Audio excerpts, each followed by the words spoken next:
Chapter 1. Exhausted. Let it end. Apologies, Mr. Zhang, but the request for a loan extension can only be made once. Today marks the last day of March that if you do not settle the overdue mortgage payments for the past 3 months, your house will enter foreclosure proceedings tomorrow. The refreshing and polite voice resonated in Zhang Yu's ears, yet it failed to offer him even a modicum of solace. Standing upon the railing of the Qingjiang Bridge, basking in the gentle warmth of early spring and the faint briny scent of the distant sea, Zhang Yu suddenly felt an overwhelming sense of release. All right, I understand. By the way, miss, have you ever heard the sound of freedom? The bank representative on the other end, a strikingly beautiful young woman, was momentarily taken aback. What? A relaxed smile crept across Zhang Yu's lips as he lowered the phone from his ear and, with all his might, hurled it into the rushing waters of the Qingjiang. Off you go. As he watched the phone tumble and roll through the air, the smile on Zhang Yu's face grew ever wider. In the next instant, arms outstretched and a serene expression on his face, he leaned forward, surrendering to the pull of Mother Earth, and leapt into the torrent of the Qingjiang. Hey, young man, don't jump. A nearby elderly gentleman, burdened with groceries, hurried a few steps forward, but it was too late. The old man anxiously gripped the railing and peered down, just in time to witness a fleeting distortion in the air, vanishing without a trace. Where'd he go? Am I seeing things? Greetings, esteemed audience. Welcome to the 2015 Wilderness Survival Competition, jointly organized by Mango TV, Tianfei Media, Ingji Entertainment, and Huaxia Insurance. The host, Xiao Xiao, exuberantly addressed the cameras and the audience in the studio. Behind her loomed a massive, high-definition screen, divided into 99 segments, each showcasing different individuals boarding helicopters. 50 helicopters flew in formation, a truly spectacular sight, and we extend our gratitude to Guoran Airlines for providing the aircraft. This competition takes place on the uninhabited island of Four Seasons, located in the open sea. Participants, paired in teams of 2, hail from various nations, including Huagua, Nanyue, Hanbang, Rihu, Baoyuo, Luosi, and Miao, representing diverse professions. They will face the challenge of surviving in the wilderness for a period of 15 months, devoid of external assistance. This competition will be broadcast live online and recorded for television. Do You Live serves as the official online streaming platform, providing each contestant with their own dedicated streaming room, along with a central live streaming room. Brother Xiong, why are there 99 streaming rooms? A youthful, bespectacled man in the back of the studio inquired of the middle-aged man beside him, who was intently focused on the broadcast. The middle-aged man, despite being youthful himself, merely bore the appearance of someone who had aged prematurely. He shot a glare at the one who had spoken. Xiao Yang refrained from asking unnecessary questions. To excel as a production assistant, one must be observant and listen attentively, speaking less and acting more. Brother Xiong rambled on for a while, before finally adding with an air of mystery. One of the contestants has been specially arranged by the higher-ups, a wealthy young lady here, merely for appearances. As the young man, named Xiao Yang, listened to Brother Xiong's gossip, his gaze shifted to the live broadcast screen, where he caught sight of the 99th streaming room from his vantage point. Miss Shun, the survival area you have drawn is right here, that I must reiterate the requirements of the competition. Enough. I get it. How annoying. A stunning silhouette, brimming with an inexplicable ire, descended from the helicopter. Trailing behind her were 2 drones. One ascended immediately, hovering at a height invisible to the woman, while the other flitted like a sprite around her, seamlessly shifting between side, front, long-range, and close-up shots, rivaling even the most seasoned cameraman. Humph. It's just pressing the emergency button when there's danger. Look at this sunny beach, what could possibly go wrong? Shen Siyue grumbled, surveying her surroundings with displeasure. Unlike other participants, she had secured her place through a back door, and this back door was not through the sacrifice of her beauty, but through leveraging her family's connections for a direct entry, whimsically selecting a partner for her team. The survival location she had drawn was a beach, with a total of 50 teams and the entire island of Seasons divided into 50 regions, determining the initial survival site. Based on the draw, with sunlight, sandy shores, and shaded trees, Shen Siyue pinched her delicate chin, contemplating her next steps while simultaneously enhancing the beauty of the picturesque scenery. Water, fire, food, shelter. In this situation, I suppose I should prioritize water? Shun Suyue pondered uncertainly. She had arrived late and had only one day of training with the other competitors. Fortunately, her learning ability was exceptional. Having glanced through the material once, she seldom forgot. Water was simple enough. Before long, Shun Suyue discovered a source to replenish her hydration. Coconuts atop the palm trees by the beach. However, the lowest coconuts were still 6 or 7 meters off the ground. How was she to retrieve them? Shun Siyue found herself momentarily dumbfounded, her helpless expression captured by the nearby drone. Forget it, I might as well build a shelter first, she decided, unwilling to lose face. Though she couldn't climb trees, she had to do something in front of the camera. An hour later, bugs, go away, go away, Shun Siyue screamed, discarding the stick in her hand and retreating several meters before halting. Who would have thought that beneath an ordinary stick lay a centipede? Such creatures were not particularly terrifying after all. She had trained in martial arts. What was truly alarming was that the centipede had nearly crawled onto her hand. Her fair face turned pale as she hesitated, biting her lip before taking a branch to inspect the wood she had just gathered, checking for any other insects. Yet, as she examined the wood, a disconcerting thought struck her. What if the shelter she built attracted centipedes at night? The horrific image of various insects crawling over her sent a chill through Shun Siyue. Building a shelter. Can wait, I should first address the issue of food. Shun Siyue was reluctant to admit defeat. She had watched survival live streams where participants were always busy. She must do something to appear competent. Glancing at the sky, she noted that the sun was now directly overhead. What had the training instructor said? One must fully utilize daylight in the wilderness, as little could be accomplished at night.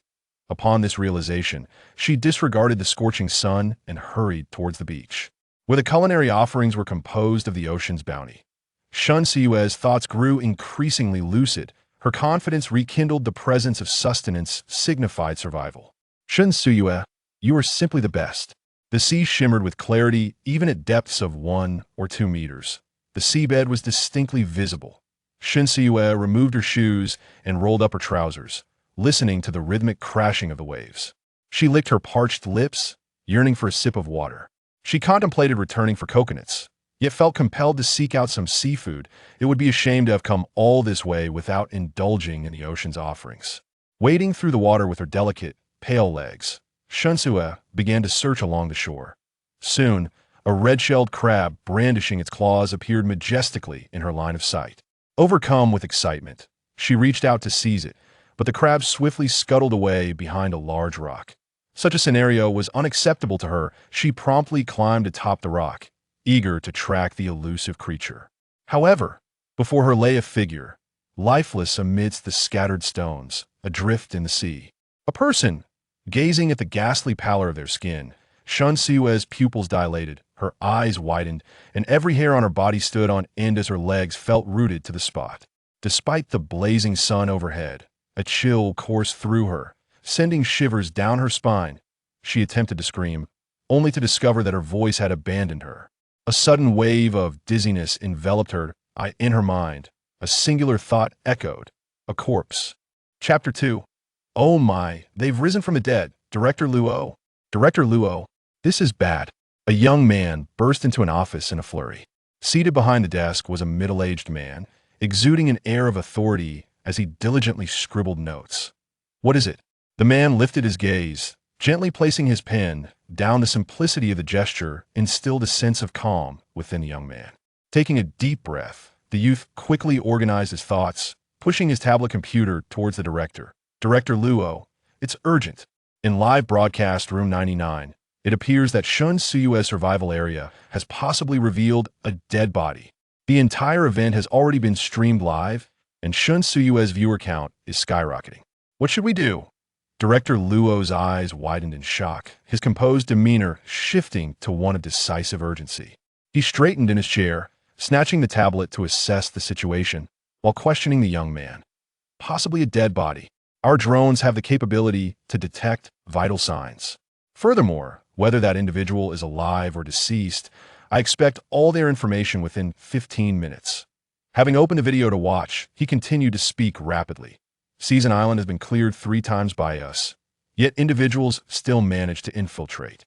Bring the security chief here. If he cannot handle such a trivial matter, we will need to find someone else." Unbeknownst to him, the young man had already produced a notebook, jotting down keywords as he listened intently. The discovery of a corpse in the wilderness survival competition venue was no trifling matter. If mishandled, it could jeopardize the entire program. At this moment, Director Luo had finished watching the video and had also taken a glance at the bustling 99th live broadcast. Room, waterfront. Wow, is it really that intense? On the first day, I saw a dead body. This show seems rather unreliable. How could there be a corpse on the beach? It scared my goddess senseless. I also came in to see the goddess, but the main host is so verbose I can't be bothered to listen to her ramblings. That be why the way. Shouldn't the production team have reacted more swiftly? They should have shut down the live stream immediately. Who is the deceased? Could it be a murder? Hey, stop talking. The drone has already approached for a closer look. Ugh, I'm so scared. This is truly terrifying. Don't be afraid. Darling, come to your husband's embrace. Shinsuyu wiped the cold sweat that was incessantly beating on her forehead. Although she was innocent and somewhat inexperienced, her composure was not something an ordinary girl could rival. After the initial shock, she forced herself to regain her calm. The drone that had been persistently filming had now approached for a closer inspection, which did offer her some reassurance. This indicated that the production team had taken notice of the situation. Perhaps a helicopter would arrive within the next 10 minutes. After a moment of hesitation, she braved her fear of encountering the deceased and cautiously moved closer. Her grandfather was renowned in the medical field, and she could not afford to bring shame upon him at this moment. Before her lay a man with disheveled hair and a tall frame, currently sprawled across a round log approximately 1.5 meters in length. His lower legs and one arm were submerged in the sea. Though his legs were still clad in shoes and trousers, his arm, soaked in seawater, appeared wrinkled and pallid. At that moment, Shinsuyu was horrified to see the red-shelled crab she had previously chased nimbly swim to the man's side. Its strong pincers grasped his fingers, and without any hesitation, it began to diligently pinch away the dead skin from his hand, shoveling it into its mouth. Ugh! Ugh! Shinsuyu retched. Twice the scene was utterly revolting, an amalgamation of disgust and lingering terror. Yet, rather than fleeing, she took another step forward, now less than 2 meters from the man. Go away. Get lost. Ugh. However, the red-shelled crab was unwilling to relinquish its meal, completely indifferent to Shunsuyu's attempts to shoot away. One claw was raised in defiance, while the other instinctively pinched the man's swollen finger. Ouch! A faint cry of pain echoed, and Shinsuyu felt as if her mind had exploded. Oh my god, he's coming back to life. Screaming, Shinsuyu stumbled backward, tumbling over the rocks twice. Yet, this did little to diminish her terror. In fact, it inadvertently instilled a sense of urgency, as if she were being pursued by phantoms. In her mind, she had already labeled him as a corpse, yet the man she had deemed deceased suddenly uttered sound. Just imagine the fright. As Shinsuyu staggered out of the rocky area and prepared to dash toward the coconut trees with her long legs, she abruptly halted. Wait, how could a dead person speak? Was it a case of resurrection? No. Could it be possible that he was still alive? She remained oblivious to the excruciating pain inflicted by the crab's grip, accompanied by Shunsuyu's high-pitched screams. The man sprawled on the log, slightly turned over, one arm dangling in the sea while the other, swollen and submerged, was pulled out. I could see that moment. His youthful yet unkempt face emerged, a stubbled visage that contrasted with his apparent youth. The drone that had been circling around him zoomed in for a close-up, startling the viewers in the live stream into a flurry of protective comments that, oh my goodness, get away, you filthy thing. This show is absolutely terrifying. I'm never watching again. Is the operator insane? Why film a close-up of a dead person? If you can't bear to watch, then leave. Can't you see that person is moving? He's still alive. Production team, hurry and rescue him. Hey, this guy is actually quite handsome. Could he be a homeless person who fell into the water? Director Luo, the drone's life sign scan indicates that the individual is in a weakened state, likely not in serious trouble. Hey, race his preliminary profile. In the office, a young man retrieved a stack of 6 or 7 pages from the printer and handed them to Director Luo. This showcased the prowess of their organizing team, although not officially sanctioned. Their capabilities were impressive. Gathering basic information on an individual was a matter of mere moments. Director Luo quickly examined the documents in his hands. Zhang Yu, male, 24 years old, height 184 centimeters, employed at the mechanical division of a national industrial group, working as a mechanical technician. He owned a third-hand Sharp car and a 185 square meter apartment in Jianghe Garden, Xinjiang City, but 2 days prior, due to 3 months of overdue loans, it had been repossessed by the bank and was about to enter foreclosure. Zhang Yu's parents were villagers from Wanghai Village in Jiangdong County, Xinjiang City. 3 years ago, during Typhoon Ruila, their poultry and mountain pigs, valued at over 100 million, were devastated. Some perished, while others fled. His mother, overwhelmed by the calamity, became gravely ill with kidney failure, and a series of misfortunes drained the family savings.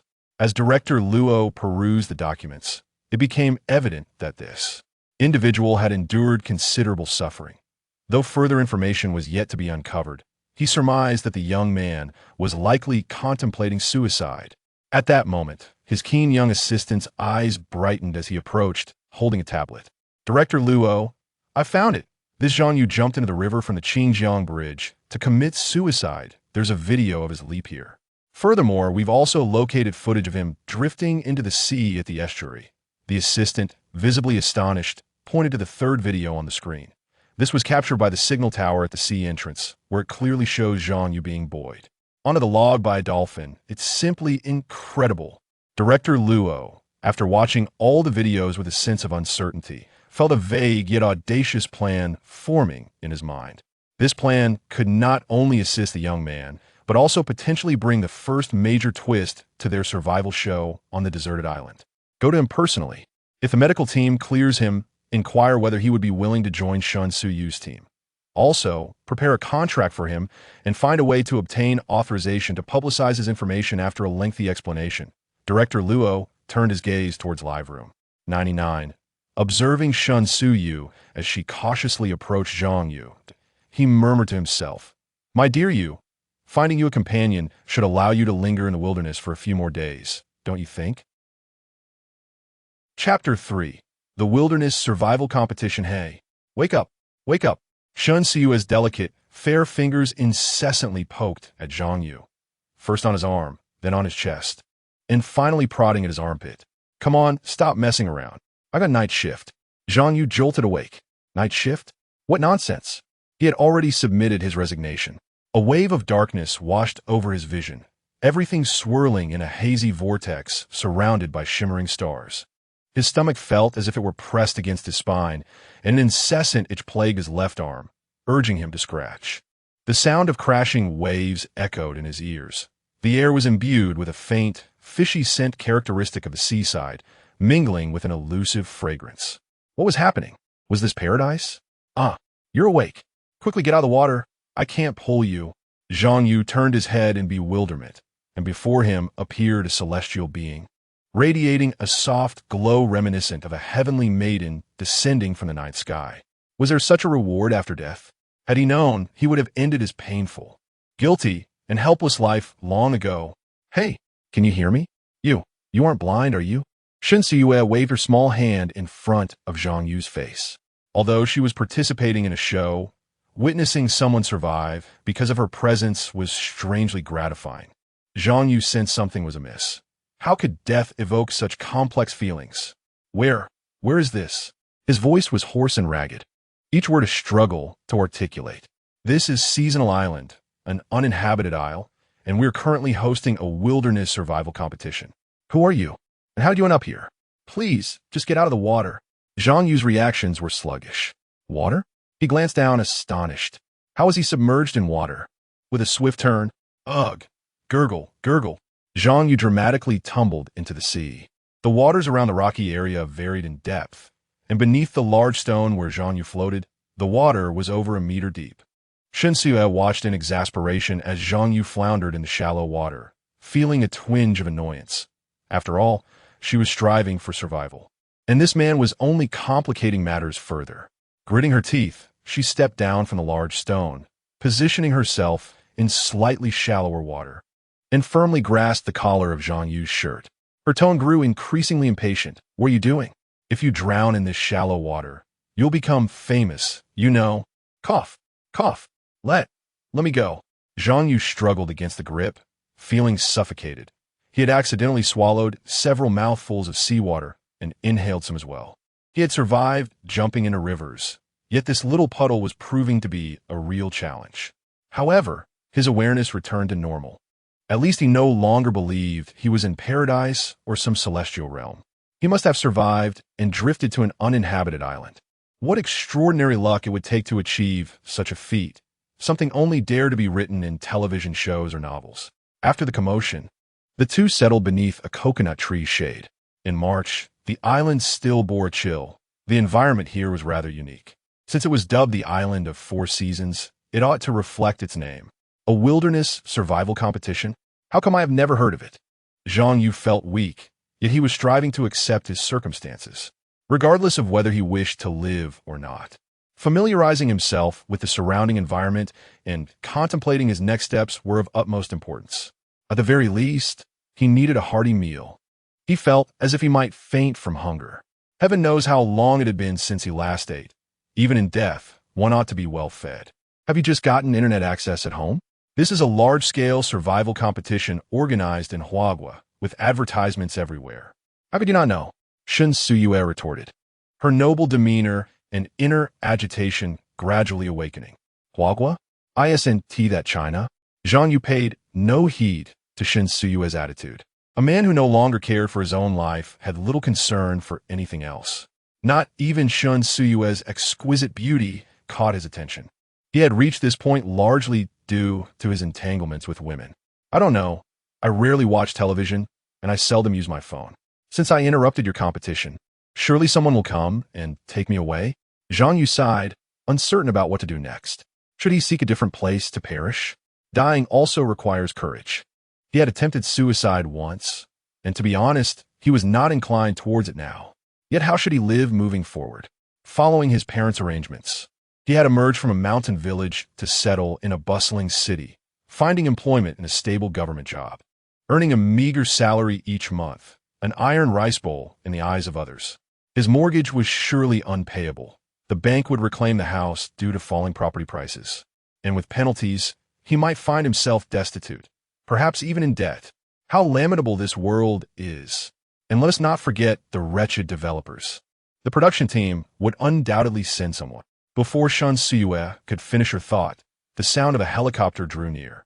As the helicopter descended, for reasons unknown, Shen Suyue suddenly felt reluctant for Zhang Yu to be taken away. It was not that she had developed feelings for him. She harbored a disdain for men. Rather, she believed that surviving in the wilderness would be far easier with a companion. It was simply too challenging alone. Why don't you stay and participate in the competition? Shen Suyue's voice was soft, and uttering such words made her pride somewhat uncomfortable. Zhang Yu, however, looked at her in confusion. Did you just speak? The noise of the helicopter was overwhelming, and coupled with his hunger-induced dizziness, his thoughts were rather disjointed. He had not heard Shen Suyue's quiet suggestion. Nevertheless, the live-stream audience heard her clearly. Viewers, the goddess is mine. How could she team up with a man? Exactly. That man looks half dead, if he stays. Who will care for whom? Saving his life is already enough. I will never agree to give him the goddess. Is the 99th live stream room really that immature? Have you not noticed that Shen Suyue lacks any skills? As things currently unfold, it seems that your goddess may struggle to endure until evening and might withdraw from the competition. Indeed, what have we done about this? Would it be permissible for me to enlist and form a team with the goddess? Nonsense. I shall take the initiative. You up there, step aside. I am here to protect my goddess. Good day, Mr. Zhang. I am Xiao Ning, the assistant director of the Wilderness Survival Competition. We have observed that you appear physically weakened. Would you mind if our medical team conducted an examination? Upon the helicopter's landing, a group descended from above, disregarding Shen Suyue and maintaining a respectful distance from her, while drones captured the entire scene. Zhang Yu nodded. How could he refuse a complimentary examination? However, aside from some mild itching in his limbs, he was overwhelmingly hungry, wishing he could devour an entire cow at that moment. The medical team from the production crew was remarkably efficient. Several members attended to him, checking his hands, feet, measuring his blood pressure, listening to his heartbeat, and even drawing blood for rapid testing with kits. Ah, This is what one calls professionalism. Half an hour later, Assistant Xiao Ning beamed as she addressed him. Mr. Zhang, aside from your weakness, there are no significant issues with your health. I have two suggestions. First, you may remain and compete alongside Miss Shen. Second, we can arrange for your return to your home city. Just as Shen Siyue was preparing to devise a way to procure coconuts, she suddenly halted, her heart yearning for Zhang Yu to stay. However, without a moment's hesitation, Zhang Yu declined. Then please arrange for my return. Shen Siyue. Chapter 4. Wilderness Survival? Is it not merely a matter of having hands? Why? Why? The speaker was Shen Siyue, her expression a mixture of grievance and disbelief, akin to a beloved couple suddenly facing a breakup. Zhang Yu looked at Shen Siyue in bewilderment, questioning, what do you mean? My family has matters to attend to. In the live stream, viewers commented, all right, my friends. I can rest easy now. This guy is even more straightforward than I am. It's no wonder he remains single. If a goddess were to express such tender affections, I would comply without hesitation. Do you think he has a girlfriend? Even if he does, she must have broken up with him due to his bluntness. It's unbearable. Unbearable just because he is direct? Hey, let us keep this civil and not veer off course. Xiao Ning cleared his throat. Mr. Zhang, we are already aware of some details about you. Participating in our wilderness survival competition comes with substantial rewards. Zhang Yu's vacant eyes suddenly sparkled with interest. His foremost concern was making money. His current predicament was primarily due to financial woes, and if he were to acquire wealth, at least 90% of his troubles would vanish. How much is the prize? Is it challenging to achieve? Surely the reward is not limited to just the first place. Zhang Yu's demeanor shifted noticeably, while Shen Siyue nearby cast him a disdainful glance. Xiao Ning had anticipated this reaction. He snapped his fingers, and someone promptly handed him a stack of documents. All the details are within. Feel free to peruse. However, I must caution you that participating in the wilderness survival competition is perilous and could potentially cost you your life. Zhang Yu smiled nonchalantly. Life? In comparison to poverty, what value does life hold? He began to examine the documents with earnest attention. The wilderness survival competition was largely entertainment-oriented, characterized by its unique and unpredictable dangers, with lucrative rewards set at each stage. Surviving for 1 month guaranteed a reward of 300,000. Surviving 3 months accrued a reward of 1 million. This was merely a base reward, and after 3 months, evaluations would occur every 3 months, with the production team scoring participants based on survival conditions, resource management, and possession of tools, all criteria being transparent and trustworthy.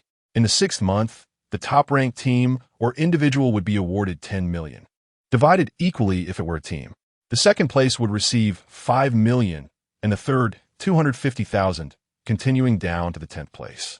In the 9th month, the first place would earn 50 million, the second place would receive half that amount, and the third would again receive half of the second place, continuing until the 5th. In the 12th month, the prize would escalate to 100 million, divided among 3 ranks, with each subsequent rank having the previous. In the 15th month, a staggering 500 million would be awarded, but only to 1 team, in addition to the official rewards. There were also earnings from live stream advertisements and viewer donations, as well as revenue shares from television and short video platforms. The revenue split for the live stream was 60-40, with participants taking 60 and the organization 40, while the television share was split 50-50. Upon reaching this point, Zhang Yu had made his decision. He would undoubtedly participate in this program. Wilderness survival? Is it not simply a matter of having hands? Despite his occupation as a mechanical repairman, his lifelong passion has been the hands-on creation of various objects. Whatever he has encountered, he has aspired to replicate. His reclusive nature has led to his prolonged singlehood. He cannot even recall the names of his former female classmates, let alone have a girlfriend. Moreover, he possesses a remarkable skill that he takes pride in. Even after making a decision, he patiently continued to peruse the rules and additional information regarding the competition. The geographical peculiarities of the Four Seasons Island afforded distinct seasonal changes and a plethora of tropical flora and fauna. The island is teeming with wildlife, and the production team had, a year prior, released a significant number of herbivorous animals to artificially expand the food chain, resulting in a surge of carnivorous creatures. Thus, survival on the island poses considerable dangers for the participants. Each contestant is equipped with a defensive drone, which, in the face of insurmountable threats, can deploy tranquilizer rounds, serums, and antidotes to enhance their chances of survival. However, should the drone intervene, the contestant forfeits their participation. Team members are prohibited from attacking one another, although they may choose to part ways. Male and female teammates must not engage in intentional harassment or indecency. Any violations will result in immediate disqualification and potential sanctions from the organizers. Direct assaults between teams are ambiguously permitted. This is the sole rule governing interactions between different teams. Zhang Yu quickly contemplated alternative strategies, such as setting traps, luring enemies, or even stealing from the opposing camp, knowing that they would not dare retaliate against him. What a devious set of rules. At that moment, the television network was simultaneously broadcasting commentary from the main studio and the 99th live stream room. The screen was divided, with one half dedicated to introducing Zhang Yu's profile. Naturally, Xiao Ning, present at the competition site, learned through his earpiece that he needed to obtain Zhang Yu's authorization immediately. Unauthorized exposure of such information could lead to legal repercussions for the production team. Mr. Zhang, time is of the essence. Have you made a decision? Asked Shun Suyu, her gaze filled with eagerness. Zhang Yu had not finished reading, yet he sensed Xiao Ning's urgency, as if there were underlying motives for his participation. When it comes to money, Zhang Yu played the dramatist, feigning hesitation. But the bank. This was a carefully considered strategy. Xiao Ning was undoubtedly aware of his inability to repay his loan. His demands were modest. If only the production team could assist him in requesting a loan extension. The house was a gift from his parents, and he had no desire to relinquish it so easily. Who wouldn't he wish to retain their home if a solution existed? Xiao Ning's mouth twitched in realization. Director Luo had indeed anticipated this. The production team can act as a guarantor and assist you in applying for a 15-month loan extension. A smile of satisfaction illuminated Zhang Yu's face. His home was secured. Very well, I consent to participate. Xiao Ning promptly produced a contract, a hefty tome measuring 20 centimeters in thickness, and enthusiastically remarked, "Then, Mr. Zhang, let us finalize the agreement." Zhang Yu, Shen Suyu wished to articulate her thoughts, but was swiftly interrupted by the astute Xiao Ning. "Miss Shun, please refrain from disrupting Mr. Zhang's signing." Sen Suyue, incensed, stamped her foot in frustration. She yearned for Zhang Yu to propose alternative terms. Alas, throughout the entire exchange, he failed to spare her a glance. Why did he purchase the house? It was a legacy from his parents, acquired before Tempest struck, an investment meant to attract fortune, as the saying goes. Plant the phoenix tree, and the phoenix shall come. Owning such a grand residence would surely facilitate the search for a partner. However, after acquiring the property, a storm swept away everything, followed by his mother's grave illness that necessitated extensive medical care, leaving him with only a meager sum to partially settle the mortgage. The once affluent household, previously a haven of comfort, had been reduced to a solitary, frigid structure devoid of warmth or life. Yet his salary proved insufficient to sustain the mortgage payments. The sudden upheaval left him at a loss as to how to augment his income. Remarkably, property prices plummeted within 2 years, and defaulting on a mortgage rendered him and his family utterly destitute. This plight bore implications for his future romantic endeavors, and he unconsciously attributed a portion of his misfortunes to women. Upon encountering any woman, no matter how enchanting, he instinctively chose to distance himself. Chapter 5. Why have you all left before I could even make my requests? Zhang Yu continuously signed under Xiao Ning's guidance, overwhelmed by a multitude of contracts, liability waivers, insurance agreements, entertainment contracts, and image rights authorizations, along with inexplicable agreements concerning songs, dances, and unique merchandise. His hand ached from the incessant signing. Yet no one noticed the subtle tremors coursing through his fingers and body. The legal clauses referenced in the contract pertained to Huagua rather than China, and they mentioned participants from various other countries, their names ambiguous and elusive. No one could fathom the tumultuous thoughts swirling within him at that moment. coupled with his physical weakness, a profound sense of dizziness engulfed him. He might have traversed realms, but did that mean he was still himself? Were his parents still his parents? It was a convoluted realization, yet it pained him more than death itself. Regardless of whether his parents appeared unchanged or their experiences remained the same, the stark truth was that everything had shifted. Identical entities had transformed into something altogether different. This was reality, not a game.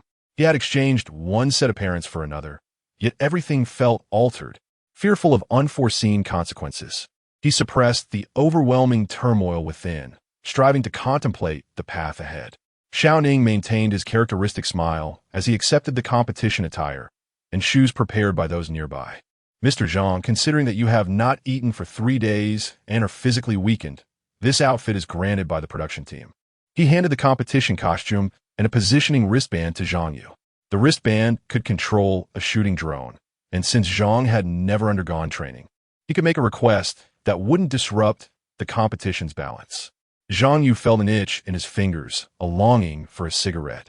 He needed to calm himself, to quell the unrest within and contemplate the most suitable request to make. "Do you have a cigarette? Please give me one." Xiaoning promptly gestured to someone behind him, and a cigarette swiftly found its way into Zhang Yu's hands. He handed it to Zhang and even lit himself. Zhang Yu took a deep, satisfying drag. Though his throat burned, the tobacco provided a greater sense of relief. "Wait, why have they left?" Shun Suiwei exclaimed, her small feet stamping in agitation. "What an excellent opportunity to make a request. We cannot let it slip away." Zhang Yu snapped back to reality, noticing Xiao Ning and his group walking away towards the helicopter without a backward glance. He hurriedly called out, "Hey, I haven't made my request yet. Why are you leaving?" Xiao Ning turned with a suave smile, mimicking the act of smoking, and then continued on his way. Zhang Yu and Shun Suiwei exchanged bewildered glances, and simultaneously looked at the burning cigarette in his hand. "Is this my request? Ah, you fool Zhang Yu. You're infuriating me." Shun Suiwei, in a fit of frustration, lunged at the already weakened Zhang Yu, pinning him down. Straddling him, she seized his neck with both hands. "You, the chain smoker. What do you need a cigarette for now? Why not water or food? You are driving me crazy. Cough, cough. Let go of me." "I won't. I refuse to let go. I shall drag you down with me. I will bite you to death." Shun Siwei was true to her word. She actually leaned down and bit Zhang Yu's neck. Zhang Yu wished to resist, but after 3 days without food and the recent ordeal of time travel, coupled with signing a multitude of documents, he found himself utterly devoid of strength. Life, as they say, resembles a certain something. If one cannot resist, then one might as well close their eyes and embrace the experience in silence. Zhang Yu stood motionless, yet the live stream erupted in chaos. Viewers expressed their outrage. I had just felt sympathy for Zhang Yu, but now I only wish to see him perish. "Ah, goddess, spare Zhang Yu. If you have the prowess, direct your fury towards me. Woe is me, I've suffered heartbreak, experiencing love and loss on the same day. I wish to leap into the river. Is anyone else considering jumping in? Perhaps we might encounter the goddess. Count me in. 1, 10, 10,000. Meanwhile, the television host, Xiao Xiao, meticulously presented the edited script to the majority of the audience and viewers. It contained all of Zhang Yu's information, including the video of his leap into the river and his subsequent rescue by dolphins. Zhang Yu parked his dilapidated vehicle on Qingjiang Bridge and courteously activated his hazard lights. At that moment, Director Luo gave the command, and snippets of this scene were transformed into various short videos that inundated the internet. The program team experienced a substantial surge in influence. Zhang Yu's situation became a trending topic even before he had finalized all his contracts. Through Zhang Yu, the popularity of the wilderness survival competition soared, evidenced by an increase of over 2 million viewers across various live streams. Thanks to the fervor ignited by Zhang Yu, requesting a mere extension on a loan seemed trivial. Even asking the production team to settle the remainder of his mortgage would not be out of the question. In the 99th live stream, which had initially attracted just over 30,000 fans, the number skyrocketed to over 600,000 following the incident. Even the newly established 100th Zhang Yu live stream boasted 40 to 50,000 viewers. Unsurprisingly, the majority of comments were condemnatory. However, the participants were oblivious to the barrage of comments. Being a competition, a degree of fairness must be maintained, and contestants could not be privy to external information or the sentiments of other competitors. In Director Luo's office, he reveled in the success of the program.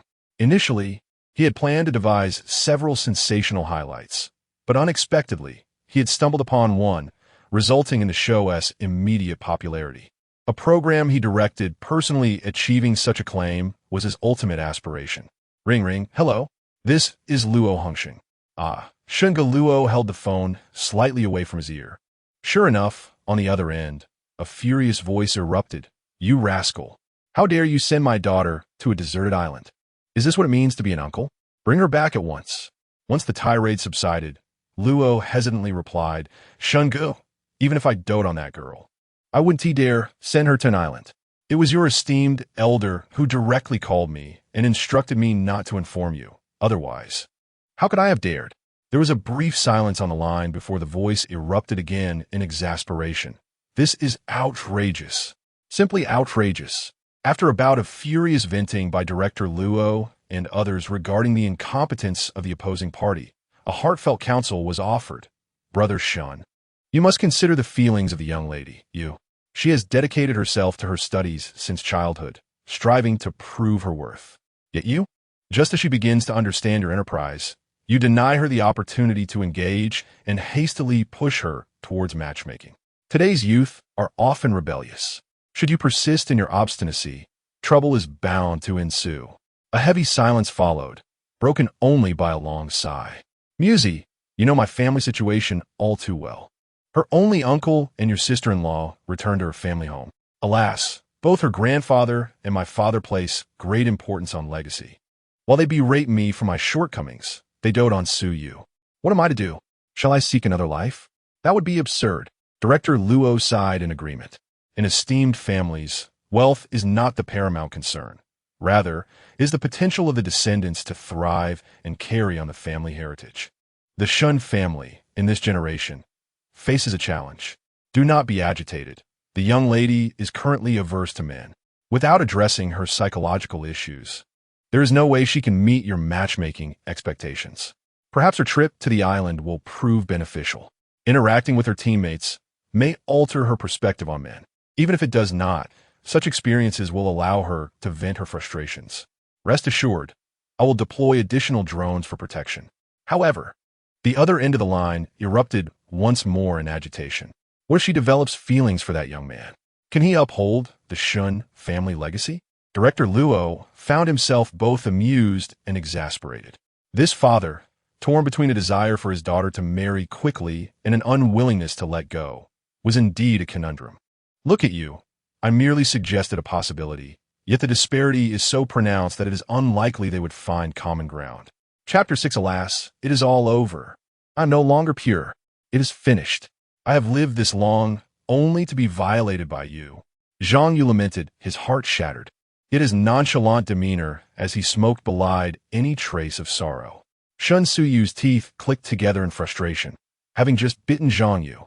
She suddenly realized their posture was rather intimate, prompting her to hastily separate from him. What infuriated her further was that this scoundrel was taking advantage of the situation and feigning innocence. You should have just left. There is no water, no food. We might have to withdraw from the competition tomorrow. Upon hearing Shun Suyu's words, Zhang Yu finally grasped that he was indeed in a dire situation. Stranded on a deserted island, he scrambled to his feet, the overwhelming weakness and dizziness causing him to stagger as he surveyed his surroundings. Quickly spotting a small pile of dry sticks, Zhang Yu approached and picked up a stick for inspection, neglecting the half-burnt cigarette still smoldering in his hand. Hey, what do you think you're doing? That was my hard-earned find. Shun Suyu rose too, her tone brash. Yet Zhang Yu's unsteady gait stirred a hint of concern within her, fearing he might faint at any moment. After all, she had heard him say he hadn't eaten in 3 days. She could barely endure a mere half-day of hunger herself. Disregarding Shun Suyu, Zhang Yu set down the stick and hastily moved into the sunlight to gather the dried leaves and grass. The production team had cleared the island several times. But only human refuse was removed. The dry wood remained untouched. Time was of the essence, and Zhang Yu had no leisure to examine his surroundings. After collecting a sufficient amount of dry grass and wood, he sought a slightly sheltered spot, forming a bundle of grass. Too weary to crouch, he simply lay flat on the sand. What are you planning to do? Start a fire? Shun Suyu approached, her spirits lifted somewhat by the presence of a companion. At least someone to converse with. Zhang Yu did not respond, focused on cradling the dry grass, inserting the cigarette but into it, and gently puffing to promote the ember's glow. However, the hastily gathered grass was not delicate enough for easy ignition. Come help me, blow gently from beside me, he urged. The cigarette but was down to a third, and every second counted. Shun Suyu, eschewing any pretense, knelt beside him, finding their positions awkward. She leaned her head against Zhang Yu's, both facing the same direction, one inhaling, the other blowing. The live broadcast exploded with activity, rife with envy and admiration. Even the network hosts responsible for commentary across various streams switched their focus to this scene. Let me see. This is newcomer Zhang Yu. He is quite clever, attempting to start a fire using a cigarette, but, Brother de Zhuang, do you think they will succeed? The program's basic online configuration consisted of a female host and 2 guest commentators, tasked with narrating the actions of 5 teams. This implied that among the 50 teams, there were 25 commentary camps, in addition to the official main broadcast room featuring prominent guests, including botanists and renowned survival experts. The commentary team will invite wilderness survival streamers, internet celebrities, and stars, creating a mutually beneficial relationship. The official organizers need only spend a minimal amount on announcements to attract a multitude of participants. A man known as Da Zhuang is a renowned wilderness survival streamer, and in his videos, he appears to be capable of anything. Da Zhuang exudes professionalism. He asserts that cigarette butts can indeed ignite a fire, though in many cases, it is the careless disposal of these butts that leads to wildfires. In the wilderness, not just cigarette butts, but even a single spark can kindle a flame, depending on the skill of the fire starter. I recently observed that one contestant had chosen some dry grass that was quite rigid, making it unsuitable for tinder, just as he was boastfully expounding his knowledge. Thick smoke began to billow in the live stream. The slap of reality came swiftly. Viewers commented, what did he say? Is his face hurting? He thought he was so professional, but look at him now. Those who do not understand should remain silent. Was Da Zhuang wrong? If it's so easy to ignite a fire, why do 2 people need to blow on it? Indeed, what can't Da Zhuang do? Haven't you seen his video where he starts a fire using just a nail? Da Zhuang was kindly sharing his wilderness fire-starting knowledge, yet a bunch of keyboard warriors could only scoff. If you think you can do better, then go ahead. Zhang Yu also stopped smoking and joined Shun Suyu in blowing on the fire. Da Zhuang was correct. The dry grass he found was not ideal for tinder. But what if it were mixed with crushed dry leaves? Can a living person really die from holding in their urine? Suddenly, a burst of flames erupted. Hooray! We have fire! Shun Suyu cheered, feeling an excitement over what was typically an inconsequential matter. Zhang Yu set down the fire bundle, quickly adding more dry grass and placing a few slender twigs atop it.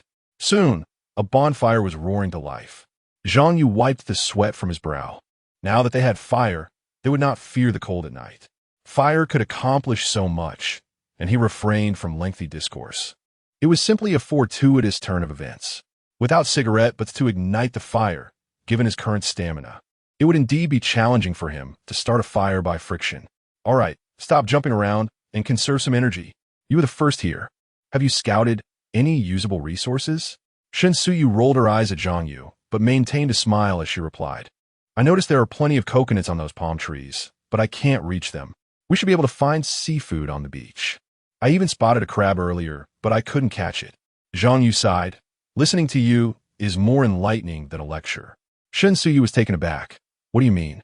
It sounds like an insult. Zhang Yu lacked the energy for any further expressions. Was it necessary to point out resources that were so obviously visible? Never mind. I can't rely on you. I'll take care of it. Shun Suyu immediately grew displeased. You? Can you even get those coconuts? At this rate, you might faint while talking. She was right.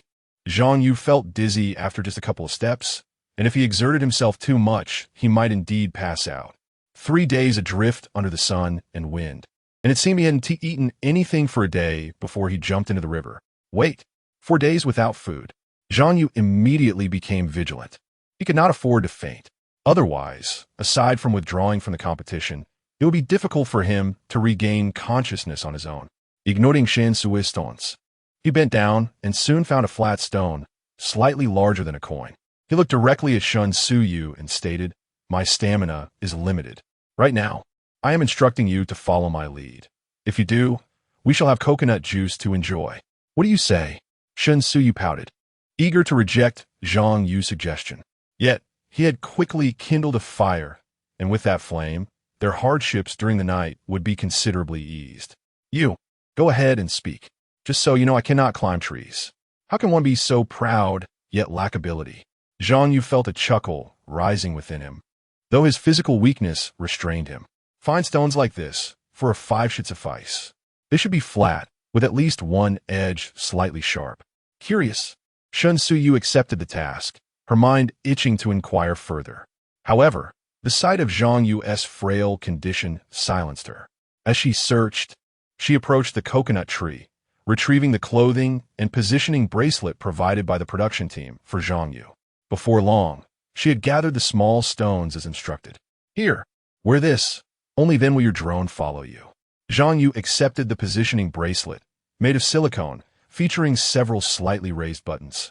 He was not particularly intrigued by this device. It was merely a locator and remote control, possibly equipped with vital sign monitoring functions, not particularly advanced technology. What kind of battery does that drone use? How can it fly for such an extended period? He could not help but inquire. Chapter 7.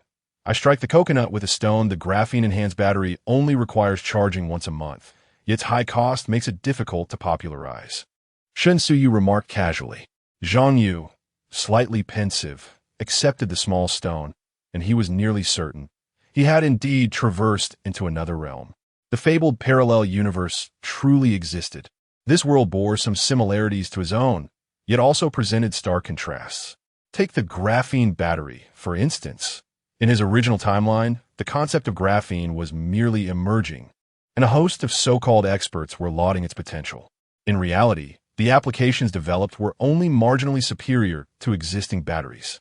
However, in this timeline, despite its exorbitant price, they had genuinely succeeded in its development.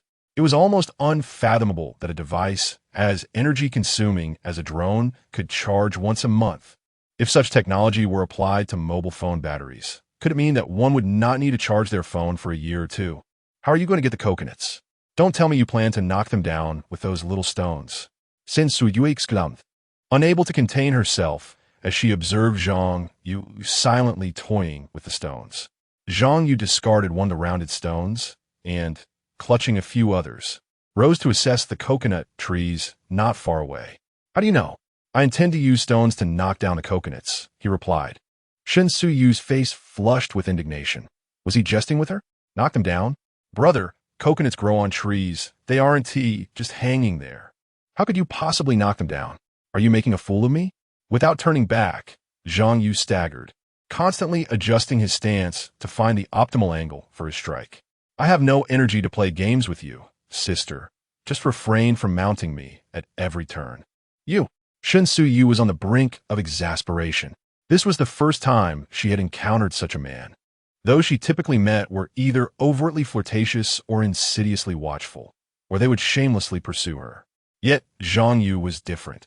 He hardly spared her more than a cursory glance, and while he occasionally uttered flippant remarks, she could sense that he held no interest in her at all. For the first time, Shen Suyu began to doubt her own attractiveness. Why was it that she seemed ineffective in captivating his attention? In the live broadcast room, the audience buzzed with commentary. This guy is definitely a master at wooing women. He deliberately presents himself as aloof. What a scoundrel. I agree. His flippant words and neglectful demeanor are clearly tactics to garner the goddess's attention. I told you from the start that I opposed his joining the team. Look at the trouble he has caused for my goddess, taking advantage both physically and verbally while making light of the situation. I chuckled. Using stones to knock down coconuts? Does he think this is the countryside where one simply throws stones at fruit? If he manages to knock down a coconut, I Dafu will shower him with 100 rockets in the live stream. I can't afford that much. I'll give him 10 rockets. I'll contribute 5. Count me in. I wager 50 rockets. Goodness, you all are wealthy. Each rocket costs 1,314 yuan. I'll just place a bet with a single yuan-s worth of candy finally. Zhang Yu discovered a suitable angle. It was not an easy feat to discern the base of the coconut. As he toyed with the stone in his hand, he suddenly flicked it upwards, akin to skipping a stone across water, releasing it with a graceful spin. Whoosh crack. It truly emitted a whoosh, a remarkable feat indeed. How did you manage that? Your aim is impeccable, exclaimed Shen Sue, witnessing Zhang Yu's stone striking the coconut's stem with precision. Although the coconut remained steadfast, Zhang Yu gasped for breath, feeling lightheaded. After 4 days without sustenance, he was nearing his limits. After a brief respite, he deftly hurled another stone. Whoosh bang! Once again, it struck the same spot, and this time, the coconut plummeted to the ground. 2 coconuts, in fact, still connected. The online viewers erupted in disbelief. Impossible. It must be a fluke. 2 small stones knocking down 2 coconuts? How absurd. They speculated whether the production team was orchestrating the event from above, challenging them to drop more coconuts. All right, he indeed accomplished it. I am convinced. I, Dafu, shall rush to his live stream and shower him with rockets. Sigh. I shall join too, yet I remain baffled by his prowess. In an instant, Zhang Yu's live stream was inundated with gifts, drawing a multitude of curious onlookers. Exhausted, he had settled upon the ground. Casting 2 stones had drained a considerable amount of his strength, and his vision was filled with golden stars. This was no mere act of throwing. The technique involved was distinct, a skill he proudly honed. Throwing. Since childhood, he had trained to perfection, capable of pinning a mosquito 3 to 4 meters away with a steel needle. To others, it appeared magical, yet it was merely the result of years of diligent practice. Stones were child's play. He excelled in steel nails, playing cards, and flying knives. How did you do that? It's incredible. Can you teach me? Shen Sue stammered for what felt like the umpteenth time today, utterly amazed. They were both human, both possessed of 2 hands. Why was he so exceptional? It's merely practice. Quickly fetch a coconut and find a sharp stone to strike it with. I'll guide you on how to open it. I have no strength left. Zhang Yu was devoid of sweat, yet both his mind and body were heating up, a symptom of dehydration at a critical level. Heeding his words, Shen Sue sprinted to retrieve the coconuts. While everyone knew coconuts contained refreshing juice, opening one was no easy task. Without a knife, it required brute force. The arduous process need not be detailed. Under Zhang Yu's guidance, Shen Sue toiled for half an hour before finally managing to crack one open. Eagerly, she took a sip from the coconut, but after just one taste, she paused. Zhang Yu's condition was far from ideal. His complexion had turned a ghastly yellow. Rather than feeling pity, she was determined to assist her remarkable teammate in recovering so he could elevate her as well. I'll hold the coconut. You just open your mouth. Zhang Yu was unfazed by Shen Sue's prior sip, promptly opening his mouth to catch the trickling coconut water. How shall I put it? He felt a refreshing coolness enveloping his mouth, cascading down his fiery throat and flowing through his esophagus into his stomach. It was as if his stomach, akin to an engine infused with a hint of gasoline, sprang to life, disseminating this invigorating essence throughout his entire being. Every drop of the coconut water was consumed, none wasted, and all entered Zhang Yu's belly. His spirits visibly lifted. Thank you. He had always been a rather reticent individual, seldom uttering those 2 words. Shen Sue was indeed considerate, a woman toiling laboriously, drenched in sweat while opening the coconut, only to take a sip and think of him, something few could achieve. Shen Sue licked her parched lips and smiled. No need for thanks. Are you feeling better? After a moment of silence, Zhang Yu replied, much improved. I have a suggestion. Why don't you break open this coconut you've already opened? There's coconut meat inside, and we can have some. I'll rest for a bit to regain my strength, and then I can open another coconut for you, as well as crack open a few more. Shen Sue was equally parched. She had been thirsty since noon, and now it was nearly 2 or 3 in the afternoon, her lips on the verge of cracking. She nodded gently. Zhang Yu's proposal was indeed the best course of action. If she were to open another coconut herself, It was uncertain how long it would take. Chapter 8. Could it be another person? On the first day of the wilderness survival competition, at 4 in the afternoon, Zhang Yu and Shen Suyu split up to carry out their respective tasks. Zhang instructed Shen to gather firewood and scout for a suitable shelter. After a prolonged rest, Shen obediently cracked open a coconut, and they shared the succulent flesh within. Zhang, having recuperated somewhat in under half an hour, adeptly struck down 6 coconuts with remarkable efficiency. The audience in the live stream fell into silence. No one dared to claim he was merely fortunate, for his prowess was evident. He had indeed knocked the coconuts down with mere stones. Opening coconuts required little effort, a skill Zhang had previously explored out of curiosity, gaining some experience along the way.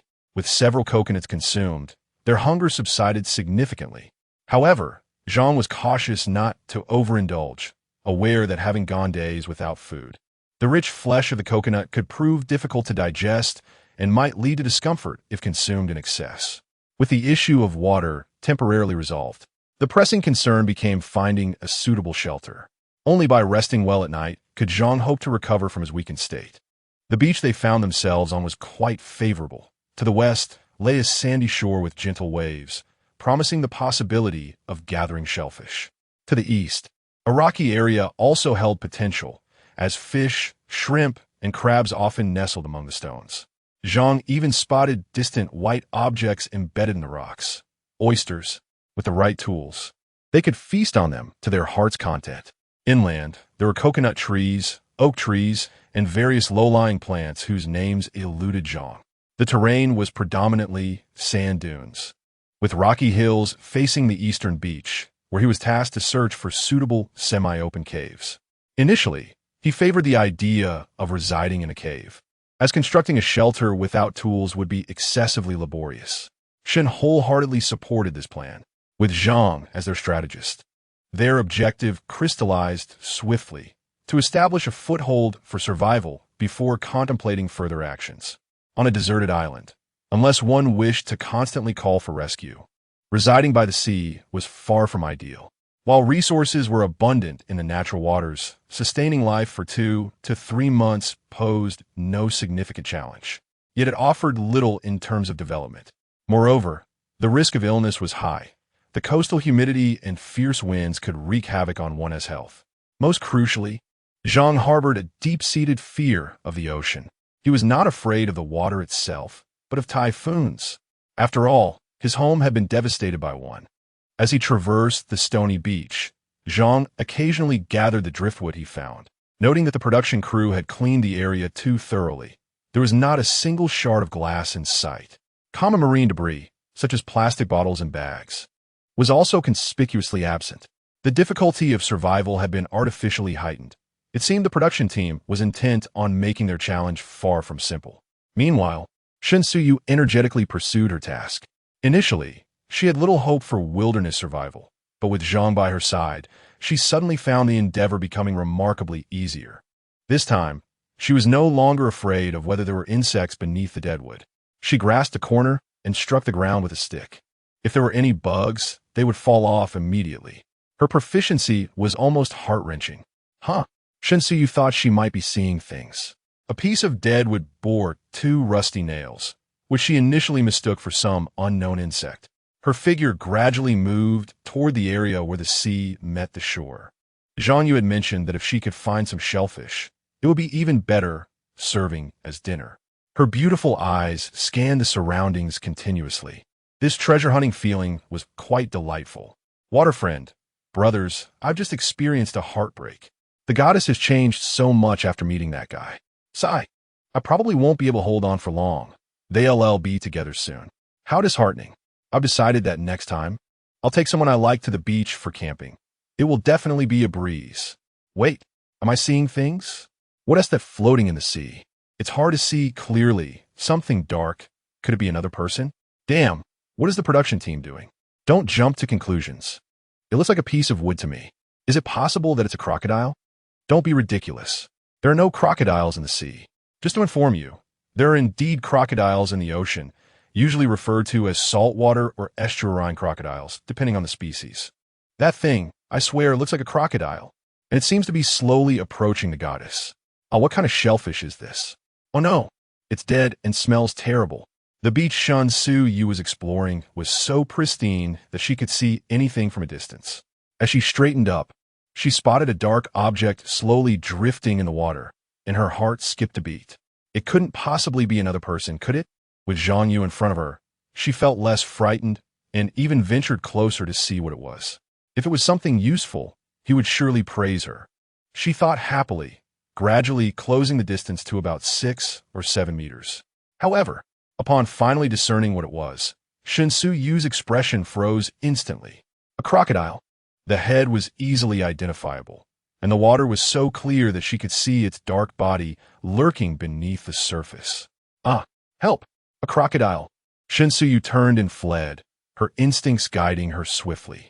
Behind her, the crocodile lunged forward a short distance, but, realizing it could not catch up with Zhang Yu, did not come ashore. What is happening? Zhang Yu had just spotted a semi-open mountain nook that could serve as temporary shelter when he heard Zhang Yu's cries for help.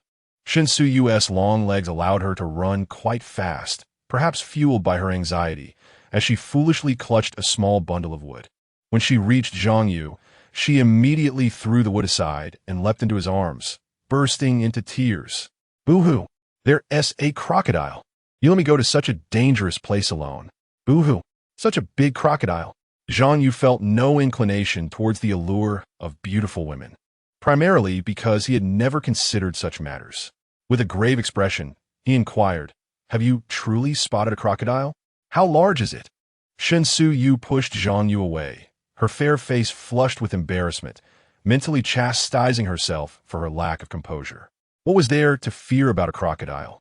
After all, simply avoiding it would suffice. It appears to be over 3 meters, quite substantial indeed, she remarked, attempting to feign nonchalance as she wiped away her tears and averted her gaze. Zhang Yu took a deep breath, contemplating. It resembles a saltwater crocodile. For the time being, we should refrain from approaching the beach. The rocky area offers greater safety. Saltwater crocodiles tend to remain in their designated territories, yet we must exercise caution. He turned towards the recently discovered hollow in the mountain, with Zhang Yu following closely behind. A saltwater crocodile? The largest crocodile in the world? She queried. Zhang Yu had already grasped the full view of the hollow, a flicker of delight crossing his face, for it was precisely the temporary refuge he sought. Spacious within yet modest from the outside, the hollow was completely shielded by the surrounding rocky formations, providing ample protection from rain, and the geological stability of the area rendered it unlikely to collapse. A few stones could be arranged to block the entrance, making this the ideal sanctuary for the moment. His voice carried a note of pleasure as he elaborated to Zhang Yu. The saltwater crocodile is indeed the largest crocodile known to man, often referred to as the killer crocodile. If the one you saw was female, its size is relatively normal. However, should it be male, it could reach lengths of up to 7 meters. A true behemoth. Chapter 9. Is having hands enough? What a boast. Encountering wild animals in the wilderness is not uncommon. Zhang Yu was merely startled. After conversing with Zhang Yu for a while, she quickly returned to her usual demeanor. However, their vigilance towards this deserted island heightened, for it was indeed a wilderness where one could easily lose their life. Take crocodiles, for instance. Once bitten, even a defensive drone would be of no avail. Did they truly believe that the generous rewards were so easily obtained? Zhang Yu swiftly fashioned a rudimentary broom from mugwort, while instructing Zhang Yu on her tasks. Once you clear this area, move the stones to the entrance. I still have use for them. After the cleanup, have you seen this type of mugwort in my hands? Gather a bundle, but be cautious around the bushes. Use a stick to prod them, as there may be snakes lurking.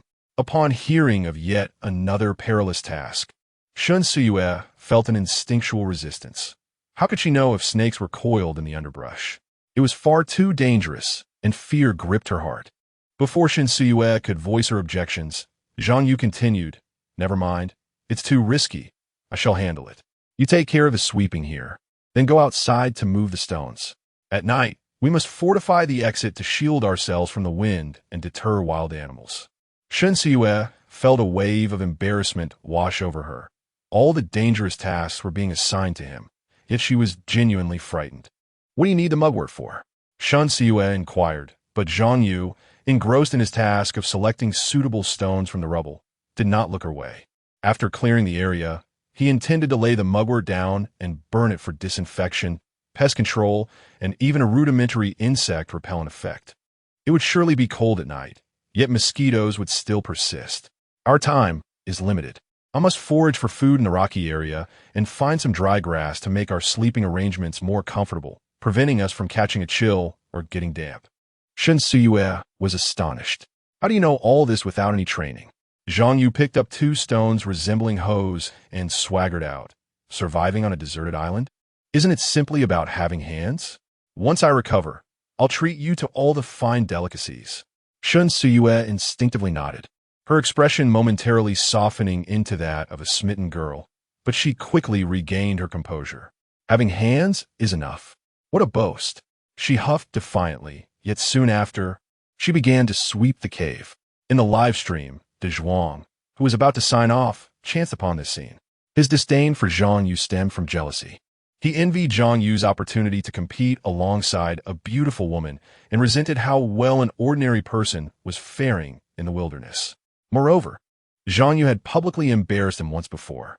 Surviving in the wild was no trivial matter. Surely, everyone had witnessed today that at least 7 teams encountered varying degrees of danger. Escaping was fortunate, but one could not rely solely on luck. It seemed to me that the participants' vigilance towards the island was woefully insufficient. They must not assume that the island posed no threats. This deserted island was vast and teeming with wild beasts. I can only say that today was merely an appetizer. The real peril had yet to commence. Ultimately, he could not resist insinuating towards Zhang Yu.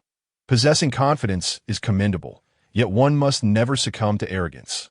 Among the viewers, there are many who refuse to accept this, as acknowledging another's excellence is indeed a challenging endeavor. However, numerous individuals possess a discerning understanding. The notion that merely having hands suffices may reek of boastfulness. Yet I cannot shake the feeling that Zhang Yu speaks with sincerity. I share this sentiment as well. Thus far, he seems to have devised solutions to various challenges, and I can't help but find him somewhat charming. I have observed other live streams, and until now, out of 50 teams, fewer than 10 have managed to ignite a fire. Most of their time is consumed in efforts to kindle flames and procure sustenance. Yet Zhang Yu's group appears to be thriving. I witnessed a wilderness survival expert from a European nation who has only managed to find a shelter and is currently struggling to ignite a fire. With the sun setting and temperatures dropping, he lamented that the likelihood of igniting a fire is slim. Starting a fire in the wild without any tools is indeed a formidable challenge. One prominent wilderness streamer I admire has temporarily given up, resorting to foraging for fruits. "Father, why did you agree to accompany Suyu to the deserted island? Just look at the peril. She nearly fell prey to a crocodile. Furthermore, she is teaming up with that fellow, and they must share lodging at night. How can the daughter of the Shun family endure such experiences and still hope to marry?" Shenxia was stormed into a large courtyard, a rather rare 3-entry 4-courtyard layout, complete with mountains, waters, flowers, trees, and pavilions. Upon entering the 3rd courtyard, he found 2 elderly men reclining in chairs, engaged in conversation, with a sizable tablet before them streaming the live broadcast of the 99th Wilderness Survival Competition. Shen Xiaohua is Suyu's father, a man in his early 40s who appears to be in his 30s, albeit slightly portly. The elderly men, though referred to as old, seem to be merely in their 50s, with only a few strands of white in their hair and beard. Both exhibit vibrant health, making it hard to believe they are indeed in their 60s. My father-in-law is here as well. Did my mother-in-law not come?" Shen Xiaohua remarked awkwardly, his demeanor quickly becoming more subdued. Shen Xiaohua's father-in-law, Zhang Jing, is a kind-hearted man whose words carry a persuasive force. It is indeed Xiaohua who has returned, likely concerning Suyu's matters, correct? In times of significance, tranquility is essential. Come, sit down, and allow me to share some insights. The elder beside Zhang Jing is Shun Heng, the father of Shen Xiaohua, who interjected with annoyance. "Why explain anything further? Can't you discern your own daughter? mindset? Shen Xiaoguo reluctantly took a seat as Zhang Jing spoke thoughtfully. Little Yu lost her mother several years ago, and her behavior has become somewhat rebellious. Yet at her core, she is still sensible. However, being urged into blind dates has altered her demeanor considerably, intensifying her negativity, which, if allowed to persist, may drastically change her character. Shen Heng chimed in robustly. We only urged you to help her find a partner swiftly, not to coerce her into blind dates. It varies from person to person, understand? Look at what you've driven her to become. Allowing her to venture to a deserted island is also intended to temper her, providing her an outlet for her emotions. Shen Qiuguo murmured, but that island is perilous.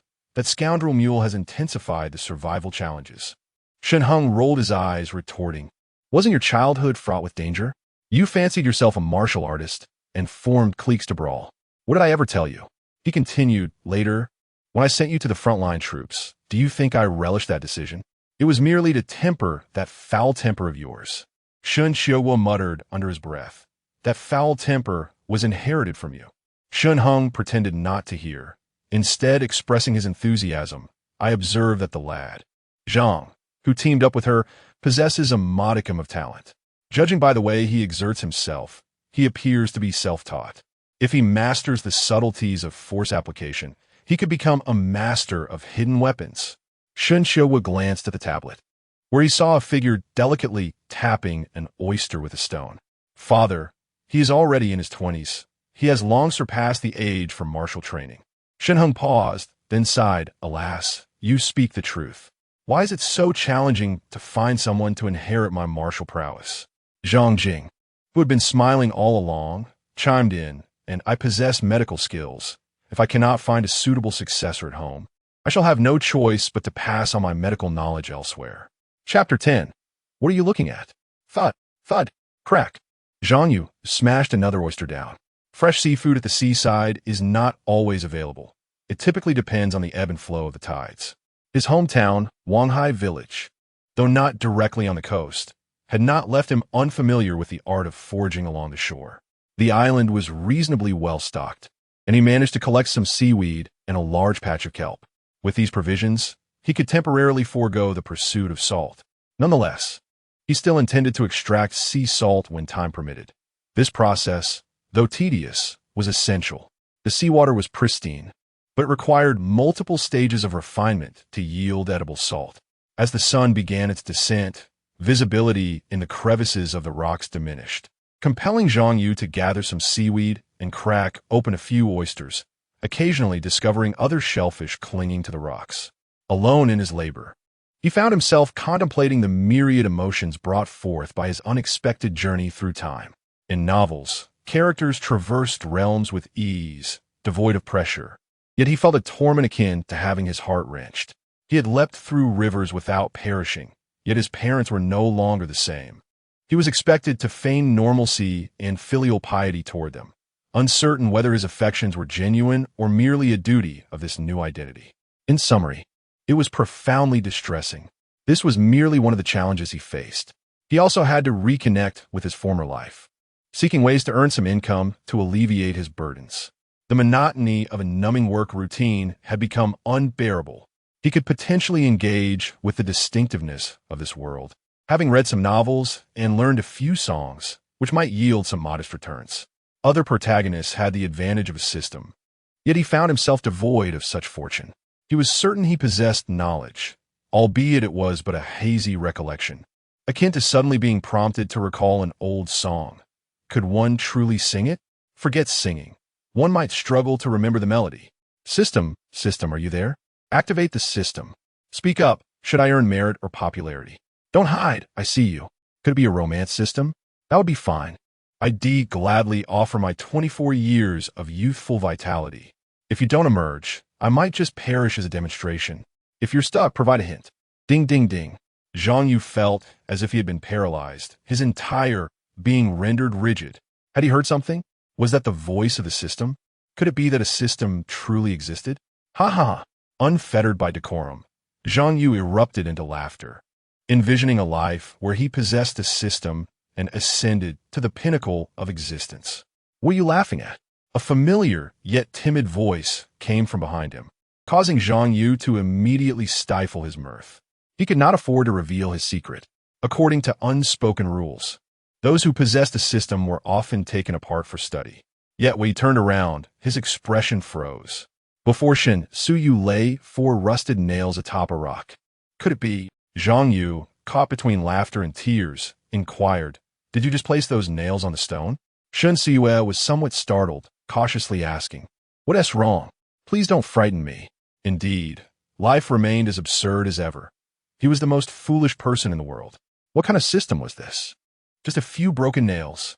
Taking a deep breath, Zhang Yu returned to his expressionless demeanor. The pains that life inflicted upon him necessitated this facade, allowing him to face the incomprehensible blows with equanimity. "I'm fine. I'm just looking forward to the oyster feast we'll have shortly." Initially, Shen Siyue should have been suspicious, but after working a bit, she felt hungry. Upon seeing Zhang Yu with a pile of oysters resembling a small mountain, her heart lightened with joy. "Hee, should I lend a hand? How do you propose we consume all these oysters? Oh, by the way, I found a few rusty nails embedded in some deadwood. Do you think they could be useful? Perhaps due to having died once." Zhang Yu possessed an unusually resilient heart, pondering how to make use of those nails. The nails are certainly useful. Anything metal-related is a treasure to us. Once we gather more equipment, we can smelt these nails into a small knife. As he continued to crack open the oysters, he added, "We could also fashion the nails into harpoons. While they may not suffice against crocodiles, at least we can use them for fishing." Shen Siyue felt elated. This simple life, filled with glimpses of hope, brought her great comfort. Despite the lurking dangers, she believed their team would only improve. "What can I assist you with now?" The goddess was now proactively seeking work. Zhang Yu, who was indifferent towards women, responded bluntly, "Did you see the broad leaves I prepared? Never mind. Just use my clothes instead. First, transport the oysters back to our dwelling, and I'll gather a few more." Although the oysters appeared plentiful, satisfying hunger was another matter entirely. Zhang Yu removed his outer jacket and, before Shen Siyue, stripped off his long-sleeved shirt, tying the sleeves around his neck to create an opening beneath, capable of holding a significant number of oysters. Stealing a glance at Zhang Yu's pale, slender frame, which lacked visible muscle, Shen Siyue discreetly pursed her lips, bemused that he would dare to show it off. After a moment's hesitation, she cautioned, "You might want to be careful. You're still live streaming, aren't you? If you're short on funds, consider ways to boost your viewer count. Tips and ad revenue can add up." After saying this, Shen Siyue filled her makeshift pouch with oysters and left with a somewhat unnatural expression. Zhang Yu cracked open another oyster, suddenly locking eyes with the drone camera that had been following him. He had never live-streamed before and felt it was rather strange. Moreover, he had no idea how many people were watching. The thought of deliberately broadcasting felt awkward. Would he be perceived as talking to himself? It seemed that streamers often spoke to themselves, didn't they? After 3 seconds of staring at the camera, Zhang Yu abruptly exclaimed, "What are you looking at? Viewer, dude, you startle me." "Ah, that's the way they greet each other in Northeast China. What is it to you?" Finally feeling a connection with Zhang Yu, he thought, "Hurry and step away from my goddess. I am not adept at live streaming either." Zhang Yu mused to himself. With so many stars, celebrities, and professional contestants, surely everyone has flocked over there to watch, right? Upon uttering these words, he felt an odd sensation as if he were conversing with Wilson. A viewer commented, "Indeed, your live stream only has over 90,000 viewers, while 680,000 are captivated by your enchanting goddess." Zhang Yu, unable to see the barrage of comments, felt a significant weight on his shoulders. Speaking to the drone served as a means of external expression. In truth, the treasures of the entire island lay along the shoreline. Even if the production team had cleared them away, it would still remain the same. To thrive in this environment, one must possess tools and defensive weapons. Tomorrow, I plan to conduct a thorough search in the rocky area. The production team may have removed the superficial human debris, but I refuse to believe they could excavate the treasures hidden within the silt. Chapter 11. Be My Stepping Stone. Surviving on a Deserted Island. The simplest method is to make full use of the refuse generated by human society. Broken wood, foam, plastic bottles, floats, fishing lines, tattered nets, and tin cans All these items proved to be immensely useful. The production team likely anticipated this and mobilized resources to preemptively clear the island, artificially increasing the difficulty. Zhang Yu wagered that given the vastness of the island, the cleanup would be insufficiently thorough. In Director Luo's office, he was intently watching the live stream of Shun Suyu and Zhang Yu. Earlier, when Shun Suyu encountered a crocodile, he had received a scolding call from Shun Xiugua. In truth, their drone could have dealt with the crocodile, equipped with 2 enhanced tranquilizer darts capable of incapacitating scaly creatures. The only prerequisite was that the contestants should not be caught off guard. Xiao Ning, with a sly smile, remarked, Zhang Yu has analyzed the situation quite astutely. He has deduced that we cannot address the marine debris buried in the soil. However, he seemed to have overlooked the existence of metal detectors, which would hinder his chances of uncovering anything valuable. Director Luo, unable to tolerate the pride of his well-nurtured subordinate, interjected, What about those few iron nails? Xiao Ning awkwardly scratched his nose. Well, that was an accident. Yes, Yu. Those are the last nails he will find. Before Xiao Ning could finish, he was swiftly silenced, sharing the same plight as De Zhuang. In the 100th live stream room, Zhang Yu was exuberantly exclaiming, Haha, we are indeed fortunate to have discovered so many nails. Shun Suyu remained silent. Her cheeks flushed as she and Zhang Yu struggled to drag a log. Indeed, the log was the large piece of wood that had drifted to Zhang Yu's side. Its diameter approached 40 centimeters, and such timber had numerous potential uses. After breaking open some oysters, he had contemplated retaining the log for future endeavors, perhaps crafting a cutting board or tabletop. To his astonishment, upon flipping the log, he discovered it was embedded with numerous nails, at least 100, judging by their color. It was evident that some fool had carelessly hammered in steel nails. The thought of acquiring iron thrilled him, let alone steel. If utilized properly, he could forge a sharp knife, using iron as the core and steel for the blade. After a considerable effort, the duo managed to drag the log back to their shelter, perfectly blocking the cave's entrance. Let's take a break. We can stack stones on the log later. With the addition of a fire, no beast should dare approach this place tonight. Zhang Yu began to feel faint again. After consuming all the coconut meat and juice, he was left with a dizzying sensation. After a while, seizing the remaining light, Zhang Yu hurried to gather dry grass, and Shun Suyu, unable to stand idly by, followed closely behind to assist him. It wasn't until the sun dipped below the horizon that Zhang Yu returned to the shelter, utterly exhausted. Yet, the tasks were far from over.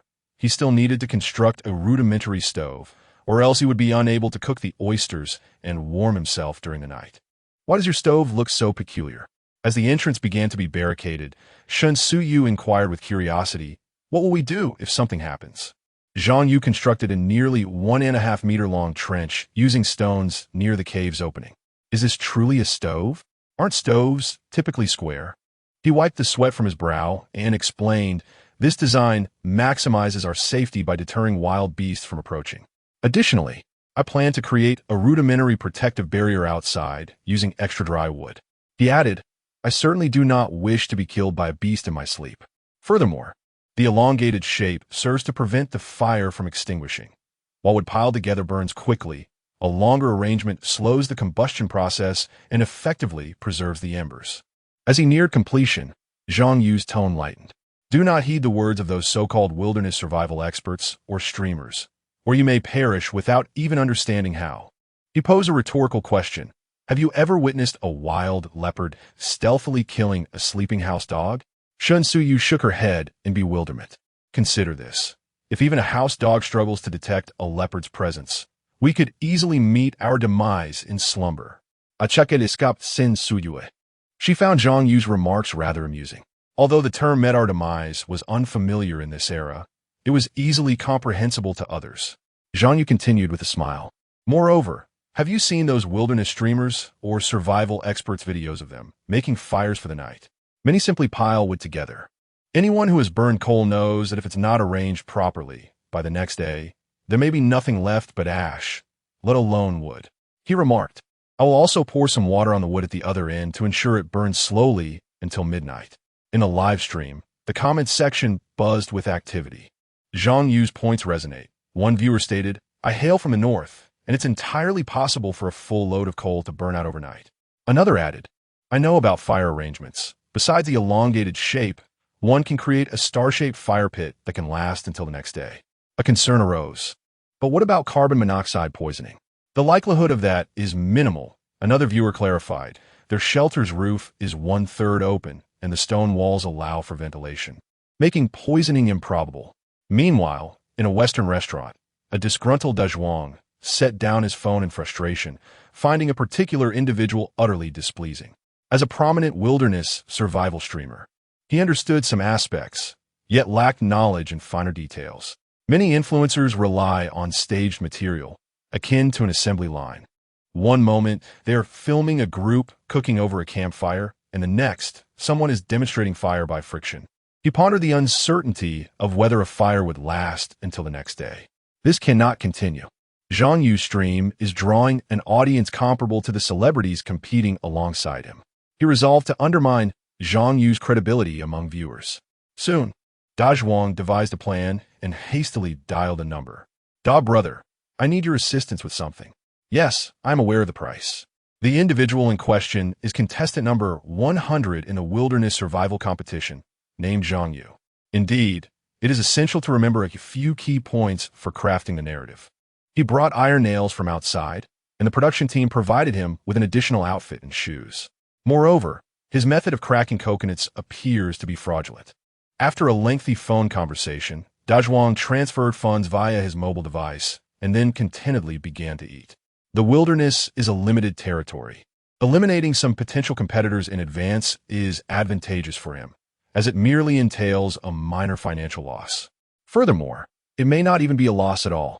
Once Zhang Yu's reputation deteriorates, he can emerge to speak ill of others while elevating himself. This tactic is universally applicable across various circles. Sometimes, it is not about who is right, but rather who has the loudest voice.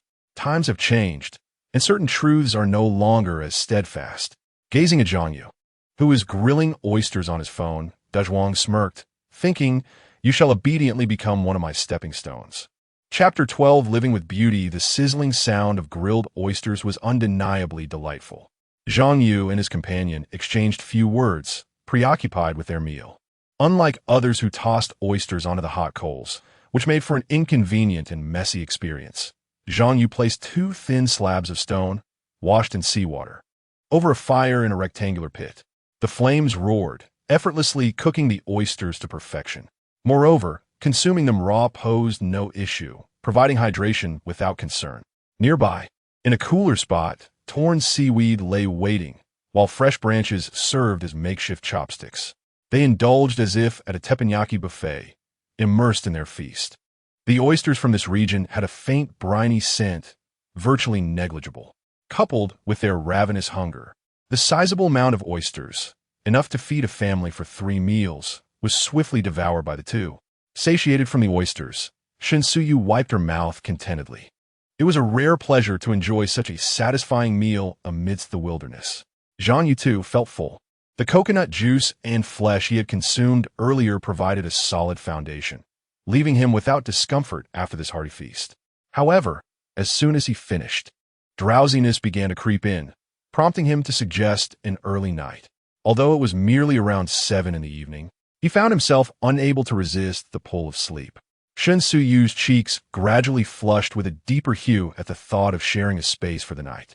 Zhang Yu glanced around the cave, noting a pile of firewood on one side, convenient for stoking the fire later.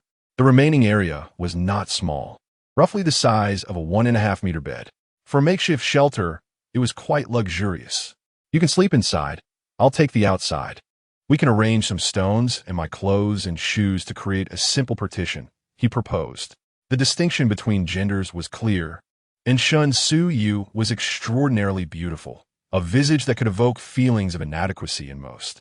Her features were picturesque, bright, expressive eyes, a clean and clear complexion, a delicate nose, and perfectly shaped, inviting lips. Her face was oval with a hint of youthful roundness, and her beauty was immediately apparent, even hinting at her future allure. In her youth, she was captivating. As she aged, one could describe her in modern parlance, as possessing the face of a matriarch, symbolizing peace and prosperity. Zhang Yu, despite not being versed in physiognomy, could discern that this visage was undoubtedly auspicious for a partner. Shen Suyu's skin was tender and fair, glowing with vitality. Her figure gracefully rounded and easily embraced. With a slender waist, shapely hips, and long, straight legs, she stood over 1.7 meters tall, and astonishingly, she possessed petite feet. At the outset of her live broadcast, Shen Suyu's beauty and physique attracted tens of thousands of viewers, a testament to her allure. It should be noted that among the competitors were genuine stars with substantial followings, renowned internet personalities, and internationally acclaimed survival experts from various countries.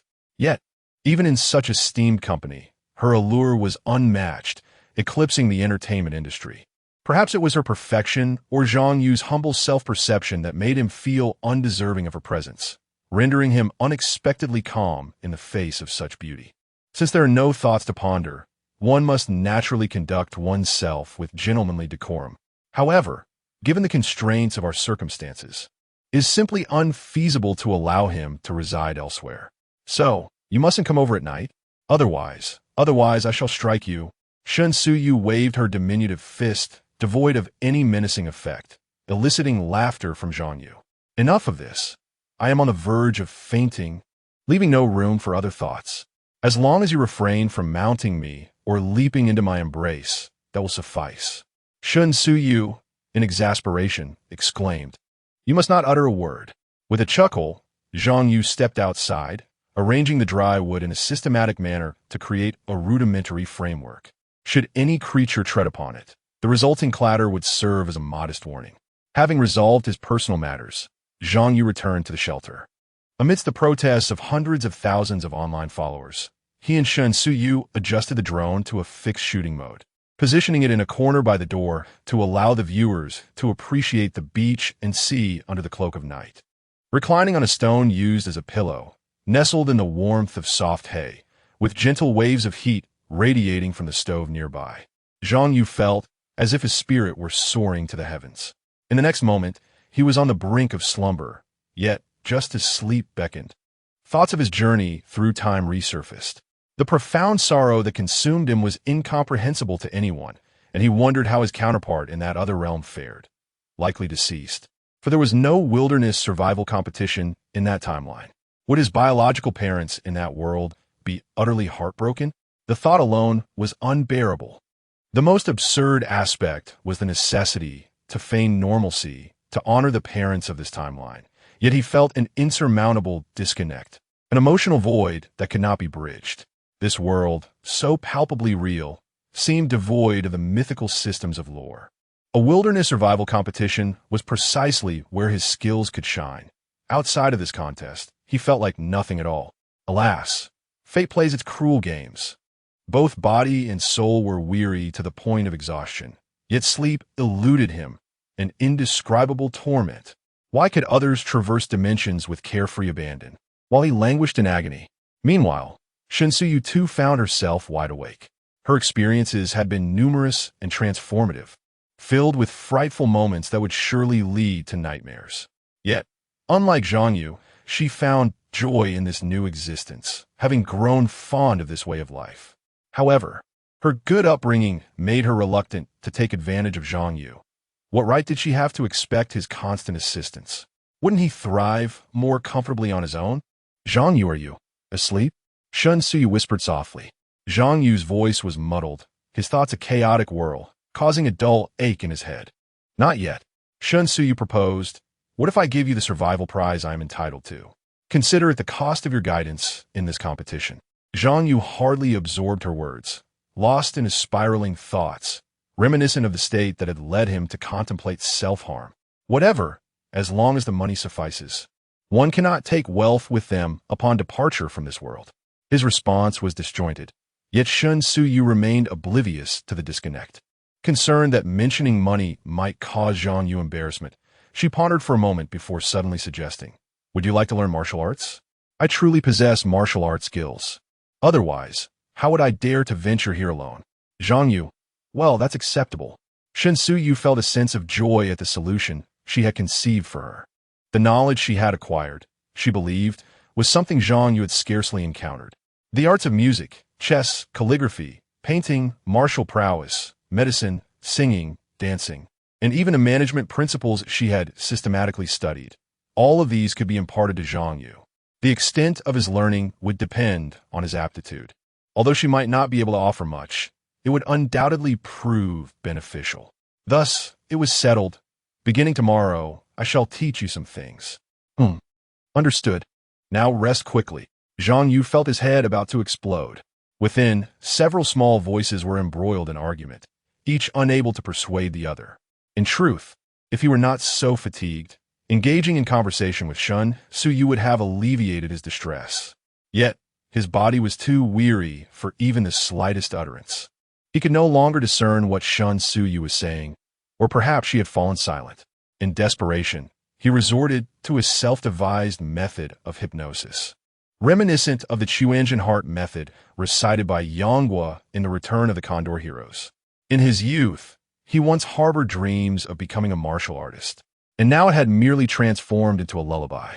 The great path begins to penetrate the 9 orifices. The 9 orifices reside at the coccyx. Commencing from the Yongquan point at the foot, flowing through the knees, gradually ascending to the coccyx, and swirling urgently at the crown. Chapter 13. Who else is in my embrace? The live broadcast of the wilderness survival competition during the night saw a significant decline in viewership. On the first day of the event, the night transformed into a grand stage of suffering, with some contestants unable to sleep due to relentless mosquito bites, while others curled up amidst dry leaves, shivering from the cold due to the lack of a fire. In an exaggerated manner, some even huddled together for warmth. There were also those who, driven by hunger, found sleep elusive, yearning to forage for food, yet fearful of venturing out, thus remaining confined within their makeshift shelters, idly chatting with teammates and the drone. As Zhang Yu and Shun Suyu stepped out of their live stream, they realized that, when evaluated on comfort, safety, and survival status, their team surprisingly ranked first among the 50 groups. When the host of the general live stream would later summarize the events of the second day, the mention of Zhang Yu and Shun Suyu's names would undoubtedly attract a surge of viewers. However, that was a matter for another time. The night was far from easy to endure. In the dead of night, the rectangular stove designed by Zhang Yu burned steadily. He had carefully rationed the firewood, dividing it into 5 segments, fearing that an excessive amount would cause it to burn too quickly, thus risking a loss of warmth by morning. The connections of a few pieces of wood ensured that, throughout the long night, flames would intermittently flicker to life, radiating comforting warmth and casting a light that instilled fear in the creatures of the wild. Yet, the stove's exceptional design inadvertently caused Shun Suyu to become restless in her sleep. Haunted by recurrent nightmares, she, in a state of drowsiness, removed her competition jacket and pants. But fear not, for she still retained a layer beneath, akin to thermal leggings, intended to help the contestants endure the summer heat. Shun Suyu awoke several times, yet fatigue from the day's exertions lulled her back to sleep. Eventually, in an inexplicable manner, she crossed the imaginary boundary and nestled beside Zhang Yu.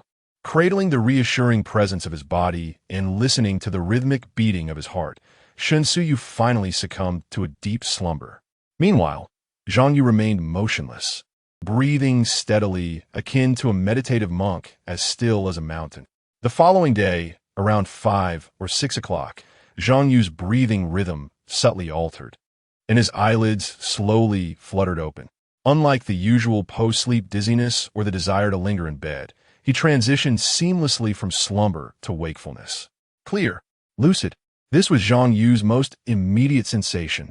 He had never experienced such clarity of mind before, feeling as though his brain had been rejuvenated, extraordinarily sharp. If it were during his school days, picking up a textbook would have felt effortless, as if he could recite it entirely after a single read. Mental clarity and perceptual acuity are intertwined.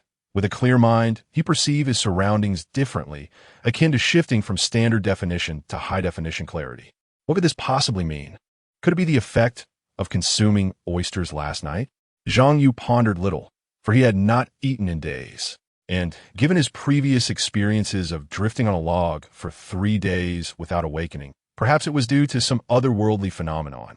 If only he could maintain this state daily, he would surely excel in his graduate studies upon returning, making his future career endeavors all the more fulfilling. Perhaps.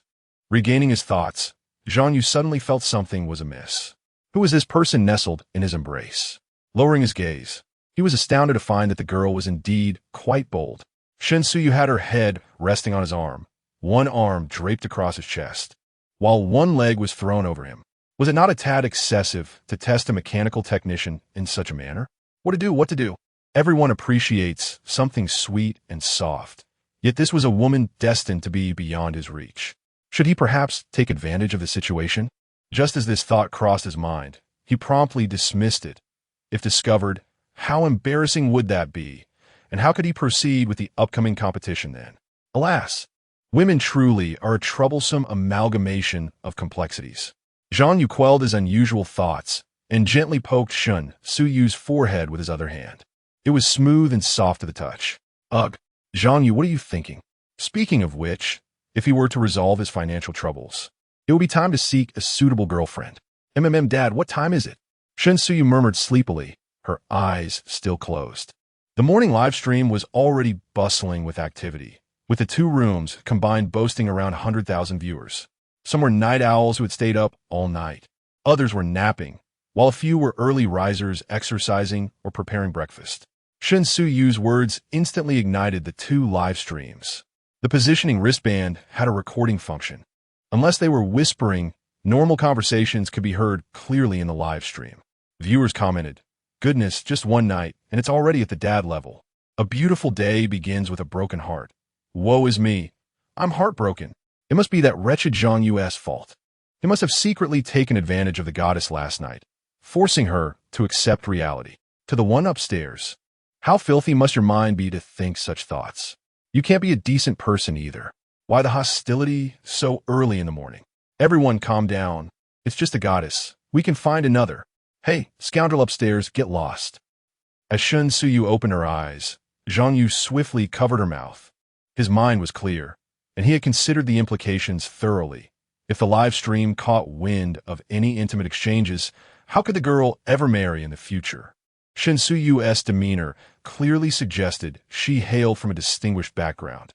If she had a fiancé or suitors, would they not blame him, an ordinary person? The best course of action was to ensure that only the two of them were privy to this affair. However, Zhang Yu underestimated Shen Suyu's formidable spirit. Boom! While she retaliated with tiny fists pounding her chest, Zhang Yu barely had time to react before one fist struck his eye. Ouch! Zhang Yu, disregarding everything else, felt tears streaming down his face. Why did you hit my eye? It hurts terribly. If I go blind, you'll be in big trouble. Shen Suyue, resembling an irate little leopard, was on the verge of exploding, her indignation palpable. How could you be holding me like that? Speak up. Otherwise, you'll regret it. Viewers in the live stream reacted. Goodness, Zhang Yu truly is a lecherous man, taking advantage of the goddess while she sleeps. How could the production team allow such a person to compete? Zhang Yu has already violated the rules. We must promptly disqualify him. A mere disqualification would be lenient. He should bear the mark of disgrace for a lifetime. If only he were not on the island, I would surely take him down. Haha, judging by the sounds. It seems the goddess has dealt with Zhang Yu. Well done. I have just risen. What has transpired? Wow, the beach is stunning. Thus, it is said that even with the best preparations, success is not guaranteed. Circumstances may very well unfold in the opposite direction. How could I possibly embrace you? Just look at my position. I remained still throughout the night, whereas you, on the other hand, have crossed the line. What is the meaning of you rushing into my arms? And yet, you dare to accuse me? No, you even struck me. How do you manage to act so brazenly? Zhang Yu is exasperated. When one harbors no ulterior motives towards the opposite sex, they remain merely an ordinary individual. Chapter 14, Title Gathering. It appears I have misjudged you. Why must you be so petty? Look at yourself. How can you still be in tears? Am I not allowed to admit my fault? The two remained at an impasse for a while, until Shen Suyu finally grasped the situation and sheepishly offered an apology to Zhang Yu. The eye that had been struck still blurred his vision, tears streaming down his face. What had started as a beautiful morning had devolved into this. Please check my eye. Let there be no complications, Zhang Yu thought to himself, too weary to dwell on grievances. He resolved to keep his distance from this woman in the future, perhaps even erecting a wall between them during sleep. In comparison to this minor misunderstanding, he prioritized the competition. Whether he could secure a substantial profit hinged on this rare opportunity. Shen Suyu approached him, her shyness dissipating with the commotion. When Zhang Yu withdrew his hand, an unnatural flush spread across her lovely face. Indeed, the legendary panda eyes truly existed. It should be fine. There are just a few blood vessels.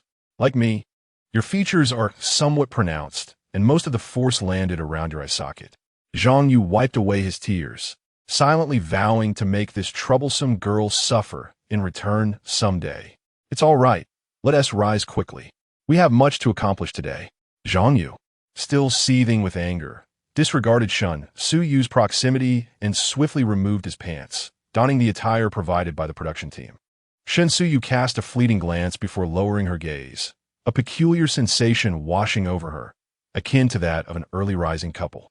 Zhang Yu, having efficiently dressed in the program's outfit, said without turning back, "We have a lot of work ahead. Don't wear the inner layer. There's only one set of clothes, so we must conserve." With that, he seized his drone, kicked aside the stones blocking the entrance, and stepped outside alone. This incident was likely broadcasted to the viewers in the live stream, and he anticipated that most would berate him. He had no idea how many were watching their stream, but he imagined it was not many, akin to small streamers with only a few hundred followers. In his mind, his live stream resembled such a scenario. On the deserted island, devoid of mirrors, the drone's professional camera, about the size of 3 coins, served as an excellent reflective surface. Zhang Yu brought the drone before him, his dark eyes meeting the lens. The viewers chimed in. "Ah, look at that sorry state. Just look at those tear stains, panda eyes. I've captured this moment. Let me create a meme. This is purely organic." Zhang Yu's expression darkened as he muttered to himself. That was quite the hit. Whoever marries her will surely be unfortunate. After fiddling with the drone, its 4 wings began to whirl rapidly, bursting forth with power, and it took flight in an instant. A marvelous sight. Had they not been in the wilderness, Zhang Yu would have surely examined it further, perhaps even attempting to replicate one. This had always been his passion, from throwing objects to studying various gadgets. After a while, Shen Suyu emerged, looking a bit shy. Zhang Yu turned to gather the charcoal at the shelter's stove, adding some kindling. "What shall we do today?" Shen Suyu inquired, having likely stepped out for a moment of privacy. Today, apart from feeling quite famished, Zhang Yu finds himself in excellent spirits. In a short span, he has already organized numerous thoughts. We must not only consider our immediate existence, but also reflect on the long term. The seaside is ill-suited for permanent habitation. Thus we shall undoubtedly venture inland. Consequently, there are 2 categories of necessities we must prepare. The first being provisions, such as dried fish and shellfish, which are easily preserved. The second category comprises tools. We must devise weapons for our protection and instruments for productive endeavors. Noticing that Shen Suyu is listening intently, Zhang Yu continues. Besides these 2 categories, the extraction of salt is also of paramount importance, as salt is indispensable to human life and essential for food preservation. It is fortuitous that during these days of adaptation and exploration, we can amass supplies of food and salt, facilitating our future ventures. By the way, do you know how to extract sea salt? Shen Suyu nods eagerly, aware that it requires the creation of salt pans. Zhang Yu shakes his head in dismay. That method of sun-drying is too time-consuming for us. Instead, we can gather clean seawater, heat stones over a fire, and allow the seawater to drip down gradually, eventually evaporating to form salt on the stones. Once we have collected enough, we can dissolve the salt in fresh water, filter out impurities, and quickly evaporate the solution, repeating this washing process 2 or 3 times to ensure its safety for consumption. The yield of salt from seawater depends on the site and equipment, while the quality hinges on the purity of the seawater. It goes without saying that seawater near human habitation is often tainted, but this 4 Seasons island is different. Having sampled oysters yesterday, Zhang Yu noted the pristine environment and unpolluted seawater. However, despite the ease of discussion, accomplishing these tasks without tools is no simple feat. They currently lack even a container to hold water. Zhang Yu attempts to pry a nail from a log, but finds it immovable. Such fine timber can only be burned to extract the nails. After a brief meeting, he leads Zhang Yu to the rocky shore, where the tide is receding, an opportune moment for foraging. He has just fashioned a rudimentary spear by binding the iron nails Zhang Yu found yesterday to a twig, while also sharpening 2 other twigs with stones for emergencies. Of course, the twine used for binding is his shoelaces. This undeveloped island abounds with seafood, and upon reaching the shore, Zhang Yu spots a sea cucumber the size of his thumb. Zhang Yu exclaims in delight, and thus begins a lively foraging adventure, during which Zhang Yu not only seeks seafood, but also remains vigilant for any human refuse in the mud. In a live broadcast room, an attractive online host has gathered all the summaries from the streaming sessions. Facing the camera, she smiles and begins her report. The wilderness survival competition has garnered an astounding 130 million views on its first day, with an average of 87.88 million concurrent viewers. Such statistics may baffle the general audience, yet industry insiders are acutely aware of their staggering implications. On just the first day, the number of regular viewers has approached 30 million. This surpasses even the combined efforts of 2 major live streaming platforms. Should an advertisement be secured, the production team would undoubtedly reap substantial profits, demonstrating a capacity for revenue generation that eclipses that of the most popular television stations. Last night, we urgently invited the judges to assess the performances, and to everyone's astonishment, the leading team was none other than Team 50, comprised of contestants Zhang Yu and Zhang Yu. Their respective live streaming rooms are numbered 99 and 100. May they remain true to their original aspirations and achieve further success. Within the confines of the production team's conference room, a high-level meeting is underway. Director Luo briskly assigns various tasks. The online engagement for contestant Zhang Yu's video fell short yesterday. To those responsible for the promotional copy, I grant you one more opportunity. This is merely a preliminary trial.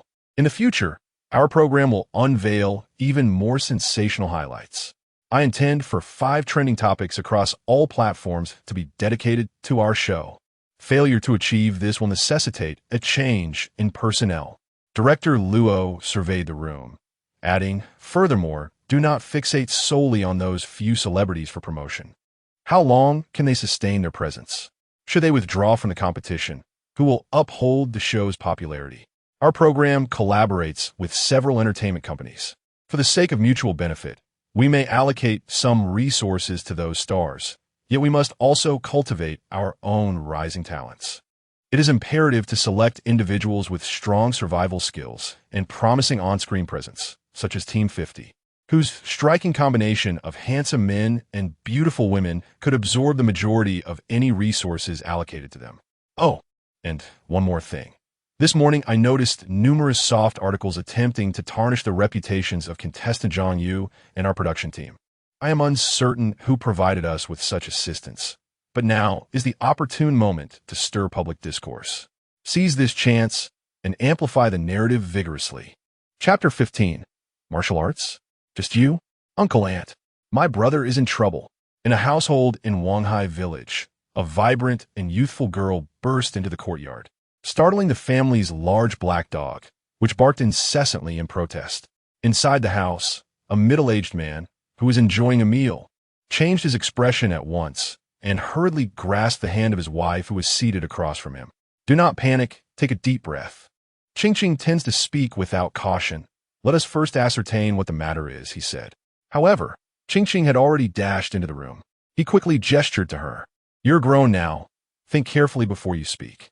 Your aunt isn't well. Spare her the suspense." Ching realized her impulsiveness, but the news she had just received was simply too monumental. She organized her thoughts and spoke rapidly, yet clearly. "My brother has entered a wilderness survival competition. If he wins, there will be a substantial cash prize. Yes, let me share this good news first. That should bolster Aunt's ability to cope with it. I'm truly clever." Qingqing thought to herself with satisfaction as she observed her uncle and aunt, both of whom, despite being under 50, appeared aged due to the incessant trials they had faced. Indeed, upon hearing her words, the expressions of the middle-aged man and his wife softened. They had been bracing themselves for disheartening news. The man, Zhang Jinsai, was a renowned carpenter in the region, while the woman, Wu Xiuli, was resourceful and had once engaged her family in livestock farming, amassing a fortune worth over 100 million at her peak. "See, I told you," Zhang Jinsai remarked. "Qingqing speaks without thought. But participating in such a program is a good thing. It indicates our son is making a name for himself." Wu Xiuli's lips curled into a smile, though she playfully chided, "You reckless child, who would dare to marry you with such impulsiveness?" Instead of receiving praise, Qingqing was met with a few complaints, which left her somewhat disheartened. The program she mentioned was indeed a wilderness survival competition, a contest set on a deserted island where survival duration determined the prize money. Upon hearing this, Zhang Jinsai and Wu Xiuli's expressions darkened once more, particularly Wu Xiuli, who voiced her concerns. "What do you mean by nothing? Will he eat? Will he sleep? Isn't this just tormenting him?"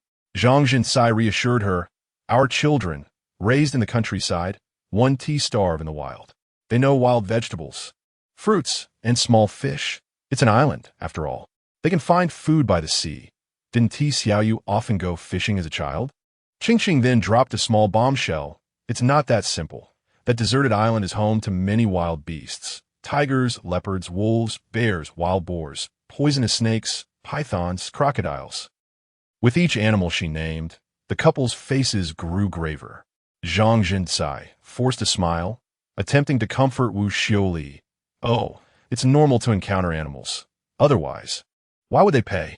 We have wolves and snakes in our mountains too. Xiao Yu has caught them before." Qingqing glanced down at her toes, itching to mischievously ask, "Would you prefer to hear the good news or the bad news first?" However, recognizing her elder's fragile composure, she refrained from making such a reckless statement. However, Wu Xiuli discerned that Qingqing was merely a 17-year-old girl, incapable of concealing her true thoughts. "Qingqing, do you perhaps know more? Speak freely. Knowing that your brother is now healthy, what could possibly trouble us?" Qingqing nervously clutched her garment, stammering, I heard from the news and online that my brother contemplated suicide, but he survived and drifted to that island, where he then joined the competition." Zhang Zhen was momentarily speechless, while Wu Xiuli remained silent. On the island of 4 seasons, Zhang Yu, incredulous, set down his half-eaten fish and turned to Shun Siyue. "Are you out of your mind?" Their harvest from the shore was bountiful. For assorted fish, 15 sea cucumbers, 3 crabs, 5 octopuses, 6 scallops, alongside various small snails and oysters. Yet, inexplicably, Zhang Yu felt a gnawing hunger, transforming their catch into their breakfast. As they dined, Shun Siyue suddenly became unaccountably agitated. She gazed at Zhang Yu with a defiant look, her stunning countenance tinged with a hint of grievance. "You promised me. Are you now having second thoughts?" Irritated, Zhang Yu set down half a fish, demanding, "When did I ever promise you? Clarify that for me." Refusing to back down, Shun Siyue retorted, "Just last night before sleeping. You agreed. You're a scoundrel. You don't keep your word." Sensing the ambiguity in their exchange, Zhang Yu suppressed his rising frustration and impatiently explained, "Sister, we are striving for survival. Do you comprehend that? Even mere sustenance is a struggle. Why are you suddenly trying to teach me martial arts? What are you thinking?" The events of the previous night were not fresh in his mind. Shun Siyue's beautiful eyes glistened with unshed tears. "You did promise. I cannot let you survive on this deserted island alone. I have my worth too. I can teach you many things you do not know." Zhang Yu suddenly laughed, a mirthless chuckle as he scrutinized Shun Siyue. "Martial arts? From you? Have you ever seen a fist the size of a sandbag?" He extended his fist, and Shun Siyue's petite hand was utterly incomparable. Their combat prowess was not even on the same scale. Even if Shun Siyue had some martial training, it was likely limited to something as superficial as Taekwondo, which might look impressive, but would be outmatched by free fighting in a real confrontation. "You look down on me. Let us have a duel." For reasons unknown, though Shun Siyue was clearly furious, her tone bore a playful lilt. This nuance went unnoticed by both her and Zhang Yu. A duel? Very well. Zhang Yu recalled a vivid image of Haonan calling for a duel, a nostalgic moment from a world long gone. Shun Siyue's bright eyes sparkled mischievously. If I win, you must obey me in all matters of teaching. Zhang Yu nodded casually. Fine, but if I win, you must comply with my survival strategies. Shun Siyue extended her fair hand, and Zhang Yu met it with his own, creating a resounding clap of agreement, a vow neither could retract. In the commentary booth of a live stream, De Zhuang shook his head helplessly. It seems their first-place victory was purely by chance. Today, they gathered an abundance of food, which they could have stored, yet they consumed it all. Moreover, what martial arts should one learn? This is a survival scenario on a deserted island. Exhausting one's energy is the gravest sin. A viewer remarked, Brother Da Zhuang makes a valid point. Zhang Yu has quite the appetite and seems oblivious to the need for moderation. Just look at the other contestants. Who would rather split a single insect in half? Is it a fault to be able to eat? Let us not forget that Zhang Yu endured 3 days of hunger. What harm is there in consuming a bit more? Most of today's seafood was procured by him, was it not? Furthermore, he even discovered a half-empty mineral water bottle in the mud. Did the other groups achieve such a feat? Even those by the shore seemed to be merely gathering small snails. Has no one noticed how well these two are synchronizing with one another? At times, I cannot suppress a smile of amusement. What smile of amusement? Away with that. The goddess belongs to me. Let us cease this bickering. The bets have been placed. I wager that Zhang Yu cannot outmatch Shun Siyue in a rocket contest. Oomph. Everyone is aware of Shun Siyue's credentials. Only Zhang Yu remains oblivious. Nevertheless, I stand with Zhang Yu. After all, his physique speaks for itself. Chapter 16. Witness the fierce tiger pouncing for its prey. Zhang Yu swiftly consumed the remaining fish. Today was peculiar. In the past, finishing a meal merely meant satisfaction, devoid of any additional sensations. Yet after his meal today, he felt as if a surge of energy coursed through his limbs, transforming into nourishing sustenance that his body eagerly absorbed. It was indeed remarkable. At times, he questioned whether this was merely a dream. He had previously dreamed of flying, effortlessly soaring through the air, only to awaken and realize he had been holding in a considerable urge to relieve himself. After finishing their meal, the clock indicated it was around 8 in the morning. The two deliberately chose a sandy area for their duel. Zhang Yu, feeling quite content after his meal, approached Shun Suyu with a playful mindset, eager to knock her down and see what she would say next. He theatrically called out, "Round 1, ready, go." The nostalgia of classic fighting games washed over him. Behold, the hungry tiger pounces. With one eye swollen, he lunged forward, claws outstretched, eliciting laughter from the live-streaming audience. However, Shun Suyu was not one to indulge in jest. As Zhang Yu closed in, she swiftly extended her leg, delivering a lightning-fast kick to the bend of his knee. Bang! Ouch! Zhang Yu exclaimed, feeling his balance shattered, leaving him no chance to recover as he toppled sideways. Fortunately, the sand cushioned his fall, sparing him from pain. Undeterred, he sprang back to his feet, declaring, "I was careless. I didn't evade. Let us go again."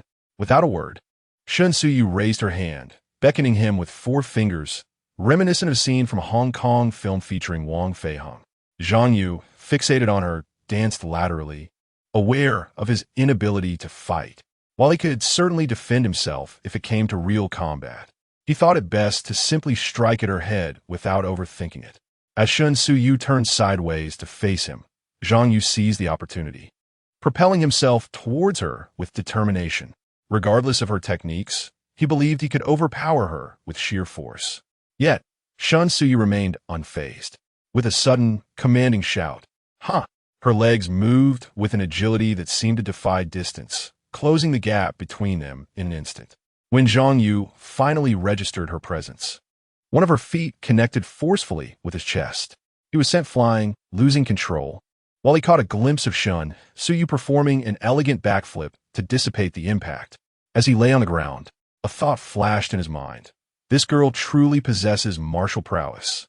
How could this strong man be bested by such a delicate beauty? What a shameful defeat. Shun Suyu strode forward, chin held high, hands clasped behind her back, exuding an air of superiority. Are you convinced? What could Zhang Yu say? He resigned, I concede. With a triumphant huff, Shun Suyu declared, from now on, you will practice with me for 2 hours every morning. The rest of your time is yours to manage. Any objections? Zhang Yu opened his mouth, but ultimately, like a defeated rooster, he drooped his head and murmured, no objections. Shun Suyu found it quite addictive to tease Zhang Yu, playfully remarking, if you have any objections, feel free to voice them. I am quite democratic. Zhang Yu rolled his eyes. Oh, so you're addicted, are you? Very well, then master, teach me the art of internal energy. Shun Suyu paused, noticing the mischievous grin on Zhang Yu's face, and with a peculiar expression, she inquired, are you certain? Zhang Yu genuinely wished to learn the art, as it seemed an irresistible pursuit for every man, under the right circumstances, of course. Absolutely, without a doubt. You teach, I shall learn, but the question remains. Do you even know how? Shun Suyu beamed, her smile radiant in the morning sunlight. The sheer beauty of the moment left even Zhang Yu momentarily entranced. Meanwhile, at the commentary booth of a live stream, De Zhuang nonchalantly sipped water, feeling like a clown. No matter how he commented, the concerned parties were oblivious, enjoying their fun all the same. What did it matter if he was right? In a short span, the popularity of both Room 99 and Room 100 had surged. Along with generous donations, he felt a twinge of envy. Just wait. Once those scripts are completed, I can turn the white into coal. Comments from viewers flooded in. Could the goddess truly possess internal energy? I refuse to believe it. Forget everything else. I've moved my coffee table aside, goddess. Please teach us swiftly. I, too, wish to learn martial arts, and I will be glued to your streams from now on. The way the goddess defeated Zhang Yu was so impressive. I want to learn. Was it just me, or did that smile from the goddess steal my very soul? New here, you'll get used to it. Those in the goddess stream are mere soulless husks. In the courtyard, the hearty laughter of old master Shun echoed throughout. Ha ha ha. With such rudimentary skills, you dare to teach others? Shun Xiaoguo, who had not gone to the office today, joined in the laughter. Suyu may not excel in practice, but she has memorized the theoretical techniques quite well. However, his laughter soon faded as he recalled the earlier conversation from the live stream. His precious daughter had spent the night in someone else's arms. His heart ached. Sin Suyue, with her hands clasped behind her back, explained the intricacies of internal energy with a serious demeanor. While one could argue that internal energy was largely mythical, the most precise interpretation would be as a profound manipulation of vital force and breath control, transitioning from the tangible to the intangible, and vice versa. Such knowledge had nearly been lost among contemporary sects, with each retaining their unique, albeit differing, practices. As a beginner, your physical strength is still underdeveloped, and your body lacks coordination. Thus, delving into the advanced concepts is out of reach for now. Upon seeing Zhang Yu's expression of disbelief, Shun Suyu shifted her tone. However, I can teach you the basics of hard Qigong, which contains elements of internal energy. We shall begin now. Rest assured, the essential techniques are easy to grasp, but will require your commitment to long-term practice. Regardless of the truth, Zhang Yu felt that their current live stream was shaping up nicely, making it more engaging, which directly linked to his earnings. Thus, Zhang Yu immediately became serious, awaiting teacher Shun's instruction. First, he assumed the horse stance. Obediently, Zhang Yu positioned himself as he had learned from the television. Unexpectedly, Shun Suyu kicked his knee, exclaiming, "What kind of horse stance is this? Your knees should be together. Knees apart is the internal horse stance meant for women." Zhang Yu complied, only to be subjected to a flurry of kicks and hits from Shun Suyu, who took quite some time to finally assist him in achieving a proper horse stance. Next, he was instructed to keep his back straight, chest out, head held high, and to gently squat down. Zhang Yu, feeling discomfort, descended into a squat. Thirdly, he was told to tighten his abdomen and inhale. Zhang Yu nearly lost composure, questioning how one could possibly tighten their abdomen while inhaling. Wasn't that contradictory? The live stream audience erupted in laughter, believing Shun Suyu was merely teasing Zhang Yu. However, Shun Suyu was genuinely committed to teaching. She approached him from behind, pressing her knee against his lumbar spine while simultaneously pushing down on his shoulders. Once Zhang Yu became accustomed to this posture, Shen Suyu pressed firmly on his shoulders and delivered a swift kick to his rear. Zhang Yu felt a jolt through his body, gasping in surprise. So this was what it meant to tighten the abdomen and inhale. Chapter 17. Remember this posture. How shall we describe Zhang Yu's current position?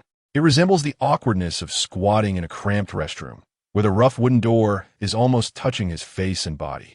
It is an exceedingly embarrassing stance. Zhang Yu finds himself reluctant to engage with Shen Suyu.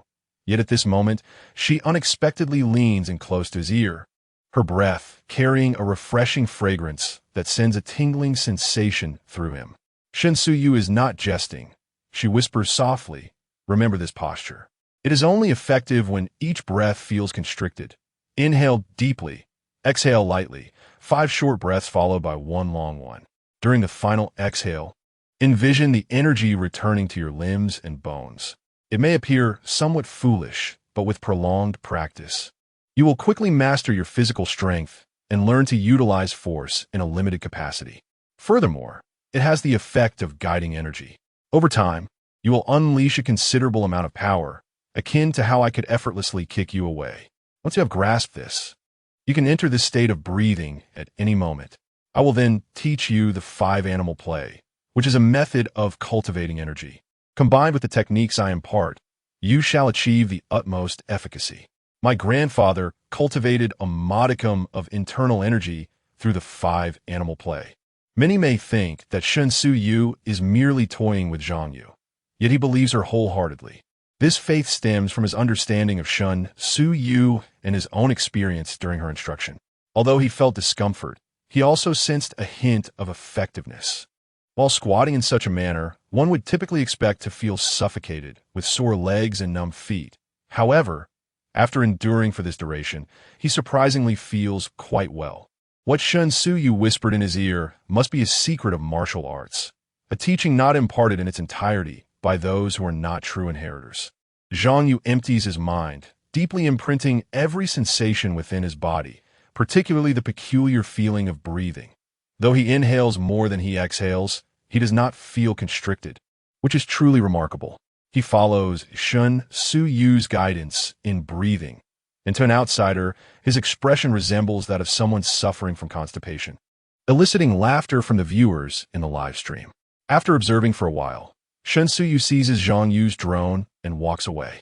Left in his squat, Zhang Yu recalls Ouyang Feng from the Legend of the Condor Heroes and the Return of the Condor Heroes. Surely, that was a form of internal skill as well.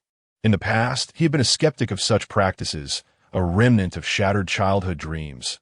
Yet now he finds himself believing once more. After a period of breathing, he begins to sense a newfound strength within his body. For reasons unknown, he silently recalls the entirety of the Chuanjin Heart method recited by Yang Gua. The essence of this method is simple. It instructs the practitioner on how to circulate energy.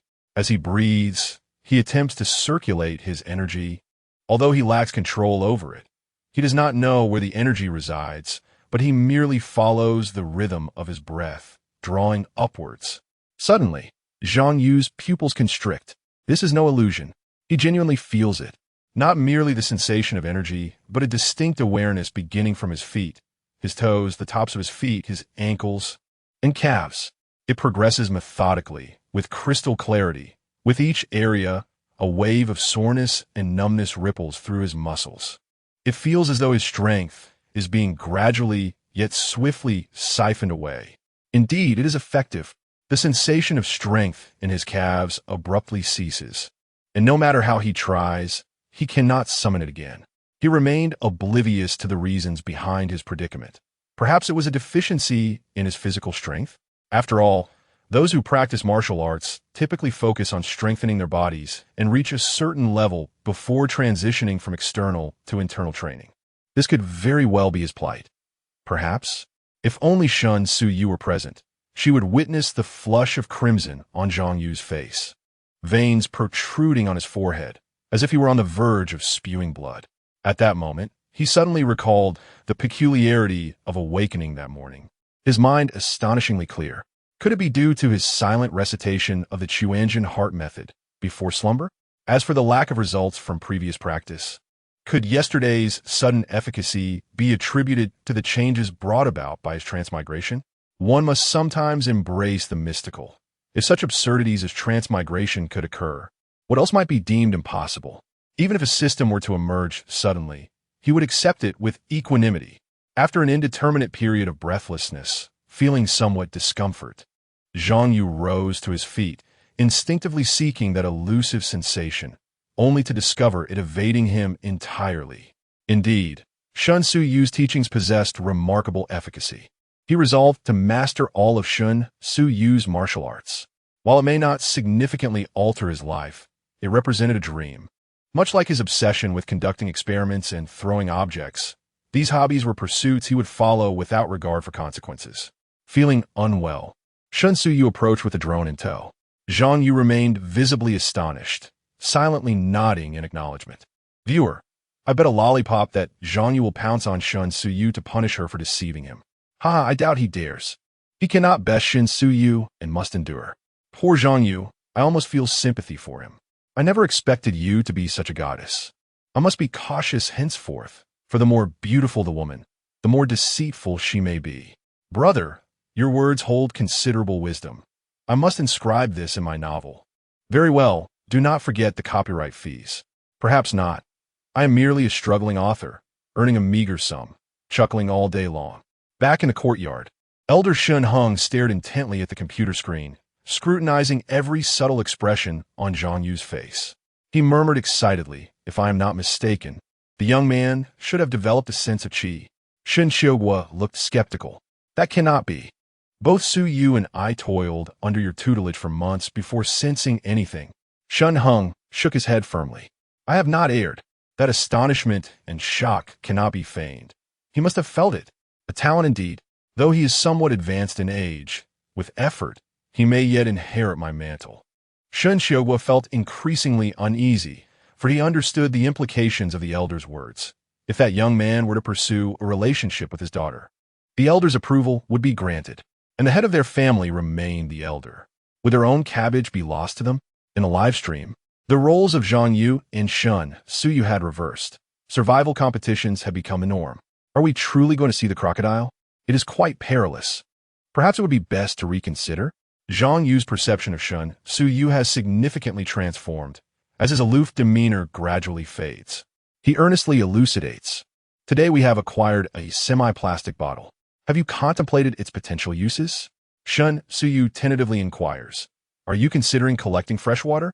Or perhaps using it to store seawater for the purpose of extracting sea salt? Zhang Yu chuckles softly. Neither, for diving in seawater can be detrimental to one's eyesight. Even the purest seawater is unsuitable. We can fashion a rudimentary diving mask from the plastic bottle, allowing me to dive for fish and search for human debris. The deeper we venture, the more challenging it becomes for the production crew to clean up. These items fall within the realm of regulations, and we can make good use of them. Shen Su Yu, puzzled, asks, what does this have to do with our crocodile observation? Zhang Yu cannot help but gently tap her on the head. We need to comprehend the range of crocodile activity. Otherwise, while I am diving, should a crocodile swim by, would I stand a chance against it? Shen Su Yu nods in understanding, then places her hands on her hips, puffing up with indignation. How dare you, Zhang Yu? You strike your master's head.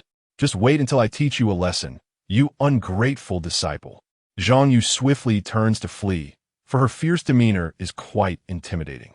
It is wise to retreat for the time being. Chapter 18. Where does this superiority complex arise from? Zhang Yu and Shun Su Yu playfully made their way to the western beach, while online and in live streams. A heated debate ignited among those with ulterior motives regarding the ethical implications of utilizing human waste as a survival technique.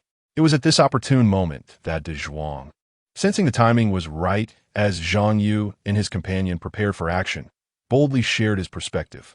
In a commentary booth, De Zhuang engaged animatedly with the host and another third-tier actress guest. He asserted that it was perfectly acceptable to make use of the refuse left by humanity in wilderness survival situations, as these items are otherwise challenging to procure in nature. However, regarding the efforts of Group 50, which specifically sought out these resources, he expressed his disapproval. It was evident that the production team had cleared the island of human debris to heighten the competition's difficulty, and they were not keen on seeing contestants exploit these materials for survival. To put it bluntly, their actions strayed from the essence of the competition, and I would not be surprised if the judges lowered their scores for bending the program's rules. The third-tier actress, with a bright smile, knew that in the entertainment industry, such a label as third tier carried a derogatory connotation. As a guest on the show, she refrained from voicing her opinions, merely serving to enhance the atmosphere alongside the host. Yet, she found herself fundamentally at odds with De Zhuang's assertions. Furthermore, De Zhuang's narrow-mindedness was evident, having been publicly humiliated by the contestants a few times. He tended to belittle Group 50 in his commentary. What gives him this sense of superiority? De Zhuang's criticisms were excessively harsh. After all, human refuse can be found in every corner of the globe. Even the polar regions are not exempt. This, in fact, could be considered a resource. Moreover, they were operating within the parameters set by the production team, as long as they engaged in activities on the Four Seasons Island and its surrounding waters. Any method employed could be deemed a legitimate exploitation of resources for survival. De Zhuang felt a surge of delight. He had feared being ignored, which would render his attempts at provocation ineffective. As a prominent internet celebrity, he was well-versed in the art of sensationalism. Controversy was a necessity. At times, when controversy was lacking, he would even hire individuals to refute his own statements. Xiaoming, you are mistaken. Our wilderness survival competition aims to present an authentic experience of survival in the wild. If we are permitted to utilize human refuse, one might as well watch others' wilderness videos, he declared. The individual referred to as Xiaoming, whose full name was Lu Xiaoming, possessed a pure and sweet appearance. She maintained a pristine reputation in the entertainment industry, devoid of any negative press, and had married and had children with her longtime boyfriend at an early age. Lu Xiaoming had no desire to engage in a dispute with De Zhuang. She merely smiled and shook her head, saying, "I'm sorry, Mr. De Zhuang, but I did not observe any indication from the production team regarding this aspect of the competition's intent." Competition intent? To put it plainly, it reflected a collective weariness of urban life, a yearning for something different. Moreover, many variety shows had reached a creative impasse, falling into a monotonous cycle that resulted in the loss of a significant audience each year. The production team's goal was to pioneer competitive variety shows, a mission that had received tacit approval at the national level. Otherwise, what sort of future would the next generation have if we were to continuously idolize those who lack clear gender identities? Amidst the discussions among the water friends, opinions varied widely. De Zhuang has quite a number of fans, and at this moment, regardless of what he says, they will undoubtedly support him. However, the majority of the water friends are in favor of Zhang Yu and his companions. As for the hosts and guests, they may hesitate to voice their thoughts. So I shall speak on their behalf. May I ask, as the competition progresses and participants encounter one another, will they resort to cunning tactics to steal each other's resources? Indeed, I have long wished to address this matter. Although I would prefer not to witness such a scene, it reflects the essence of human nature. That moment is bound to occur, provided it remains within the bounds of the competition rules. Who has decreed that we must adhere strictly to the traditional rules of wilderness survival? If one wishes to see such a spectacle, they might as well produce a documentary on primitive humans. Ahem, let me remind you, even primitive humans have utilized various modern conveniences. The invisible discourse is gradually taking shape. Yet this does not impede Zhang Yu and Shen Suyu from their exploration. Only a minority is voicing their opinions. Much like the majority of readers who quietly immerse themselves in books without expressing their thoughts or proactively bestowing 5-star ratings. The same applies to those watching the live broadcasts, where the silent majority prevails. On the island of Four Seasons, near the beach where Zhang Yu and his companion are, the western beach is somewhat larger, aptly referred to as a bay. In the distance, the terrain abruptly rises, forming a mountain towering several dozen meters high. This is the limit of what Zhang Yu can currently see. Even Shen Suyu, who arrived by plane, remains unaware of the interior's landscape. To venture inland, they must traverse a stretch of subtropical rainforest.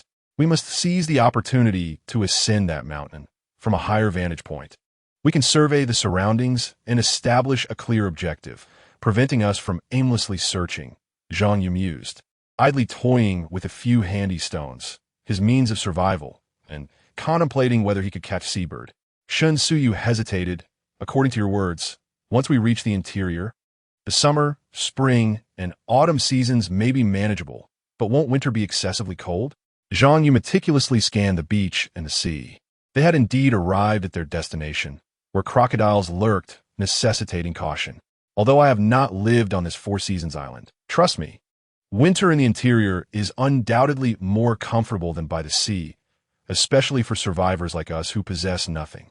One endures dry cold, while the other endures damp cold. What do you think is colder? Shen Suyu picked up a beautiful shell, responding, is that even question?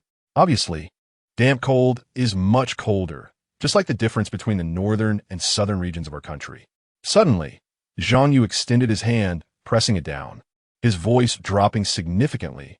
I see a crocodile. We must be cautious. Stay behind me. Instinctively, Shen Suyu complied, gazing in the direction Zhang Yu indicated. Indeed, there were two dark shapes motionless on the sea surface, situated where the seawater met the sand, with numerous seabirds fluttering about. The crocodiles were likely preying on those seabirds. The crocodile measured over 3 meters in length, with one approximately 4 meters long. Undoubtedly a saltwater crocodile. Look, it's a pelican. It seems there should be plenty of fish in this area. Zhang Yu exclaimed with excitement. Shen Suyu, too, felt a surge of enthusiasm. Does this mean we will catch a bountiful supply of fish? Zhang Yu gazed at Shen Suyu as if she were a simpleton, to which Shen Suyu, perplexed, inquired, what is the matter? Did I say something wrong? Zhang Yu, wary of inciting her ire, primarily due to his inability to overpower her, explained, how do we intend to catch fish? Shouldn't we first address the issue of the bay crocodiles? We are stranded on a deserted island, devoid of legal constraints. We could catch pelicans instead. Pelicans, also known as pond geese, I wonder how their flavor differs from that of the common goose. Shen Suyu was taken aback. She had not anticipated Zhang Yu's line of reasoning. At that moment, Zhang Yu began advising her. Our ambitions are too grand, you. Shen Suyu immediately countered. No, you cannot abandon me. I am frightened. Zhang Yu, feeling exasperated, had never encountered someone so unabashedly candid about their fear. After a moment of contemplation, he proposed, in that case, stay closely behind me and keep your eyes peeled on the juncture where the beach meets the rainforest. If there are any crocodiles, we shall detect them at the earliest. He continued, as for pelicans, I will devise a way to eliminate a few. Do not concern yourself with the fish in the sea for now. We must first devise a strategy to deal with the bay crocodiles. I suspect that the area at the base of that mountain, or perhaps the coast beyond it, serves as their habitat. Chapter 19. The Hunt, Instant Kill. In a live broadcast room of the Wilderness Survival Competition, dear viewers, we are currently witnessing the 50th team, led by Zhang Yu and Shen Suyu. Allow me to share a little secret with you. The host of the live broadcast, with her sweet voice and lively demeanor, has garnered a substantial fan base. Indeed, she is quite the beauty, named Murong Xiaoye, and few are aware that she is a close confidant of Shen Suyu. However, as the host of the live broadcast, she does not have the authority to decide which stream to broadcast. Upon receiving the unexpected notification to cover her best friend's stream, Murong Xiaoye was particularly thrilled. Building suspense, she then remarked, Zhang Yu possesses a remarkable skill. His throwing ability is exceptional. Have you ever witnessed someone using pebbles to strike coconuts? Do not doubt it. There is video evidence of his prowess. We heard the director mention that their team was about to hunt pelicans, and it remains to be seen how effective Zhang Yu's technique will be against live prey. Murong Xiaoye effortlessly shared her extensive knowledge, far surpassing that of many renowned wilderness streamers. Many may be unfamiliar with the pelican, a bird characterized by its large beak and notorious as a bully among avian species. Its mouth can devour anything, and it is often said that the larger its beak, the bolder its spirit. The pelican, also known as the pond goose or river bird, belongs to a large aquatic bird species, with males typically larger than females, a broad, elongated beak, and a small tongue supported by well-developed muscles. After introducing the pelican, Murong Xiao noticed that Shun Suyue and Zhang Yu had begun their actions and promptly quickened her speech. Today marks the second day of the wilderness survival competition, where true survival without external resources is exceedingly challenging. Thus far, only 6 teams have managed to kindle a fire, and this morning, 2 teams' fires extinguished. The team of Zhang Yu and Shun Siyue adeptly ignited a fire and successfully preserved their embers. As of now, among the 50 teams, none have directly hunted animals. 22 teams have set up simple traps, while Zhang Yu and Shun Siyue's team is the first to engage in direct animal hunting. The audience in the main broadcast room is staggering, with nearly 4 million regular viewers. The production team's strategy yesterday proved effective, focusing primarily on a few celebrities and high-profile contestants, successfully retaining a considerable audience. Today serves as a trial, and no one knows what the outcome will be. On the season's island, Zhang Yu instructed 2 drones to fly low. These drones are equipped with their own intelligent filming programs and can execute shooting tasks as per human commands. Don't come too close. What if I accidentally hit you with a stone? Shun Siyue clutched the corner of Zhang Yu's garment, her anxiety surpassing his own, as she had to be vigilant not only while hunting pelicans, but also against lurking crocodiles. Shu, you mustn't speak. Focus. Shun Siyue glanced around in a flurry, as if she were the one preparing to hunt. Zhang Yu shook his head in exasperation. There was no need for such trepidation within a 10-meter range. He had a 90% success rate when throwing stones at birds. Certainly, when it comes to birds as large as pelicans, one must rely on chance. Aiming for the body proves futile. It is imperative to strike the head.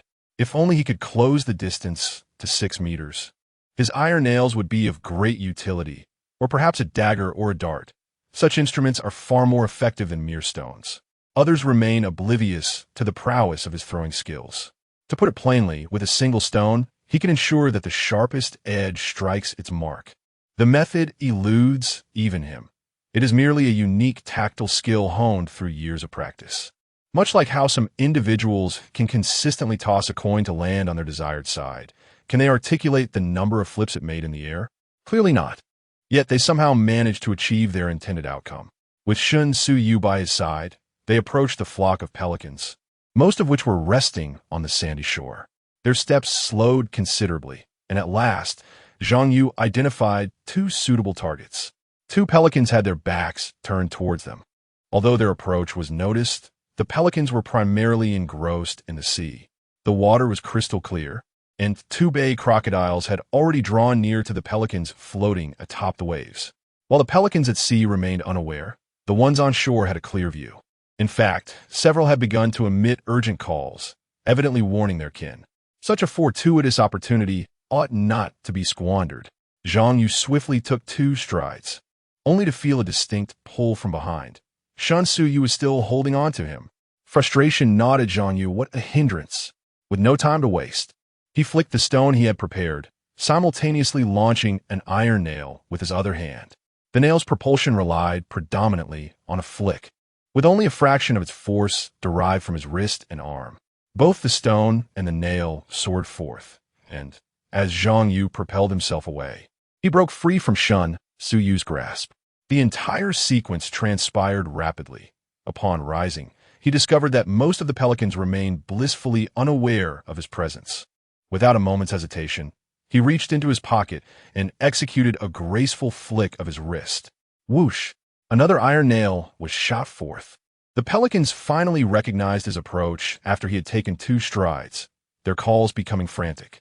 Unlike before, over half of the flock took to the skies. Zhang Yu disregarded the other pelicans, his focus solely on the 3 he had targeted. His speed was remarkable. He began running almost the instant he hurled the stone. Thus, as he took his second step, the targets were struck. Crack! The sounds of the pelicans' cries mingled with the impact. The 2 pelicans hit in the head by the nails recoiled, flapping their wings in disarray, while the one struck by the stone attempted to take flight but faltered, shaking its head as it prepared for another attempt. Zhang Yu surged forward once more. Before the pelican could ascend, he lunged directly at it. Thud! The sound of him crashing onto the sand coincided with the moment he secured his grip on the pelican. Yet this was not the end. Zhang Yu seemed to have anticipated this moment, rolling forward to regain his footing, and then seizing the neck of one pelican. He reached for the other two. The power of iron nails is tremendous, and fortuitously, they struck directly at the brains of their targets. Zhang Yu reached out, and in his grasp appeared 3 pelicans, akin to large geese.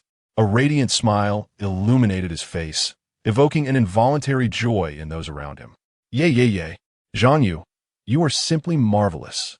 At that moment, Shen Suyu, the atmosphere coordinator, hurried to catch up. Had she not been there to assist him, Zhang Yu might have captured even more pelicans with greater ease. Nonetheless, he was aware of social niceties.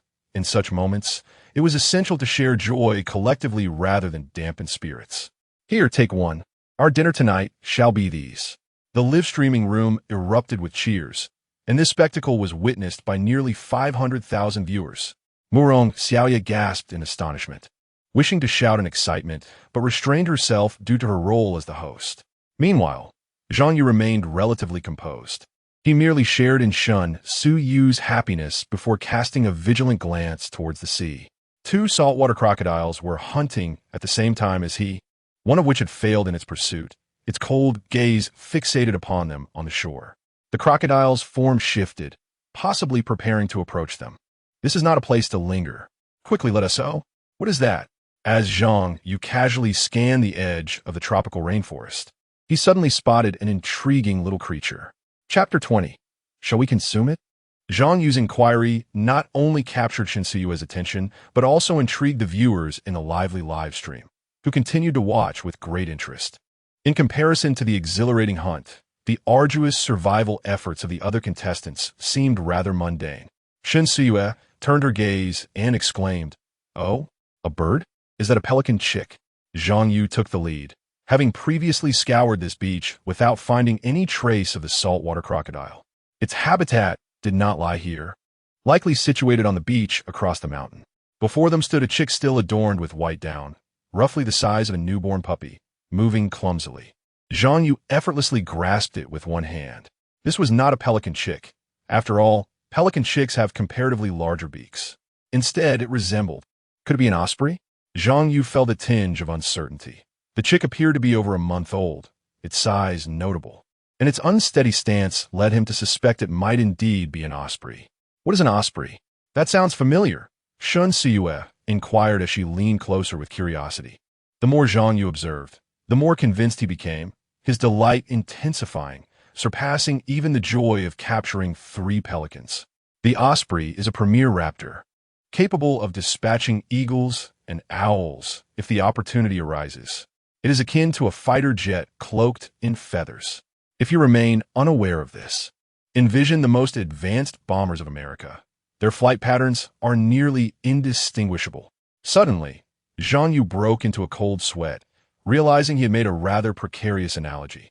What if this world did not possess such aircraft? He would surely be exposed. Shen Siyue finally connected the dots, exclaiming, "Ah, I remember. This bird flies exceptionally fast, doesn't it?" Zhang Yu nodded in affirmation, explaining that its diving speed was so rapid that it was often invisible to the naked eye. Shen Siyue glanced at the deceased pelican she held, and then at the chick, hesitating as she asked, "So, shall we eat it?" Zhang Yu rolled his eyes at Shen Siyue, exclaiming, "You little foodie, all you think about is eating. Can't you consider the possibility of raising and taming it instead?" After saying this, he instinctively sighed. Feeling labeled as a foodie, Shen Siyue pouted in discontent, but remained inquisitive. Why the sigh? Zhang Yu playfully teased the chick, which promptly opened its beak and chirped, presumably famished. If it is indeed an osprey, it would be a pity. Its flying and hunting prowess, along with its aerial combat skills, are honed by learning from its parents. If we raise it, it may not fully realize its potential. As he spoke, his gaze drifted toward the mountain in the distance. Likely, the chick's nest was situated atop the mountain, yet its parents had not descended to retrieve it. Had something happened? Perhaps. We should ascend to investigate? Upon hearing Shen Siyue's suggestion, Zhang Yu felt a flicker of temptation. Although this would delay their progress in survival and hinder their development, it might also yield unforeseen benefits. Even in the absence of other resources, they have managed to secure a fledgling resembling a peregrine falcon. This raptor, after being nurtured for an additional couple of months, should be able to take flight, and its presence will undoubtedly prove beneficial in their wilderness survival endeavors. Shall we forego lunch today? Let us conserve time to explore and perhaps ascend the mountain to survey the distant landscape. Plans are often subject to change. Initially, we intended to craft a diving mask at noon and spend the afternoon foraging for seafood, but it seems we shall instead embark on a mountain climb. Zhang Yu readily agreed, her demeanor suggesting that she was more an adventurer than a survivalist. Let us return these 3 pelicans to the sanctuary. Carrying them is rather cumbersome. Zhang Yu raised an eyebrow and teasingly suggested, why not stay at the sanctuary? The ascent could be perilous. As anticipated, Zhang Yu immediately protested, no. I must see for myself. What significance would my presence here hold if you do not include me in your endeavors? All right. I merely had your safety in mind. Of course, I will take you along. That is more like it. And remember, you must protect me. Otherwise, you'll be betraying your mentor. Yes, you are always right. Murong Xiaoye, with a smile akin to someone who has just tasted candy, withdrew her attention from the live broadcast, her affection for her friend's adventures perhaps magnified by the lens of camaraderie. The first day was filled with unexpected occurrences, leaving their relationship shrouded in mystery. However, by the second day, their bond had rapidly intensified, and they could now be considered friends. What might unfold next? The anticipation was palpable. Alas, she still had to host the program, which was vexing. Professor Wang, is that fledgling indeed a peregrine falcon? The live broadcast was graced with esteemed guests, and any inquiries could be directed to them without hesitation.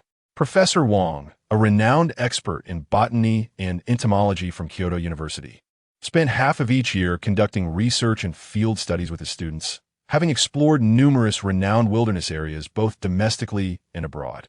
With a gentle smile, Professor Wang replied, indeed, that is a fledgling peregrine falcon. To be precise, it is a tiercel. This can be discerned from its feet. The feet of a subadult are slate gray, transitioning to yellow as they mature, while the fledglings are distinctly yellow. If the competitors in Zhang Yu's group can rear this tiercel to adulthood, it will surely become a significant asset in their hunting pursuits. Zhang Yu's choice was indeed prudent. Since the fledgling was located at the foot of the mountain, it was only logical to ascend and see what further discoveries awaited them. Murong Xiaoye, intrigued, inquired, Professor Wang, could you elaborate on your deductions? The number of viewers in the live broadcast had quietly swelled to 600, approaching 700. Their curiosity remained undiminished as they eagerly listened to Professor Wang's analysis. Professor Wang chuckled lightly, leisurely sipping his tea. Based on the current observations, we can boldly speculate that while there are pelicans present on this beach, there are no nests in sight. It is plausible that the pelicans intend to construct their nests atop the mountain, a common choice among many island bird species. Consequently, if the peregrine family resides on a mountain, they would naturally be inclined to deny the pelicans access to their territory, considering that pelicans are known to prey upon the chicks of other birds. Would they engage in a confrontation with the pelicans? It is possible that they might neglect the young falcons, resulting in their fall from the heights. There is also the chance that the falcon parents could be injured, thereby losing their ability to hunt, or perhaps they have already perished, prompting the young falcons to venture from their nest. Murong Xiaoye couldn't help but extend her thumb in admiration. Professor Wang truly lives up to his reputation as a distinguished scholar, effortlessly identifying the creature as a falcon and logically deducing the changes within the falcon family. She then inquired Professor Wang, are falcons the birds that we observe some individuals in the Middle East keeping in the videos?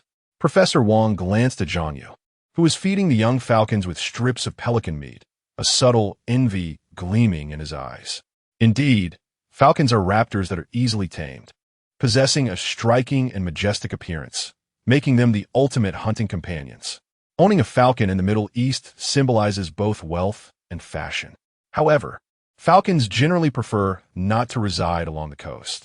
Rather, they favor inland territories. I speculate that perhaps the coastal climate suits them, allowing the falcons to hunt inland before returning to the coast to roost. Murong Xiaoye nodded in understanding, acquiring yet more seemingly trivial knowledge. She turned to the camera, seizing the moment while Zhang Yu and contestant Shun Suyue prepared for their ascent, suggesting they take a look at how Zhang Yu effortlessly dispatched 3 pelicans in the blink of an eye. With a playful smile, she remarked, "Perhaps we might even glean some of Zhang Yu's exceptional skills." Professor Wang also straightened his posture, having watched the live broadcast. He realized that the scene had unfolded too swiftly for him to fully comprehend. Chapter 21, 128 times. In a live broadcast room filled with nearly 7 million viewers, the majority were eagerly anticipating the moment when Zhang Yu would unleash his slow-motion shot. The scene unfolded with remarkable swiftness, leaving no time for reaction as Zhang Yu dashed forward and effortlessly seized 3 pelicans, each the size of a large goose. Much like one would select vegetables at a market. The director had meticulously edited the footage in advance, with many segments already accompanied by captivating narratives, poised to be revealed after the live commentary concluded, thereby enhancing the program's popularity. Naturally, the videos released would generate revenue, of which 50% belonged to Zhang Yu. Soon, the live broadcast began to replay the earlier footage, now accompanied by exhilarating background music, initially playing at normal speed 3 times. However, this proved ineffective as viewers could only see Zhang Yu tossing stones, the action of shooting nails entirely obscured. The playback speed then dramatically slowed, with a prominent multiplier displayed. Zhang Yu's stone throwing was slowed down by 32 times, showcasing the impeccable coordination of his fingers and wrist. Although the mechanics were difficult to decipher, the elegance of his movements indicated that this technique imposed minimal strain on himself. Yet, even at this speed, capturing the motion of the iron nails remained elusive. The production team employed an effect reminiscent of bullet time, beginning with normal motion, and as Zhang Yu prepared to release the stone, the speed multiplier rapidly escalated to an eye-catching 128 times, revealing the brown iron nail soaring from his other hand. A collective gasp echoed from every computer and mobile device witnessing this spectacle in the live room. 128 times was required to capture that moment. Countless words could converge into a single exclamation. Extraordinary. Was this even human? Just how fast was the speed needed to trace a bullet's trajectory? It seemed that Zhang Yu possessed an unparalleled ability, transforming him into a living weapon. Murong Xiaoye and Professor Wang were both incredulous. Even if asked to perform a random motion, they could not match such velocity. This was no feat achievable through mere practice. It demanded immense talent. When this video was completed, the entire production team was abuzz with excitement.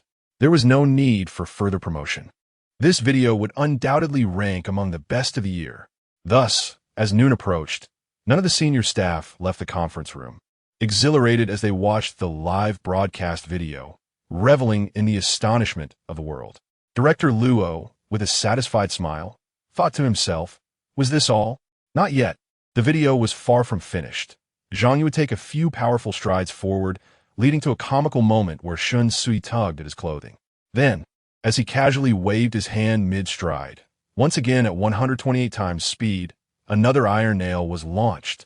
Finally, the camera zoomed in tightly on the 3 pelicans, one of which was struck by the stone, causing its flattened head to cave in. The other 2 met a more tragic fate, each impaled by an iron nail through their heads. As the video concluded, an eerie silence enveloped the live stream, as though a spell had been cast. Murong Xiaoye and Professor Wang remained equally mute, for words seemed unnecessary. The experience was overwhelmingly profound. Such intensity left them at a loss for expression. It was a breathtaking moment that evoked a reverence and admiration for life, akin to the exhilarating thrill an extreme sports enthusiast feels upon surpassing a record, an exquisite manifestation of existence. Only in such instances does one truly grasp the essence of seeking brilliance rather than eternity. The ephemeral beauty of that moment eclipsed all mediocrity. No one anticipated that a casual viewing of a live stream could unveil profound philosophical insights about life. The subsequent events unfolded effortlessly. The program's video was released for a mere 5 minutes before it skyrocketed to the top of trending topics across all platforms. followed closely by meticulously edited clips of Zhang Yu. Fame, it appeared, was that simple, though not every internet user may be aware. Anyone who ventured online during that time had inevitably encountered those videos. What? Some claim that the use of nails violated the program's rules? How absurd! Anyone daring to voice such dissent would be swiftly drowned out by countless netizens. Who even cared about that? Enthusiasts of such programs quickly rallied together, subsequently flocking to the live streams of Zhang Yu and Shen Suyue. Their live streams surged as if they were being bombarded with data, witnessing a frenzied influx of tens of thousands of viewers per second. De Zhuang, who had long harbored disdain for Zhang Yu, was shaken to his core by the explosive numbers and promptly abandoned any contrary sentiments. In this era where traffic reigned supreme, no one could stand in the way. Such a tale seemed almost exaggerated, and one could only imagine Zhang Yu's own disbelief upon learning of it. Yet, the reality was undeniable. The phenomenon unfolded as if it were an exceptionally viral video, a fleeting moment that heralded fame. Of course, the retention of such attention would depend on Zhang Yu's own capabilities. Achieving fame was one thing. Bearing the weight of the crown was another. The tumultuous waves of the outside world had no bearing on the tranquil haven of CG Island. Upon returning to the sanctuary, Zhang Yu deftly disemboweled 3 pelicans. Though the nails served as makeshift knives, he managed to cleanly prepare the pelicans. Meanwhile, the young falcon gleefully devoured the pelican's entrails, nearly choking in its eagerness. It seemed the fledgling had been starving for at least 2 days. This further solidified Zhang Yu and Shen Suyue's resolve to explore the mountains. Once the young falcon had finished, they each drank 2 coconuts and savored the coconut flesh before embarking towards the towering peak. Equipped with wooden sticks, Zhang Yu also brought along a makeshift harpoon. Uncertain of what they might encounter atop the mountain, their survival journey progressed smoothly. They bantered and laughed, occasionally bickering over trivial matters. You claim your grandfather is a master of medicinal arts, and you can gather spices and herbs in the mountains and rainforest? I find that hard to believe. Zhang Yu teased. Shen Suyue's cheeks flushed. It's not that I'm scared of bugs. I have a phobia of clusters, and am terrified of those with too many legs. Zhang Yu perched the small falcon upon his shoulder, allowing it to grasp the strap independently. He turned his head and jested. Those crab legs are plentiful. Yet I haven't seen you tremble. This morning, there were 3 in total, and you devoured 2. Shen Suyu retorted, does that even count? Those are but a few legs. I was referring to something akin to a centipede. Suddenly, Zhang Yu's expression shifted dramatically as he exclaimed, there's a spider on you. Sensuiduiferos momentarily. Oh no. Quickly, get it off me. She flailed about as if afflicted with hyperactivity. Ha ha. Look at how frightened you are. I was merely teasing. Zhang Yu steadied the small falcon and dashed away. Shen Suyu was incensed. Ah, you scoundrel Zhang Yu, you wretched apprentice. This is insubordination. After a while, at the foot of the mountain, Zhang Yu limped, his hair disheveled. He glanced back at the drone-esque camera and lamented, honestly, is a simple joke too much to ask? Surely there must be over 1,000 viewers in my live stream now. Do I not have any dignity? Meanwhile, over 170,000 viewers in the live stream could not help but flood the screen with an overwhelming barrage of comments. Ah yes, indeed, there are several thousand now. Chapter 22. The air gradually solidifies. The path up the mountain was rather arduous, yet neither of them paid it any heed. Shen Suyu truly lived up to her words. She could name most plants and couldn't resist collecting some. Oh look, here is a blooming Jinhua. Zhang Yu, you are exceptionally fortunate. Zhang Yu, vigilant ahead, cleared the way to prevent any snakes or poisonous insect from obstructing their journey. In Shen Suyu's delicate white hands rested a lovely white flower, leaving Zhang Yu somewhat perplexed. How is this my fortune? With deft fingers, Shen Suyu plucked several of the Jinhua flowers along with some leaves.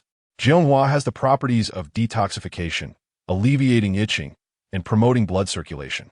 If you catch a cold, just brew some Jinhua tea and you won't need to take medicine. It's an excellent remedy for injuries. Once we return, we can extract some. If you ever get hurt, you'll have medicine on hand. Zhang Yu, his face darkened, assisted Shen Suyu in gathering the flowers. Lacking a container, they could only collect a limited amount. He swiftly fashioned a simple basket from a few twigs he pulled from nearby. Is it your intention to curse me? If I got injured and had to withdraw, I'd like to see how you fare. Shen Suyu stuck out her tongue playfully. In her eyes, a place abundant with plants was akin to a treasure trove. Among the myriad of plants, some with mild medicinal properties could also serve as temporary culinary spices. Zhang Yu, I haven't yet asked you, how did you end up drifting to this island? Having sensed a shift in their relationship, she finally broached the subject. Their progress up the mountain was peculiar. Whenever Shen Suyu spotted a plant she wished to collect, Zhang Yu would halt his weaving, and upon resuming, he would lead the way with a wooden stick. After a brief silence, Zhang Yu casually replied, I intended to jump into the river, but somehow I ended up drifting here. Seeing no apparent change in Zhang Yu, Shen Suyu felt relieved. She could sense that he was troubled. Uncover the scars. Expel the toxins. Healing will come more swiftly. What is troubling you? Are you feeling despondent? It wouldn't be a matter of the heart, would it? Shen Suyu absent-mindedly tore at the leaves of the Zhonghua. Zhang Yu forged ahead without looking back.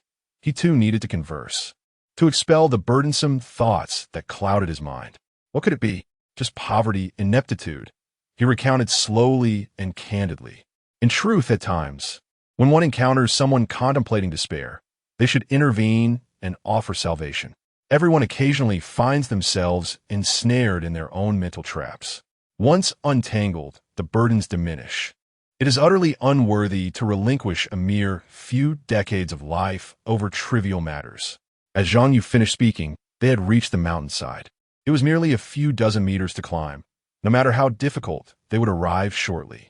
The environment of Season Island was indeed peculiar. At the foot lay subtropical rainforests, while the mid-slope had significantly less vegetation. You should communicate more with your uncle and aunt, Shen Suyu mused, her mood visibly dimmed by some thought. Zhang Yu shook his head, a bitter smile gracing his lips. Communication is futile. My father just wants me to leave the village and establish myself in the city. But what about me? I wish to return to the village and inherit my father's 2 plots of land. Do you believe I could live like a carefree immortal? Alas! Zhang Yu let out a long sigh. What is there to commend in the city? Consuming vegetables that taste like insects and meat devoid of flavor, inhaling polluted air, and enduring the incessant radiation from various appliances. Each day begins with the singular focus on work and earning a living, bowing and scraping before superiors, and donning a mask of insincerity in front of colleagues. Is there any genuine enjoyment in such an existence? Affected by Zhang Yu's torrent of negativity, Shen Suyu echoed, Indeed, it is rather unenjoyable. Zhang Yu concluded, Thus, one should be a bit more ruthless upon my return. I would prefer to be beaten by my father for a couple of days than suffer in the city. This exchange resonated deeply with many viewers in the live stream, particularly those who are urban dwellers yearning for wilderness survival. A viewer remarked, I comprehend Zhang Yu's despair. He mirrors each of us, ensnared by familial bonds, engaged in endeavors we detest, living lives we abhor. I too hail from the countryside, having worked tirelessly to acquire a home and car. Yet upon reflection, I find no joy. What is the purpose of our existence? Our nation is overpopulated, and the competition is relentless. Without effort, one risks being gradually discarded. To the individual above, have you not grasped the essence? Even if you achieve success, what does it signify? Is that truly what you desire? Dear siblings, we are on vacation from middle school today. Are you suggesting we should not blindly adhere to our parents' wishes? Ah, young scholar, such thoughts are misguided. You must first cultivate your capabilities before pursuing your aspirations. As a company owner, I once took pride in my accomplishments and felt content with my current living conditions. Yet, after hearing Zhang Yu's words today, I suddenly perceive that material possessions have lost their allure. Vanity and fame seem less significant than I once believed. Brother, if you do not desire what you have, I can take it from you. I will send you to the countryside and cover your living expenses. I will shoulder the burdens you presently endure.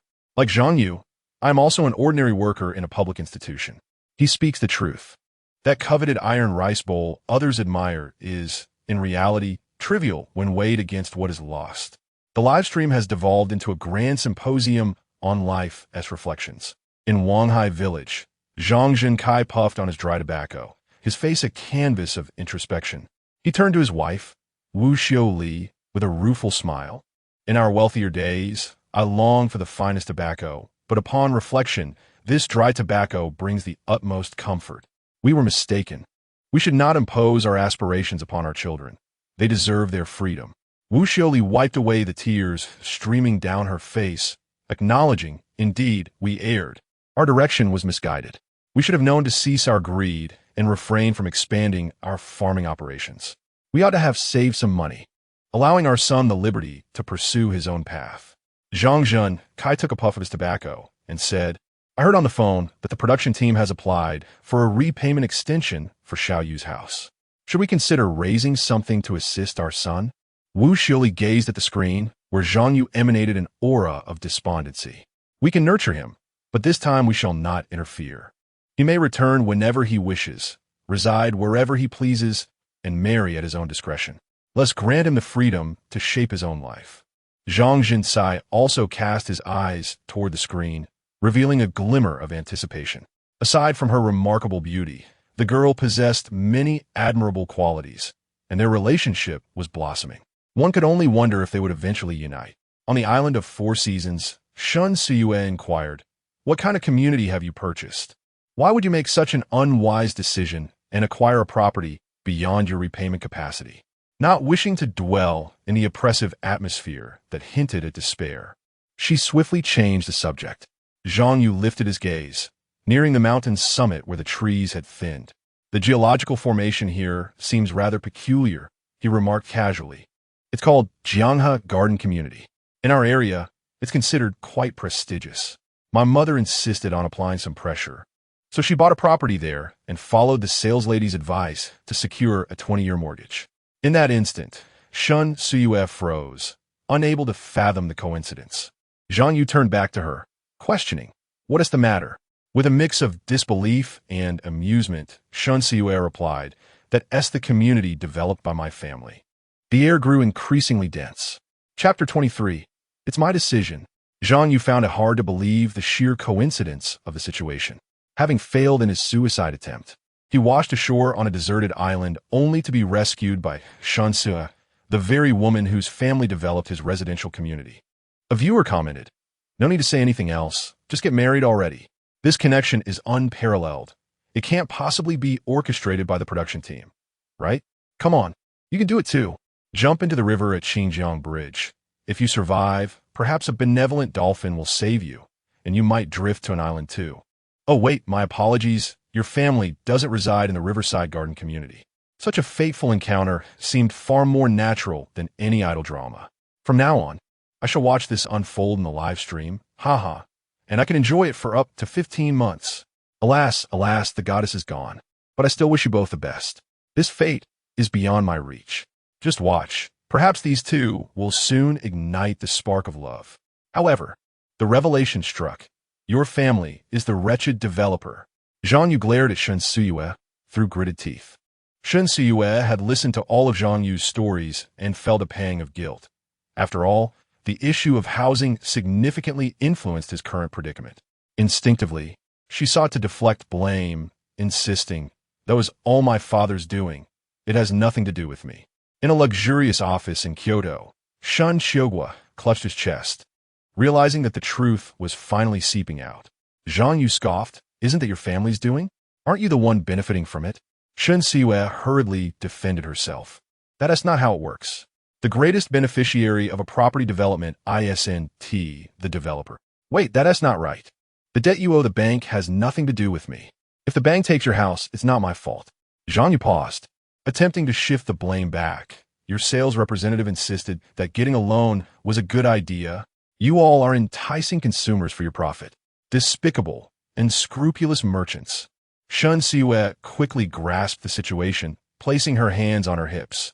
You can't just do whatever the sales representative says. She didn't force you to take out a loan. You really know how to shift responsibility. Zhang Yu felt his bravado wane. He contemplated declaring war, but hesitated at the thought of facing Shun Siyue's strength, especially after being bested by a woman, a fact he found hard to admit, and this was live stream too. You all are in cahoots, colluding for profit, and you're not good people. You're just looking to exploit others. What era are we in? Still playing the real estate game. You better watch out, or you might lose everything. Shun Suyue clenched her small fists, feeling wronged. You. So malicious and cursing. How terrible. Seeing her poised for confrontation, Zhang Yu realized it was best to back down.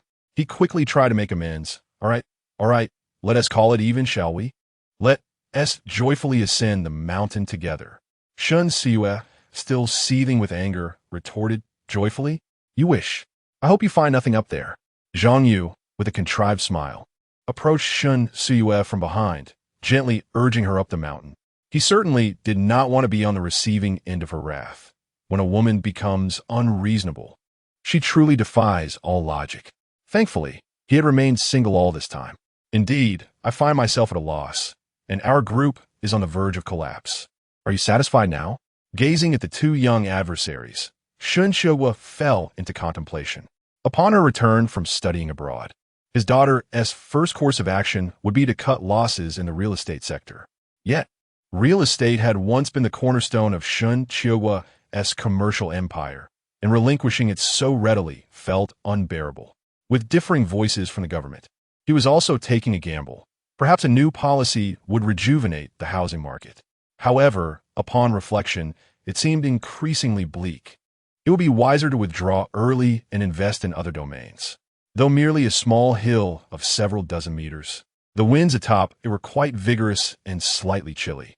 As Zhang Yu and his companion ascended, their vista gradually expanded. Upon nearing the summit, their gaze was drawn not to the peak but to the distant terrain below. Stretching across the horizon was approximately 2 kilometers of subtropical rainforest, a vibrant tapestry of tropical and subtropical flora forming a verdant barrier for the island. Beyond, the landscape undulated. Some areas were cloaked in dense forest, while others revealed bare patches of blackish-yellow soil. Further still, an indeterminate distance away, stood a towering mountain, its upper slopes still adorned with patches of white snow. Zhang Yu estimated that there must be habitable land over 20 miles away. Look over there. Zhang Yu pointed towards his chosen direction. Shin Suyu was not the type to be mired in trivial matters. Would she truly be upset with Zhang Yu?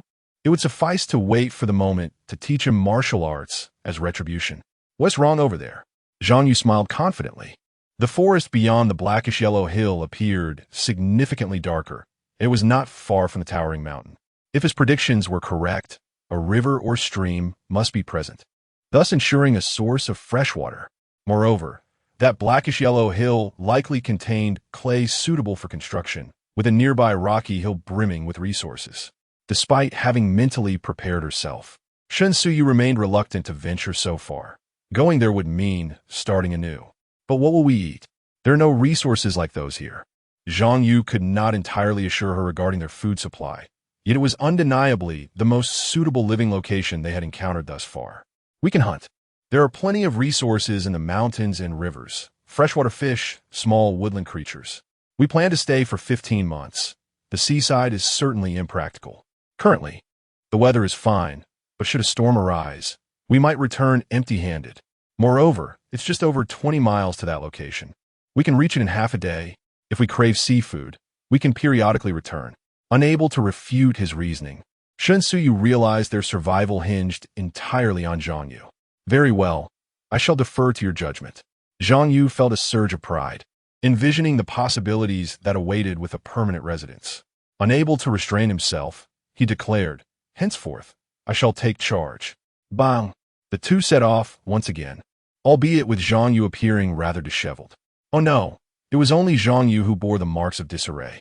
You, of all people, such a striking individual, why must you resort to physicality? Zhang Yu could not help but lament. Moments ago, he had been sent sprawling by Shun Siyue's kick. Fortunately, his hands had softened the blow, or else he would have met the ground face first. The little bird perched on his shoulder had cleverly leapt to safety. I shall grant you an opportunity to rephrase your words, Shun Siyue declared, lifting her delicate chin with an air of utter arrogance. Zhang Yu quickened his pace, thinking, if I cannot confront her, at least I can evade her. Just then, the little bird on his shoulder suddenly chirped. Zhang Yu was walking to the left. Driven by his curiosity about the view from the mountaintop, but the bird was chirping toward the right. Could this little creature truly possess a sense of direction? How remarkably intelligent. Let us venture in that direction, Zhang Yu promptly decided, pivoting to the right. Chapter 24. Worse than a dog. In a natural stone wall depression, the rear wall stood tall, extending upwards to form a semi-open roof. It resembled an inverted character. This hollow space was approximately 2 meters wide, containing 2 nests, one large and one small. The larger nest was in disarray, while in the smaller one, Zhang Yu and Shun Suyu immediately spotted a large bird with a black and brown grid pattern resting. It was a falcon, Zhang Yu affirmed with great certainty. His admiration for the design of American bombers had led him to pay particular attention to the peregrine falcon, but eventually, he found himself captivated by the beauty and might of the falcon. The difference between the peregrine and the falcon is minimal. The falcon is slightly larger, with more vibrant plumage, appearing more splendid. Chirp, chirp, chirp. The young chicks, perhaps recognizing their home or calling for their parents, chirped incessantly. Zhang Yu, is that falcon dead? Sen Sudue whispered. Just as she spoke, the falcon resting in the nest slowly lifted its head. The feathers on one side of its head were somewhat disheveled, and it appeared rather lethargic. This creature was a raptor, known for fiercely defending its territory against intruders. Yet the falcon now seemed barely alive, indicative of an injury. Let us approach cautiously. It can be quite fierce, Zhang Yu cautioned as he cradled the small chick in his hands, carefully moving towards the falcon's nest. The wind was strong here, with a vast sea stretching behind the stone wall where the falcon resided. Zhang Yu's focus was solely on the small chick. He gently placed it back in the nest. The falcon swayed slightly, folding its wings and shakily standing up. With this movement, 2 more tiny heads emerged beside it. In a live broadcast room, Professor Wang exclaimed, "There are actually 3 falcons in this nest." Morong Xia hurriedly inquired, "Professor Wang, is there any possibility that the adult falcon might attack Zhang Yu and the others?" Professor Wang, eyes fixed on the screen, replied, "No, if the falcon were healthy. Zhang Yu and his companion would likely have been driven away before even seeing the nest. The current state of this falcon is quite poor. It is clearly injured." Morong Xiaoya expressed concern. What should Zhang Yu and the others do now? Seeing Zhang Yu reaching into the nest, Professor Wang felt a surge of anxiety and quickly advised, "Do not engage in close contact. Be cautious of its beak. Now we shall see how they manage." Zhang Yu securely placed the small chick back in the nest. During this process, the adult falcon noticeably became more aggressive, fluffing its feathers. However, it did not attack, seemingly too weak to mount an offense. Zhang Yu rummaged through his pocket and retrieved a piece of pelican liver wrapped in a leaf, somewhat deformed from the pressure. He shot a glare at Shun Suyu, muttering, "This is all your fault. Are you hungry? Let us see if you like this," Zhang Yu said to no one in particular as he offered the pelican liver. The falcon may not comprehend his words, yet it should grasp the kindness emanating from his speech to some extent. The falcon exhibited an air of aloofness until Zhang Yu placed the pelican's liver down and withdrew his hand from the nest of birds, at which point it glanced at the liver.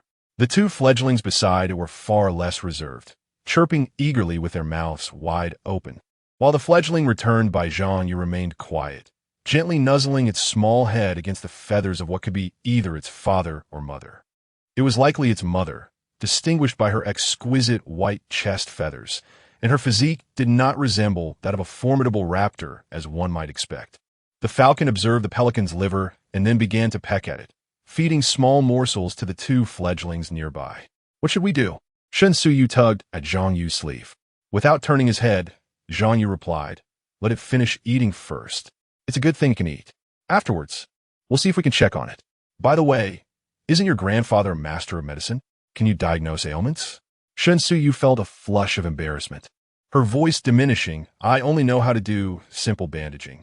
My grandfather practices traditional Chinese medicine, which is quite difficult to learn." Zhang Yu lamented, "What a waste of resources. Such a splendid opportunity, and you choose not to learn. There are many who would yearn for such an avenue." Naturally, Shun Suyu's grandfather was also watching the live stream, finding it quite captivating. Observing Zhang Yu's thoughtfulness, he felt a surge of fondness for the young man. Yet he understood his granddaughter's predicament. With so many subjects to master, Where would she find the energy to delve into the intricate nuances of traditional Chinese medicine? The adult falcon consumed its meals slowly, even laboriously, revealing its considerable weakness.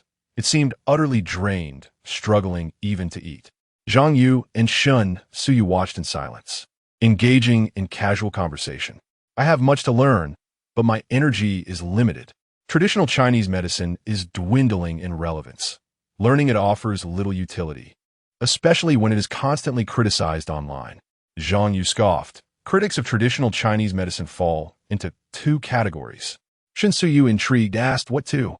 Due to her limited time spent at her grandfather's home, she had only acquired a basic understanding of identifying medicinal herbs and had been preoccupied with other studies, leaving her not particularly well-versed in her grandfather's extensive medical expertise. How else could a 21-year-old girl have completed her education? One group has ulterior motives, while the other consists of foolish sycophants, he said. Zhang Yu erupted in laughter, taken aback by Zhang Yu's candor. He continued, I won't extol the virtues of traditional Chinese medicine. Its benefits are apparent to anyone with a modicum of perception. Many have even experienced its efficacy firsthand. Traditional Chinese medicine is undoubtedly a vast treasure. Some vociferously decry it while secretly seeking to learn its secrets. Many effective, side effect-free remedies are derived from traditional herbs. This reflects a segment of Western medicine and the vested interests behind it, including capital, instinctively excluding dissenting views. By diminishing the market for traditional Chinese medicine, they enlarge their own share of the pie, and once they have satiated their appetite, they may even seek to consume traditional Chinese medicine, thereby expanding their profits. Zhang Yu smiled and remarked, You are merely making a fuss after a meal, casting aside the bowl to curse the kitchen. The Western medicine has indeed cured your aunt's ailment. Are you not afraid that those doctors might take offense to your words? She subtly tugged at Zhang Yu's clothing, signaling him to be mindful of the ongoing live broadcast. However, Zhang Yu remained unfazed. With a scoff, his eyes glistening with unshed tears and his emotions running high, he retorted, Resist me? Ask them if they dare resist the money. They treat healing as a business. Why should I, as a customer, refrain from expressing my thoughts? Viewers commented, Zhang Yu's gone too far. I thought he had gained some wisdom. Regardless, Western medicine did save his mother's life. Indeed, with a single statement, he negated the hard-earned accomplishments of countless medical professionals. I fear he may find himself in a precarious position. Alas, words can lead to calamity. I used to quite admire him. Zhang Yu's eyes were reddened, as he had even forgotten his own identity as a time traveler, completely disregarding Zhang Yu's warning. Do not extol the virtues of medical personnel. Surely, some are commendable, but I am not speaking of them, but rather those few who treated my mother. Do you have any idea how much it cost from the onset of her illness to treatment, the kidney transplant, and her subsequent recovery? A staggering $362 million. It is only right that I direct my ire at them. Should they dare to refute me, I will take legal action and see who ends up in a cell. I merely wish to ignore them, for this is my way of repaying my mother's debt of life. We are even now, but if you ask for my evaluation of them, they are worse than dogs. Chapter 25, Don't hit, it already hurts. When Zhang Yu revealed the exorbitant medical expenses incurred by his mother's treatment, those who had previously predicted his downfall fell silent. Even the least informed individuals could discern that these costs far exceeded the boundaries of reasonable medical care, suggesting either excessive medication or some underlying deceit. It was no wonder that Zhang Yu felt emboldened to voice his grievances. Would those he criticized dare to confront him? In an instant, the online community erupted with fervor, with many sharing personal anecdotes of their own or their family's unfortunate experiences. Thousands spent for a mere cold, prescriptions issued even after death, and the intricate ties between pharmaceutical companies and certain physicians. Within mere minutes, this issue ascended to trending status. The main streaming channel was continuously broadcasting Zhang Yu's live session, captivating viewers whether he was engaging in playful banter or embarking on daring adventures, with the audience swelling to over 8 million. Moreover, the combined viewership of channels 99 and 100 exceeded 200,000. The scale of live viewers made trending topics a matter of moments. Meanwhile, Some resourceful bloggers had unearthed information on Dr. Wu Xiaoli and several other implicated physicians. This had escalated beyond a trivial matter. Director Luo convened the higher-ups of the production team, and after a fervent discussion, they resolved to support Zhang Yu. The trending topic was of little concern. Zhang Yu was not indiscriminately attacking everyone, and they merely needed to wield their influence to steer public opinion. Zhang Yu was acutely aware of this. He was the one being wronged. His family, known for their integrity and honesty, preferred to avoid conflict. Yet, justice is inherent in the hearts of the people. It hardly requires articulation to discern right from wrong. What harm was there in expressing their anger? According to the more extreme netizens, even a fatal blow to the wrongdoers would likely be met with widespread approval.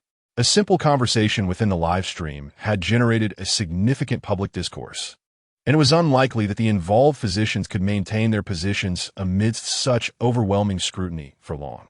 What was ingested must eventually be regurgitated. Shen Suyu listened in trepidation to Zhang Yu's shocking declarations. Families like hers would never position themselves in the court of public opinion. Even retaliation, if deemed necessary, would be executed discreetly, seldom known to others. Discretion was the ultimate strategy. Once she was reassured that Zhang Yu would be fine, she hastily shifted the topic. Zhang Yu was not resentful. On the contrary, in comparison to his trials, neither he nor his family had harmed others. It was likely that had the roles been reversed, the outcome would have been markedly different. As they discussed traditional Chinese medicine, the conversation veered unexpectedly towards Western practices. Zhang Yu asserted that traditional medicine should adopt a premium approach, where practitioners charge higher fees and selectively treat patients. Shen Suyu stared at him, bewildered. Wait, weren't you just praising Western medicine? Zhang Yu, observing a family of falcons feasting on a pelican's liver, casually remarked, I was referring to developmental strategies. When people see skilled practitioners in the medical field profiting, it creates an advertising effect that will entice others to study traditional medicine. Generally, the mentality among our populace is that expensive equates to quality. Shen Suyu nudged Zhang Yu. Hey, we're live right now. Can't you come up with a more favorable suggestion? Do ordinary practitioners of traditional Chinese medicine engage in such practices as well? How many people truly seek the expertise of traditional Chinese medicine? Zhang Yu nonchalantly seated himself on the ground, asserting that even if traditional practitioners were to demand more, could it truly compare to the thorough examinations conducted by Western medicine? Shen Siyue indignantly retorted, such reasoning is flawed. If you possess such prowess, then enlighten me about our nation's elderly care issues. Zhang Yu, uninterested in explaining further, noted that while many people revere traditional Chinese medicine, few actively promote it or advertise its virtues, leaving the public in ignorance. Those engaged in traditional medicine must first secure their own livelihoods before they can serve as exemplars for others. Beyond the noble aim of healing, most individuals prioritize their daily sustenance. With modest incomes, who would wish to pursue this path? Traditional Chinese medicine is deeply entrenched in the cultural fabric of our nation. Yet its transmission has faltered over generations, stifling innovation. Ultimately, the driving force remains the pursuit of profit, a complex predicament that cannot be resolved with mere solutions. As they idly conversed, Zhang Yu enthusiastically proposed, regarding elderly care, I have a thought, take it lightly. I believe the government could enhance regulatory measures in this area. Perhaps, in provinces blessed with scenic landscapes, we could open rural regions on a voluntary basis. This is crucial. Those willing should go, while those unwilling should stay. We could invite and encourage the elderly and retirees to reside there, cultivating crops and tending to livestock, leading a leisurely and healthy life. Once gathered, establishing supporting facilities would be more feasible, and since the residents will be primarily elderly, the cost of care could diminish.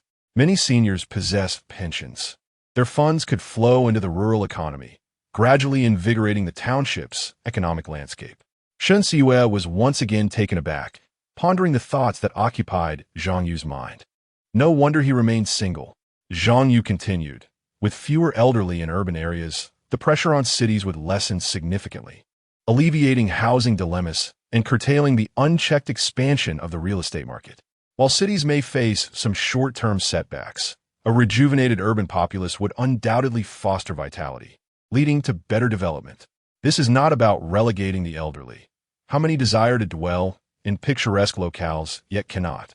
Transitioning from rural to urban life is simple, yet the reverse remains obstructed.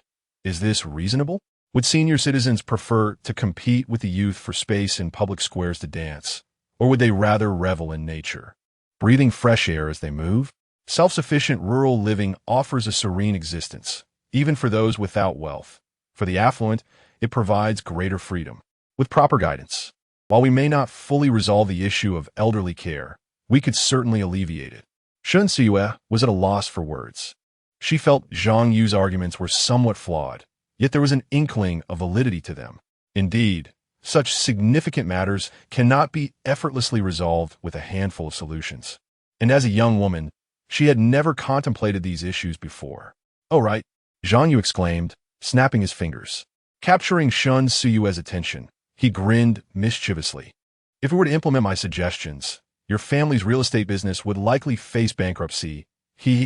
At last, Shun Siyue could contain herself no longer, delivering a playful punch toward Zhang Yu, startling the hawks nearby, who gazed at them with wide eyes. "You find joy in my family's misfortune, don't you? Humph. If my family were to go bankrupt, I would come to your house for a meal." Zhang Yu glared. "On what grounds?" Shun Siyue continued to hammer. "Is it not sufficient that I am your savior? Or perhaps that I am your master?" What could Zhang Yu say? All right, just stop hitting me. It's starting to hurt." "Oh, now you're feeling pain? Let us see how much more you can take." In the live broadcast room, many people awakened from their reverie, gazing at the stream with amused smiles. Yet, Zhang Yu's seemingly nonsensical remarks lingered in their minds. If life were truly as Zhang Yu described, it might not be so bad after all. Chapter 26. Why is your face so red? After the falcon mother finished her meal, shall we take a closer look at her? Following their playful tussle, the falcon family had finally shared the pelican liver.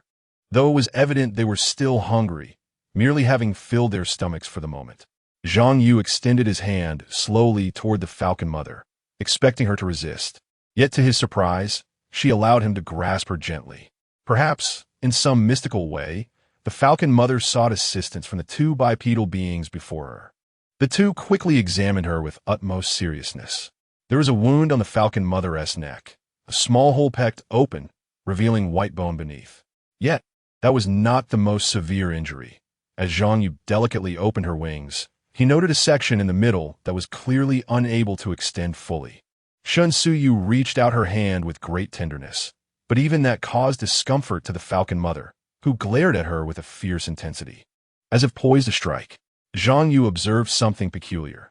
The falcon mother exhibited almost no hostility toward him, her demeanor starkly different from her reaction to Shun Siyue.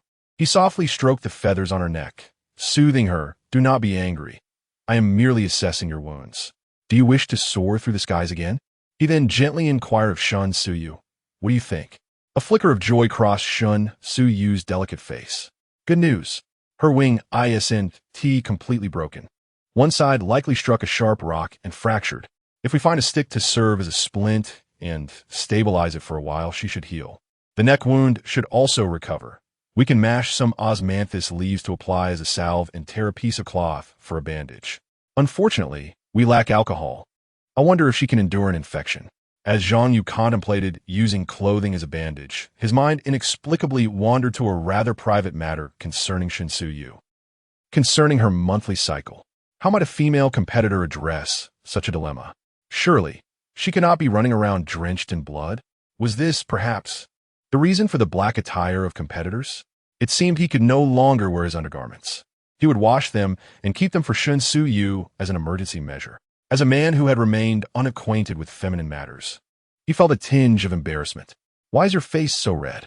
Noticing Zhang Yu's silence, Shun Siyue turned to him, only to discover his face flushed a deep crimson. "Oh, it's nothing. Let us carry them back to the sanctuary. The male falcon is likely dead, and without someone to hunt for them, they cannot survive." Shun Siyue's face radiated hope. "Do you think they will follow us in the future?" Zhang Yu paused, then shook his head. "I'm unsure. I have not delved into this area. However, I have raised poultry in the mountains. I believe if we gradually condition them with food and attempt to train them, They might come to see us as their caretakers, thus taming them. Finding his reasoning sound, Shen Suyu chose not to press further. Finding a stick was easy. They sourced one from a nearby bird's nest, and a string was taken from the innermost layer of Zhang Yu's shirt. With a few holes punctured using a nail, they would be able to tear it away. Just as Zhang Yu wrapped the falcon mother's neck, perhaps due to his embrace, she only let out a few pained cries without much resistance.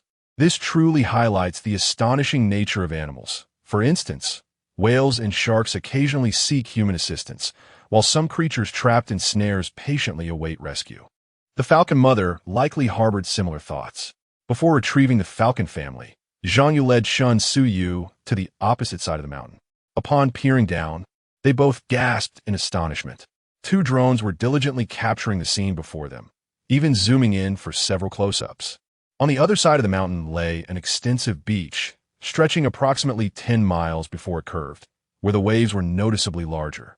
Overall, the area chosen by Zhang Yu and Shen Suyu proved to be quite satisfactory. There was only a rocky shallow, with distant reefs and possibly corals, where the water was relatively shallow. However, the greatest danger lurked on the other side of the mountain. Zhang Yu and Shen Suyu spotted no fewer than 15 saltwater crocodiles, half on the beach and half in the sea. The largest among them was even bigger than those they had previously encountered, estimated to be 6 or 7 meters long. The mere thought of such perilous creatures nearby sent a chill down Shen Suyu's spine. Gripping Zhang Yu's arm in fear, she exclaimed, "You were right. That inland area is indeed much safer than here." Zhang Yu exhaled softly, offering reassurance, "Do not fear. The rocky area is not within their active range, and they are formidable solely in the water. They are rather helpless on land." Having watched numerous crocodile capture videos, he had no desire to engage unless absolutely necessary. After observing the crocodiles and their surroundings for a while, Zhang Yu decided it was time to return, as locating the falcon family had consumed considerable time, leaving only a couple of hours for fishing. With the vast ocean beside them, his heart felt considerably lighter. After the multitude of experiences over the past few days, Zhang Yu suddenly burst into song. "If the sea could carry away my sorrows, just as it carries away every river, all the wounds I have endured, all the tears I have shed, my love, please take it all away." "Sin suyo responded." "What are you singing? I've never heard it before." Zhang Yu felt an urge to slap himself. The real world made it easy to forget that this was a parallel universe. It seemed imperative to extract some information about this world from Shen Suyu. Otherwise, it would be exhausting to keep erecting barriers in his mind. "The song is called The Sea. Is it not melodious?" Zhang Yu deflected the question. Shen Suyu nodded. "The melody is quite nice, but your singing leaves much to be desired. You wouldn't even qualify as a KTV contestant." Zhang Yu felt a pang of disappointment. Was it truly that unpleasant? Suddenly, a smile blossomed on Shen Suyu's face. "All right, just teasing. It's actually not bad. When we have time, I can teach you some music. You might just reach a decent singer's level." "Wow, you certainly have high aspirations." The two then returned to the falcon nest, deciding to take the entire nest back with them. This matter is beyond the assistance of Shen Suyu. The mother of the falcon regards her with hostility, so she must be cautious not to provoke her. Under the stern gaze of the falcon's mother, Zhang Yu gradually lifted the entire nest, while the three little falcons swayed their tiny heads, fixating their gaze on him without a blink. "What are you staring at? What did you possibly find to eat on the mountain? One side apart, you shall starve." "Chirp, chirp." The two falcons immediately squawked in response. But judging by their open beaks, it was clear they were once again yearning for food. Rising to leave, they found the nest and falcons to be of little weight, merely obstructing their view. Zhang Yu instinctively glanced beneath the nest, and lo, Shen Suyu had already taken a few steps forward. She turned her head and asked, "What is the matter?" Chapter 27. Hematite. "Wait. Don't rush off just yet. Let me see what this is."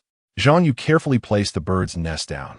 Upon arriving at the mountain, he sensed something peculiar about the terrain at the summit. "What is it? Have you discovered something?"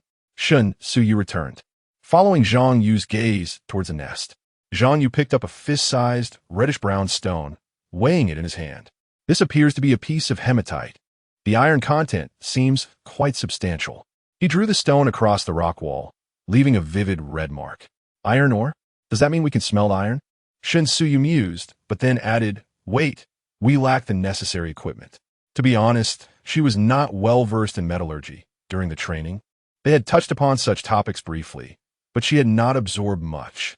The training for contestants primarily focused on self-protection, identifying poisonous plants, and evading dangerous wildlife.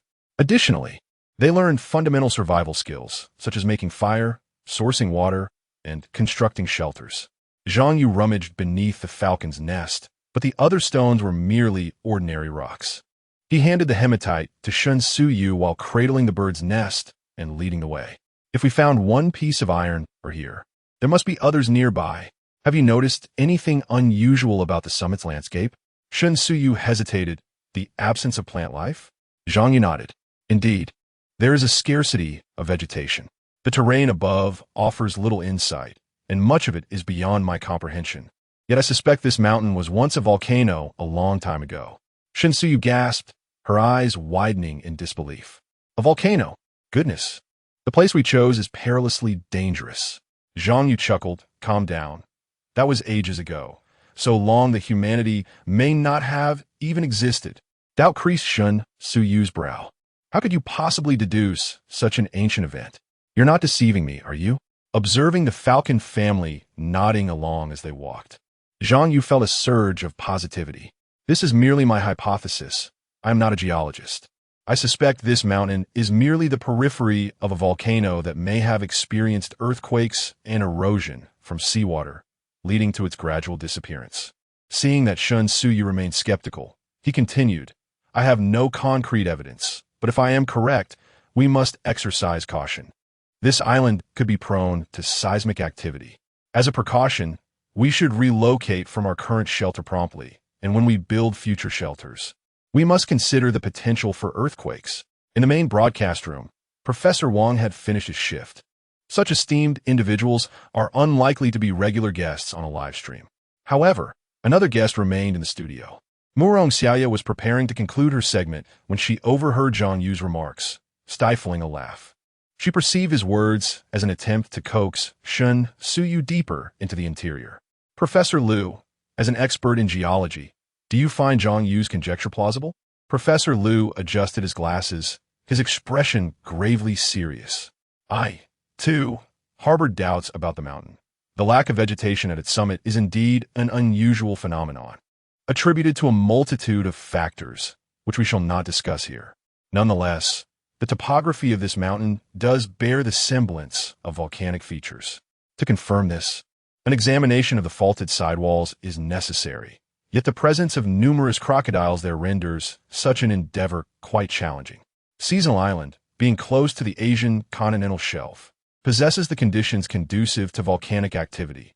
However, there is no cause for alarm, as a volcano in such a state of disuse poses little threat.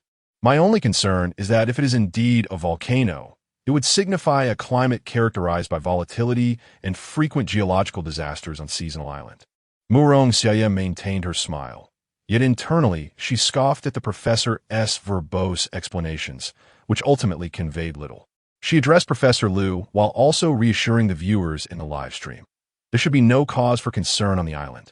2 years prior, when the production team was newly formed, they had already been monitoring Seasonal Island. Apart from its somewhat peculiar climate, there had been no recorded geological disasters. As Zhang Yu and Shen Suyu returned to the shelter, several trending topics had firmly secured the top spots across various platforms. Human limits, hand-killing 3 pelicans, Zhang Yu's mother's sky-high medical bills, Zhang Yu's outrage against greedy doctors, worse than dogs' unbelievable fate. A sweet romance drama begins here. Can retirement really be solved this way? Zhang Yu had truly become a sensation. The hype was unprecedented, yet the fortuitous convergence of several topics captivated public interest. The viewer engagement in both live streams surged dramatically, with all of the program's streams experiencing significant increases in viewership. It is conservatively estimated that the program attracted around 5 to 6 million viewers today. No one could have anticipated that this grand production would not be propelled to fame by the carefully selected celebrities, but rather by an ordinary individual who joined midway. Life is replete with surprises, and the allure of wilderness survival was gradually unfolding. Director Luo and the upper management were even smiling during their afternoon nap. For perhaps this program would ascend to become the most popular show globally, without question. On Seasonal Island, Zhang Yu suggested, "Shall we name the family of falcons?" Shun Siyue remarked while plucking feathers from a pelican. They had made the ascent and descent in less than 2 hours, and upon their return in the afternoon, they busied themselves with various tasks. Zhang Yu had retained the pelican entrails he had previously collected, as they could serve multiple purposes, even if not for the falcons. They could be fashioned into fishing traps. However, that was no longer necessary, as the falcon family was currently indulging in a feast, having not paused since their return. Zhang Yu's lips twitched as he held a nail and a slightly sharp stone, attempting to carve a water bottle. He aimed to fashion a pair of goggles that would fit snugly over his eyes by heating and molding the plastic, a challenging task without specialized tools. Especially considering he only had a nail at his disposal. How do we name the falcons when they all look so alike? Shun Siyue pondered, sticking out her tongue. That's true, but if we care for them, it seems inappropriate not to name them. Zhang Yu picked up a wooden stick and placed a mineral water bottle atop it. After calculating the appropriate position, he began to scorch the edges with a heated iron nail. Without lifting his gaze, he remarked, "Just wait a moment. Once I find a suitable dye, I shall mark them and bestow upon them names. You ponder what they should be called." A friend from the water group suggested, "How about names like Great Falcon, Second Falcon, Little Falcon, and Old Falcon? Since they are all fluffy, we could call them Big Ball, Second Ball, Roundy, and Round Mama. It seems we are all a loss for names. Then let's name them Falcon Heaven, Falcon Earth, Falcon Person, and Falcon Mother shall be called Falcon All Beings." Goodness, what a remarkable idea. Unbeknownst to Zhang Yu, a multitude of friends from the water group were engaged in the naming process. He glanced up at Shun Siyue, who was lost in thought, mindlessly plucking feathers from a pelican. A mischievous smile tugged at the corners of his mouth as he asked, "Have you thought of any good names?" Shun Se, distressed, replied, "No, naming them simply as 1, 2, and 3 feels rather hasty. Yet I fear that more intricate names might be too convoluted to remember." Zhang Yu threaded his shoelaces through the side of a makeshift diving mask and strapped it to his eyes for a test. It looked rather unappealing, with an irregular shape from the scorching, but it was serviceable enough. He promptly stood up, gathered his tools, and said, "Once you're ready, meet me at the seaside. The names for the 3 little ones will be Yaya, Susu, and Shun Shun." Shun Siyue gazed in bewilderment at Zhang Yu's retreating figure. Yaya, Susu, Shun Shun? What does that even mean? Wait, how infuriating. Zhang Yu, are you feeling mischievous again? Chapter 28. What are you looking for? In April, the waters surrounding Four Seasons Island are rather frigid. Even the afternoon sun fails to warm Zhang Yu's lips, which turn a shade of violet from the cold. Nevertheless, the sea creatures are plentiful and easy to catch, as their activity diminishes in the chilly waters. Each dive yields a modest harvest. To Zhang Yu's astonishment, the drone possesses an absurd capability for diving. Moreover, it appears to maintain a steady signal. Such an advanced drone, if deployed on the battlefield, would undoubtedly alter the course of warfare. Unbeknownst to him, Four Seasons Island is equipped with a signal processing device, providing comprehensive network coverage across the island. However, the underwater conditions do compromise clarity. The visuals are not as crisp. Additionally, the drone's lens requires the operator to clean it daily, which can be accomplished with the lining of their competition attire. As anticipated, it wasn't long before Zhang Yu discovered a small, rusted tin can beneath the waves. Such finds are invaluable. Iron serves as the foundation for various tools, and iron ore is not easily sourced. While atop the mountain, Zhang Yu had remained vigilant, spotting only a fragment beneath a bird's nest. Should his suspicions prove correct, there might be iron ore located directly below the mountain, though that area is perilously close to the habitat of the bay crocodiles. Any disturbances would surely attract their attention. Fortunately, he had refrained from venturing there. Otherwise, the consequences could have been dire. For now, his only source of iron is the detritus of humanity resting on the ocean floor. He meticulously collects iron cans, plastic bottles, frayed ropes, and even the scant iron wire attached to the ropes. Each dive, after securing fish or other marine treasures, he would rummage through the seabed until the water grew murky before resurfacing for air. Puff! Hoo-hoo, Zhang Yu gasped, expelling water from his mouth as he drew in deep breaths. Zhang Yu, perhaps you should come back up? You don't want to catch a cold, called Shen Su-yu from the shore, her voice laced with concern. Struggling, Zhang Yu climbed onto the beach, only to be met with a chilling breeze. He untied the garments secured around his waist, spilling them onto the sand. Grouper, pike crabs, bread crabs, abalone, sea conch, seaweed, and kelp. Go fetch some fire-starting materials. We need to build a fire here. Prepare the abalone for drying later. And we must wash and dry the kelp and seaweed to replenish the nutrients absent from our meat supply. Aside from the grouper, attempt to clean the other fish, slicing them in half while keeping the back intact so we can dry them by the fire tonight. The crabs cannot be kept for long. They will serve as our sustenance for the evening. Having absorbed his instructions, Shen Su-yu quickly interjected, "All right, enough talk. Wrap yourself in your clothing. You are far too susceptible to illness in this state." Zhang Yu resecured his garments around his waist, transforming them into a makeshift net, then sprinted back into the water, finding the ocean's embrace warmer than the shore. Do not worry. I'm well aware of what I'm doing. There are certain things he cannot articulate, such as the inexplicable nature of the true heart technique. He has yet to test its efficacy in bolstering physical strength, but he senses that it may hold promise. Thus, he felt confident that he would not catch a cold. Without such assurance, he would dare not venture into the sea. Falling ill on the island could prove to be a troublesome affair. A cold might be easily remedied, but he dreaded the possibility of it escalating into more severe ailments. The two were exceedingly busy, having not paused since their return. Shen Su-yu had also taken to the kitchen, her culinary skills surpassing those of Zhang Yu, particularly in presentation, suggesting she had undergone some formal training. However, cleaning the fish was quite laborious. It seemed that a single cut would suffice. But Shen Su-yu had to repeatedly pierce a specific spot in the fish's belly with a metal nail. After creating a noticeable gash, she would then carefully slice it open with a stone. She finally understood why Zhang Yu was so adamant about searching for human refuse. Without tools, nothing could be accomplished. If they were to venture inland empty-handed, they might barely manage to construct a rudimentary shelter in a day. Yet, with a knife, they could complete the task in merely an hour. Sharpening one's tools does not hinder the work of chopping wood, even if it takes a few days to create tools. They could subsequently advance in other areas and easily surpass competing groups. In truth, they were unaware that, despite the time they had consumed, their food supply remained the most abundant among all teams.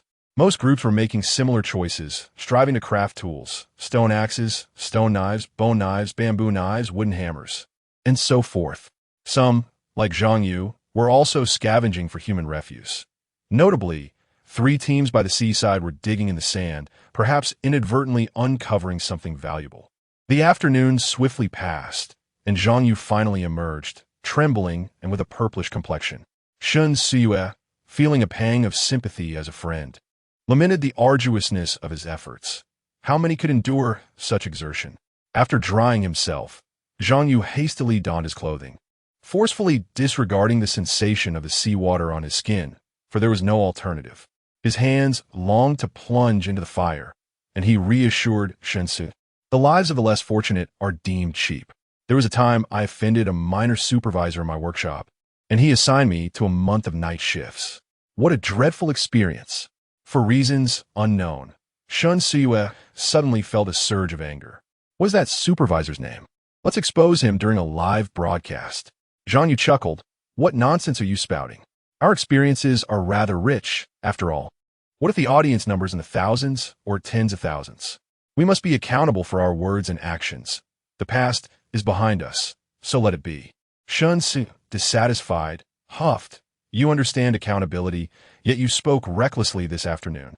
Zhang Yu refrained from further argument and eagerly began to inspect their spoils. These hours of toil were not in vain. We have reaped a bountiful harvest. Tomorrow, I shall craft you a few small knives, crouched amidst a pile of discarded items. A blissful grin spread across his face, prompting Shen Su-yu to smile as well. Sometimes, when desires are tempered, one finds satisfaction with remarkable ease. They had two 1-pound cylindrical iron cans, a 10-pound tin box with exposed openings, 3 segments of iron wire approximately 10 centimeters long, a complete glass wine bottle, 3 intact plastic bottles, and half of a large Coca-Cola plastic bottle. They had struck a veritable fortune. Water friend, effort yields reward, which is what Zhang Yu and his companions truly deserve. I observed others by the seaside, some eager to plunge into the waves, yet deterred by the chilling waters. They refrained from entering. Alas, Zhang Yu is courting danger. Such recklessness could easily lead to a cold. Let us not forget that he has subsisted on but 2 meals since his drifting began, leaving his body in a weakened state. Have you forgotten how Shun Suyu located Xianghua? Surely, that remedy can alleviate a cold. I firmly believe Zhang Yu is well prepared. He is not one to act thoughtlessly. Am I the only one who feels a sense of sorrow when he speaks of the plight of the impoverished? Sometimes, one finds themselves at the mercy of circumstances. I shall say no more, and instead express my sentiments with a token of appreciation. I too shall contribute, reallocating funds to reward Zhang Yu. I will divert our class funds. I will use the money intended for a gift for my wife. On the beach, as the sun descended, Zhang Yu and Shun Suyu resumed their tasks, though this time, Zhang Yu maintained his gaze lowered, searching intently for something. What are you looking for? Shun Suyu inquired, a hint of irritation in her voice as the scent of seafood clung to her. Alas! Chapter 29. Your face is full of stories. Finding suitable wood and stones, I can hardly contain my excitement. Tonight, I shall craft some rudimentary tools. They have harvested an abundance of human refuse, and the bounty of the sea is even more plentiful. I dare say, we could feast on crabs tonight and still have enough to satiate our hunger. The fish from the ocean could easily provide for 3 or 4 meals. This is the advantage of this untapped sea. They could harvest here repeatedly for 2 months without issue, but prolonged efforts would eventually deplete the resources. It was not until nightfall that Zhang Yu completed all his preparations. The rectangular stove was slightly enlarged and repositioned outward, for the daily fires had made the shelter rather warm, not to mention the presence of a family of falcons residing within. He carefully lifted a large log inside, one end already ignited. Above the cave, multiple ropes woven from mugwort hung down, with the other ends bearing halves of the fish and 3 pelicans. Beside the stove, a row of abalone, both large and small, lay shelled, while on the opposite side, neatly stacked were seaweed and other marine vegetables. The space previously reserved for firewood inside the cave was now transformed into a nest, where the mother falcon rested, and her 3 chicks, Iya, Susu, and Yuyui, watched the busy pair with keen eyes. Animals are undoubtedly fearful of flames. However, the falcon family now found themselves in a situation where they had no choice but to endure their trepidation. After some bargaining with Shun Suyue, the 3 chicks were named Yeya, Susu, and Yuyui. Yeya's eyes were slightly elongated, while Susu's were round and centered. Yuyui, replacing the name Shun Shun, was a playful nod to Zhang Yu's name, affectionately referred to as Little Fish with a nickname. Octopus. Yuyui's eyes slanted downwards, giving him an adorably awkward appearance. A title bestowed by Shun Suyue with authority. The mother falcon was simply named Falcon Mother, thus establishing the family's nomenclature. Henceforth, Zhang Yu and his companion would call out their names each time they fed them, believing that, with the aid of sustenance, the chicks would soon remember their names.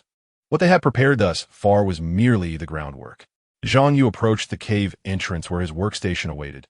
He had meticulously arranged 2 large, flat stones for stone hammers and a wooden mallet. The hammers were simply bound with tree bark, sturdy enough to crush objects, while the specifics of the construction mattered little.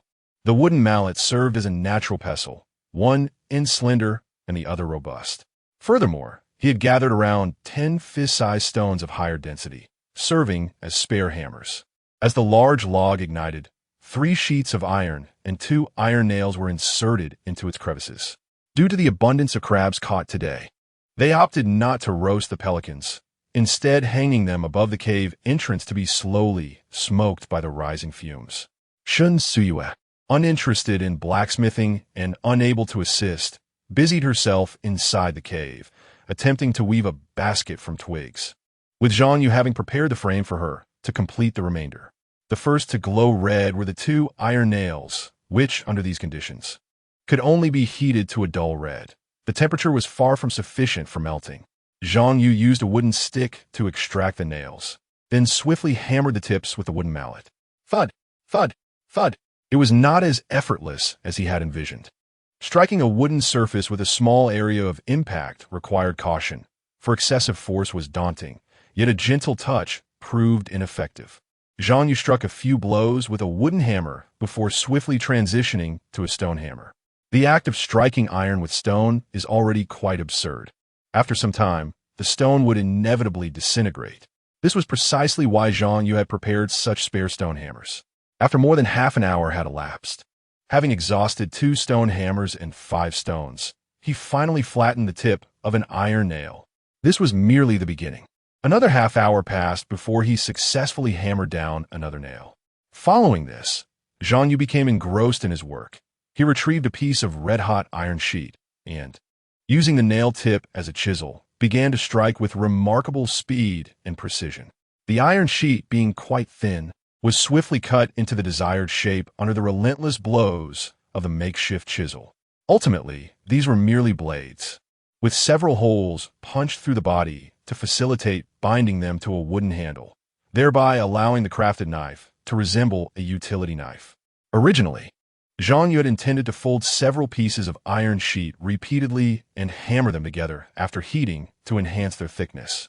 However, this was his first attempt at such rudimentary forging without tools, proving to be exceedingly challenging, so he had to abandon that idea. After an indeterminate duration of hammering and shaping, Zhang Yu finally ceased, satisfied with his work. During this time, he had not conversed with Zhang Yu. Both had endured numerous experiences and required moments of quiet reflection to process everything. Although the forging process appeared monotonous, Zhang Yu found immense enjoyment in it. He often spent his days creating items and conducting experiments, which he found far more engaging than scrolling through his phone or playing video games. The round log burned rather slowly, and only half of it had been consumed thus far, with the remaining charcoal still ablaze. He planned to add some firewood later that evening to maintain the embers. Upon entering the cave, Zhang Yu found Zhang Yu seated on a grass mat, nearly completing a woven basket made from branches twice the size of a bicycle's front basket. Sensing his arrival, she looked up and smiled radiantly. "What do you think? Am I impressive?" The basket weaving, once mastered, was not particularly difficult. It seemed she had spent a considerable amount of time in solitude, suggesting she too harbored her own thoughts. Zhang Yu complimented her. "It looks wonderful. If we gather plants in the rainforest, we can carry back a great deal." Zhang Yu beamed with pride, but then her expression changed. "Oh no, I completely forgot about roasting the crabs." Zhang Yu reassured her. "No worries. We can roast them fresh. Don't fret. After we enjoy the crabs, we should rest." Viewers commented, "Why is the atmosphere so peculiar? I find it rather confusing. It's more mentally taxing than a television drama." Well, I took a nap. To be honest, Zhang Yu's blacksmithing is genuinely hypnotic. Indeed, such a tranquil ambience is the most soothing. When relatives visit, I can sleep soundly just listening to their conversations. What a coincidence. Same here. Let me clarify the plot. Zhang Yu is quite straightforward. He appears to revel in research, fully immersing himself. Zhang Yu, on the other hand, is rather enigmatic. There is little information about her, yet it is evident she carries her own stories. Zhang Yu wishes to express concern, but is at a loss for how to proceed. And so it is. Wow, esteemed one, your explanation has illuminated everything for me. What stories might the goddess have? Surely, there isn't a childhood sweetheart involved? Childhood sweethearts may no longer be present. The goddess is heartbroken and has come to participate in a survival challenge on a deserted island. Could this be an escape from marriage? The goddess harbors no affection for her fiancé, and perhaps she still has a childhood friend, albeit one who is timid and cowardly. With a heavy heart, she sought solace on this island. How remarkable! It would be a pity if you all did not pursue a career in editing or novel writing. In a cave, one friend inquired, "What troubles you? Although we lack wine, do share your tale." Zhang Yu, after much internal struggle, broke the silence as they both began to crack open crabs. I simply could not endure the oppressive quiet any longer, he said. Shen Suyu, taken aback, replied, I am fine. I just feel that not thinking about anything is rather pleasant. Why do you ask? Do I seem like someone with a story? Zhang Yu took a generous bite of crab meat and seriously remarked, Indeed, your face is a canvas filled with tales waiting to be told. Chapter 30, is that all? Wait, hold on. Let me prepare the drinks and dishes first. Everyone in the front row, please settle down and refrain from moving around. Let us wait to indulge in the spectacle. Beer, beverages, and 8 treasure porridge. Kindly make space for those in the front. Peanuts, sunflower seeds, mineral water, beer, drinks, and tea eggs. Please. Everyone in the front, kindly tuck your feet away. Goodness, is this still a greenskin train? Surely, as I suspected, how could the goddess not have any romantic experiences? She must be nursing a heartbreak to participate in this competition. Could this be mere publicity? Perhaps the goddess is crafting an image, and then she will return to sing a song or act in a film, thus embarking on her career. To those upstairs, intelligence is a valuable asset, but alas, you seem to lack it. Do you really think it necessary to occupy a competition slot for publicity? Can't you see that this is scripted? Clearly, you are just a delusional fan of some celebrity. Go take a look at those stars, especially the female ones, and then come back to observe this pair. Those female celebrities are the true performers, mind you. I notice one of the female stars appears to be on the verge of a breakdown, and yet someone is still complaining about the bitterness of survival. After a moment of silence, Shen Suyu finally spoke. Zhang Yu. Zhang Yu patiently cracked open a crab claw. Shen Suyu continued, Let us find some different food tomorrow. Eating crabs, all the time isn't good for our health. Zhang Yu replied, Sister, this is a deserted island survival scenario. Are there really any options? Is this how we change the subject? Shen Suyu smiled awkwardly under Zhang Yu's gaze. Actually, it's nothing much. I came out to escape my father's insistence on arranging a blind date for me. How old am I? Besides, what era are we in? Still resorting to blind dates? Zhang Yu seemed skeptical. Is that so? He thought to himself, forget it. If she didn't want to share, that was her business. Why should he worry? Others might lose their composure without teammates, but Zhang Yu believed he would remain unfazed. Shen Suyu's suppressed irritation surfaced. Was this not enough? Imagine if you had just graduated and were thrust into blind dates. Would you be willing? Zhang Yu opened another crab, noting the insufficient amount of yellow roe, and frowned in disapproval. I wouldn't mind as long as I could find someone I connect with. Initially, my parents didn't interfere, but later they grew anxious and began exploring various methods. Buying that wretched house was precisely for this reason. How dare you? Shen Suyu retorted, had frustration mounting. What seemed trivial to others was a significant concern for her. Was this the generation gap? How old was she? A girl constantly attending blind dates. Was she so undesirable, or was there something wrong with her? What would become of her reputation if word got out? Initially reluctant to disclose her personal matters, especially on a live broadcast, she felt an overwhelming surge of anger when this topic arose. Since childhood, I have been subjected to my parents' rigid plans, learning various skills. Music, chess, calligraphy, painting, singing, dancing, and instruments. My grandfather taught me martial arts, and my maternal grandfather imparted medical knowledge. Always learning, with no time to spare. Then, when I grew older, my mother tragically passed away in a car accident. Upon reaching this point, Shen Suyu's eyes turned red, and she set down the crab, pausing for a moment before continuing, eventually, unable to bear the pain. I chose to study abroad, hoping a change of environment would help me forget many things. Years later, upon obtaining my degree, I returned to join my father's company, eager to alleviate his burdens and to apply my acquired knowledge. However, just as I was becoming familiar with the company, he abruptly insisted that I partake in arranged matchmaking. It is as if he yearns for me to marry and bear children immediately, ensuring a legacy for our family, thereby fulfilling my grandfather's and maternal grandfather's aspirations. Yet, I'm a person too. What was the purpose of my years of education? To be denied even a single opportunity to engage in my field? Furthermore, how can I be expected to be with someone I do not cherish? Does he perceive me as a mere puppet, meeting with a prospective match? Do you comprehend the emotions that engulfed me? Shen Su Yu spoke with increasing fervor, and before Zhang Yu could interject, she exclaimed, "It felt akin to selling oneself. I felt like an object, subject to the whims of another selection. Disgusting, utterly repugnant. In a fit of passion, Shen Su Yu pushed the crab before her into the stove, as if that half-eaten crab represented her suitor. Tears streamed down her face. A life with such a predictable conclusion. Why should that be my fate? Why? I would rather exist in solitude on a deserted island, accepting death if it comes." A fellow friend remarked, "Parental love is but a shackle. Alas, it is a universal plight. It appears that even affluent families endure this. So what purpose does wealth serve?" As a woman, I empathize with her plight. Why must we, as women, be relegated to mere vessels for procreation? Indeed, to endure the scrutiny of in-laws, while remaining unable to pursue one's own desires. How liberating it would be to be unencumbered. I stand in solidarity with Shen Su Yu, urging her to live life on her own terms. As for others, let them fade into obscurity. When Shen Su Yu fell silent, Zhang Yu picked up a freshly roasted crab, his appetite seeming insatiable. He posed a question: do you value the wealth of your family, or the legacy of your grandfather and maternal grandfather more? Shen Su Yu, her tear-streaked visage momentarily taken aback, replied without hesitation, "Naturally, the legacy holds greater significance." As Zhang Yu savored the succulent crab meat, he continued casually, "Ah, so your father cannot accept the elder's legacy?"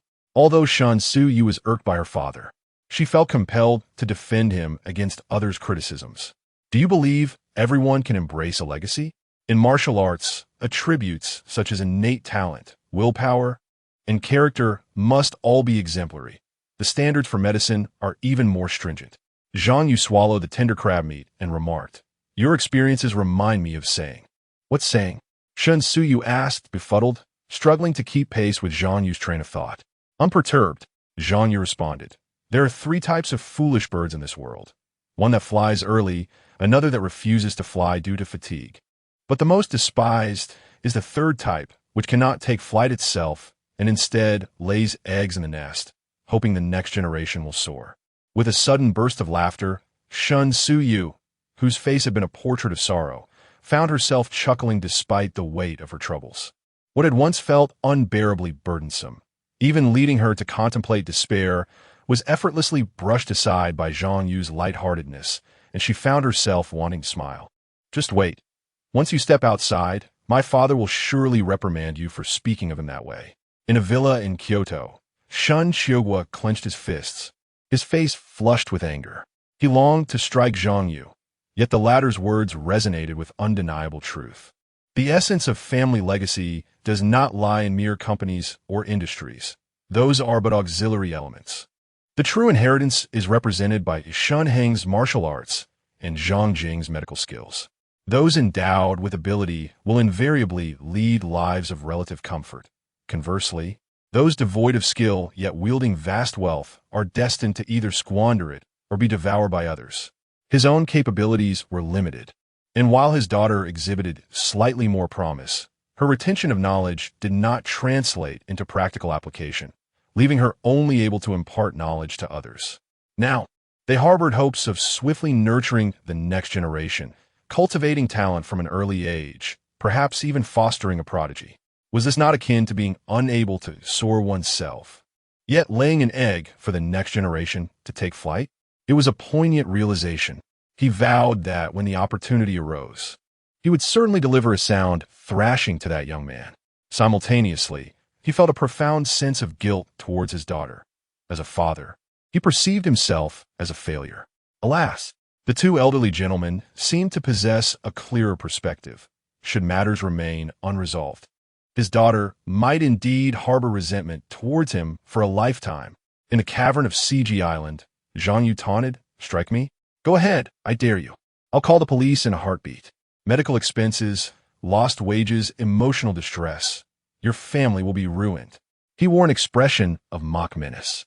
Shen Su Yu, nearly forgetting her earlier discontent, jested, "Well, you better be prepared. If you are so easily satisfied my father could beat you daily, And that compensation wouldn't even cause a ripple. Zhang Yu felt a pang of hurt, but quickly brightened. All right. You mentioned teaching me martial arts. Once I master it, I could fight back. You mustn't withhold any secrets. Shun Suyu rolled her eyes. Teach you martial arts. Only for you to use it against my father? Do I appear to be a fool? Chapter 31. A beautiful day begins with a beating after indulging in crabs. The two soon succumbed to slumber. The dividing line was hastily drawn, much like the previous day, serving merely as a simple separator. In less than 3 minutes of lying down, Shun Siue was fast asleep, while Zhang Yu embarked on a clandestine endeavor unbeknownst to anyone. He whimsically recited the Chuanjian heart method he had seen on television, pondering whether other martial arts techniques were similarly effective. Yet, he could recall only this one method in its entirety. Zhang Yu racked his brain, but could not recall any others. It was not that he was entirely at a loss, but rather that the snippets from novels and shows were far too brief. The 9-yang divine skill echoed in his mind. He is strong, and so he is. The gentle breeze caresses the mountain ridge. He is free and unrestrained, as the bright moon illuminates the great river. He harbors his own wrath and malice, yet I possess a single breath of true energy to sustain me. The North mysterious skill spoke of drawing inner strength from others and storing it within one's energy sea. But how was one to accomplish that? Should he use a syringe or a wind pump? And then there was the Lingbo Weibu, as the silk socks gather dust, beginning with the common people, stepping forth with great significance, turning to return to the sister, swiftly arriving at the unaccomplished, left foot stepping out, treading upon the middleman. Establishing various mechanisms. What on earth did that mean? He found it utterly incomprehensible. His recollection of these methods stemmed from childhood dreams of martial arts, believing he could become the next master by simply memorizing them. Ultimately, the only technique he retained was the complete Chuanjian heart method recited by Yanghua in the television series, which had since become his trusty mantra for sleepless nights, ensuring he would drift off to sleep after a few repetitions. After pondering for an extended period without clarity, he resigned himself to fate. What is meant to be yours cannot be taken away, and what is not yours cannot be forced. He once more began to recite the Chuanjian heart method. The Great Way initiates the opening of the 9 orifices, which originally reside at the coccyx. Start from the Yongquan point at the soles, as it surges upward to the knees, gradually reaching the coccyx. The energy swirls vigorously at the top of the Niwen.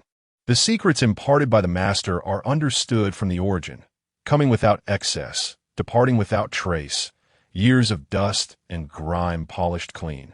The whole body radiates with spiritual brilliance, illuminating the vast void. The second day of the survival competition on Four Seasons Island came to a close. A night passed in silence. Zhang Yu awoke from a dreamless, sweet slumber, and sure enough, another presence lay beside him.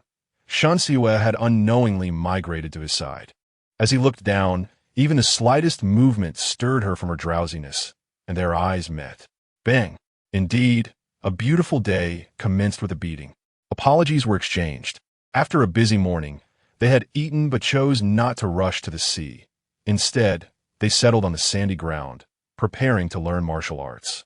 Throughout the morning, Zhang Yu remained silent, offering no explanations, until they reached the sand where Shun Sue leaned close to his ear to softly apologize. Zhang Yu muttered, "What shall we learn today? Hurry up. Let's not waste time." He was unsure why he felt no anger, after a night spent embracing her. A punch in the morning seemed trivial.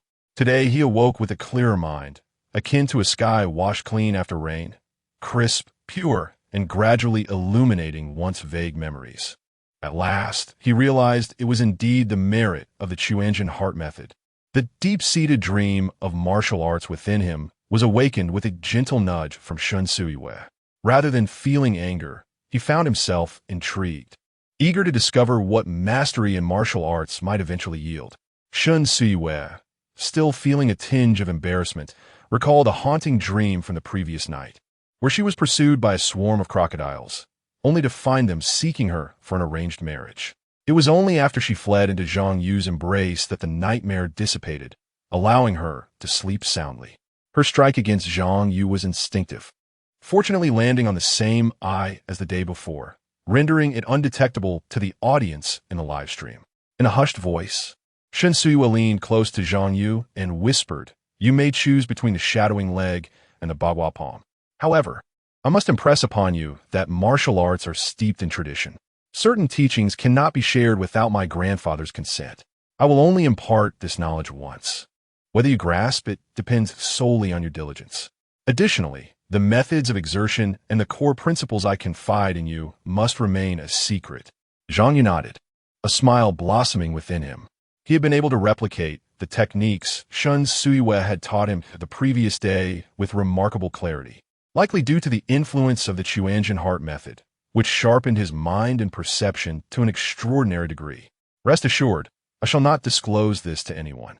However, you, in front of the audience, must ensure others do not learn it. Hearing Zhang Yu's willingness to forgive her brought relief to Shen Suyue. With a playful smile, she teased, "Are you not aware that drones possess a cruise function for capturing scenic views?" With that, she seized the two drones, adjusted the filming mode, and sent them soaring into the air to capture the surrounding landscape. Viewers reacted, "Damn, I wanted to learn martial arts alongside Zhang Yu. I even bought the gear. And this is what I get?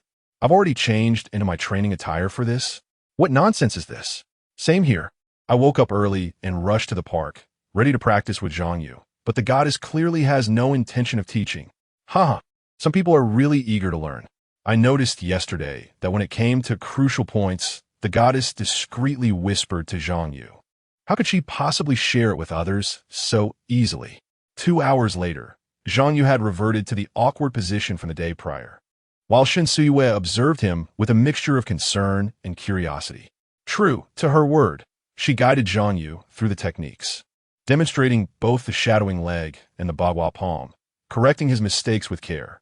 Yet, Zhang Yu appeared remarkably gifted. After just one session, he executed the movements with impressive finesse. Was this the inherent difference between the sexes? Furthermore, when it came to cultivating hard qigong, Zhang Yu effortlessly assumed the posture and entered into a state of controlled breathing as if he had practiced it countless times. Was this level of talent truly possible? Was he the type of successor that grandfather had sought? In a traditional courtyard in Kyoto, old master Shen Heng gazed intently at the computer screen displaying Zhang Yu in practice. His large hands opened and closed in contemplation. If only his granddaughter would return. It was inappropriate for a woman to be so exposed and vulnerable in the outside world, especially under the scrutiny of so many eyes. A woman's voice resonated behind the venerable Mr. Shen. He turned to see a lady clad in a qipao, exuding elegance, her face adorned with only a few wrinkles. As she prepared to exit while holding a handbag, he frowned and remarked, "You speak of her, what about you? The orchestra has yet to open this early in the morning, hasn't it? At your age, one would think you'd be home more often." The woman rolled her eyes at Mr. Shen, responding, "Is it the same? I am the guiding teacher of the Kyoto Orchestra. I am heading out to teach. What about your granddaughter?" Mr. Shen turned away, dismissing her with a huff. "Teaching, indeed. They're the premier orchestra. What can you possibly impart? Aren't there other old men overseeing things?" The woman chuckled at his words, stepping closer to Mr. Shen. "What is this? Are you feeling jealous, old man? What are you looking at? Oh, is Xiao Yu teaching that lad some martial arts?" For a moment, Mr. Shen's jealousy was forgotten as his eyes lit up. "My dear, let me tell you, this lad possesses remarkable talent. One lesson is equivalent to what Xiao Yu learns in 10 days. This is about hard qigong breathing and meditation." Wait, something's not right. His eyes widened in alarm as he observed a video where Zhang Yu's complexion grew increasingly purple. Although he was breathing, it appeared as though he was suffocating from a lack of oxygen.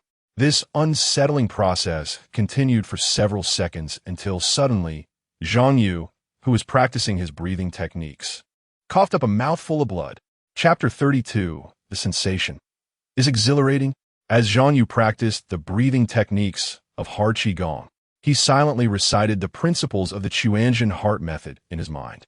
The familiar sensation returned, beginning from the soles of his feet, as if a force was being drawn upward from his entire being. This time, the energy seemed imbued with a certain resilience. When it reached his knees, it could not ascend further, yet it did not retreat in exhaustion as it had the previous day. This ambiguous state was quite uncomfortable, and Zhang Yu felt an urgent need for the energy to surge upward, believing that only then would he find relief. He was unaware of the underlying principle, relying solely on sheer determination to maintain his position. Just as he sensed a breakthrough approaching, he exerted all his strength to propel the energy upward. In truth, he could not control the force. He could only exert a faint influence, akin to cheering from the sidelines. It was a rather strange sensation. Unbeknownst to him, his face grew increasingly purple until, puff! Ah, Zhang Yu, what is wrong with you? Zhang Yu, having taken a leisurely stroll along the shore and finding joy in collecting a piece of fishing net, returned intending to boast about her find, only to witness Zhang Yu spitting blood. Throughout her life, she had never heard of anyone bleeding during their training. At worst, one might simply become agitated from improper practice. Zhang Yu's expression was peculiar. He could hardly believe that after spitting blood, he felt rather invigorated. I don't know. I was just practicing and suddenly spat blood. But you needn't worry. I feel even more comfortable now. Indeed, he did feel a newfound comfort. The area around his knees radiated warmth, and the chill in his body from prolonged exposure to the sea had nearly dissipated. However, he refrained from mentioning that a mere practice of hard qigong alone could not yield such results. It was undoubtedly related to the Quanzhen heart method.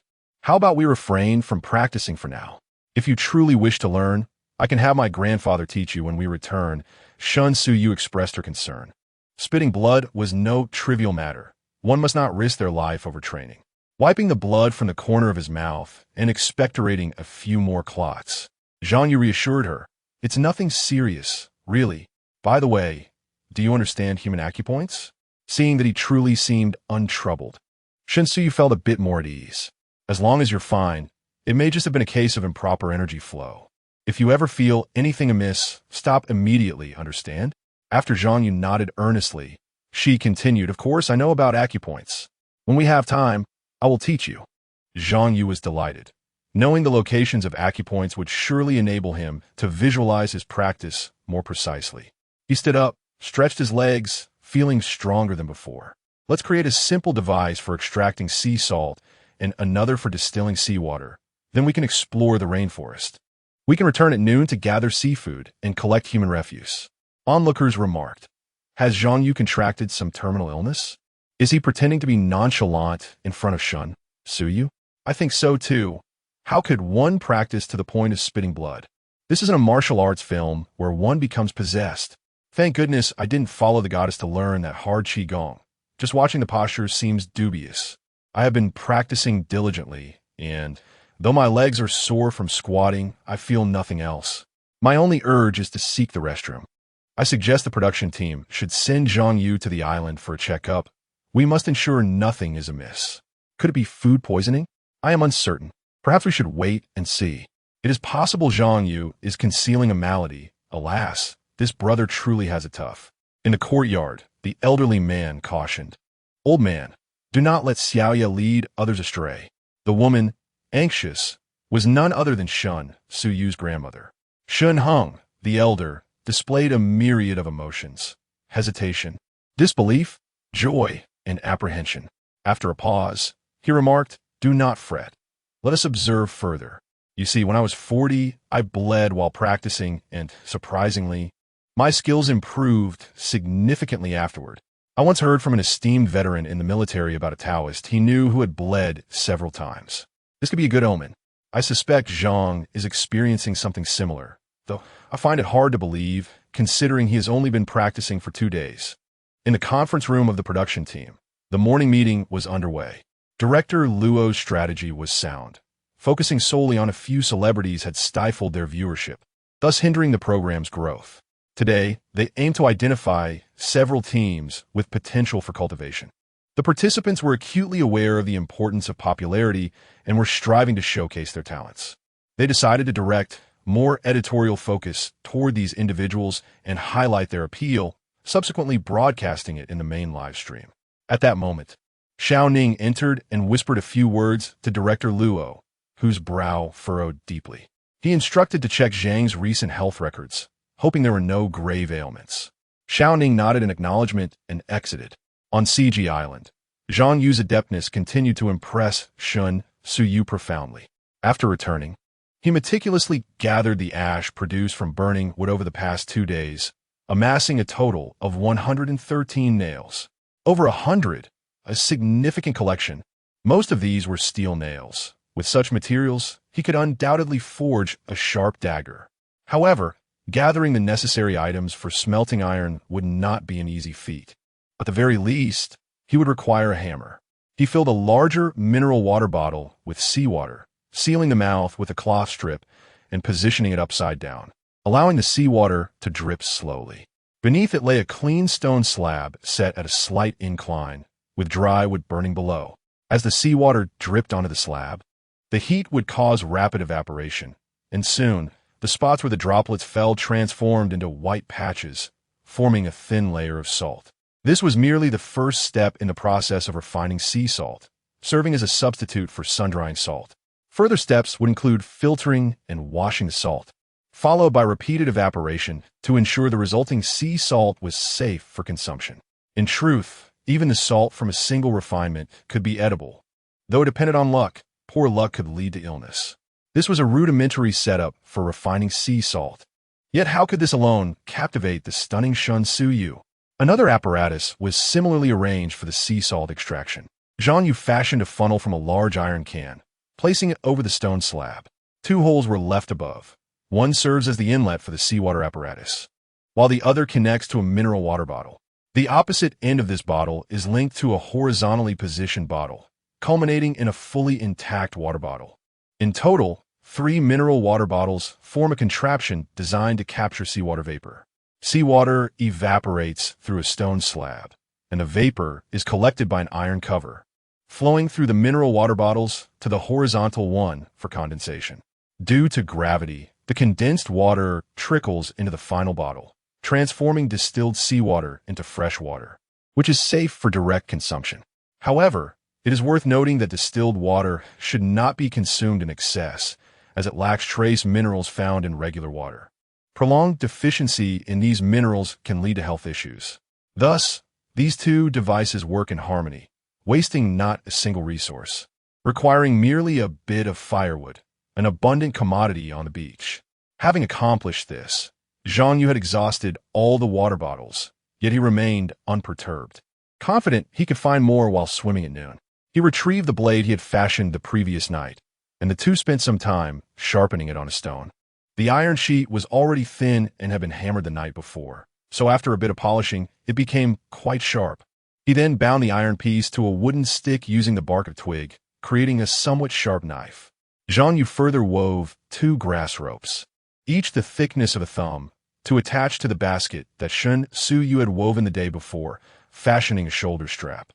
Thus, a backpack was created, capable of carrying loads that were not excessively heavy. With everything prepared, Zhang Yu sliced some pelican meat to feed the family of falcons.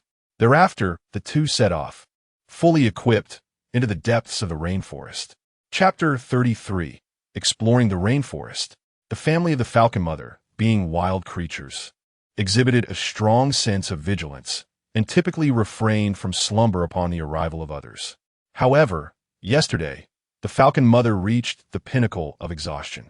Leaving them at the sanctuary allowed them to indulge in a satisfying sleep, and by the time the 2 returned, the weakness stemming from several days without sustenance would likely have dissipated. For this exploration, their essential gear consisted of a sturdy stick for each individual, with Zhang Yu wielding a rudimentary fish spear. Each was also equipped with a knife, while Zhang Yu carried a backpack, which contained 5 steel nails and 5 suitable stones. Despite the rudimentary nature of their equipment, it was considered quite advanced among all the teams. Nonetheless, Zhang Yu was not the only one possessing numerous wilderness survival skills. After a day of adaptation, each team had made varying degrees of progress. Today marked the 3rd day, and 90% of the teams had successfully ignited fires and constructed various makeshift shelters. Notably, many teams had even captured a bounty of prey in their traps today. The competition had blossomed into a vibrant spectacle, leaving the audience somewhat overwhelmed.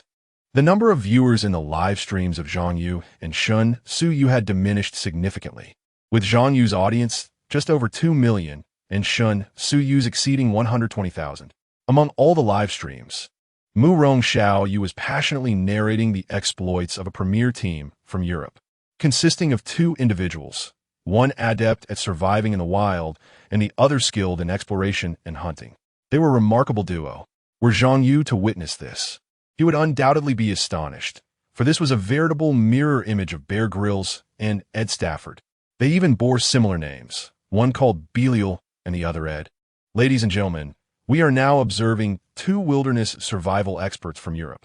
They ignited a fire and constructed a shelter on the very first day, relishing a banquet of locusts. Yesterday, they set numerous traps, and Belial crafted a simple bow and arrow from branches. Their initial survival zone was inland, and just now, one of their traps has yielded results, a captured antelope. This is a remarkable achievement for novice wilderness survivors. Their food reserves will soar to the top among all teams. Survival in the wild hinges on both luck and skill, particularly in the initial stages. With ample sustenance, one can allocate time to pursue other endeavors. Much like Zhang Yu and Zhang Yu, the duo had ventured into the rainforest. Being a subtropical rainforest, the vegetation was not as densely packed as that of a true tropical rainforest, yet traversing it swiftly proved to be no easy feat. Don't rush so much. What if there's a snake? Ah, is that a palm tree? Zhang Yu halted, recognizing the palm tree, a species he was familiar with despite being a northerner with limited exposure to tropical flora. This particular palm tree was imposing, its trunk thicker than a thigh, not the type from which the heart could be easily harvested. Ah, it appears this one is inedible, Zhang Yu lamented, disappointed at the prospect of a palm heart. After surveying the tree and confirming the absence of venomous creatures, Zhang Yu raised his knife and struck the trunk. Swoosh! The small knife gradually penetrated the trunk, revealing a hint of pale pink branches. Who says it cannot be consumed? This palm tree is likely the sago palm. I am uncertain how it thrives here. Its trunk contains an abundance of starch, and although the extraction process is rather cumbersome, the starch can indeed be eaten. Zhang Yu swallowed hard after speaking. For the Chinese have a profound reliance on staple foods. This explains why Zhang Yu devours seafood with gusto, yet appears somewhat reluctant to eat otherwise. Physically inclined, but mentally hesitant. This is due to the absence of staple fare. Let us move on. We cannot obtain it just yet. Zhang Yu turned and walked away, with Zhang Yu following closely behind. Zhang Yu casually reassured her, let us not overthink it for now. We have no tools, and having anything to eat is already fortunate. Once we secure a new shelter, I promise to procure staple food for you at the earliest opportunity. Zhang Yu resembled a girl promised by a rogue, exclaiming, that is a promise. Is that cassava? She pointed excitedly at a not-so-tall plant. Zhang Yu looked bewildered. Many things here were beyond his knowledge, and even if he passed by, he might not recognize them. However, he had heard of some names and their uses. Cassava? Are you certain? Zhang Yu pulled Zhang Yu around the cassava plant, and after a round of excited nodding, she confirmed, yes, it's cassava. We have staple food now. Zhang Yu's excitement mirrored hers. He was aware that cassava grows underground, much like potatoes, yielding plentiful harvests. Once unearthed, peeling and steaming it renders it edible. Dubbed the king of starch, cassava can be processed into a variety of delightful dishes. Seeing Zhang Yu bend down to dig, Zhang Yu swiftly pulled her back. What are you doing? Let us hurry and dig. He suppressed his enthusiasm and chuckled. Why the rush? Our shelter is only about a mile away. It won't be lost. Let us see if there are more cassava plants around. We need to leave some roots to plant elsewhere rather than just consume a few meals. Zhang Yu contemplated this and agreed, promptly searching the vicinity, as such plants typically grow in clusters. In the commentary booth, the female host smiled and remarked, it seems Zhang Yu and Zhang Yu have struck lucky. De Zhuang had long since set aside his biases against Zhang Yu. The latter's fanbase far surpassed his own. In the realm of influencers, if one cannot compete, one must acquiesce. The acquisition of starch is crucial for them, as we Chinese require staple foods. With cassava, if distributed wisely, they might not lack for staples throughout the year. Finally, he inquired of the host, sweet sister, has the production team introduced any grain crops to the island? The host, named Tian Tian, had been addressed as Director Tian by de Zhuang just the previous day, but now he referred to her as Sweet Sister. With Zhang Yu's rise, she seemed to adopt a more submissive demeanor. A voice echoed in Tian Tian's earpiece, after which she smiled and replied, "The production team has just granted authorization. We began introducing some crop seeds 2 years ago. However, without human intervention, it is quite challenging for current crops to propagate on their own. The production team did not introduce cassava, as it is a native plant of the Four Seasons Island." Zhang Yu and Shun Suyu toiled for half an hour, ultimately uncovering a mere 12 cassava plants, a result that could be described as a mixture of joy and disappointment. Rather than excavating them immediately, they chose to venture further inland, with one of today's objectives being to carve a path through the rainforest. It was imperative to find a more suitable environment for the cassava. Otherwise, by the end of the competition, they might not have much to eat. Zhang Yu expressed his discontent. Shun Suyu concurred, lamenting the lengthy growth cycle of cassava, wishing instead for potatoes, which would be ready to harvest in just over 3 months. Suddenly, Zhang Yu halted, having grown accustomed to Shun Suyu's enthusiastic exclamations. Her expertise lay in botany, and he decided to heed her insights. "Oh, look, it's chili peppers," Sen Suyu exclaimed, her excitement evident as she pointed at a cluster of vibrant green chili peppers, eager to pluck them. Zhang Yu instinctively surveyed the surroundings for any potential dangers, and it was this instinct that ultimately saved Shun Suyu. Chapter 34. Stay still, there is danger. Stay still, there is danger. Zhang Yu's gaze was fixed intently on the small green snake, motionless beneath the cluster of chili peppers, camouflaged as a green twig.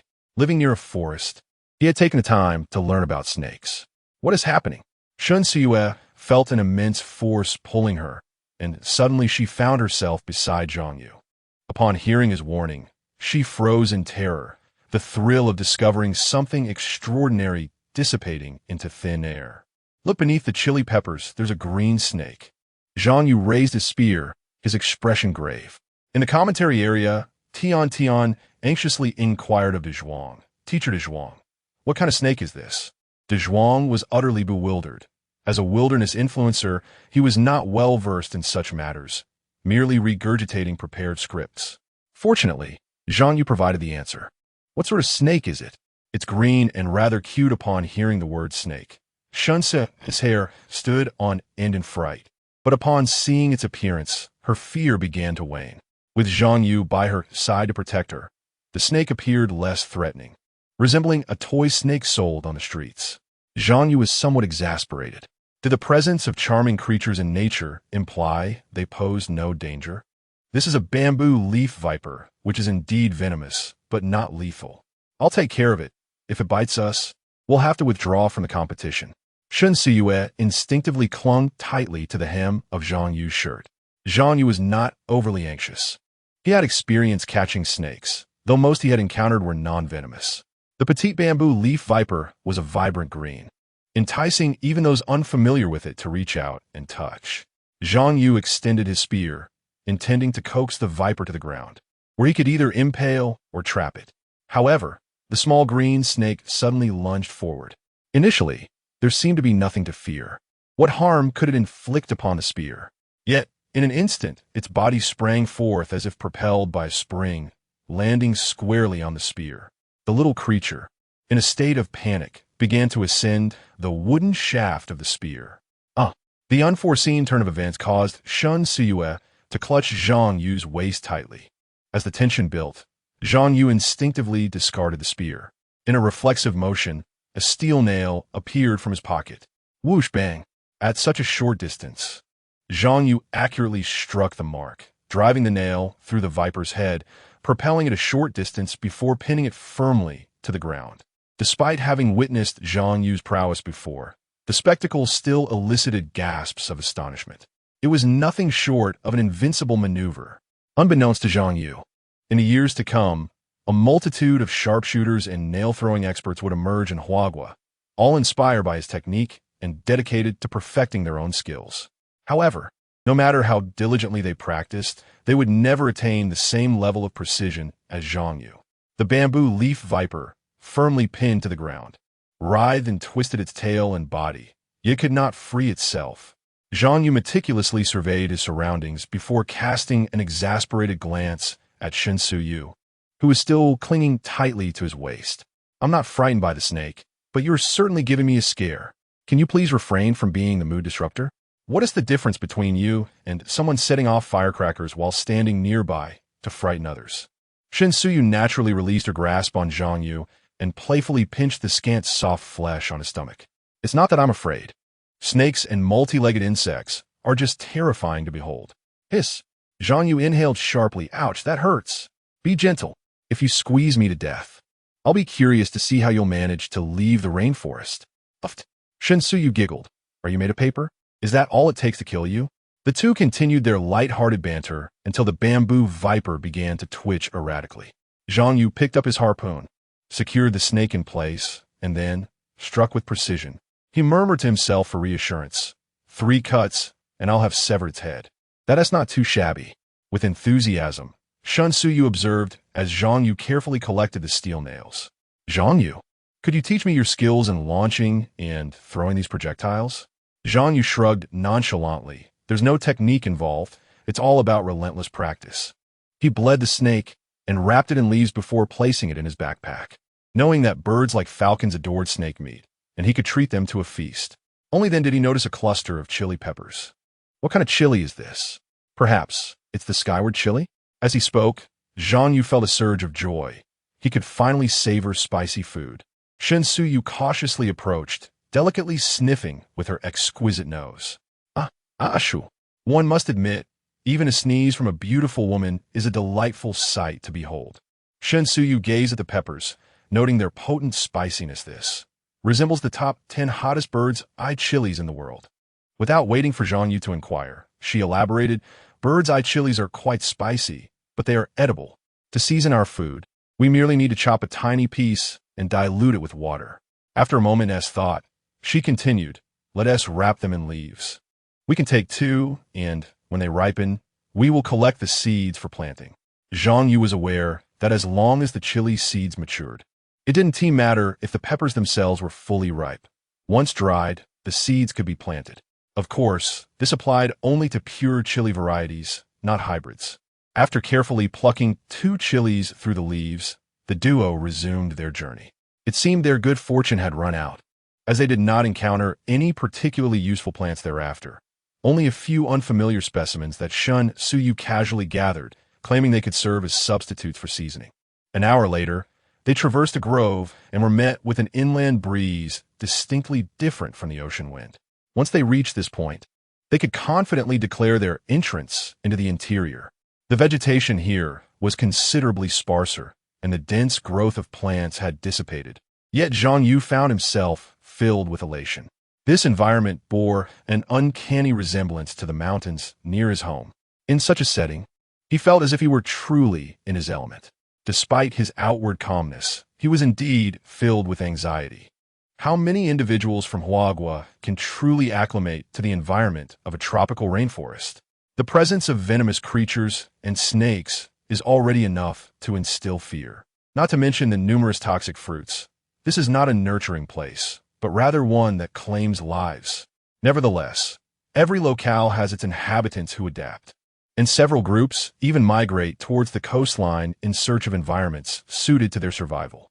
Shen Yu felt a wave of relief as she noticed the wilderness around her was replete with vegetation, yet it seemed less intimidating.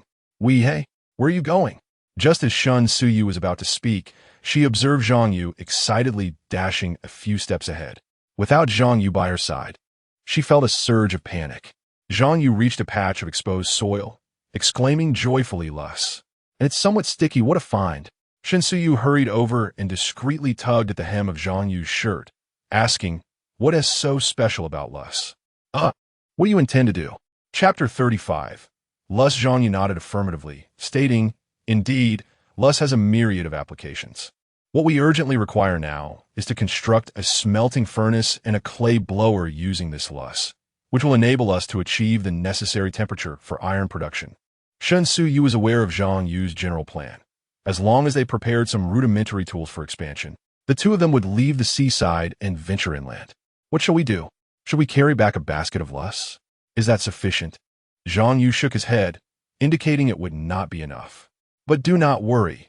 There are plenty of tree branches around. And I discovered numerous vines in the rainforest just moments ago. We can weave them into large baskets. He glanced at the sky. It was already noon. We must act swiftly. We should return to the shelter by 3 or 4 in the afternoon. Initially, they had contemplated another foray into the sea, but transporting luss took precedence. 2 baskets should suffice. The primary objective was to fabricate a blowing device and create molds from the luss.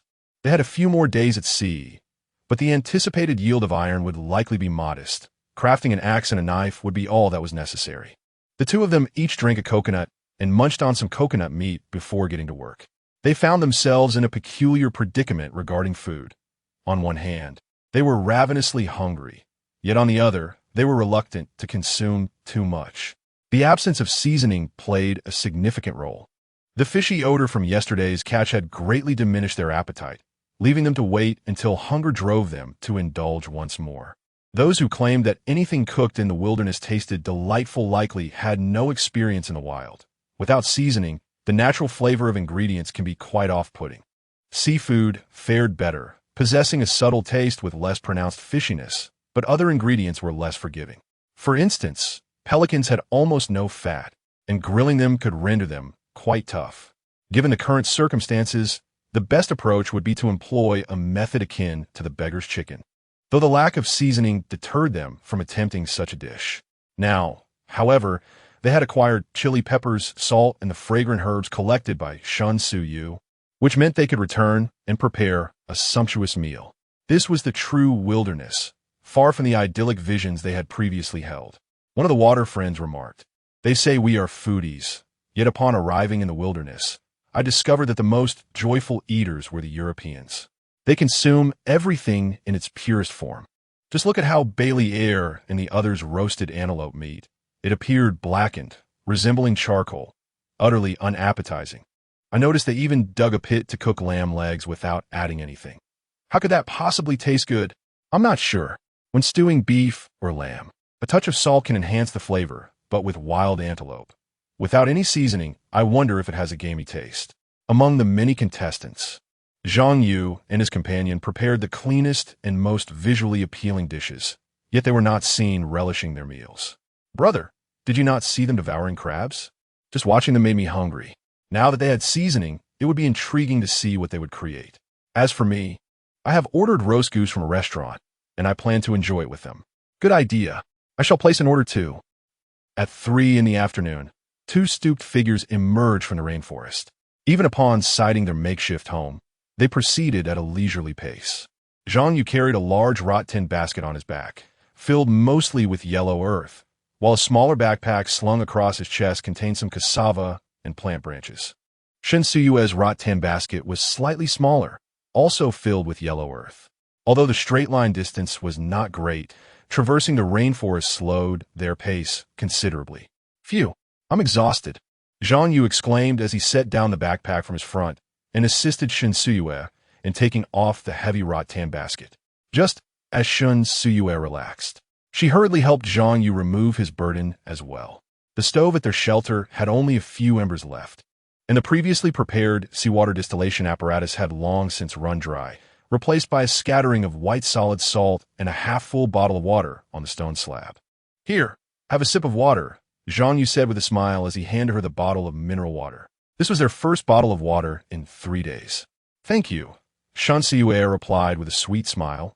Unconcerned about the water itself, she cherished Zhang Yu's attentiveness. No matter the circumstances, he always prioritized her, a level of meticulous care seldom found even among couples.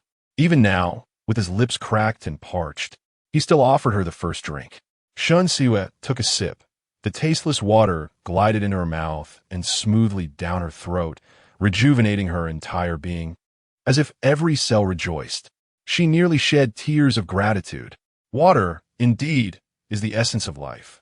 You should drink too," Zhang Yu said, passing the bottle back to him, her mind far from any thoughts of indirect kisses as hunger Thirst and fatigue overwhelmed them. Zhang Yu took a hearty gulp. Chirp, chirp. Mama Falcon and her family observed them, with Mama Falcon's keen gaze fixed on the water in Zhang Yu's hand. Are you thirsty too, Mama Falcon? Would you like some water? Zhang Yu directly inquired, pointing at the bottle. Chirp. Though their languages differed, the meaning was clear enough. Zhang Yu turned to Shun Siwei and remarked, it must be getting hot in the shelter. They rarely crave water. Then quickly pour some for them. I'll fetch more water from the seaside to continue distilling, he instructed. Be careful and watch your surroundings, he added. He poured a bit of water into a tin for Mama Falcon, who drank her fill. Zhang Yu then fed Su Su, Yu Yu, and Yu Yu one by one. The three little creatures were unafraid, and Mama Falcon seemed to take a liking to him.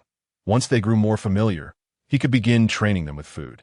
For the remainder of their time, Zhang Yu refrained from going back into the sea, opting instead to distill some seawater while the two of them prepared seasoning to marinate the pelicans, wrapping them tightly in broad leaves, then encasing them in 3 large balls of clay made from yellow earth. Indeed, they intended to consume all 3 pelicans, just as they eagerly anticipated the delicious meal. The production team braced themselves for action. Wilderness King was a popular online streamer whose survival style mirrored that of international survival experts, traveling to various locations to challenge diverse survival scenarios. In Huagua, he garnered substantial popularity, and after participating in a wilderness survival competition, his fame soared, rivaling that of several celebrities and capturing mainstream attention. His partner is a popular female star, and their combination has attracted an astonishing amount of attention. On the first day of the competition, the live broadcast devoted a staggering 3 hours to them. Jiegu exuded confidence as they began their survival journey by a river inland. Due to the dampness of the area, they struggled to ignite a fire, but they managed to erect a shelter. On the second day, they set traps like everyone else. However, by the third day, they had yet to catch a single prey and were ravenously hungry. Overlooking the frigid waters of the river, Jiegu decided to wade in and fish. The water was crystal clear, alleviating any fears of crocodiles, and he indeed managed to catch a carp weighing over 2 pounds, which garnered substantial donations in the live stream. Initially, everything seemed to be progressing smoothly as they gleefully prepared to cook the fish. Yet, before they could savor their meal, the scent of blood attracted a tiger. All prior experience dealing with wild beasts became irrelevant as Jiegu and the female star were paralyzed by fear, crying out for help.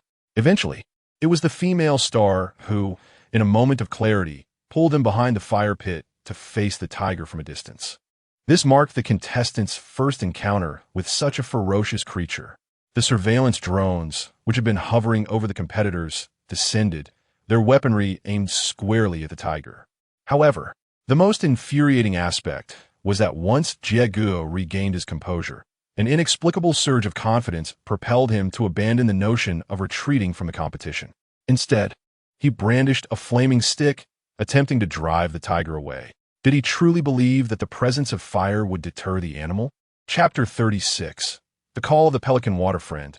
I would bet my head that this Jiegu is nothing but a fraud. They should be retreating slowly with the fire in hand. Yet what is he doing now? I noticed it on the first day.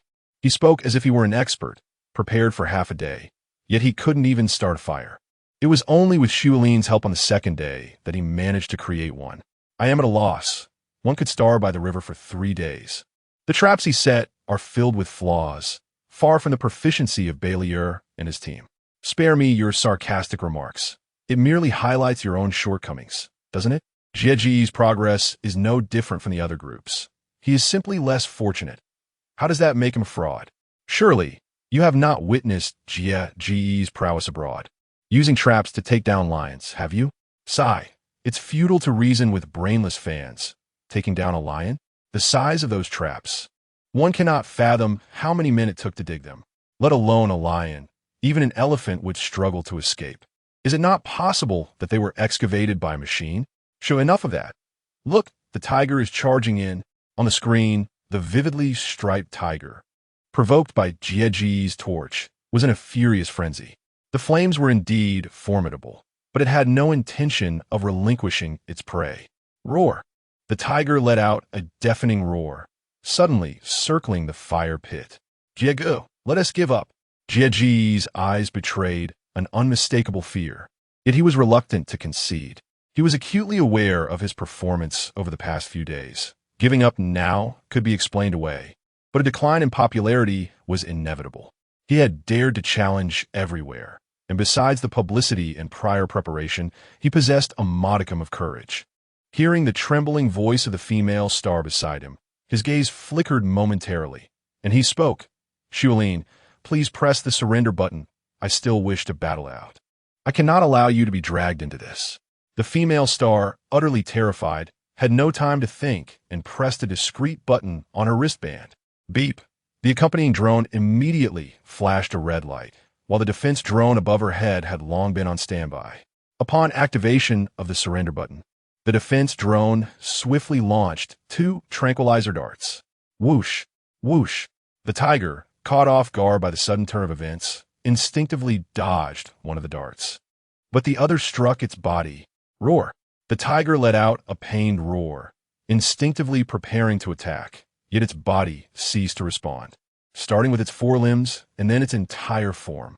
Thud. A 200-kilogram tiger was thus brought down. Both the female star and Jie Gu sighed in relief. Before the female star could fully comprehend the situation, Jie Gu slapped his forehead, exclaiming, "Ah!" The production team intervened. I cannot fight the tiger now." The female star stared at Jie Gu, quickly piecing everything together. She wanted to expose him immediately, but after years of navigating the entertainment industry, she had developed her own set of coping strategies. "Jie Gu, you should leave quickly. The production team will not attend to this tiger once they take me away." Jie Gu believed his performance was flawless. "Well, all right, Xiaolin, I shall take my leave now. We shall gather again after we exit." The actress smiled through her discomfort, replying, "Yes, Jie Gu, please take care of yourself." Had they rehearsed adequately, or if the matter were not particularly urgent, they could have performed seamlessly. Yet, in such a crisis, every expression was laid bare before the audience. Aside from the die-hard fans who viewed through their rose-tinted lenses, others were profoundly repulsed. A commenter mused, "Is there anyone else whose worldview has been completely shattered like mine? Brother, you're not alone. My greatest fear is not those who scheme against me, but rather those who, despite their exposed shortcomings, continue to feign performance." Jie Gu, the wilderness star? Bah! He is no different from that boorish figure, devoid of value once he leaves the team. In a world dominated by streamers, few genuinely rely on their own merit. One might as well indulge in the entertainment. I am curious to see how Jie Gu will perform when he inevitably withdraws from the competition. Meanwhile, in the production team's conference room, a loud bang echoed as director Luo slammed his hand on the table, his face contorted with disgust. "What is this nonsense? Inviting popular streamers has been our greatest blunder. Disseminate this information. The remaining streamers must not be given any airtime, and the wilderness streamers' commentary should be eliminated. We can replace them with entertainment and humor or engage professionals instead. Furthermore, we must manage the program's public relations, redirecting the discourse elsewhere. We shall attempt to control the narrative, but be mindful. If dissenting voices abound, it is best to let it be. That individual is irredeemably tainted, if all else fails. Let him become the subject of ridicule. Popularity breeds controversy, as is the case with television programs. Director Luo could foresee the derisive jabs from rivals directed at the production team. Given this, one must openly acknowledge, what connection does the contestant have with our production team? As anticipated by director Luo, before the production team could intervene, videos of Jie Gu and the actress's lackluster performance spread across the internet, reminiscent of Zhang Yu's infamous blunder in Another Time and Space. So poorly executed, it was nauseating. Yet, a plethora of oblivious individuals continued to fawn over it. The internet buzzed with fervor. Fortunately, the production team maintained their composure and refrained from a forced cleanup. Ultimately, when they could no longer contain the public discourse, they issued a statement declaring that the contestants' actions bore no relation to the production team. Controversy, even in its darkest form, still attracts attention, which inadvertently garnered them newfound popularity. On Four Seasons Island, Zhang Yu and Shun Suyu sat across from one another. The ambience here exuded a serene sense of tranquility. in stark contrast to the chaos outside. Are you ready? Shun Suyu nodded nervously. Perhaps I should take the lead. I possess greater strength, Zhang Yu suggested, unconvinced. Shun Suyu resolutely shook her head, insisting, no, this is my first time. I must do it myself. With a sigh of resignation, Zhang Yu acquiesced. Very well. Let's begin. With a resounding thud, Shun Suyu's petite fist struck a mud ball the size of a basketball. Crack! The yellow clay ball shattered upon impact. Shun Suyu suppressed her excitement, striking it once more, and without heeding the heat, she meticulously peeled away the yellow mud. A subtle aroma of meat wafted through the air, imbued with the distinctive smokiness of cured meat, complemented by the fresh fragrance of plant leaves. Beneath this refreshing scent lingered a rich, meaty essence tinged with a hint of spiciness. Gulp! Zhang Yu could not resist swallowing hard. The enticing aroma was truly intoxicating. Shun Suyu poured a bit of seawater from a bottle of red wine to cleanse her hands, then gently placed the broad leaves on a pristine stone slab. Her delicate, fair hands, reminiscent of embroidered flowers, gracefully parted the leaves. Zhang Yu, whether it was mere illusion or not, found himself yearning to devour that petite hand along with the leaves. Finally, as the last layer of broad leaves was peeled away, a golden-hued beggar's pelican emerged before them. The meat, originally firm, had absorbed moisture from the numerous herbs and leaves, and the outer layer of broad leaves had enveloped it, rendering it tender as if stewed, with a light broth accompanying it. Hurry, hurry, let us dig in. I can hardly wait. Zhang Yu could no longer contain his excitement. Seizing his chopsticks and eagerly reaching for the pelican's meat. Chapter 37. Could it be that rain is on the way? Delicious. The meat is exquisitely tender, with a spicy and fragrant flavor that combines the smooth texture of chicken with the rich smokiness of duck. It is truly a culinary delight.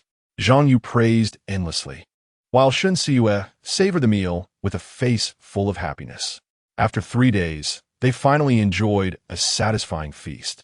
They no longer had to endure extreme hunger while being unable to eat.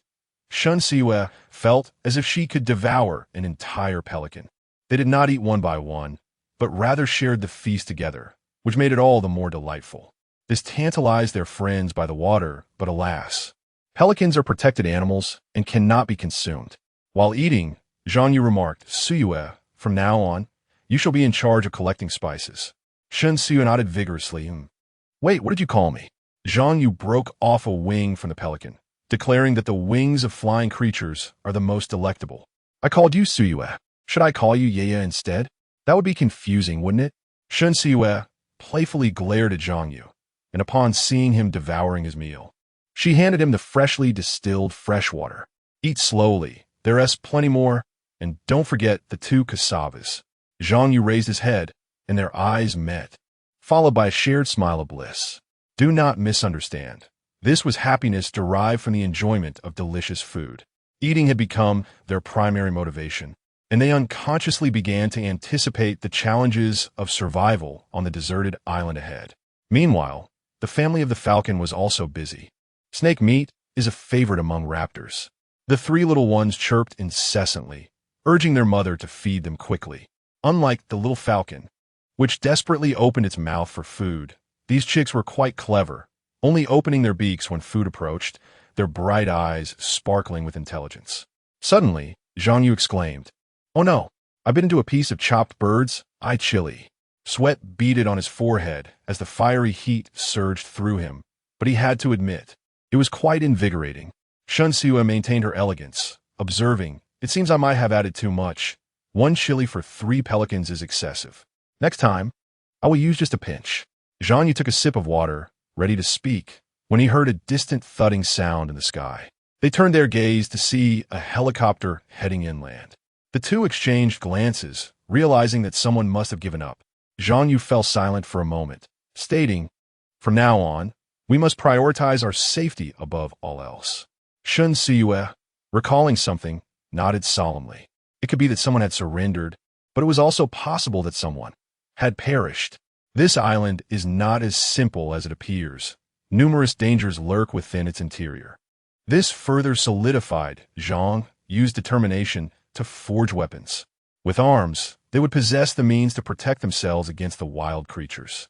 After their meal, the two rested briefly. Suddenly, Zhang Yu leaned close to Shun Su's ear, causing her cheeks to flush crimson. Could you wash my undershorts? You, might need them when your time comes. We can keep the shirt for future use as a towel. Shin Su-yu's head nearly drooped to her chest. The two of them had engaged in considerable skin contact over the past couple of days. However, discussing such an embarrassing matter with Zhang Yu was beyond her. Yet, warmth filled her heart, and she occasionally pondered this dilemma. The production team had trained them in the papermaking process, but, as always, tools were essential. She hadn't anticipated that Zhang Yu had considered all these aspects. Wait a moment. Could he have ulterior motives regarding her? Shen Suyu cast a scrutinizing glance his way.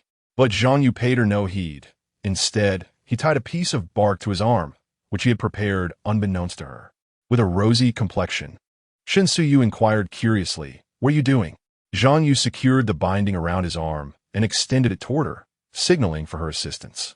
"The sun hasn't set yet, and we can't venture into the sea.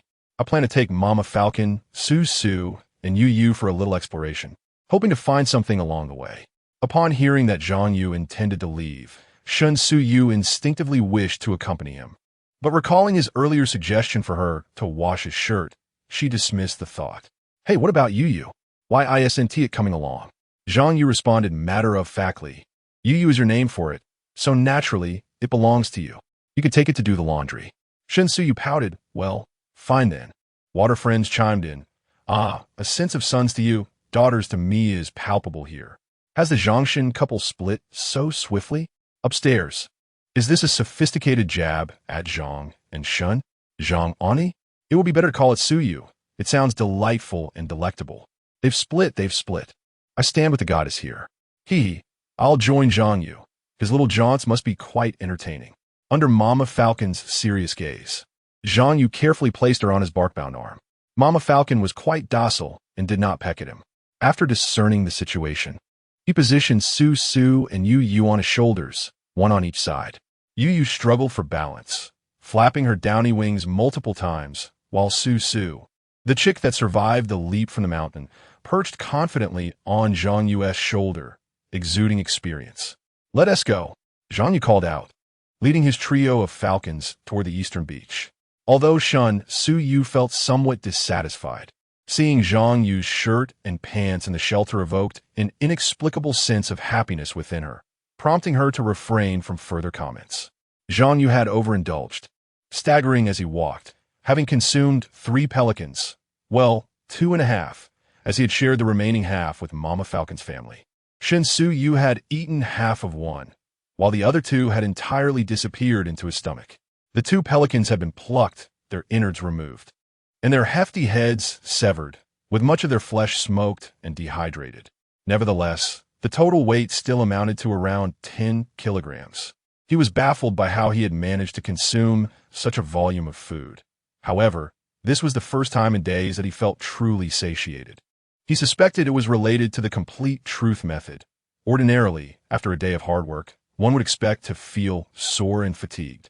Yet he experienced none of that. No matter how exhausted he was, he seemed to revive completely by the next day. His dedicated drone faithfully followed, capturing every moment. While Mama Falcon grew restless, her eyes fixated on the drone. It was evident that, if she were to heal, she would undoubtedly attempt to bring the drone down. "That is a drone belonging to our family. It must not be harmed." Zhang Yu recklessly extended his hand to poke the falcon's beak.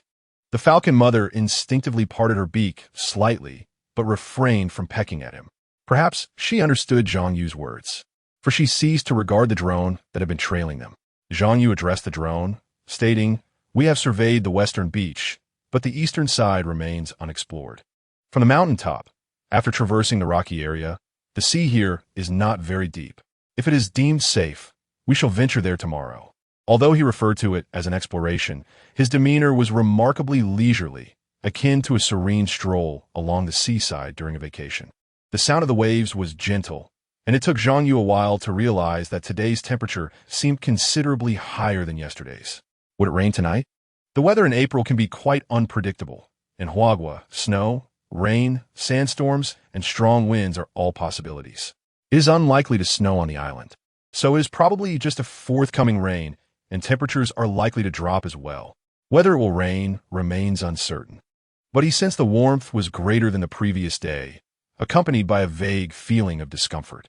Contemplating this, he quickened his pace. While exploring, he needed to devise a means to procure food, for should they encounter a rainy spell, their food reserves would not last long. Meanwhile, the live broadcast was featuring Zhang Yu, as it was indeed captivating to witness one individual managing 3 hunting falcons. Murong Seya glanced at the message recently sent by the director, her brow furrowed with concern as she began her commentary. Chapter 38. A Warning from Falcon Mother. Ladies and gentlemen, breaking news. A 3-day rainfall is anticipated on Four Seasons Island tonight, with moderate rain expected at its peak. The temperature on the island will steadily decline, plummeting by 12 degrees over the course of 3 days, which means it will hover just above freezing. Murong Xiaoye stated gravely, "This is a harsh test for all competitors. They currently lack adequate means to keep warm and do not possess sufficient food reserves. It is highly probable that more contestants will withdraw within the next 3 days." Murong Xiaoye elaborated, "The normal human body temperature ranges from 36 to 37 degrees Celsius. In outdoor survival situations, one must be particularly cautious of hypothermia. Even at temperatures just above zero, one can succumb to the cold." The live broadcast was being hosted by Zhang Yu, who was briskly walking along the coastline. The 3 falcons appeared remarkably composed, with Susu and Yiya seemingly curious, constantly surveying their surroundings. Despite having injuries to its neck and wings, Falcon Mother stood tall, exuding an air of disdain towards the world. Zhang Yu paid no heed to the trio, occasionally bending down to collect bits of human refuse that had washed ashore in recent days. Plastic bags, foam, mineral water bottles, and ropes. He discovered that beyond the rocky area, this stretch of beach was an excellent site for scavenging, devoid of obstacles, allowing objects to be easily washed ashore. He even found 2 slightly odorous dead fish, which he skewered on a stick. Upon returning, he planned to dismantle his backpack and weave the fish into a trap, knowing that, rain or shine, placing the trap in the sea would attract a bounty of marine life.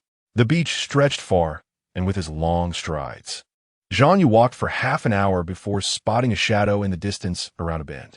He chose not to proceed further, but instead walked onto the dry sand, intending to return while continuing to scavenge, hopeful for more treasures. Suddenly, Falcon Mother, who had been silent until now, emitted a couple of sharp calls, prompting Zhang Yu to instinctively scan his surroundings. Such an intelligent bird would not call out without reason. Yet there was nothing in sight. Not a single seabird was present. Near the rainforest, only scattered coconut trees remained. Then came the calls again. Zhang Yu glanced at Falcon Mother and followed her serious gaze. What was that? In the distance above the rainforest, familiar wisps of smoke drifted through the air. It was difficult to estimate the exact distance, but it appeared to be around 20 to 30 miles away. There were other contestants. Zhang Yu's emotions were a whirlwind. If this were a true wilderness survival scenario, encountering others would generally elate him. However, this was a competitive program, and the other groups consisted of his rivals. Some even harbored ulterior motives, not genuinely cooperating with their teammates, as securing a top position would mean splitting the prize money. Among the participants, only a few were indifferent to monetary gain. The rest sought the allure of the substantial rewards. Upon noticing other teams near the initial survival site, Zhang Yu's first instinct was to be on high alert. With the presence of competitors, resources must be seized. Sustainable development is only feasible under one's own watch. Take cassava, chili, and sago palm for instance. Should they discover these, they shall claim them as their own. The rules of the program are quite intriguing, merely stating that direct attacks are prohibited, which implies that other means may be employed to undermine and usurp one's adversaries. Mother Falcon displays remarkable intuition, providing timely hints. Zhang Yu produced a piece of fish, which he had torn off before departing. In dealing with animals, one must not only befriend them, but also ascertain mutual relationships and statuses, achieving a balance before coexisting harmoniously. The reward is for you. Zhang Yu directly fed Mother Falcon with his hand, unperturbed by the possibility of being pecked. Upon witnessing Mother Falcon consume the fish, Zhang Yu softly remarked, They're not friends." Within the live broadcast, Murong Xiaoya had already regained her lively demeanor. "Oh, it seems Zhang Yu is the first to notice the presence of other contestants. Let us discern which team is over there." Viewers commented, "The situation appears rather precarious. The presence of other participants may drastically alter Zhang Yu's survival strategy. Why do you all react this way? Isn't it better to take a moment to greet and interact? Where do such Navi children come from? The entire competition is akin to sitting atop a mountain of unclaimed cash. Can one calmly interact with those who wish to claim a portion of their wealth? Tens of thousands, even hundreds of thousands, can compel some to forsake their integrity, not to mention the program's staggering prize money exceeding hundreds of millions. Victory guarantees a complete reversal of fate, freeing one from financial woes. Let us not forget the numerous foreign contestants. Physical interaction is more appropriate. This is precisely why I adore this program. The excitement is yet to unfold. By the way, are the two groups of contestants situated uncomfortably close? Is this an intentional move by the production team? At this moment, Murong Xiaoya has already pulled up the information and routed that team. Such details are hardly secrets to the production crew. Now let's take a look. It appears to be contestants from the Kingdom of Burrow. There are two teams from Burrow competing. This particular team consists of two survival experts from the southeast inland, having traversed over 20 kilometers to reach the subtropical rainforest by the sea. Their objective is to procure salt from the shore while searching for familiar resources within the rainforest. They have just discovered a sizable fish on the beach, its death a mystery, and are now igniting a fire to smoke it. Murong Xiaoya enthusiastically introduced them, yet the viewers below were engrossed in other discussions. "Brothers, I just checked. They have successfully dissuaded me. If you wish to lose weight tonight, you should take a look. The cuisine of Asan is undoubtedly beyond your imagination. I think I'll pass. I avoid their live streams, fearing the shadows they might cast.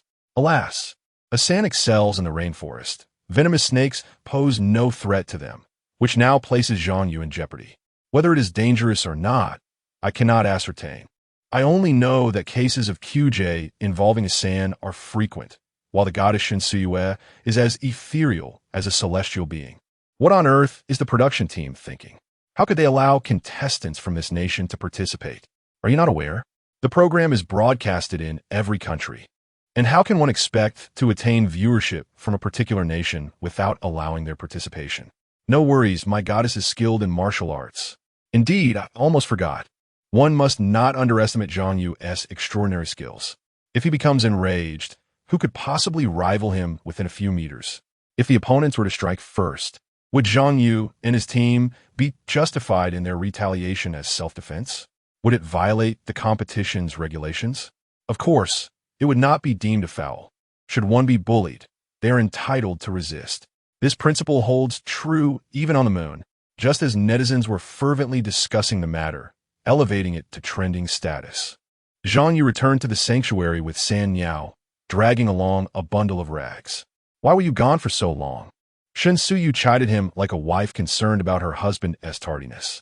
After some contemplation, Zhang Yu resolved to reveal, "I discover another team." Chapter 39, perhaps. We should refrain from marking it. Zhang Yu and Shinsuye fell into silence after exchanging a single line of dialogue. The arrival of other competitors severely disrupted their survival plans. If Zhang Yu could spot them, they too could discern their presence through the smoke. What if they approached? What if they contested the resources that rightfully belonged to them? What if they resorted to non-violent yet insidious tactics to harass them? All of these scenarios were devoid of any regulatory constraints. If Mother Falcon regained her health and was tamed, it would be a different story. Letting the falcon hunt for them would leave their fate to chance.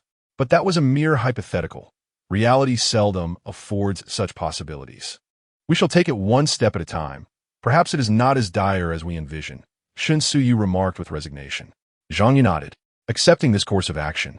Unbeknownst to them, their two groups had attracted considerable attention, even boosting viewership from the Bolo Kingdom, along with a notable increase in online engagement. Zhang Yu organized the collected debris, 2 plastic water bottles, a piece of torn fishing net, and the rest were largely of little utility. Night had fallen, and the stove emitted a series of hissing sounds, the sound of seawater evaporating upon contact with the stone slab. Since their arrival, they had gathered a third of a bottle of salt from the seawater, a rather slow endeavor. In truth, if they had a proper container, they could boil the seawater. This would be the swiftest method.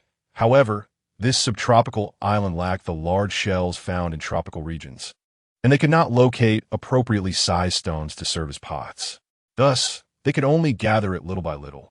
Zhang Yu handed the ropes and fishing nets he had collected over the past 2 days to Shen Yu. Please organize them, bundle the ropes. We shall need them in the future. After assigning her a task, he picked up a backpack and began to dismantle it. Why are you dismantling something we worked so hard to assemble? Shen Yu exclaimed, her heart aching. I suspect it may rain tonight or tomorrow. We ought to craft 2 fish traps so we can gather seafood without venturing into the sea. Rain? Shen Yu furrowed her brow. What about our firewood? Zhang Yu paused, then stood up to head outside. He had forgotten about it. Beneath the slope of their shelter lay a sizable pile of firewood, all casually gathered by the 2 of them during their outings. Zhang Yu efficiently arranged the firewood into a neat stack, soon constructing a framework nearly as tall as himself. He then placed some useless broad leaves atop it, securing them with additional firewood to prevent them from being blown away. Since he was tidying up, he decided to do everything at once. He collected the pelican feathers he had plucked and tossed them into his backpack, along with the coconut shells they had consumed over the past few days. These items possessed potential for repurposing. The remaining items were those made of iron, which were of utmost importance and needed to be moved into the shelter. Once he completed these tasks, Zhang Yu used branches and mugwort to cover the open half of the shelter, shielding the stove from rainwater. Indeed, if it were to rain, it would present a splendid opportunity to collect fresh water. However, their demand for fresh water was not particularly urgent, and primarily, they lacked suitable containers to catch the rainwater. However, he still excavated several sand pits, laying broad leaves at the bottom, which were abundant at the edge of the rainforest beside the shelter. Whether they could collect water depended on fortune. Not far away, they observed other competitors. The first change they brought was the decision not to rest immediately, but rather to diligently complete their current tasks. Zhang Yu wove swiftly, and although his arrival on the island was accompanied by numerous tasks, life had become simpler. These uncomplicated matters were not difficult if approached with patience. Shen Yu dismantled a broken fishing net, rolling the extracted twine into several bundles. Do you have any aspirations for the future? Shen Yu inquired after finishing her work, washing her hands outside before returning to sit down. Zhang Yu pondered for a moment. Uncertain, perhaps he would attempt some endeavors he had long wished to pursue, but had been unable to. Shen Yu tilted her head playfully, such as? Zhang Yu, engrossed in crafting a fish trap, replied casually, for instance, experiencing some extreme sports, wandering about to observe the local customs and cultures of different regions, or even returning to our village to construct a mountain villa. And what is your dream? Shen Yu remarked, noting Zhang Yu's practicality, as he seemed only to contemplate feasible endeavors. Zhang Yu picked up a stick, feeling a sudden urge to smoke, questioning the relevance of discussing dreams. Oh, come on, just tell me. If you share it, I promise to fulfill a small wish of yours, one that you will surely adore. Shen Yu playfully coaxed, oblivious to her own flirtation. Zhang Yu contemplated seriously. Well, as for dreams, I'd like to learn martial arts from you, to see if I could become a master like those depicted on television, or perhaps conduct an orchestra. No, just conducting a single performance would suffice. Shen Yu raised an eyebrow. Your dream is quite unrealistic. You wish to conduct an orchestra. Do you even understand music? Zhang Yu shot her a disapproving glance. Who do you look down upon? I have melodies swirling in my mind. Did you not say you would teach me music? Once I learn, I could compose.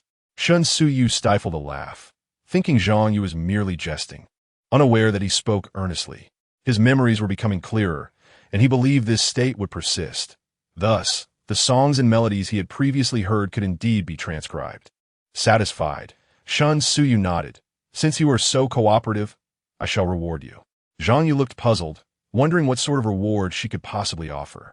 To his astonishment, Shen Yu slowly opened her delicate hand, revealing a cigarette, but Zhang Yu was taken aback. He had not discarded it. Wait, in his haze that day, how had he dealt with the cigarette? But he had started smoking during his hardships at home, indulging heavily, and now, stranded on this deserted island, with the transformation of his mind, he hadn't thought much about it. His hand trembled as he cautiously took it. Thank you. Thank you. He used a stick to extract a piece of charcoal, bringing the cigarette but close, inhaling deeply. Such a sensation was known only to seasoned smokers. They continued their conversation until Zhang Yu crafted 2 fish traps, at which point they prepared for sleep. After driving the drone away, Zhang Yu pointed to the center and whispered, "How about we skip the line?" Zhang Yu swore to the heavens that he harbored no ulterior motives. With the presence of the true heart technique, he simply fell into a deep slumber until dawn. He was considering Zhang Yu. The space was limited, and sharing half the bed must be exhausting for her. Zhang Yu's cheeks flushed crimson, yet she did not protest. She understood the impropriety of the situation. But waking up each morning in Zhang Yu's embrace, followed by the customary playful punch, left her feeling too bashful to object. Once they lay down, Zhang Yu cautiously removed the positioning wristband and signaled with his eyes for Zhang Yu to do the same. He placed the wristbands beside the drone, and the two of them lay face to face, engaging in hushed whispers as if they were a young couple. How could they remain indifferent to the other teams? Yet, certain matters were too delicate to discuss in the live broadcast. They were united in purpose, their stances aligned, and they needed to devise strategies against their adversaries. However, as Zhang Yu spoke, she soon drifted off beside him. Witnessing the beauty beside him, utterly unguarded, Zhang Yu's heart stirred profoundly, overwhelmed by an indescribable emotion that coursed through him. Chapter 40. The Iron Gate on the 4th day of the Wilderness Survival Competition. A sudden drop in temperature caught many teams off guard. Numerous groups awoke in the dead of night to reinforce their rudimentary shelters, drawing their campfires closer for warmth.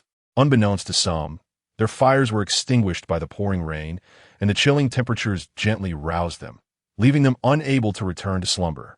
On Season Island, only a handful of teams sensed the impending cold rain and prepared accordingly. The rest endured a grueling struggle. When Zhang Yu awoke, he felt no chill. Cradled in the embrace of a beautiful companion, he comfortably shut his eyes, his breathing evolving into a peculiar rhythm of short breaths followed by a long one, his complexion gradually reddening. This was his sensation that morning, a newfound sense of control over the power and the ethereal energy within him.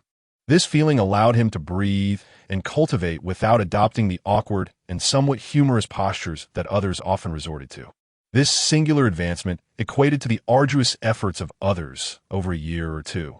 Zhang Yu had practiced for a year and a half, Shen Xiugua for over 2 years, and the elder Shen Heng for 6 months, whereas Zhang Yu had only practiced for 3 days. Breathing exercises are time-sensitive. One must cease when discomfort becomes unbearable and resume the following day. Otherwise, a hasty pursuit of progress can disrupt one's internal balance, leading to various peculiar ailments. After all, humans are born with a natural breathing rhythm, and the 5 short breaths followed by a long one contravenes this bodily principle, necessitating years for the body to adapt. Zhang Yu had stayed up late the previous night, and upon finding Zhang Yu motionless in the morning, she did not awaken. Outside, the rain continued to pour, extinguishing the previously rising temperatures, turning them into a damp, biting cold. During his breathing exercises, a sudden clarity dawned upon Zhang Yu. This was a late spring chill. He hadn't anticipated encountering it on the deserted island. Wondering how the distant teams were faring and hoping they struggled to acclimate to such an environment. In a sophomore classroom, the homeroom teacher was elaborately discussing the arrangements for the school anniversary. Ching, with a mischievous air, discreetly pulled out her phone, using a stack of books as cover to access the Dia live streaming platform. Navigating effortlessly, she entered a live room, her gaze fixated on the tumultuous and unfriendly barrage of comments, diligently gathering information about the broadcast. Hilariously, Asan's campfire had extinguished last night due to insufficient firewood, and out of folly, they constructed makeshift shelters in the rainforest, with a dampness thwarted any attempt to ignite a flame. Now they were freezing, with their meager rations consumed in a jubilant celebration the day prior. She hoped for the rain to persist for another couple of days, wishing it would freeze the two hapless souls. Why couldn't they simply remain at the initial survival site, instead of intruding upon Zhang Yu and Shen Yu? The rainforest lacked sufficient venomous creatures. Perhaps a wild beast might emerge to drive them away. Yesterday, the beautiful host in the live room mentioned the issue of hypothermia. Look at them now. Could they be considered hypothermic? Their skin appeared dark and unappealing. How could one tell? It is not yet time to succumb to hypothermia. After all, one can observe the two of them alternating movements within their modest shelter. In my opinion, Zhang Yu should stealthily approach and dismantle their abode. Such an act would fall well within the bounds of reason. However, how foolish it would be for Zhang Yu to emerge now. What if he were to catch a cold? Within the cave, shared by Zhang Yu and Shen Yu, Zhang Yu had already concluded his efforts for the day, though he had not achieved any significant breakthroughs. The sensation of waning strength had begun to creep up to his thighs. Within a couple of days, he might very well attain another advancement. Yet at this moment, his focus lay not on that, but rather on the person nestled in his embrace. Shen Yu had awakened, though her eyes remained closed. She quietly lowered her legs and withdrew her arm from around his.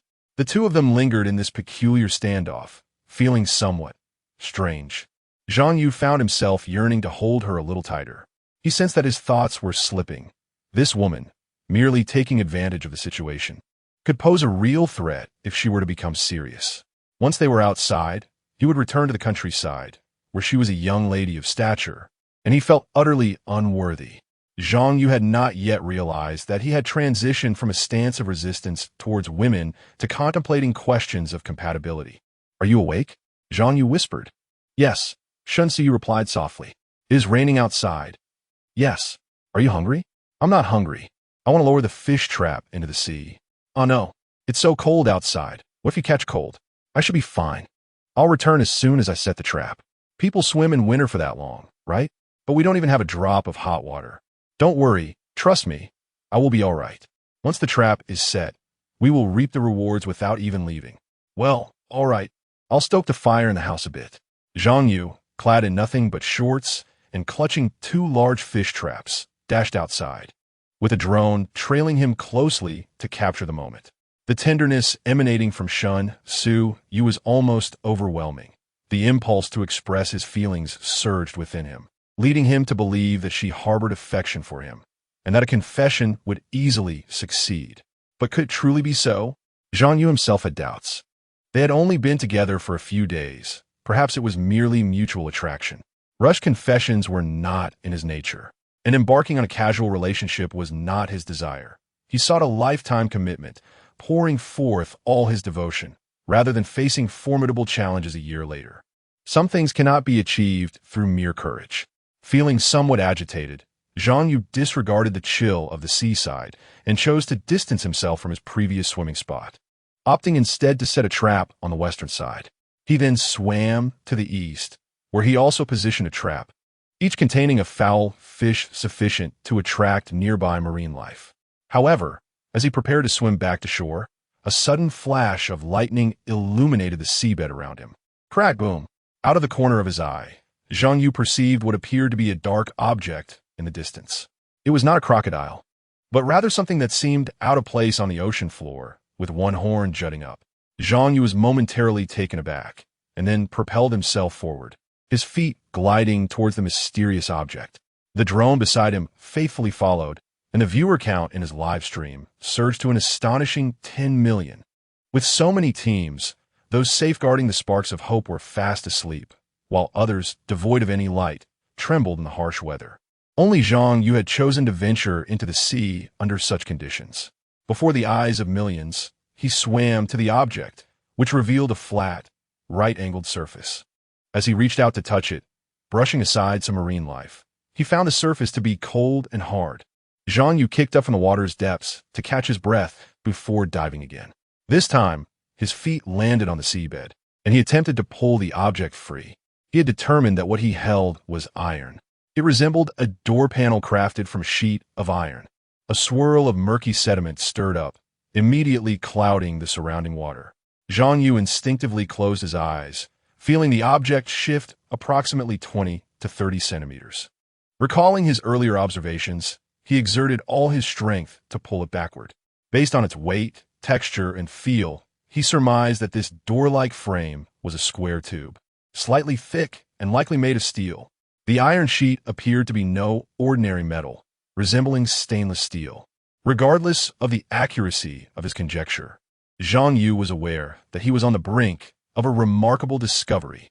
However, due to the thunderstorm, while he jubilantly tugged at the treasure beneath the waves, his companion Shun Suyu anxiously searched for him on the shore. Chapter 41. Is this concern? Zhang Yu. Zhang Yu. Where are you? The voice of Shun Suyu echoed across the beach. Zhang Yu ventured out into the rain. She was already filled with worry. The island was fraught with peril, and the numerous crocodiles lurking in the western bays posed a constant threat. Every time she approached the shore, she meticulously surveyed her surroundings, casting stones to probe for hidden dangers before daring to linger by the water's edge. In that fleeting moment, it felt as though a thunderous clap echoed beside her, resonating in her ears and causing the semi-open cave to tremble, dust and small rocks cascading down as if it might collapse. She recalled Zhang Yu's words from a couple of days prior, warning that if geological disasters were frequent on this island, their cave was hardly a safe haven. Now, it seemed he was indeed correct. If the cave were to give way, would anyone survive? One must not harbor false hopes. After all, the cave's very existence was a product of geological upheaval. Yet, just as Shun Suyu pondered this, another thought struck her. With such a tremendous roar of thunder, and Zhang Yu running in the rain, what if he were? With that thought, she could no longer remain still and rushed into the downpour in search of Zhang Yu.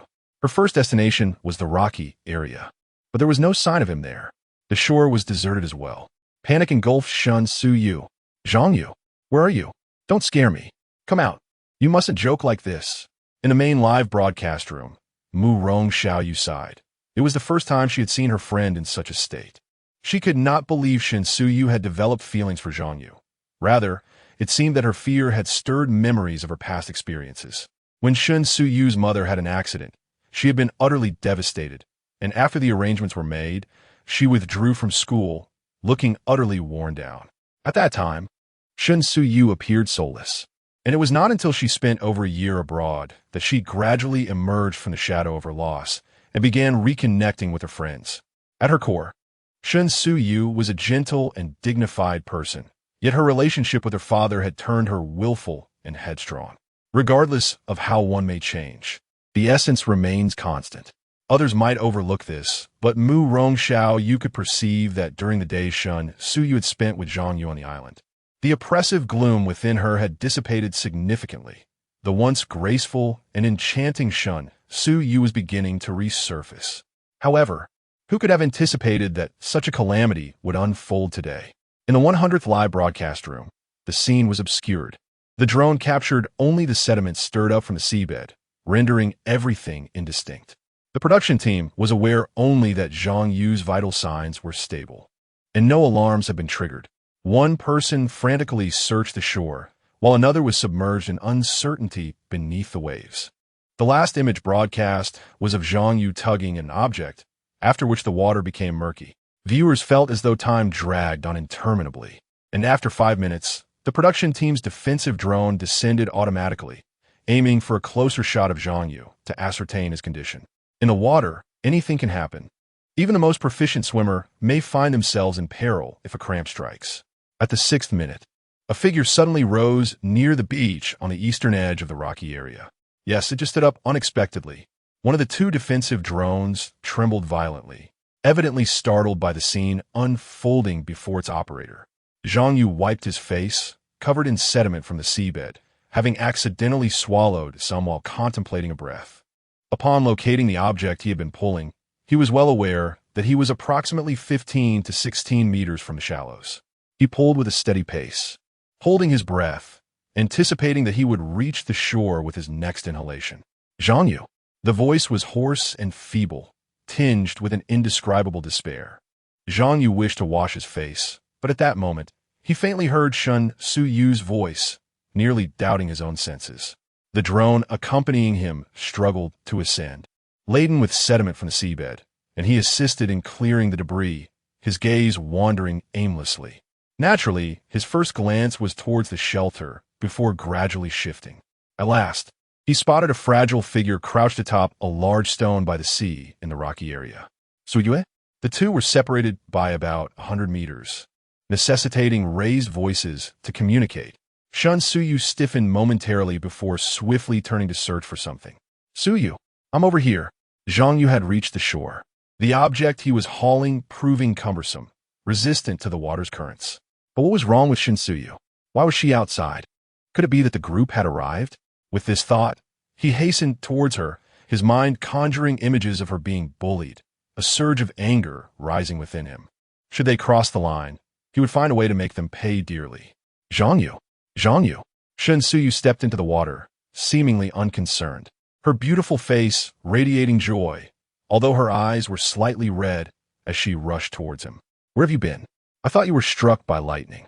Her words were accompanied by shimmering tears, reminiscent of the moment her mother vanished. Zhang Yu had never encountered such a scene, unsure where to place his hands. Was this concern?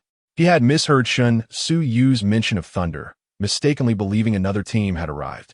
I went into the sea, didn't I tell you? By the way, how did you get out? Did that group come? Don't worry, if they dare to bully you, I'll make sure they pay for it. Upon arriving on the island, he had taken to carrying stones or nails wherever he went. Even dressed only in shorts, he had a nail tucked into his waistband. Oh, shorts? How awkward. His appearance was rather disheveled, resembling someone who had just emerged from a muddy pit. His hair, face, and clothes were caked with dirt, exuding a pungent, fishy odor.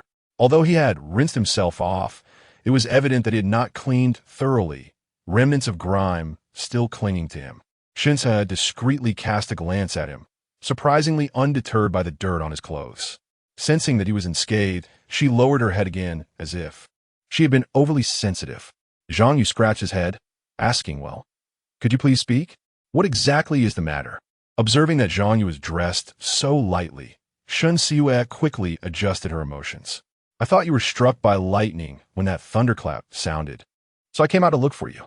But no matter how hard I searched, I couldn't find you. I thought you. Is that all? Was it really that serious? I had expected that team to arrive. Nevertheless, warmth blossomed within him. Was she truly concerned for him? Had she shed tears on his behalf? Chapter 42. The Fishing Boat Hatch. I'm fine. I was out at sea during the thunderstorm. By the way, I stumbled upon a treasure. You should hurry back to the shelter. Don't catch a cold. Shun Su-yu smiled brightly, having returned to her usual self. What did you discover? This isn't the time to dawdle, Zhang Yu said, pulling Shun Su-yu towards the beach they had previously visited. It seems to be a steel hatch, resembling a signboard. The seawater was too murky for me to see clearly. I dragged it for over 10 meters with my eyes closed. However, I am certain that we have struck gold. So much steel, enough to forge a batch of useful tools. The significance of ironware cannot be overstated. Various teams are collecting it, intentionally or otherwise. Some are scavenging rusty stones along the riverbanks, accumulating enough of those can yield iron. There are also quite a few scouring the beach for trash. Even finding a single bottle can be tremendously beneficial to them. The two soon arrived at their previous location. Due to Zhang Yu's dragging of the object, the seawater had become muddy, but it had now cleared. Before them lay a blue steel plate, adorned with a black skull emblem positioned slightly above the center. The details were inconsequential. One can paint whatever they desire. The steel plate bore only a few rust spots, indicating it had not been submerged for long. Zhang Yu lifted one end of the plate and pulled back with force, quickly revealing the full form of the object. This was a fishing boat hatch. It resembled the makeshift fishing boats from Zhang Yu's hometown, where fishermen often modified and welded their vessels. This hatch was crafted from a solid sheet of white steel, framed with square steel. It even had a lock and a round iron post serving as a bolt at the back. This was indeed a significant find. A single layer of white steel could yield the thickness of a blade, and the square steel could be fashioned into whatever was needed. Wait a moment. I need to dive in, Zhang Yu said as he repositioned himself and jumped into the sea. Suddenly, a thought struck him. How would he manage such a large object? He would need to create a hammer and chisel, then heat the hatch piece by piece until it glowed red, gradually shaping it as required, or melting it down into smaller segments. By the time they returned to the shelter, 15 minutes had elapsed. Online reactions to Zhang Yu and Shen Su-Yu's acquisition of the white steel hatch were mixed. Naturally, their fans supported them, arguing that they had earned it through skill, without resorting to theft or deceit. What was there to dispute? However, fans of other streamers or celebrities were less pleased, voicing various complaints. Some claimed it was a serious blunder by the production team to leave a hatch buried in the sea, deeming it implausible. Others argued that once Zhang Yu and his team obtained the hatch, they could declare the competition over. What else was there to compare? Such a find disrupted the balance of the contest. Some individuals, upon realizing others were superior, did not reflect on their own shortcomings, but instead plotted against their competitors. This is a common affliction among many, the tendency to prey upon the unsuspecting. As the saying goes, a tree that stands out is bound to be felled by the wind. In the marketplace, who among the larger enterprises does not seek to gain an advantage? Those with greater ambition even harbor thoughts of undermining and engulfing their competitors. However, despite the prevalence of such behavior, this unscrupulous rationale lacks legitimacy. The production team swiftly issued a statement declaring that the gains of the 50th group were both reasonable and compliant, leaving no room for doubt. By the same token, if other groups acquire items that could disrupt the balance of competition, such occurrences are also permitted. On the island, the experiences of Zhang Yu and Shen Su serve merely as a subplot. The prevailing narrative remains one of survival amidst adversity. Each team eagerly awaits the cessation of the rain, as some shelters are hastily constructed with extinguished fires and structures that leak from every crevice, leaving the survivors teetering on the brink of hypothermia. Zhang Yu and Shen Su sit cross-legged in a cave, having rolled up most of their sleeping mats. Shen Su sketches on a piece of iron salvage from a tin can, while Zhang Yu carves a straight stick the width of a finger, with several split pieces lying at his feet. "Are you finished with your drawing?" Zhang Yu inquires as he organizes the necessary sticks and retrieves a slightly thinner bundle of nylon rope. "We're almost there. Does this really work?" Shen Su, filled with a sense of participation, expresses skepticism about Zhang Yu's assertions. Zhang Yu deftly untangles the nylon rope, separating it into 3 strands, and remarks, "Why do you doubt me? What benefit would I gain from deceiving you? Have I ever exaggerated my claims? Believe me, if I had the right tools, I could fashion a gun even in the wilderness." Shen Su remains unconvinced. Having been admired for her beauty since childhood, she has encountered many boys prone to boasting. She has learned never to trust anyone's words unless witnessed firsthand. Enough with the tall tales. "A gun, really? Why not claim you could build a rocket launcher?" She retorts with a scoff. Zhang Yu shakes his head in resignation and turns to the unmanned drone capturing their footage. "Honestly, no one believes me. Do you believe me? Viewers? Oh, we believe you. Whatever you say is true. Say a bit more, and perhaps we'll believe you even more." Thankfully, there are no cows nearby. Otherwise, they might be sent soaring into the sky. As if aware of the viewer's nature, Zhang Yu cannot help but add, "Mark my words, once we are thoroughly settled, I will create a gun. However, procuring gunpowder is challenging, and what we manage to produce may lack purity, significantly reducing its potency. As for the rocket launcher, forget it. Without proper ammunition, it would be futile. Yet, I could craft a simple ancient cannon." Feeling that Zhang Yu's boastfulness has reached an absurd level, Shen Su interjects, "All right, enough of these impractical ideas. Let's focus on what's at hand first. Here, take this and show me what you can do." She hands him the iron piece she has drawn on, and Zhang Yu takes it, placing it directly into the embers. He swiftly assembles the sticks in his hands, muttering incessantly, "We shall first create the fan blades, then I will forge a casing for the blower. With a blower in place, we can construct a furnace and commence the smelting of iron." Shen Su is not particularly inclined to listen to Zhang Yu's boastful tales. Such behavior was neither in her character nor in her family's. They had long been accustomed to a low-key and pragmatic lifestyle. "Well then, since we have some idle time, shall I teach you music?" she proposed. Zhang Yu paused for a moment, then replied, "Sure, go ahead. I can learn while I'm busy." It wouldn't be a problem. Shen Suyu displayed a natural aptitude for teaching and enthusiastically inquired, "What is your current understanding of music?" Zhang Yu, without pausing his work, pondered thoughtfully and recited, "Do, re mi, fa sol la si." Shen Suyu responded, "So we are starting from scratch? Very well." Subsequently, their roles reversed. Shen Suyu spoke animatedly, often breaking into song for examples, while Zhang Yu joined her in song, making their interaction quite enjoyable.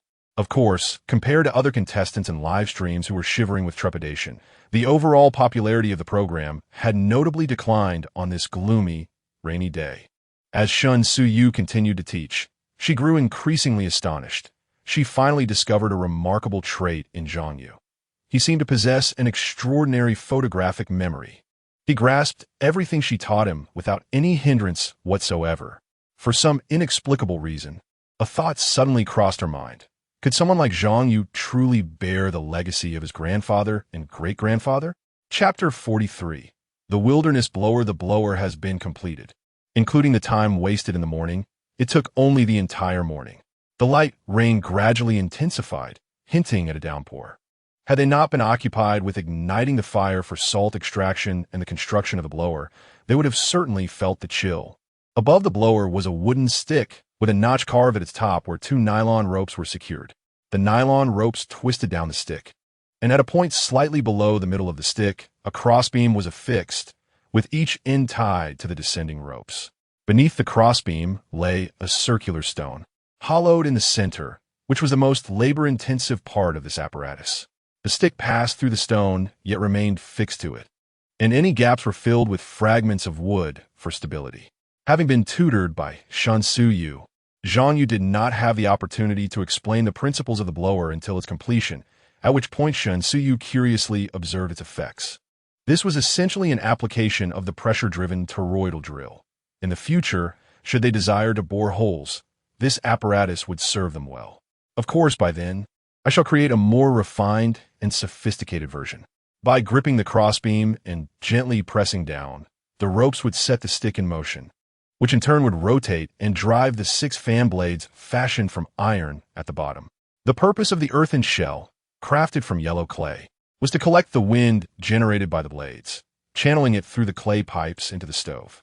Zhang Yu explained this in great detail, applying pressure, causing the stone weight to spin instantaneously, and a distinct whooshing sound emanated from the blower's outlet. Upon lightly releasing his grip, the tension in the ropes would naturally dissipate, and the fan would slow its rotation. He then continued to apply pressure, lifting his hand slightly and pressing down again, creating a sequence of short, almost continuous gusts of wind. With the ingenious blower completed, Zhang Yu's livestream was soon inundated with gifts. Viewers exclaimed, "Amazing!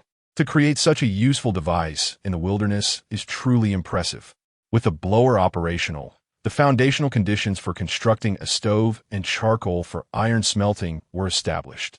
6,666. What a treat.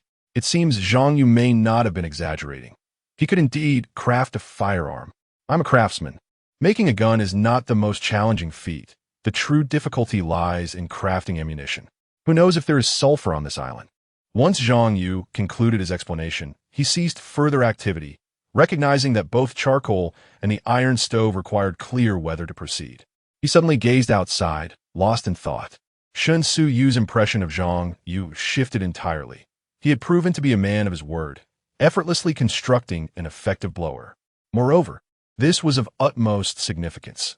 Zhang Yu possessed an extraordinary memory, mastering a considerable amount of knowledge in just one morning. He could also sing the songs taught to him beautifully. It was truly astonishing. It would not be long before he could exhaust his musical knowledge. Of course, Zhang Yu had yet to learn any instruments, as there was no means to do so on the island. "What are you thinking?" Shen Suyu could not help but inquire. Zhang Yu stroked his chin thoughtfully. Initially, he intended to wait for the rain to cease before preparing to smelt iron. However, glancing at the weather, it appeared that the rain would not abate anytime soon. Thus, why not brave the rain and construct a shelter? With a canopy in place, they would no longer be concerned about the downpour. Shen Suyu widened her beautiful eyes in disbelief. "Are you insane? It's freezing outside, and exposing yourself to the rain like this could lead to a cold. Achu, in her admonition of Zhang Yu, she herself nearly succumbed to a sneeze. Zhang Yu instinctively reached out to touch her forehead, his expression growing serious. You feel a bit warm, and your cheeks are flushed. It seems you might be coming down with a cold. Earlier, Shen Suyu had also been caught in the rain, yet a mere morning of exposure should not have caused her to fall ill. However, she was already exhibiting some symptoms. Shen Suyu felt the heat radiating from her face, and it was not merely due to embarrassment. It genuinely felt like the onset of cold. What to do? Though she had trained in martial arts and had managed to avoid falling ill for years, each bout of sickness was undeniably discomforting. How is that xiong flower supposed to be used? Zhang Yu's words sparked a glimmer of hope in Shen Suyu. I can brew xiong flower tea. I've already dried some flowers, but hot water. Zhang Yu's gaze instinctively drifted towards a remaining sheet of thin iron, but was soon captivated by the green coconut nearby. With a thud, Zhang Yu struck his palm with a fist. It's my fault.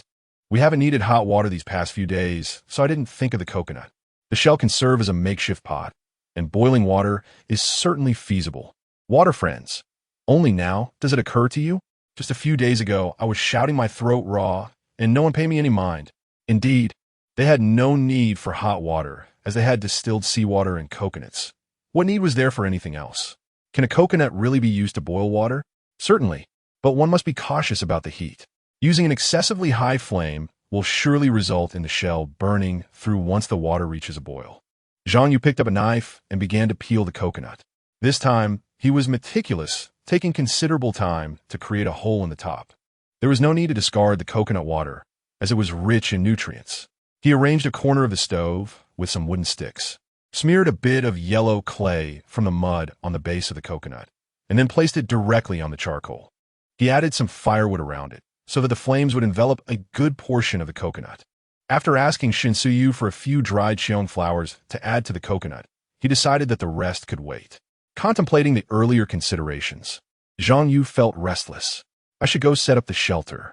Don't worry, I know my body well and won't overexert myself. Shen Suyu hesitated for a moment before silently nodding in agreement. More often than not, her objections to Zhang Yu's actions proved to be correct. Zhang Yu took off his coat and draped it over Shen Suyu's shoulders, his voice unconsciously softening. Stay close to the fire to work up a sweat. After I add 3 pieces of fine wood to the coconut, I'll be outside. This time, don't come looking for me in the rain. Shen Suyu, feeling both bashful and slightly irritated, replied, I understand. Just take care of yourself and don't overdo it. Zhang Yu grabbed a bundle of rope and 2 small knives before heading outside, confident that he would not catch a cold. This was a strong intuition he possessed. The inner strength taught by Shen Suyu proved to be exceedingly beneficial. He could feel a vital energy enveloping his body, rendering him impervious to the chill of the wind and cold. Venturing outside, he remained undaunted by the frigid temperatures and the steady rain that fell, hastily selecting suitable pieces of wood to commence his tasks. Should he find none adequate, he would venture nearby to procure some. His urgency in completing these tasks was well-founded. Should he attempt to forge iron amidst the rain, the distant team would struggle to detect him, as the smoke would dissipate before it could take form, carried away by the rain and wind. By finishing early, they could depart this place sooner, not out of fear of that distant group, but rather with his sights set on securing the first-place prize in 3 months' time. His primary objective was to earn money, while dealing with those nefarious teams was merely a secondary concern. Chapter 44. The harrowing wilderness survival. As the afternoon approached around 3 or 4 o'clock, Shen Suyu, having consumed the coconut juice brewed with osmanthus tea, began to perspire and subsequently fell into a slumber. Outside, Zhang Yu, who had been laboring, kept a vigilant eye on her, feeling a twinge of guilt within. In his perspective, it was a man's duty to safeguard a woman, yet he felt he had fallen short. Since their arrival on the island, Shen Suyu had faced a barrage of frightful incidents. The first day brought death, a crocodile. The second day, a snake. The third day, threats from other teams. The fourth day, he thought he was struck by lightning and was caught in the rain. Each day was a test of resilience, and even the strongest of hearts might succumb to despair under such relentless pressure. After several hours of toil, Zhang Yu finally constructed a sizable rain shelter. The roof was fashioned from overlapping broad leaves, while the framework was constructed from branches and suitable deadwood. One corner held a substantial pile of firewood, while other corners were buried in the ground and secured with stones, ensuring stability against all but the fiercest winds. There was no time to build a dedicated forge, yet the night would provide an opportunity to produce ample charcoal. For now, he needed to venture out into the rain once more to check on the fish trap. It was time to retrieve it. Approaching the shelter with utmost care, he discovered that Shen Siwei had already awoken, staring blankly ahead. "How are you? Feeling any better?" Zhang Yu contemplated reaching out to touch her forehead, but hesitated, fearing his hand might be too cold for her. "I don't know. It seems a bit more severe.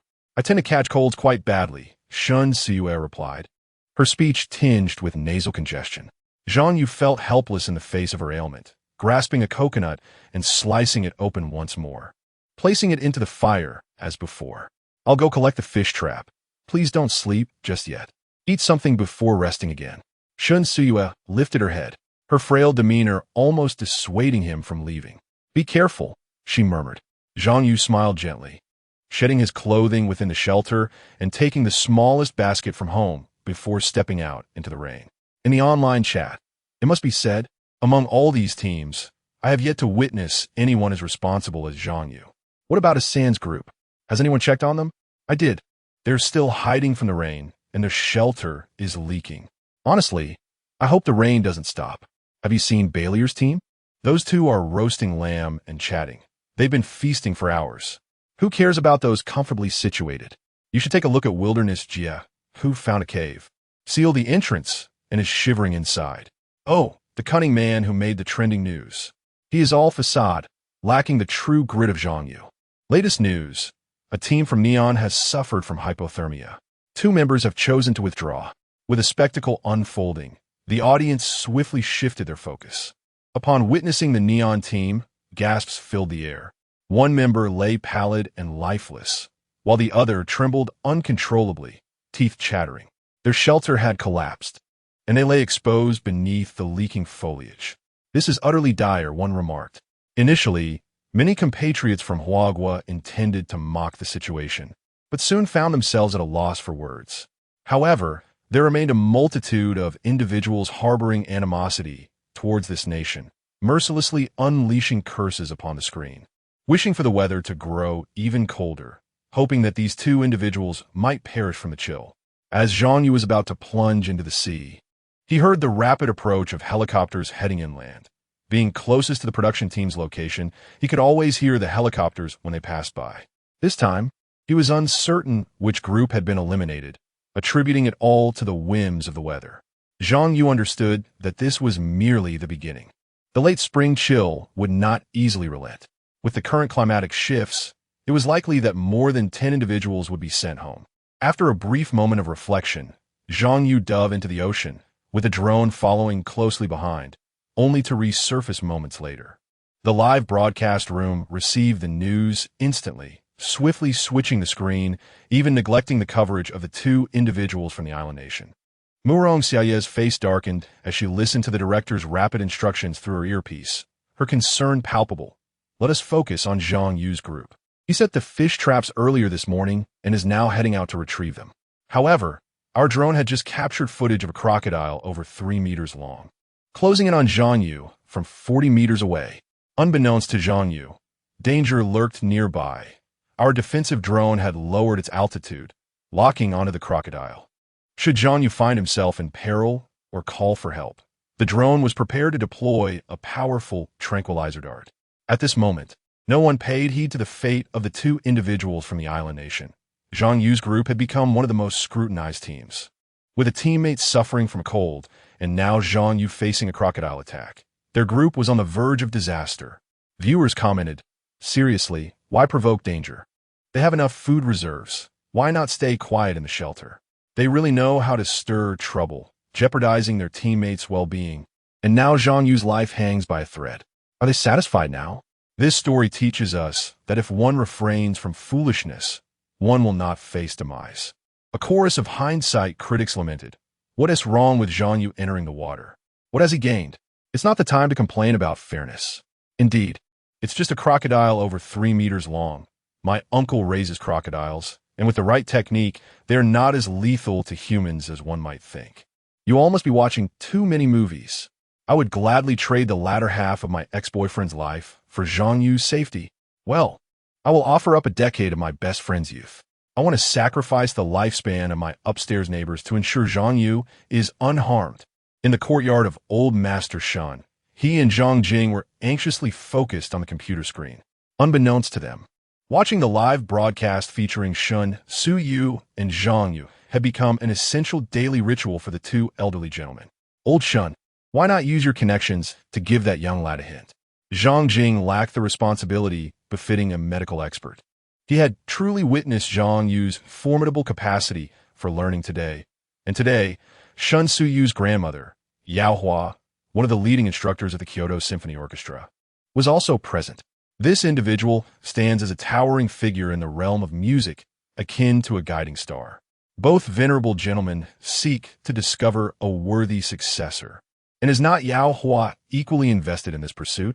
However, music is not often bound by such considerations. Today, witnessing Zhang Yu's exceptional aptitude for learning ignited a spark of admiration in Yao Hua, who generously bestowed praises upon him while elucidating Zhang Yu's remarkable talents to the two elderly gentlemen. Elder Shen has already acknowledged a significant portion of Zhang Yu's abilities. Should Elder Shen be convinced, then Elder Zhang Jing will surely be inclined to give him a chance. And indeed, he has begun to feel a stirring of interest. Nonetheless, those who pursue martial arts must be thoroughly assessed for their resolve, an aspect that requires meticulous observation. Upon sensing the potential danger Zhang Yu faced, Elder Shen, though tense, remained silent as he observed the live broadcast. There is no need for alarm. Let this serve as a test for the young lad. Elder Zhang, you too possess some inner strength. This young man exhibits remarkable talent and should possess an instinct for danger. Let us remain calm and observe further. Just as Elder Zhang Jing was about to speak, the camera in the live stream captured the moment a bay crocodile surged towards Zhang Yu from behind. Meanwhile, Zhang Yu is on the verge of reaching the fish trap below. Chapter 45. The Bay Crocodile Attack. One who frequently traverses the riverbanks cannot avoid getting their shoes wet. Living in close proximity to the bay crocodile, how could it resist the temptation to venture forth in search of sustenance?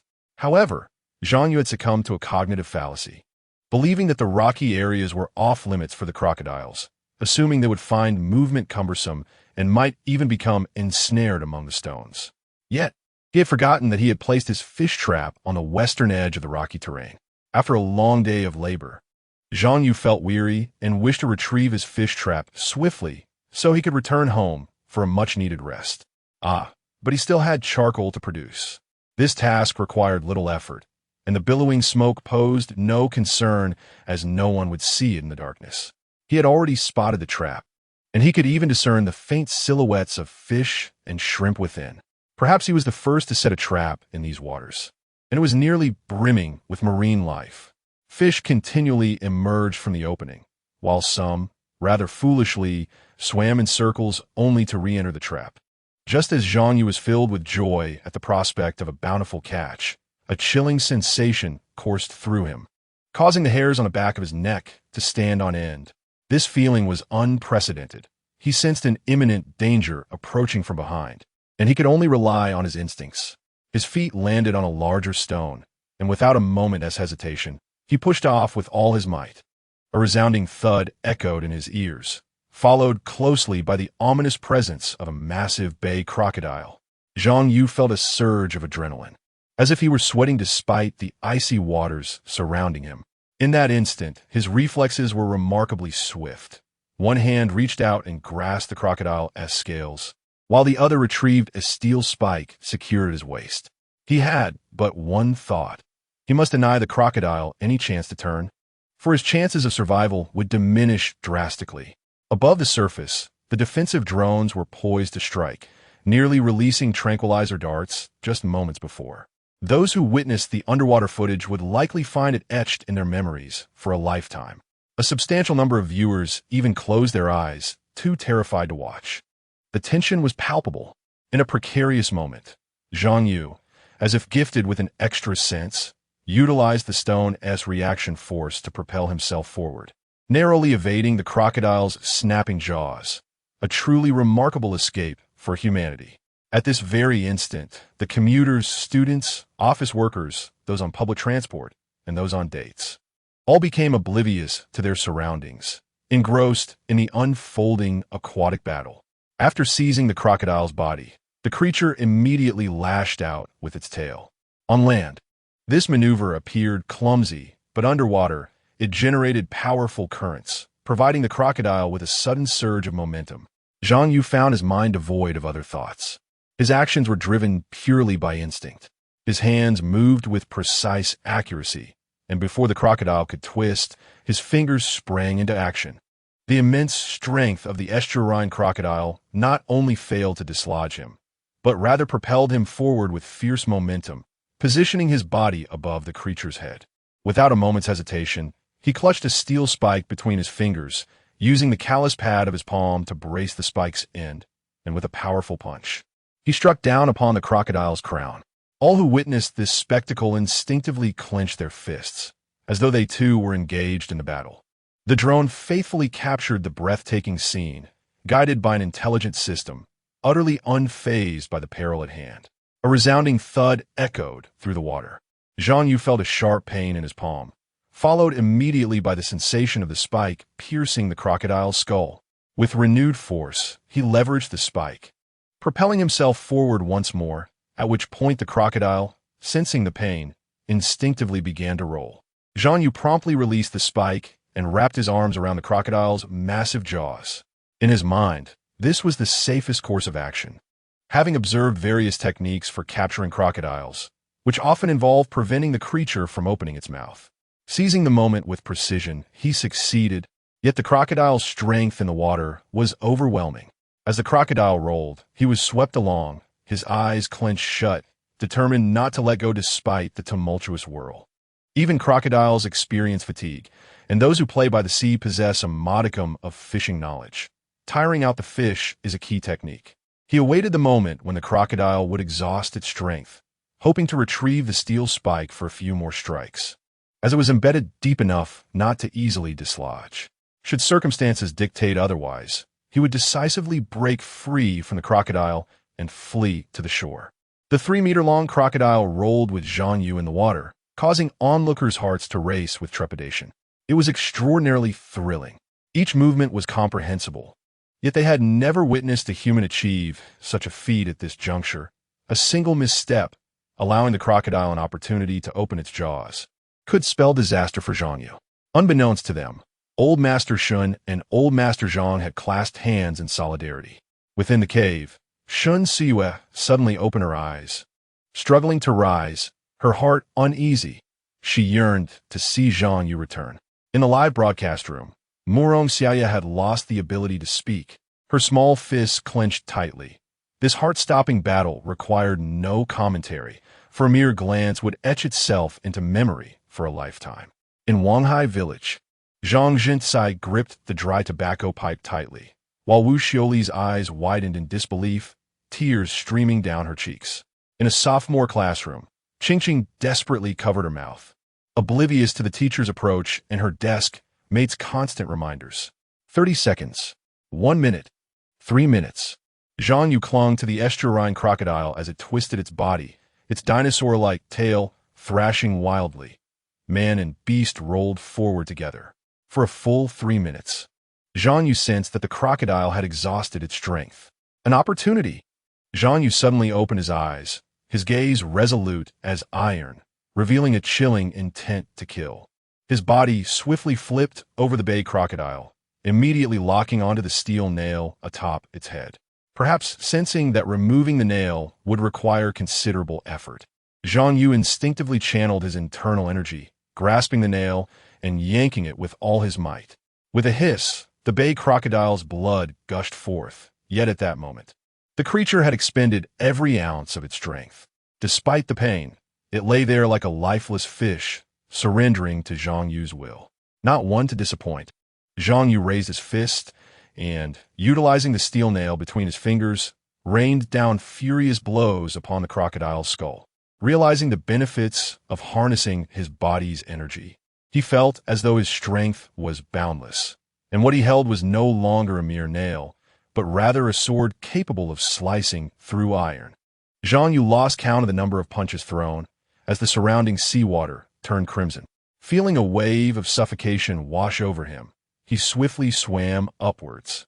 The water here was not particularly deep, merely 3 or 4 meters. His head soon broke the surface, fresh air flooding his lungs, seemingly restoring his normal thoughts. A wave of exhaustion coursed through every part of his being, but this was not the time to relax or to dwell on fear. Zhang Yu prepared to dive once more, knowing that the bay crocodile was beyond saving. If that were the case, he thought, it would be best to drag the crocodile ashore. He recalled having seen somewhere that crocodile meat was highly nourishing and apparently effective for treating coughs. Yet, before he could submerge, the bay crocodile floated to the surface on its own. Chapter 46. Crocodile, meet the bay crocodile lay belly up, and without uttering a word, Zhang Yu struggled to swim towards the shore, clutching the creature. Once he reached the shallows, he dragged the crocodile's tail with great effort until its head was out of the water. Zhang Yu then collapsed beside the crocodile. This striking scene was destined to trend on social media, becoming the desktop and lock screen wallpaper for countless individuals. No one cheered, for the spectacle was too overwhelming. The true length of the bay crocodile was even greater than perceived, nearing 4 meters. In contrast, Zhang Yu, lying next to it, stood at a mere 180 centimeters, the disparity in their sizes eliciting profound admiration from all who witnessed it. Could human strength truly be so formidable? In a live stream, Zhang Yu's breaths came in gasps, each inhalation accompanied by rainwater and sweat cascading down his body. He chuckled softly, laughter born from the exhilaration of narrowly escaping death. His laughter grew louder, transforming into a boisterous guffaw. Ha ha ha! Typically reserved. He had never before experienced such a liberating thrill of life and death. One must concede that this ordeal had significantly altered him. With nothing left to fear, what could possibly intimidate him? Excessive caution could only weigh one down. It was only when he cast aside all worries that he discovered a life brimming with even greater wonders ahead. Zhang Yu's hearty laughter echoed along the beach, earning him the respect of all who watched the live stream. A man should indeed embody such spirit, boldly making his mark upon the world. The sensational headline soared to the top of every trending platform once more as the survival competition program radiated with dazzling brilliance. The experience of watching the video was distinct from that of the live stream. The production team fervently promoted this segment, accompanied by explosive background music, ensuring that anyone online would inevitably come across it. Moreover, the footage of Zhang Yu's battle with the bay crocodile not only captivated the nation, but, through extensive international broadcasts, rapidly gained global fame. While it is not uncommon for someone to seize a crocodile's jaws and slay it, who could ever claim the audacity to retaliate against a crocodile underwater, engaging in a deadly role? Domestically, Zhang Yu had yet to acquire a nickname, but abroad, he had already earned a resounding title, the Man of Death Rolls. Regardless of the commotion outside, this man of death rolls, after an hour, lay exhausted within the shelter. Zhang Yu had already risen, offering him a sip of water while tirelessly sorting through an overwhelming bounty of seafood. With 2 baskets of fish, it took Zhang Yu 3 trips to transport all the fish, including the crocodile, back to the shelter. Zhang Yu had lost the strength to admonish him, focusing instead on what she could manage to assist him in recuperating. They left all the swim bladders to dry. These were useful both for consumption and as fish glue. In ancient times, such bladders were even utilized as small umbrellas. The leftover fish entrails were for the family of the falcon, who had not eaten much that day, making this an ideal feast. In addition to fish, there were crabs, octopuses, cuttlefish, and, for the first time in these waters, lobsters. They did not eat fish. Rather, these seafood delicacies had to be consumed immediately, and even then, they feared they might not finish the feast. The harvest was indeed bountiful. Moreover, one must not forget the presence of a formidable alligator, which left an indelible impression on Shin Yu. Zhang Yu, with an exuberant spirit, dragged the creature back and cheerfully inquired, "Can alligator meat cure a cough?"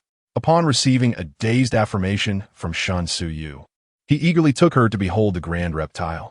Oblivious to the subtle shift in Shin Yu's gaze towards him, Zhang Yu remained blissfully unaware. The emotional turmoil that had accompanied her earlier, steeped in the grief of losing her mother, had transformed into something different. A unique glimmer sparkled in her beautiful eyes. Zhang Yu, still blissfully ignorant, felt exhilarated by the day's challenges. Confronting such a mighty entity was far more invigorating than conducting experiments. An hour later, he insisted on reclining Shin Yu, not out of malice, but rather to spare her the fatigue. With the stove nearby, he deftly roasted seafood while tidying up the fish. In the process, he sliced a generous portion of alligator meat and placed it on a stone slab to sear, utilizing fish oil, which he had accumulated in a mineral water bottle. Neither he nor Shin Yu had ever personally handled an alligator, but he envisioned preserving its ample belly, recalling the potential of crafting garments from fish skin for future endeavors. Thus, they worked and feasted until darkness enveloped the surroundings. The fish and alligator meat were meticulously arranged in 2 rows atop the cave ceiling, a peculiar sight, as not a single raindrop fell within that semi-open cavern. The wind had shifted, directing the rain away. Zhang Yu indulged to the point of needing support to walk, feasting on lobsters and crabs until the audience in the live stream was utterly envious. He ventured outside to kindle several bonfires, employing a simple method for charcoal production, allowing the wood to ignite and then layering leaves atop to create a smoldering effect until the oxygen was depleted. Given the limited resources, this was the only feasible approach for now. In the future, with ample time, he could adhere strictly to the charcoal-making process, ensuring superior quality. After an undetermined period, feeling satisfied with the amount of charcoal, he used coconut shells to collect rainwater for a thorough wash, employing plant leaves and charcoal to eliminate the fishy odor from his hands and body. After gathering water in the coconut shells, he finally retreated to the shelter. Uncertain if it was mere illusion, he felt a warm vitality coursing through him after consuming alligator meat, and he had not sensed any chill during his outings. Even Shin Yu seemed considerably better, albeit with a slight fever. Other symptoms, such as nasal congestion and cough, had vanished. A fever was a good sign, indicating that her immune system was functioning effectively. In the span of a day, the roughly refined salt amounted to 2 mineral water bottles. Of course, there were insufficient containers for storage. The sea salt was neatly wrapped in broad leaves, awaiting a second refinement when more water became available. "Zhang Yu, I miss my mother," Shin Yu murmured, eyes closed within the shelter, unsure if she was lost in thought or still aware. Zhang Yu gently replied, "The departed are beyond our reach. Do not cling too tightly to sorrow. Consider this. Decades from now, we too shall depart. Those who came before us merely took the lead. Then sing me a song about mothers," she implored. Shin Yu fell into silence for a moment before speaking as if in a dream. Zhang Yu felt a sense of helplessness, realizing that even a single, straight man like himself could find himself entangled with a woman. After some contemplation, he concluded that singing a children's song would pose no great scandal. On night after night, I recall my mother's words, with twinkling tears in my eyes. The Rebecca flower, the stars in the sky remain silent, while the children on the ground long for their mothers. The heavenly eyes blink and blink. Oh, my mother's heart, like the Rebecca flower. Zhang Yu's voice was deep and resonant, reminiscent of a father's comfort and a son's longing for his mother. Unbeknownst to anyone, this song was also a melody meant for his own solace. In my homeland, the tea gardens bloom abundantly, while my mother's heart aches across distant horizons. Night after night, I recall my mother's words. Chapter 47. Why do you ask this? Shin Yu fell asleep in tears, and Zhang Yu gently laid her down, covering her with his coat. He then placed the drone and the positioning bracelet at the cave entrance, quietly gazing at the night sky. He wondered about the parents in that other world. In this world, if parents truly cared, they could still watch him through the live broadcast, but in that world, alas, little did he know, The live stream had erupted with excitement over the casual song he sang. Viewers commented, "Wow, this song is beautiful. How come I've never heard it before? Who wrote this? Could it be that Zhang Yu wrote it?" The lyrics resonate so closely with Shun Su-yu's experiences. I just checked, and there's no record of this song. It must have been penned by Zhang Yu. What a treasure of man. If Shun Su-yu doesn't T1 him, I'll gladly take him. I'm reminded of my mother. It hurts so much. Sigh, I lost my mother a month ago, and now hearing this song. I truly wish to join her. Come on, brother, think positively. Just as Zhang Yu said, our ancestors merely departed ahead of us. Decades from now, we too shall join them. What a live stream this is. It makes me cry, laugh, crave, and feel anxious. What do you think Zhang Yu is pondering? Perhaps he is also reflecting on his parents. Zhang Yu is very filial. He has lost himself by being overly obedient to his parents. Deep down, he must feel a sense of guilt regarding their expectations. I just want to hug him. Yes, you go ahead and hug him. I'll embrace him as well. Get lost. In Wanghai village, Wu Xiaoli was already in tears, overwhelmed by maternal love as she listened to Zhang Yu's song. She longed to hold her son tightly, vowing never to let him engage in things he didn't wish to do. What iron rice bowls? What urban folk? It's all meaningless. Zhang Zhenkai resumed, smoking his dry tobacco, pulling out a notebook to quietly write down his breeding plans. A father's love is often silent, expressed through unwavering support rather than words. In the villa in Kyoto, Shan Xiaogua held a photograph, sorrow etched on his face. He had thought his daughter had moved past the grief of losing her mother, but it seemed not. Gazing at the picture of his beloved wife, Shan Xiaogua's resolve gradually strengthened. This time, he would be selfish. As long as his daughter found happiness, the question of legacy could be addressed later. A simple song kept thousands awake throughout the night. Unbeknownst to them, the production team had already edited and uploaded Zhang Yu's a cappella version to music platforms. Those who did not understand found it ordinary, while those who had watched the live stream and were deeply moved cherished it as a treasure, playing it on repeat. This foresight from the production team was astute. They knew contestants would inevitably create something remarkable, especially as 3 among them were songwriters. By managing the copyright, they could not only generate profit, but also elevate the show's popularity. As the night on the island gradually faded, 5 helicopters flew overhead throughout the night. Including the previous 2, at least 7 contestants had withdrawn.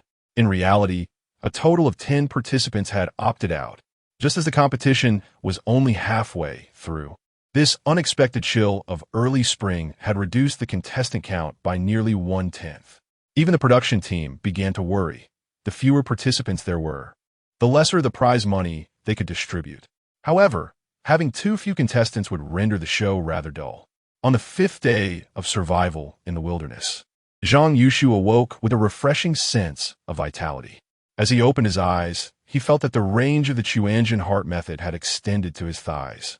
On the verge of a breakthrough, his legs radiated warmth, brimming with seemingly boundless energy. He decided to practice the shadow leg technique shortly.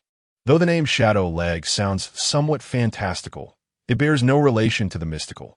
It primarily instructs various leg techniques, with few offensive moves, focusing instead on the application of basic leg techniques for swift attacks. This was the foundational training imparted by Shun Su-yu. "You're awake?" Shun Su-yu's voice chimed softly in Zhang Yu's ear. He looked down to see her skin, pale yet with a hint of a sickly blush, and her eyes shone with newfound clarity, indicating a decent recovery. Zhang Yu was secretly amazed by his own observational skills, able to deduce Shun Su-yu's condition from such subtle cues. "Yes, I'm awake. How do you feel?" Zhang Yu inquired with concern. "Sensuous my identity. I feel much lighter, but my body still lacks strength. Perhaps it's due to the crocodile meat, the jasmine, and the coconut juice. I believe I should be well by tomorrow." Zhang Yu nodded. Her recovery was impressively swift. They planned to consume more crocodile meat and jasmine tea that day. Their conversation unfolded in a rather peculiar setting, with the family of Falcon Mom beneath their feet, a long stove on Zhang Yu's side, and Shun Su-yu leaning against his arm, half nestled against him. "I noticed the rain has lessened considerably, though the wind is quite strong. What do you wish to do today?" Being leaned against by Shen Suyu sent Zhang Yushu's heart racing uncontrollably, stirring his tranquil blood, urging it to boil with excitement. Ah, the wind is quite fierce. I think I shall retrieve the fish trap. We mustn't let it be swept away by the sea, Zhang Yushu replied casually. Shen Suyu pinched him lightly. Speaking of which, I was too dizzy yesterday to ask. How did you manage to kill the crocodile? Zhang Yushu briefly explained, knowing he could not conceal this matter. Should Shen Suyu encounter another crocodile, it would pose a problem, and he needed to remain vigilant. While he managed to slay one, he could not ensure his safety in a subsequent encounter. Fearing that Shen Suyu might overthink, he swiftly shifted the topic to something he was eager to inquire about. Suyu, do you know what the coccyx acupoint is? It seems quite significant. He needed to clarify the acupoints related to the Chuanjian heart method. Out of all the acupoints, he only knew of the Yongquan point and was uncertain of its precise location. To his surprise, what started as a serious question made Shen Suyu's already rosy cheeks flush a deeper shade of crimson. It was indeed somewhat awkward for a woman to instruct a man on acupoints. Suddenly, Shen Suyu recalled the function of the coccyx acupoint. Understanding the human body's acupoints was merely one facet. One must also comprehend the function of each acupoint and the consequences that might ensue from an attack. She was well aware of these aspects.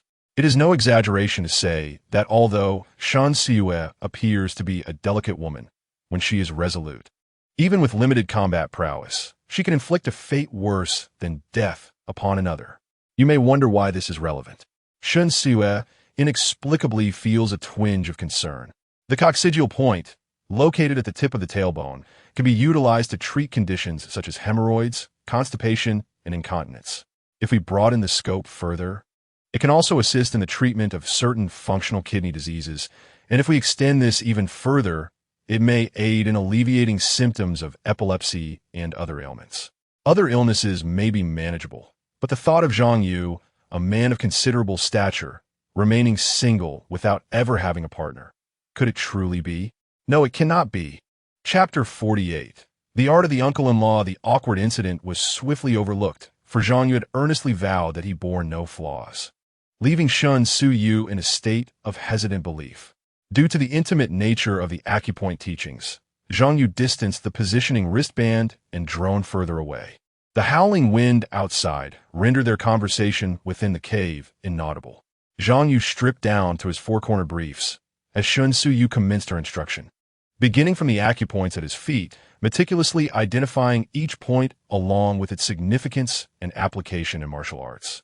She found it rather peculiar that Zhang Yu's feet bore no odor, unlike her father, whose feet would emanate a faint stench if left unwashed for a mere day. This was unrelated to wealth, as her father too practiced martial arts, albeit with limited proficiency. Despite his abundant yang energy, he struggled with breath regulation, resulting in persistent foot odor.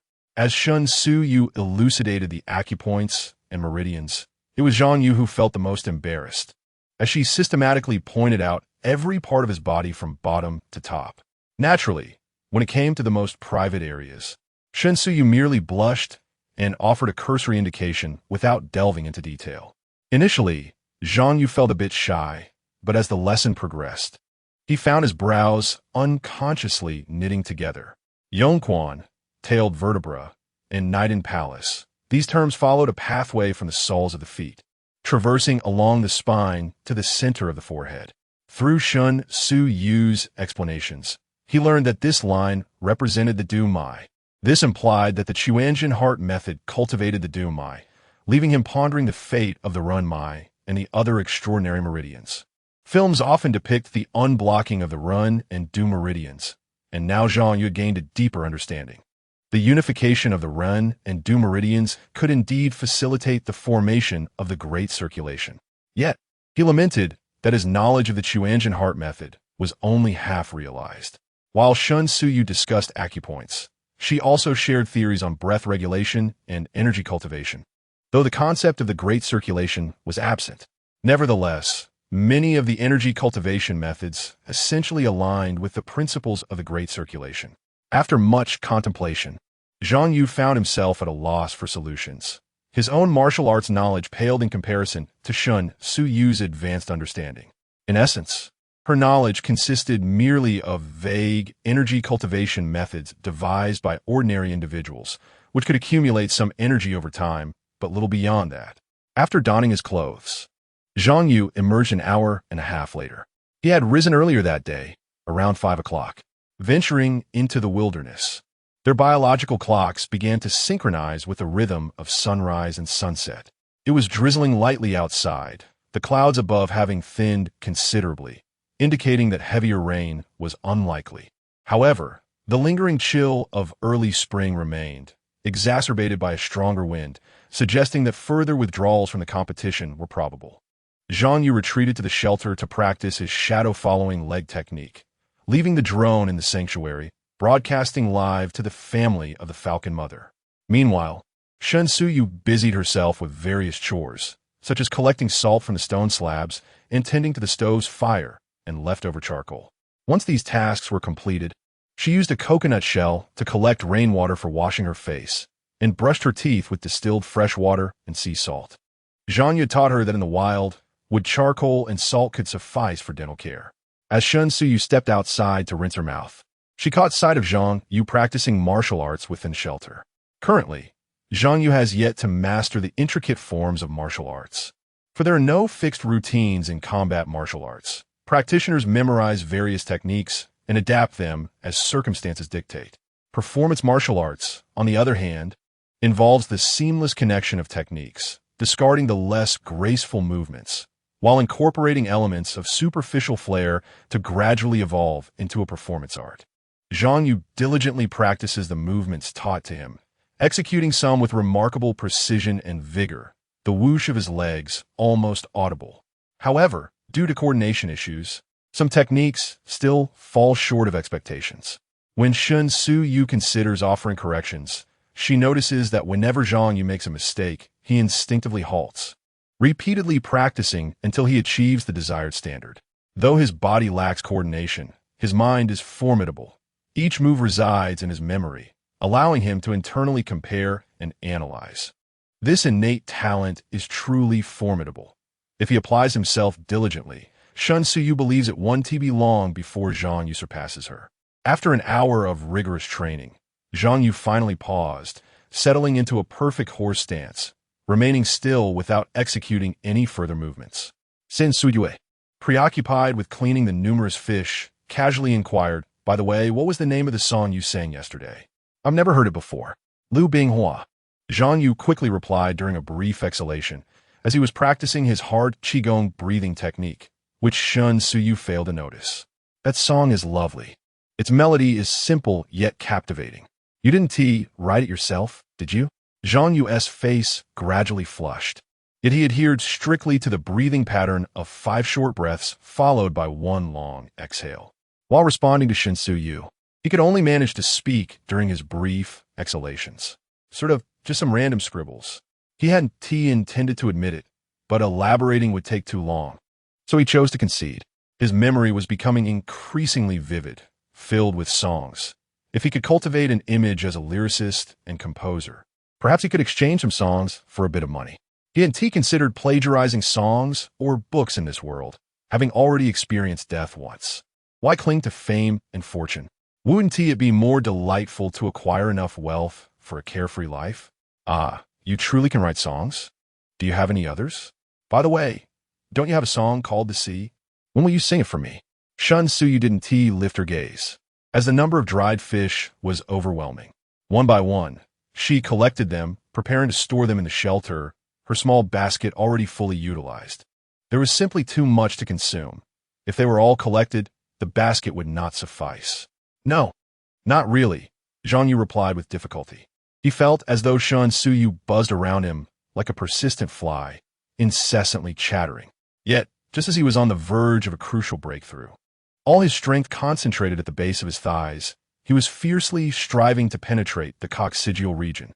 Finally sensing something amiss, Shen Suyu glanced at Zhang Yu, noticing he was merely squatting in his horse stance. Yet his complexion had turned a deep purple. Just as she was about to speak, she abruptly silenced herself. The scene mirrored a previous one almost exactly. After a suffocating silence, Zhang Yu suddenly coughed up blood. Shen Suyu was horrified. rushing into the shed to find Zhang Yu already slumped down, utterly drained. "You, I have told you to stop whenever something seems amiss. Why has he vomited blood again?" Shen Suyu exclaimed in a disordered manner. Zhang Yu gasped a few times before responding, "It's nothing. I find this act of expelling blood rather relieving. The body's sensations cannot be mistaken." A viewer inquired, "What is happening? Why did Zhang Yu vomit blood? Is he new here?" Shen Suyu had taught Zhang Yu a form of breathing technique, a vigorous martial art, and on his first day of practice, he had expelled blood once. And now it has occurred again. This martial art seems perilous. How can a body endure such torment? It may seem superstitious. Yet Zhang Yu is able to expel blood through his training. It may seem scientific, but the rationale eludes comprehension. Where are the experts? Come forth and provide an explanation. A voice from above cautioned, "Be careful with your words. Those individuals are like stubborn adhesive plasters. They may cling to you. Let's bestow a name upon the martial art Zhang Yu is practicing. How about Great Uncle's divine skill? Perhaps it manifests every few days." 9,999. It's over the top. Since ancient times, talented individuals have emerged from the barrage of comments. Henceforth, it should be named Great Uncle's divine skill. Within the courtyard, the elder Shun Hung trembled with excitement. "Old Zhang, this lad must become my granddaughter's husband. Estamped by my word." Chapter 49. Preparing to smelt iron. Return home and wait patiently. Prepare some crocodile meat. Make plenty today. I feel as though I could consume half a crocodile. After Zhang Yu uttered these words, he donned his shorts and ventured into the storm. The biting cold wind failed to elicit any discomfort. Instead, his body felt warm and invigorated. Unbeknownst to him, netizens had already discerned the name of his martial arts technique. The blood he coughed up was possibly due to the force of his power or internal energy, or perhaps the subtle flow of his inner strength as he broke through critical meridians. The intensity of the breakthrough may have caused a reverse flow of blood. Following this transformation, he felt as though he had transcended, a sensation of pure exhilaration. If he could open all his meridians, who knows what he might become. For now, the strength in his legs and waist had significantly increased. What was once the most agile pair of hands now boasted the added power of his legs and waist. In high spirits, he faced the wind and began to sing aloud. "What's a little pain in the storm? Wipe your tears and do not fear, for at least we still have dreams," he sang. Suddenly, with a splash, he leapt into the sea before he could finish his song. Water friends, he truly has a song in him. Oh my, I seem to have stumbled upon something extraordinary. You are not alone. This fellow possesses the gift of songwriting. It's hard to believe he only learned music yesterday. This transcends mere musical knowledge. It's as if he relies solely on instinct. Zhang Yu is incredible. What is he singing? It sounds so beautiful. The lyrics appear to be quite inspirational. Can the production team not communicate with Zhang Yu? At the very least, they should allow him to complete his song before jumping into the sea. Wouldn't it be more lucrative to publish the song on a music platform? In Director Luo's office, he sighed, rubbing his forehead in exasperation. Shouting, "Do you have any ideas?" What Zhang Yu casually sang clearly possesses the essence of a hit song, yet he never sings it in its entirety, leaving the production team at a loss. Yesterday's performance of Lupin Flower brought substantial benefits to the production team, even without a title at that time. Today, several directors and entertainment companies have called him. The production team had the authority to license Zhang Yu's songs. A simple sale could yield him considerable earnings. Moreover, if they sold the rights to cover the song and the buyer engaged in commercial operations, the profits would multiply, albeit with a shared revenue model. Assistant Xiao Ning pondered deeply, realizing it was time to alleviate the burden on his superior. Suddenly, a spark of inspiration ignited in his eyes. Director Luo, what if we organize a random prize draw in the live broadcast under the pretext of comforting each contestant a month from now? The prizes could be trivial items, such as a bag of spicy sauce, a pack of hot pot base, or even a flute. However, we would arrange for Zhang Yu to receive a guitar. Any song can be accompanied by a guitar. With an instrument in hand, how could we possibly worry about him not singing? This approach is certainly more feasible than attempting clandestine communication with him. If we inadvertently reach out to the contestants personally and are discovered, it could pose significant risks for our program. Randomly drawing trivial items outside the venue would alleviate those concerns. This is indeed manageable. Director Luo felt a surge of excitement, but hesitated, questioning whether this plan might be too unorthodox. Xiao Ning hurriedly remarked, "Our wilderness survival competition is ultimately a show. What's wrong with offering a consolation prize? Moreover, given the current challenges of survival, there are participants who have already chosen to withdraw. I estimate that this unexpected cold snap will directly eliminate at least 15 groups, and certainly some individuals will fall ill. By the time that happens, even those who manage to endure may find their spirits dampened. A consolation prize might just encourage them to persist a little longer." Director Luo tapped his fingers on the table, then slammed his hand down decisively. "That's a valid point. I shall propose it at the next high-level meeting. It will add a small highlight to our program." Hud. Zhang Yu glanced at the helicopter soaring in the distance, clutching a fish basket in one hand as he made his way towards the shelter. He needed to hasten his pace. Once this cold snap passed, they should depart immediately. Only by constructing permanent housing could they withstand the multitude of challenges ahead. Perhaps due to the rain and wind, or perhaps the sea was too chilly, or maybe the fish and shrimp had grown wise, but today's catch was significantly diminished. They managed to gather merely over 20 sea fish and some other seafood. Relying solely on the scant resources along the shore was not sustainable, especially since this maritime area harbored considerable dangers. They could not gamble with their lives. After a flurry of activity and a delightful meal, Zhang Yu instructed Shen Suyu to use several dried coconut shells to extract some core. A portion could be fashioned into pot scrubbers and brushes, while the finer fibers could be ground into soft bristles for toothbrushes, sparing Shen Suyu the trouble of poking her fingers into her mouth. As for himself, he set about constructing a smelting furnace and creating clay molds for crucibles. Crafting the crucibles was no trivial matter, as it represented the ability to properly collect molten iron. The outdoor crucibles need not be large. Zhang Yu utilized a small amount of yellow clay from the loess, intending to make a crucible approximately 17 to 18 centimeters high and 12 to 13 centimeters in diameter. He made slight modifications to his home stove, assembling a square furnace, placing charcoal within, and tossing in the hematite for calcination. He connected a blower, and Shen Suyu could take turns operating it as needed. The temperature required for smelting the ore need not be excessively high.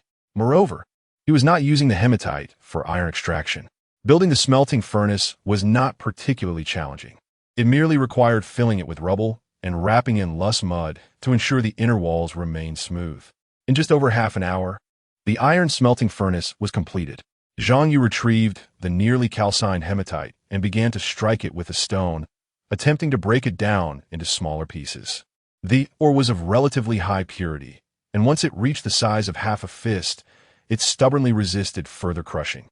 He gathered the hematite fragments onto a stone surface, then gradually smashed them into smaller bits, continuing to grind them down into powder.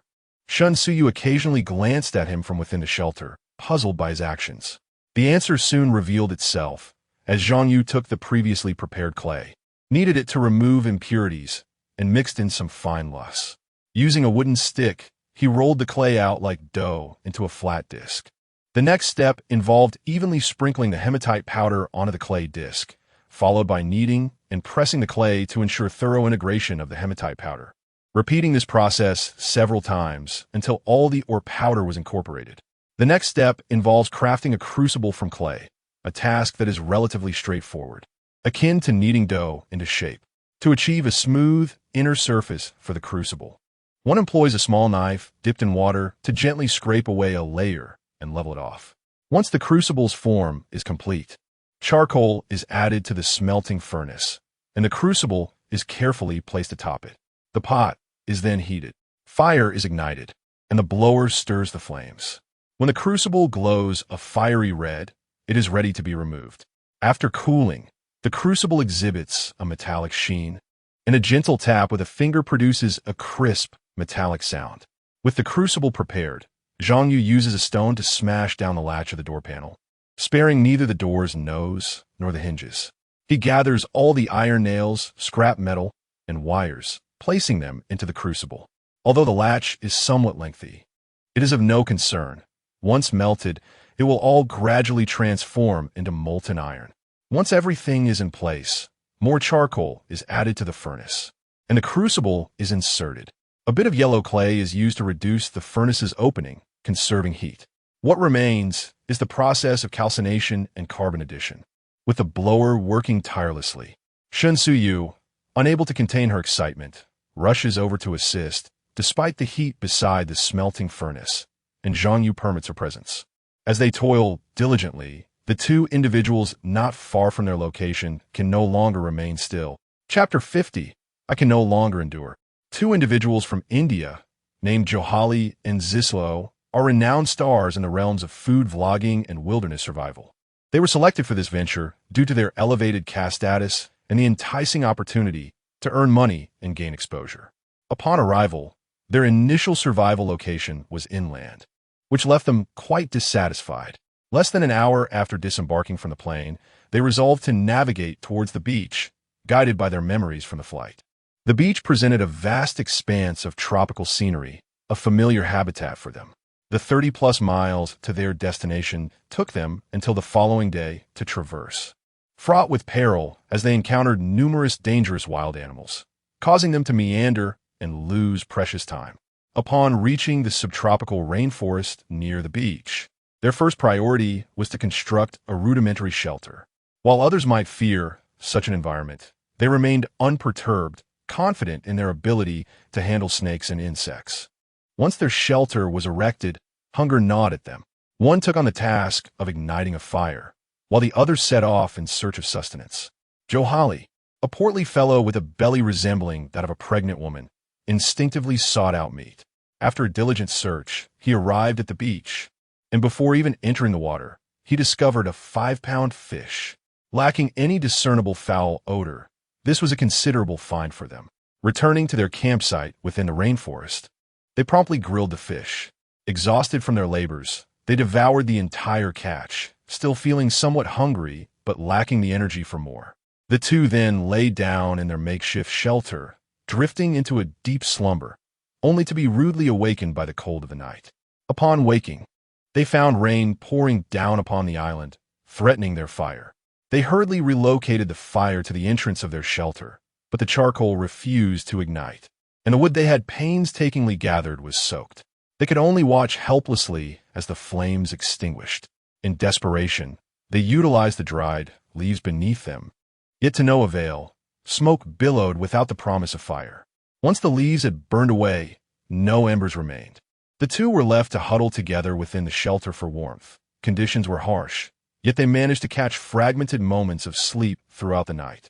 The following day dawned with relentless rain, intensifying as the hours passed. With no other recourse, they resorted to stretching their limbs within the confines of their narrow shelter, a solitary activity that consumed an entire day and night.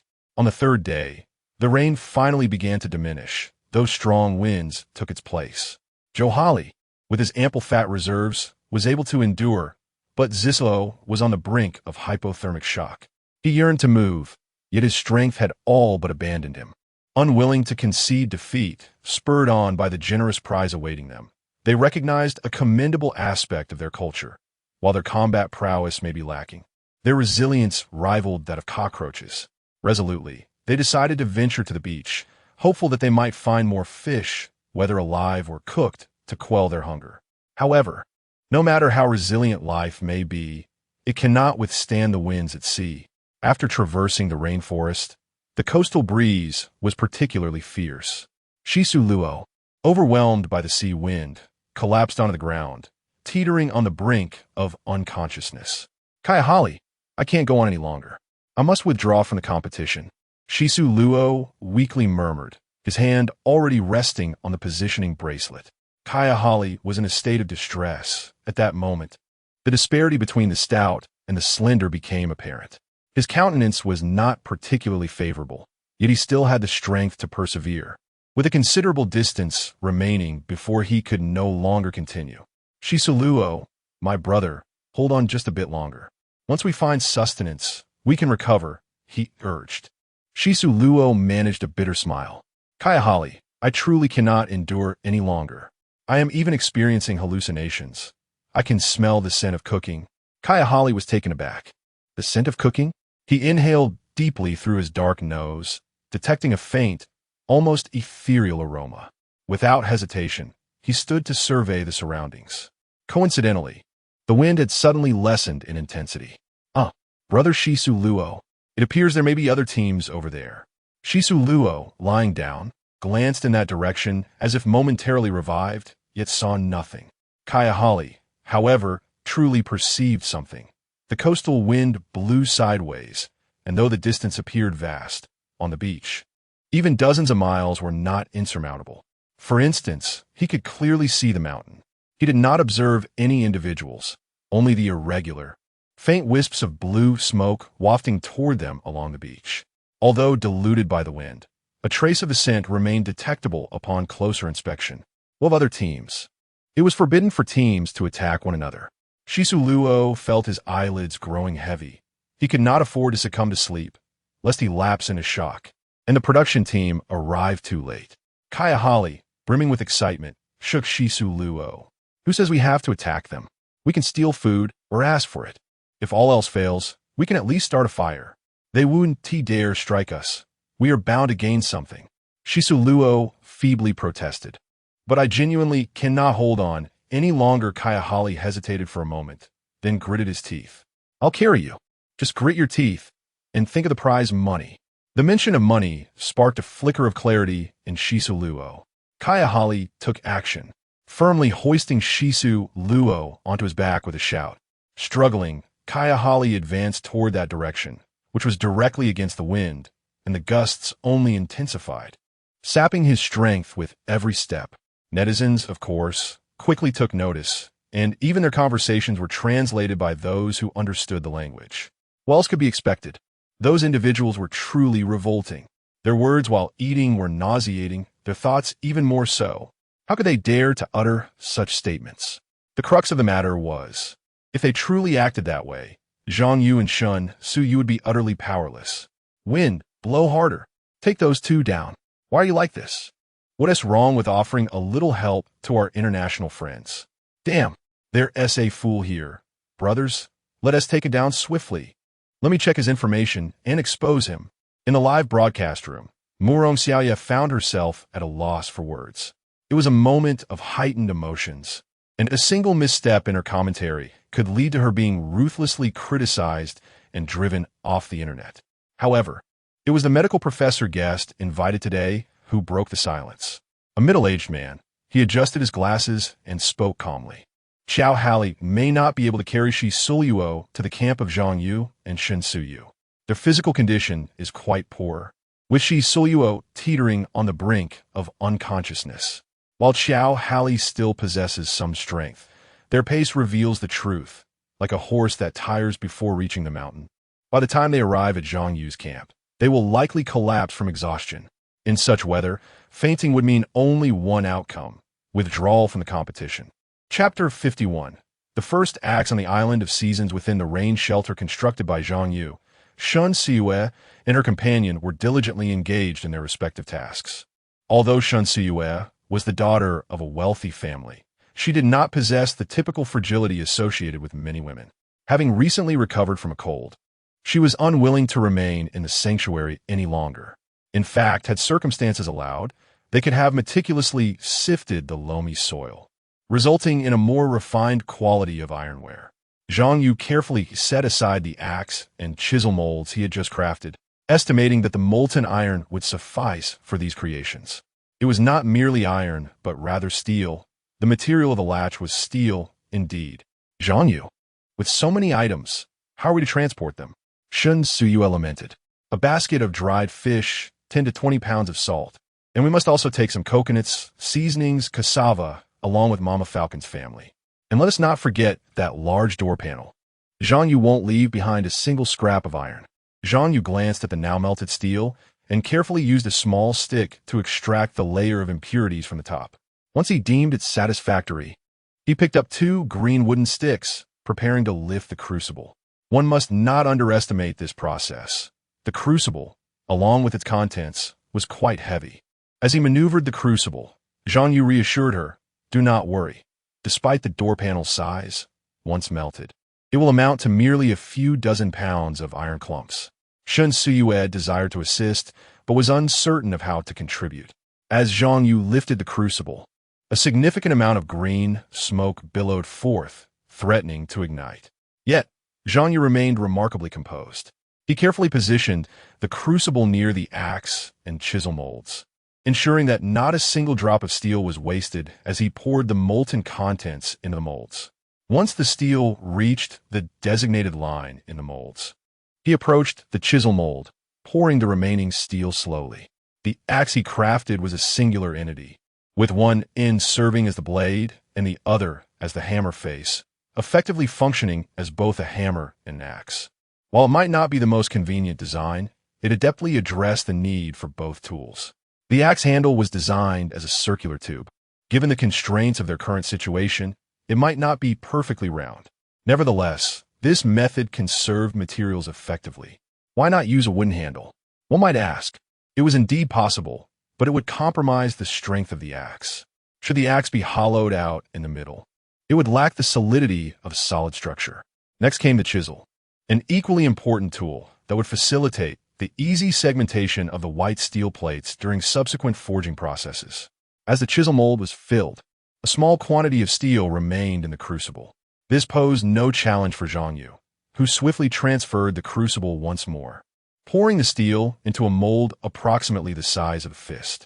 This was a reserve forging item of Zhang Yu's, which he termed the willow leaf knife. The knife featured edges on both sides and measured about 10 centimeters in length, extending to approximately 12 centimeters with a wooden handle.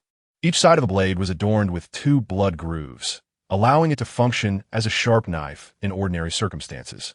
It served as a throwing knife in critical moments. From a throwing perspective, Zhang Yu believed the willow leaf knife was the most formidable concealed weapon, confident that, aside from large and tough-skinned animals like wild boars and bears, he could embed the blade deep within his adversaries. The first iron smelting has been completed, and after a brief cooling period, the mold can be shattered. Zhang Yu felt a sense of pride, confidently asserting that their team must be the best in terms of tools. Shun Yu, brimming with enthusiasm, inquired, "Zhang Yu, could you craft a short dagger for me someday?" Zhang Yu, wary, responded, "What do you intend to do with it?" Shun Yu, slightly discontented, retorted, "Why such a look? Can't a girl appreciate blades?" Zhang Yu shook his head in refusal, stating, "You are not suited for carrying self-defense weapons." He gestured towards his own eye. "Have you forgotten how you struck me in the eye? If you had a knife, you might just stab me." Shun Yu wore a pout, resembling a child denied candy, simply wishing for a blade to carry for protection in the perilous wilderness. Devoid of any means to ensure her safety, Zhang Yu was not unreasonable. He contemplated a thought that had crossed his mind before. "Do you know how to use a sword?" Shun Yu replied, "Yes, but it's too long and heavy to carry conveniently." Zhang Yu snapped his fingers. "All right, I understand now. I promise to forge a weapon that will satisfy you." His inspiration stemmed from watching a movie, Killing Storm, where the antagonist portrayed by Zhang Yu was incredibly charismatic, ultimately defeated by a truncheon, indeed, an inch longer, an inch stronger. He had wondered if there was a way to resolve this dilemma, which was not particularly difficult, to design a scabbard for the blade that incorporated a mechanism. In times of need, one could draw the scabbard and attach it to the hilt, transforming the entire weapon into a sword or an oddly shaped long dagger. With increased length, many specific threats could be mitigated.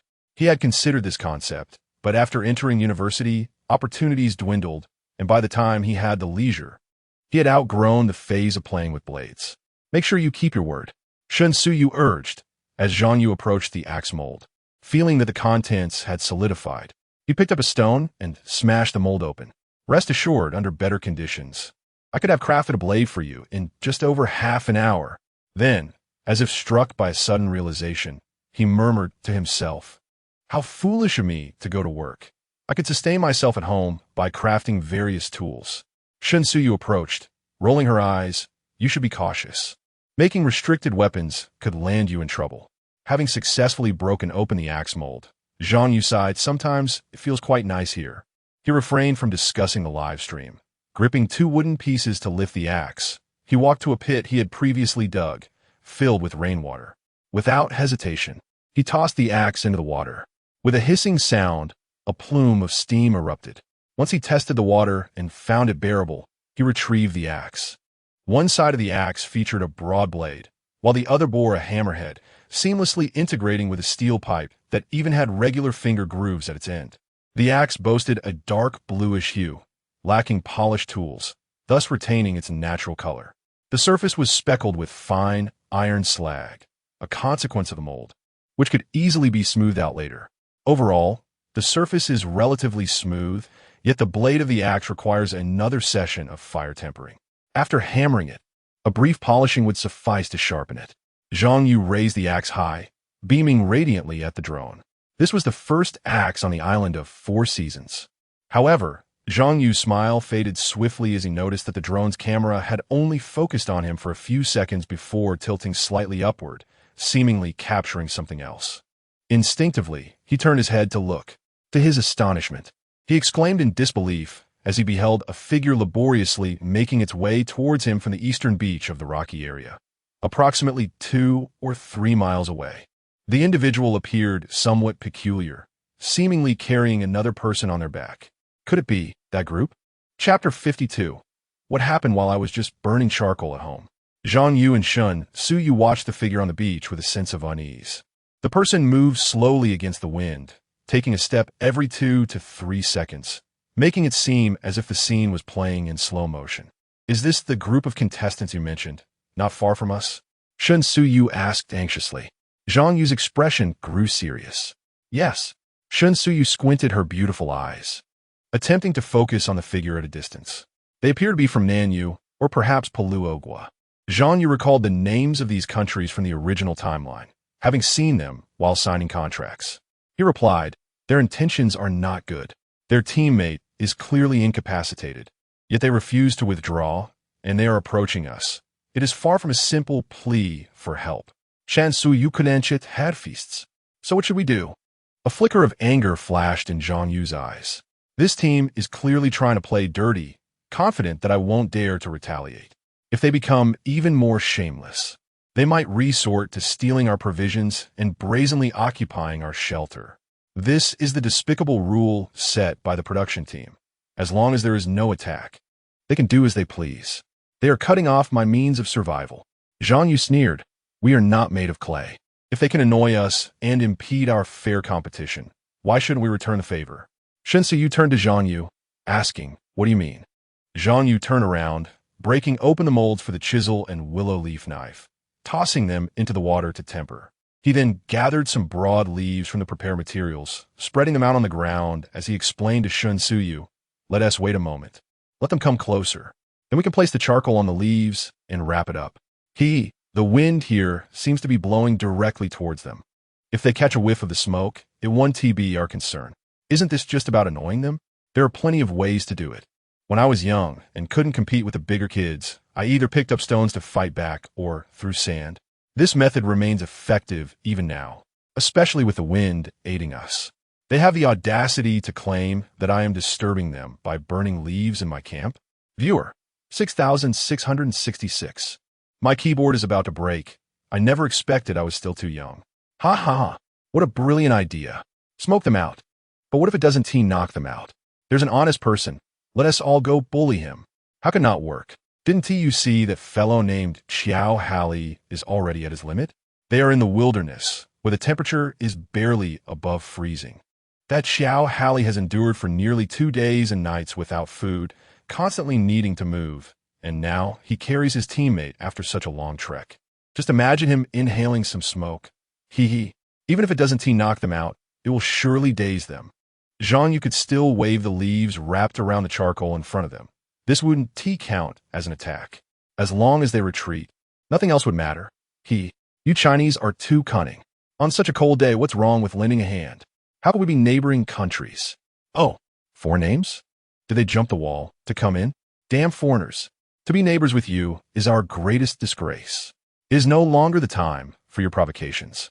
Should you dare to provoke, be prepared for the consequences. Depart swiftly. No, do not let him leave. Let him witness how their competitors bring about their own demise. I can no longer contain myself. I must shower gifts upon the esteemed Zhang Yu. I almost forgot. Brothers, let the gifts commence. Such a satisfying moment. Ha ha. In Zhang Yu's livestream, gifts are flying in abundance. If one truly dislikes him, they can simply flock to Shun Su Yu's stream to express their joy. Millions are reveling, and within mere minutes, the gifts amount to over 1 million. The pace of gifting shows no signs of waning. Anyone witnessing this scene would find a way to celebrate and vent their emotions. Zhang Yu and Shun Su Yu have already brought forth the charcoal. As long as it does not affect the others, they shall continue forging ahead. Observing the stout adversary exhibiting surprising resilience, Zhang Yu, with a clever glint in his eye, decided to gather a heap of firewood. It seems the charcoal may not suffice, and creating some now would be quite reasonable. Before nearly 20 million witnesses across both live streams, Zhang Yu ignited the pile of firewood. Due to the rain, the wood was somewhat damp, producing a thick plume of smoke. Neither Zhang Yu nor Shun Su Yu noticed it. The smoke swiftly drifted away, blown towards the beach. Perhaps due to the waves or some other reason, the smoke could not reach the ocean and instead streamed directly towards the two adversaries. Creating charcoal is no trivial matter. A significant amount of smoke was dispersed. Zhang Yu occasionally tossed green leaves into the burning fire to prevent the flames from becoming too fierce. No one could find fault, not even the viewers on the other side of the screen, who seemed more inclined to curse the likes of Xiao Halley. As the online audience reveled, this topic once again soared to trending status.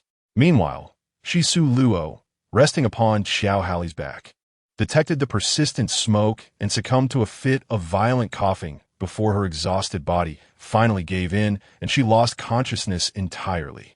When vital signs falter, the location wristband emits a red light, flickering alongside an alarming beep. In cases of severe distress or cardiac arrest, the wristband glows steadily red, continuously sounding the alarm. Shisu Luo fell into the latter category. Her body succumbed to hypothermia, leading to shock and an unknown ailment, rendering her completely unconscious and teetering on the brink of life and death. As for Xiao Halley, just as the professor had remarked, what seemed a short distance took an eternity to traverse, and he too had reached his limit. He could no longer hear the long, mournful alarm of Shisu Luo's wristband. His sole focus remained on reaching Zhang Yu's camp. However, once Shisu Luo fainted, she offered no assistance to Xiao Halley, who found her weight unbearably heavy. After merely a few steps, he stumbled, and Shisu Luo fell from his back. Only then did Xiao Halley regain a semblance of clarity, but upon witnessing the persistent alarm, he felt powerless. Despite his desire to check on his companion's condition, he was assailed by the acrid smoke wafting toward his nostrils. He turned his head and nearly choked on his own breath. Zhang Yu and Shun Su Yu stood at the windward side of the bonfire, busily tossing green leaves and splashing water onto the firewood. A denser plume of smoke rose, obscuring his view of the scandalous couple. He did not, however, faint from anger. Xiao Halley rolled his eyes dramatically, his body collapsing heavily backward. Splash! He had succumbed to unconsciousness. Water friends, ha ha! This comedy will sustain me for an entire year. Delightful. Truly delightful. What a relief. Zhang Yu, forever a legend. You never disappoint. Oh dear, this is quite fragile. Zhang Yu, I was merely burning some charcoal at home. What transpired? In the production team, Director Luo was laughing so hard in his office that he could barely catch his breath. Such mirth was only appropriate in a private setting. Ha ha ha, Jiao Ning. Has the helicopter passed by yet? Xiao Ning was also laughing heartily when Zhang Yu mentioned the smoke signal. The rescue team had set off, and they should have arrived by now. Chapter 53. Cold forging Zhang Yu. They seem to have fainted. Should we? Zhang Yu calmly continued to extinguish the flames within the fire pit. What happens to them is of no concern to us. We are merely in the process of making charcoal. Shun Su Yu fell silent, having been born into a family with a certain ferocity. If one does not provoke me, I shall not provoke them.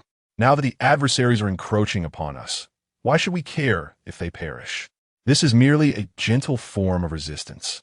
Just 2 nights ago, the two had conspired in secrecy to set traps in the rainforest.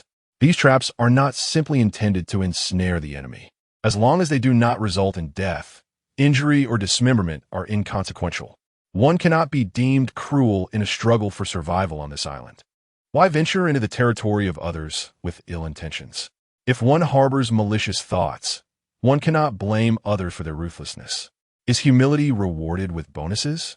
This is our first foray into survival. Why should we concede to others? In this primal environment of survival, the latent ferocity within people's hearts gradually awakens. Not just for Zhang Yu and his companion, but for others in different groups as well. The audience is also engaged in discussions about this matter. Do you believe that once this unexpected cold snap passes, the remaining contestants will resort to any means necessary to survive? Undoubtedly. The stakes are high enough to compel most individuals to risk their lives. We would do the same, and I still envy those who get to participate in the competition. Such programs are far more intriguing than the mundane entertainment shows that preach mutual goodwill. Indeed, our nation requires entertainment that is more aligned with reality, lest we endure the intolerable spectacle of effeminate culture. I am particularly fond of Zhang Yu and Shun Suyu's team, fervently hoping they will persevere until the end. Alas, it is a daunting challenge. The island teems with wildlife, and the contestants are stripped of external resources for survival. Many of the streamers and so-called experts have inevitably encountered setbacks. Suddenly, the familiar sound resounded once more as a helicopter swiftly approached. When it hovered above the two, the strong winds required several adjustments before it could land steadily. The production team displayed their savvy by positioning the helicopter upwind of the two individuals, using its body to shield them from the encroaching smoke. Now, even if Zhang Yu wished to stop, he could not. The burning would release smoke, and extinguishing the flames to produce charcoal only generated more. Shen Suyu gazed vacantly at the helicopter and the crew, and Zhang Yu sensed her thoughts. He shared a similar yearning deep within. That helicopter represented a direct route back to civilization.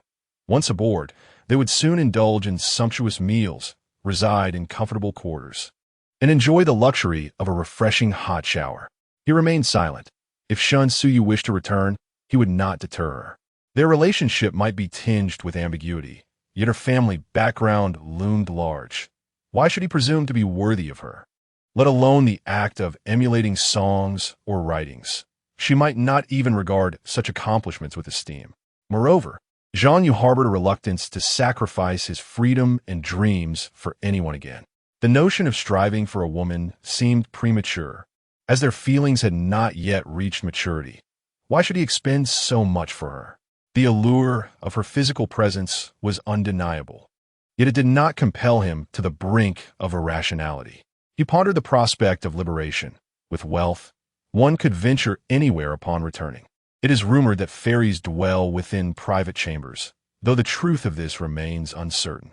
Zhang Yu silently peeled a coconut, placing several blossoms of Qianghua inside before setting it upon the stove in their shelter to burn.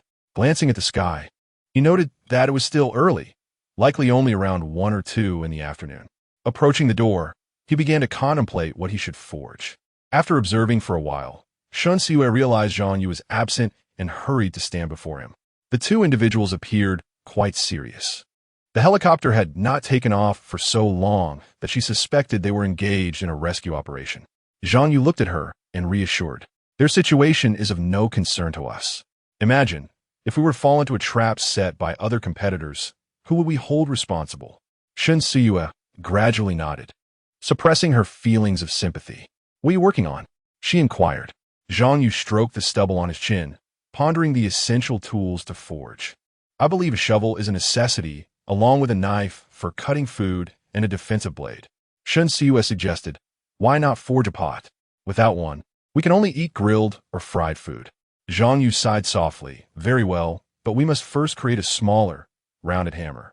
Shun Siwei was puzzled. Is forging a pot that complicated? Pointing to the white steel door panel, Zhang Yu explained, given our current conditions, the most suitable method is to hammer the white steel into shape through cold forging. Shun Siwei blinked her bright eyes. What is cold forging? Zhang Yu couldn't help but flex his wrist. Cold forging means shaping without heating. A proper pot may require tens of thousands of strikes to be completed. Shun Sue exclaimed in shock. Is it truly that cumbersome? Can't we make do with something simpler? Zhang Yu's lips twitched. To make do was an affront to him. It merely requires time and effort. We must do it right the first time, so it can serve us well in the future. After this, he ceased his contemplation, aware that he would stay up late that night. He enlarged the opening of the iron smelting stove, adding charcoal, and then positioned one corner of the door panel at the stove's mouth. The first step was to gather materials, hammering the square steel from the door panel into shape through heating, followed by using fire to redden the steel plate, gradually chiseling out the desired items. The knives were relatively straightforward. However, forging the circular white steel plate for the pot and the shovel required cold forging. During the cold forging process, a rounded hammer would also need to be created. Zhang Yu quickly immersed himself in the task, while Shun Sue assisted momentarily with lifting the door panel before her role diminished. After helping to arrange the newly produced charcoal, she went to the shelter to prepare food. They remained oblivious to the events surrounding the helicopter.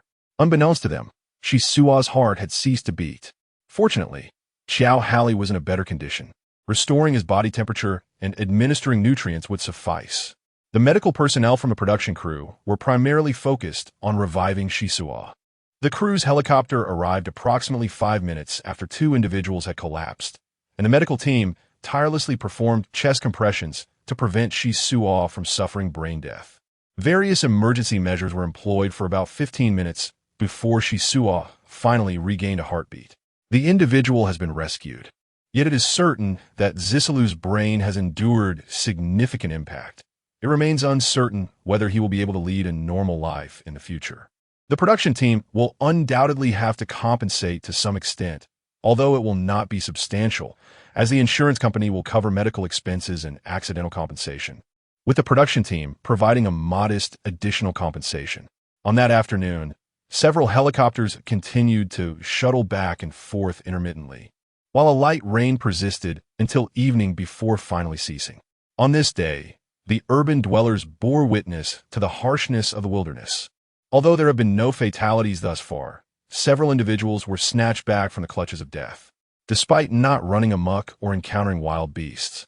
Many individuals were on the brink of freezing to death merely due to the frigid conditions.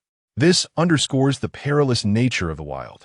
Those who had envied the opportunity to secure a spot in the competition have now regained their composure.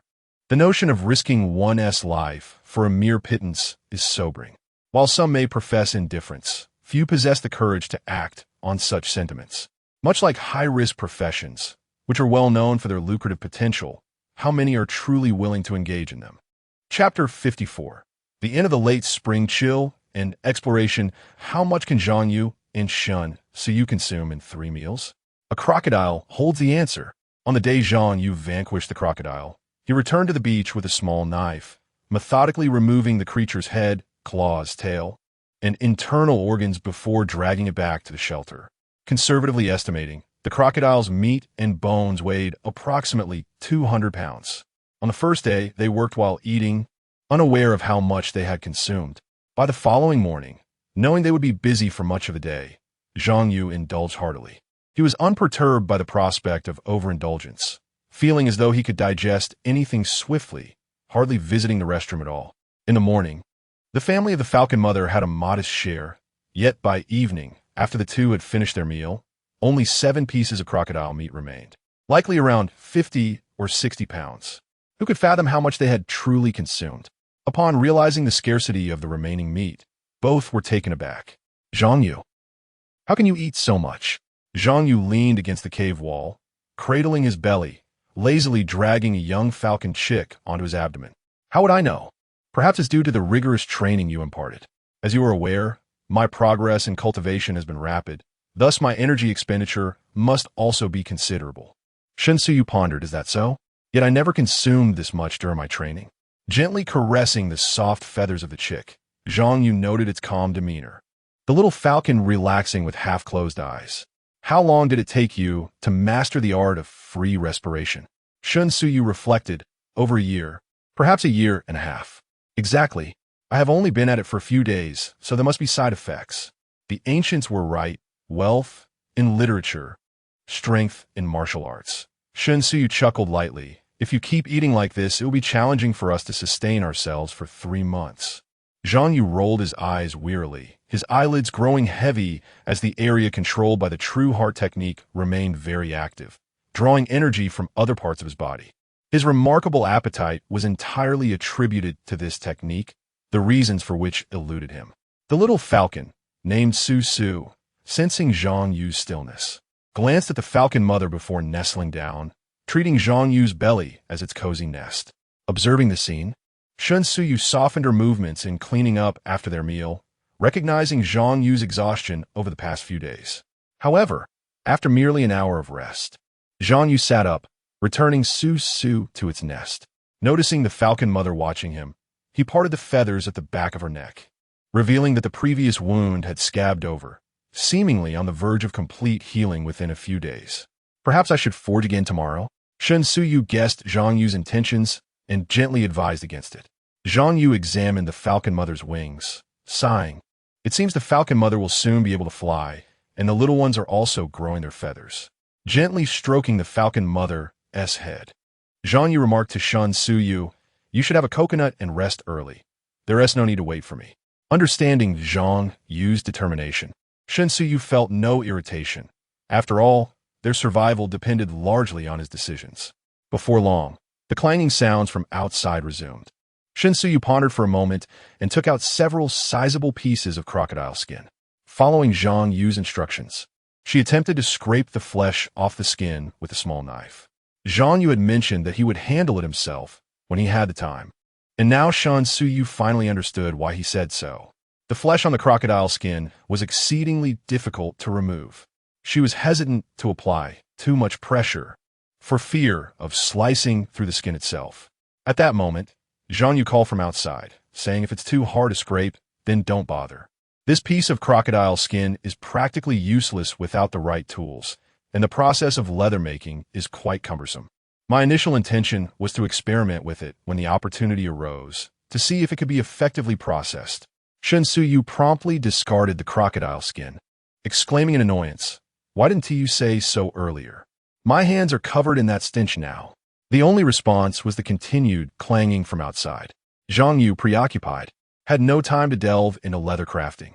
It was indeed a laborious task. The processing of hides was no small endeavor, requiring repeated washing, followed by air drying, and fixing the fur, not to mention the crucial step of tanning. Once dried, the leather becomes exceptionally stiff. One cannot simply knead it to soften it. Such notions are fanciful. Though there are methods employed by certain cultures, such as the Inuit, who roll fish skins and pound them with wooden sticks to soften them. However, genuine hides require various tanning techniques. He was familiar with several, including one that utilizes animal brains as a tanning agent, which is rather off-putting, or alternatively, plant-based methods, though those require experimentation. Thus, he intended to reserve the crocodile skin for experimental purposes. Unbeknownst to her, Shun Suyu had drifted off to sleep, while Zhang Yu toiled away. Whether in the early or late hours of the night was unclear.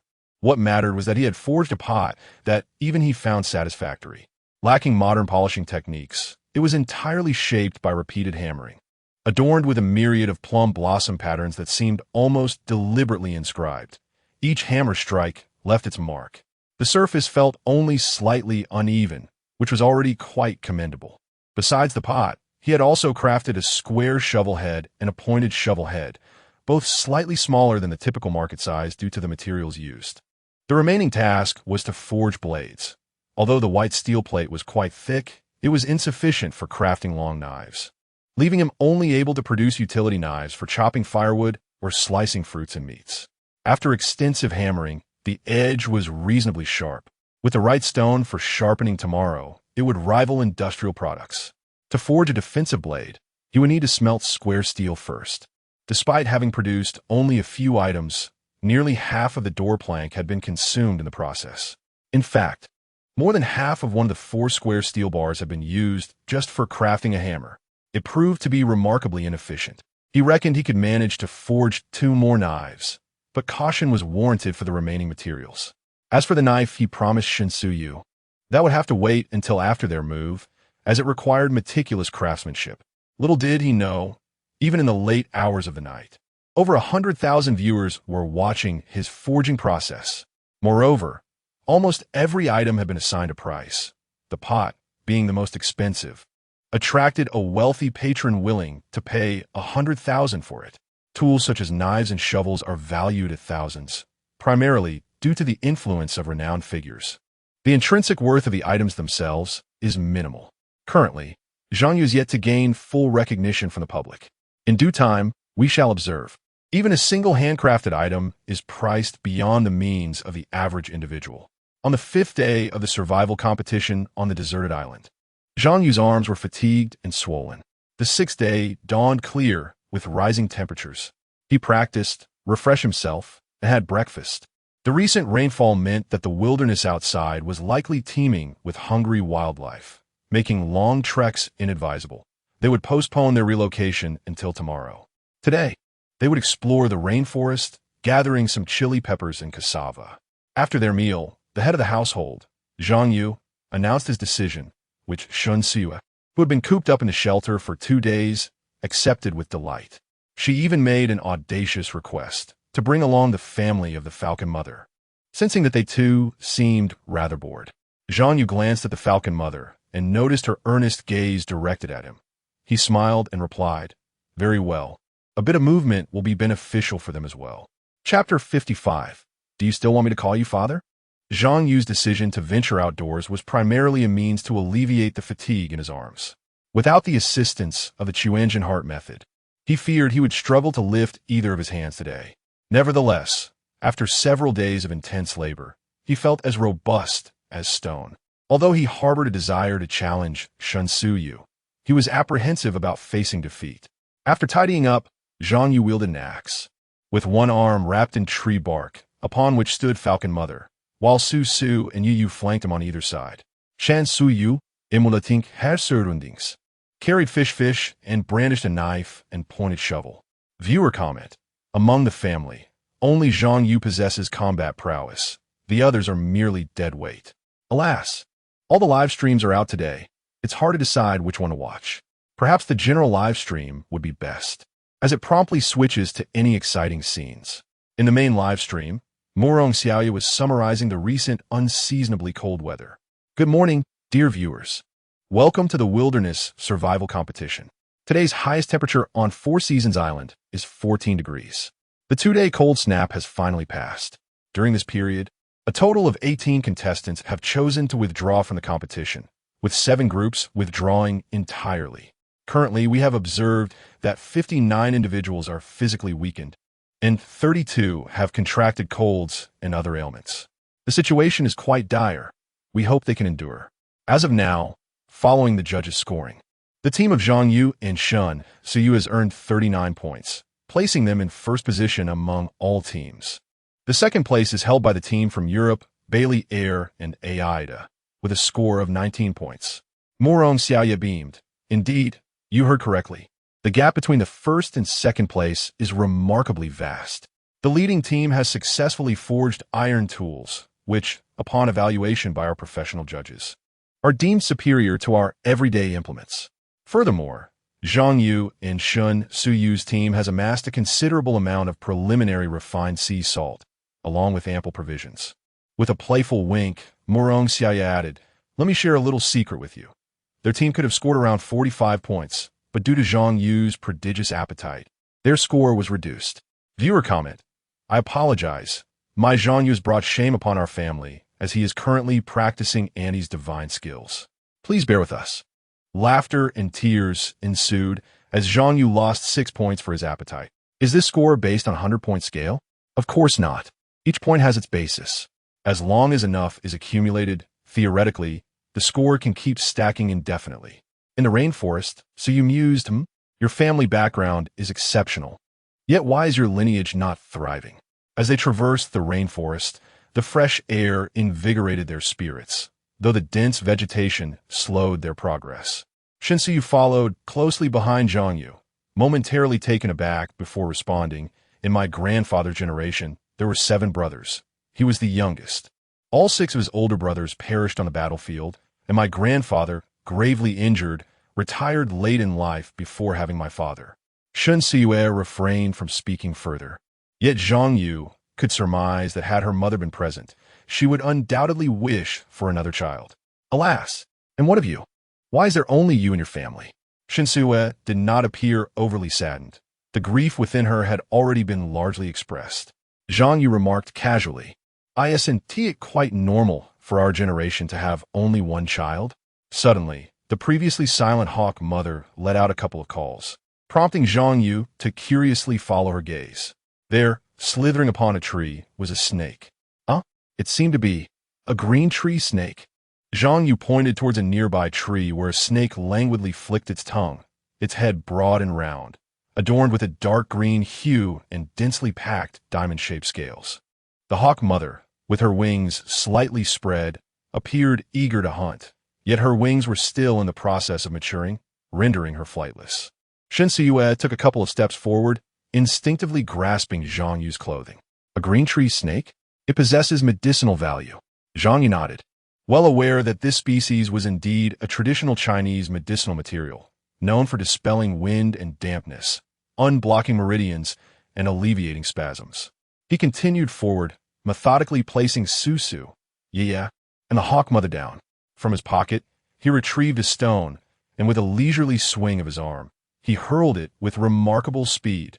With a satisfying crack, Zhang Yu smiled as the stone struck the snake's head, causing it to plummet from the tree. In that moment, the hawk mother, with wings slightly outstretched, hopped eagerly to the writhing snake, seizing it by its vital point with her talons and delivering a fierce peck with her beak. The snake, as if struck by lightning, immediately fell limp. The hawk mother clumsily returned, holding the snake, which measured less than a meter, and dropped it at Zhang Yu's feet, her eyes fixed on him. This creature bore medicinal value. Whether for humans or birds, its consumption would yield benefits. Zhang Yu turned to Shen Siyue, who wore a bewildered expression. "Why are you looking at me?" she asked. Zhang Yu could not help but reply, "Because you are quite beautiful." Shen Siyue's cheeks flushed a deep crimson. Yet Zhang Yu paid no heed to her embarrassment, demanding, "Pass me a knife. Let us skin the snake. We shall keep some meat for soup and the rest for the hawk mother and her kin." Shen Siyue bit her lip, contemplating chastising Zhang Yu. Yet his attentive care over the past few days made it difficult for her to act harshly.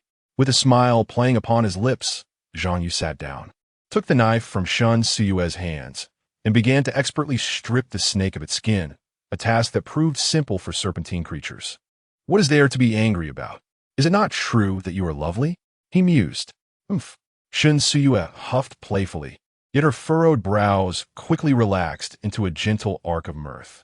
In a matter of moments, Zhang Yu had successfully removed the snakeskin, using an axe to chop the body, offering the side containing the internal organs and gallbladder to the hawk mother. Shen Siyue set the fish free, and it eagerly scurried over to the hawk mother. Though they had consumed some food earlier, the prospect of snake meat piqued their interest, and the hawk mother seemed to regard this catch with a sense of pride, savoring it with great delight. Zhang Yu chopped the remaining snake meat into several pieces, wrapping them in broad leaves, and mused to himself how wonderful it would be to enjoy a smoke. Today, with no pressing tasks at hand, Zhang Yu found himself feeling rather idle. As idleness set in, he felt an urge to smoke. "What's there to smoke?" he pondered. "You've trained in martial arts. Smoking will dull your senses. Don't you realize that?" Shen Siyue retorted with dissatisfaction. Zhang Yu shrugged. "So what if it dulls them?" "The purpose of martial arts training is to strengthen the body. And why do we strengthen the body? For a better life and enjoyment, of course." Unable to contain herself, Shen Siyue sat beside Zhang Yu and pinched the soft flesh at his waist, exclaiming, "You are just being unreasonable." Zhang Yu immediately pleaded for mercy. "Ouch, that hurts. I was wrong truly. Can't we have a civil conversation without resorting to violence?" Shen Siyue huffed. "Regardless, I suppose I am half your master, and it is only right for me to guide you in this regard." Before Shen Siyue could finish her thought, her gaze was fixed on the bushes behind Zhang Yu. Unaware of her distraction, he continued with a hint of defiance. "Yet I have taken you on wilderness survival expeditions. I have played both father and mother to you, nurturing and protecting you. Have I ever asked you to call me father?" Shen Siyue redirected her attention, appearing more confident. And upon hearing Zhang Yu's words, She immediately exploded in anger. You want me to call you father? Zhang Yu, I will strangle you, you unfilial disciple. Chapter 56, Tobacco Leaves. Water friends. Zhang Yu is being unreasonable. He wants the goddess, Su Yu, to call him daddy. If anyone should be called that, it should be me. Go away. Are you even ready to be a father? Goddess, I am of the right age. Come to me quickly. I say enough of this. What kind of bizarre preferences are these? Heh, you wouldn't understand. This is merely a matter of taste. Look behind them, hurry. What are we looking at? Grass? Broadleaves? Wait, that broadleaf plant. Could it be tobacco leaves? Damn, their luck is simply extraordinary. Sitting next to tobacco leaves and wanting to smoke. This truly is tobacco. Zhang Yu is fortunate indeed. He hasn't noticed that the goddess, Su Yu, seems to have seen it. In the rainforest. Get up. You rise. I'm still a young man, and you've already taken advantage of me several times. Say that again. Get up. Don't be like this if you don't rise soon. I might just go along with you. With a flushed face, Shen Su Yu climbed off Zhang Yu, while the family of Falcon Mama retracted their worried gazes, relieved that the household was not on the verge of splitting apart. Shen Su Yu herself was puzzled. She had never behaved this way in public. Not only had she never engaged in playful banter or intimate interactions with men, but she had not even touched anyone during her years abroad. Yet, everything changed upon her arrival on the island. Her demeanor had transformed, becoming remarkably more innocent, as if all her years of reserve had vanished in a thin air. Some might consider her to be a frivolous person, quickly warming up to someone and engaging in flirtation. But truly wasn't her fault. Each day brought unimaginable crises and frights. Perhaps this change in character was a form of self-preservation. Zhang Yu reluctantly sat up, pondering that if not for the inappropriateness of the situation, well, it was best to push such thoughts aside. Just as he was about to voice a half-hearted complaint, Shen Su Yu suddenly declared, "If you promise me a condition, I will grant you a wish." Zhang Yu contemplated responding, but decisively fell silent. Why did her words sound so familiar? The last time they had a conversation, she had given him a cigarette, but was she about to offer him some other benefit? You must state your condition first. I refuse to believe you would want me to die. If that is the case, then I shall comply. Zhang Yu decided that it was best to be cautious. Hurry and agree. Otherwise, I shall change my mind. Shen Su Yu stamped her foot, her charming demeanor compelling Zhang Yu to lower his head. Truly, who could withstand such a presence? You haven't discovered something else, have you? After much deliberation, it seemed the only possibility was this. With her hands on her hips, Shen Su Yu glared with her beautiful eyes, causing Zhang Yu to concede without hesitation. Women can be unreasonable. Wasn't his own mother just like that? All right, I agree. Is that sufficient? Shen Su Yu's face blossomed into a smile, illuminating the entire rainforest with her radiance. Now look behind you. Confused, Zhang Yu turned around. What is there to see? As Shen Su Yu approached, she extended her delicate fingers toward a broadleaf plant. Don't you recognize this? Zhang Yu stepped forward for a closer observation, his face a mask of bewilderment. I don't recognize it at all. Shen Su Yu began to waver, contemplating whether to speak. Smoking is detrimental to one's health, yet in this wilderness, there are few things that allow Zhang Yu to unwind. Is this tobacco leaves? You don't recognize them? Zhang Yu's body trembled with excitement as he scrutinized the plant Shen Su Yu referred to as tobacco leaves. Indeed, he had never encountered such a thing before. His acquaintance with smoking came only after his family faced adversity, and he had not delved deeply into this particular subject. Nevertheless, this did not hinder his exuberance. He eagerly tore off a small piece of leaf and placed it in his mouth, as the spicy bitterness gradually filled his palate with each chew. This was indeed tobacco leaves. Ha. Su Yu, I adore you. Zhang Yu exuberantly embraced Shen Su Yu, spinning her around several times amidst her startled exclamations before finally coming to a halt. Nearby, the family of Falcon Mother paused their meal. What was happening with these two bipeds? Would they ultimately part ways? Release me. Let me go. Shen Su Yu felt akin to a rag doll, helplessly manipulated and unable to break free. Zhang Yu laughed heartily and released her, then squatted down, grinning at the tobacco leaves. Water friends, alas, the goddess is ultimately tainted. Is it really that serious? I noticed their discovery of cassava, and Zhang Yu seemed less jubilant. You wouldn't understand. Indeed, those who do not smoke cannot fathom it. Now the question arises, how should these tobacco leaves be processed? After his moment of glee, Zhang Yu pondered the same dilemma. How does one go about this? Just roasting it, perhaps? What? Aren't you supposed to know everything? Can't you handle something so simple? Shen Siyue was unsure whether to feel indignant or bashful. After being embraced by Zhang Yu, he had now turned his attention away from her. Zhang Yu scratched his head. I haven't studied this, you know. Shen Siyue wished to act haughty, but recalling Zhang Yu's vast knowledge, she thought better of it. I observed the locals processing tobacco leaves during my visit to the medicinal herb cultivation base at my company. These leaves are not yet ready for harvest. We could take some back and return in a month to gather more. Zhang Yu was astonished. Your family possesses a medicinal herb cultivation base? Shen Siyue crouched down, selecting the tobacco leaves that were barely suitable. There was a patch of about 100 plants. Of course, to secure quality medicinal herbs, it is best to cultivate them oneself. They are in high demand. Zhang Yu nodded in agreement. Absolutely correct. In this day and age, while fools disparage traditional Chinese medicine, the wise prosper through it. Since you hold traditional Chinese medicine in such high regard, when we get out, I shall have my grandfather take you as a disciple. That would be splendid. The more skills, the better.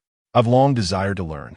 What was intended to be a leisurely exploration was abruptly interrupted by the unexpected discovery of tobacco leaves, which Zhang Yu was unwilling to forsake. He meticulously crafted a backpack, and the two chatted as they collected half a backpack full of tobacco leaves, consuming considerable time before they decided to head directly to the cassava and dig up a bounty. Once again, they discovered bird's eye chili, this time uprooting it entirely and enveloping it in soil. The relocation would take no more than 2 days, and transplantation should pose no significant issues. Having completed these tasks, they made their way back home. Zhang Yu still needed to forge 2 blades and cut the remaining steel into manageable pieces for easier transport. Today, their group was relatively uneventful compared to others. Many teams were frantically scouring the landscape for resources, as if driven by desperation after the late spring chill. This harsh weather not only presented formidable challenges for the contestants, but also took a toll on the local wildlife. The team of Belial and Ed, previously trailing significantly in points, stumbled upon a stroke of luck when their trap ensnared a wild boar weighing over 200 pounds. Their exhilaration soared as they discovered that the boar was accompanied by 8 piglets that refused to leave its side. Should points be reassessed, they would surely be neck and neck with Zhang Yu's team. Chapter 57. Extracting Coconut Oil. Professor Liu, can wild boars be raised? In a live broadcast, Murong Xiaoye posed this question to today's guest, who is also a professor of botany and zoology. Unlike others who might elaborate at length, Professor Liu succinctly stated, given the current circumstances, it is feasible to raise them. Bailey and his team would need to construct a sturdy enclosure and ensure a sufficient supply of food for the young wild boars. Wild boars have a remarkable breeding capacity, producing 8 to 10 piglets per litter, with 3 to 4 litters each year. Murong Xiaoye exclaimed, wow. Does that mean Bailey and Ed will never lack for meat in the future? Professor Liu chuckled. Theoretically, yes. However, that is in the wild, where such reproductive scales cannot be achieved. Without proper tools, erecting a pen will be quite challenging, and the presence of carnivorous wildlife poses significant dangers. Murong Xiaoye, perceptive as ever, since there was more to Professor Liu's thoughts. Are you implying? Professor Liu humbly replied, if it were up to me, in such a scenario, I would choose to gradually consume them. Raising them would demand a considerable amount of their energy, leaving little time for other pursuits aside from tending to the wild boars. Professor Liu's words divided the online audience into 2 factions, one supporting his viewpoint, while the other advocated for raising the boars. This professor clearly has never been to a rural area. How many wild boar farms exist nowadays? If Bailey and his team master the right techniques, they could easily proclaim themselves the champions. Is he even a rural person? Domestic pigs occasionally escape their pens, let alone wild boars. How will they construct a pen? Without tools, even felling a small tree would be a struggle. And didn't they hear Professor Liu's warning? This is wilderness. Wouldn't that attract more carnivorous animals? Could Bailey and Ed be in danger? Exactly. Have they considered how much wild boars eat? How will they gather enough food for them? They would spend half their day worrying about feeding the boars, which would be more distracting than competitive. The audience, particularly those who favored Bailey and his group, felt disheartened. Would such a golden opportunity truly slip through their fingers? Nevertheless, Bailey and Ed proved to be quite resourceful, their thoughts diverging from those of the audience and the professor.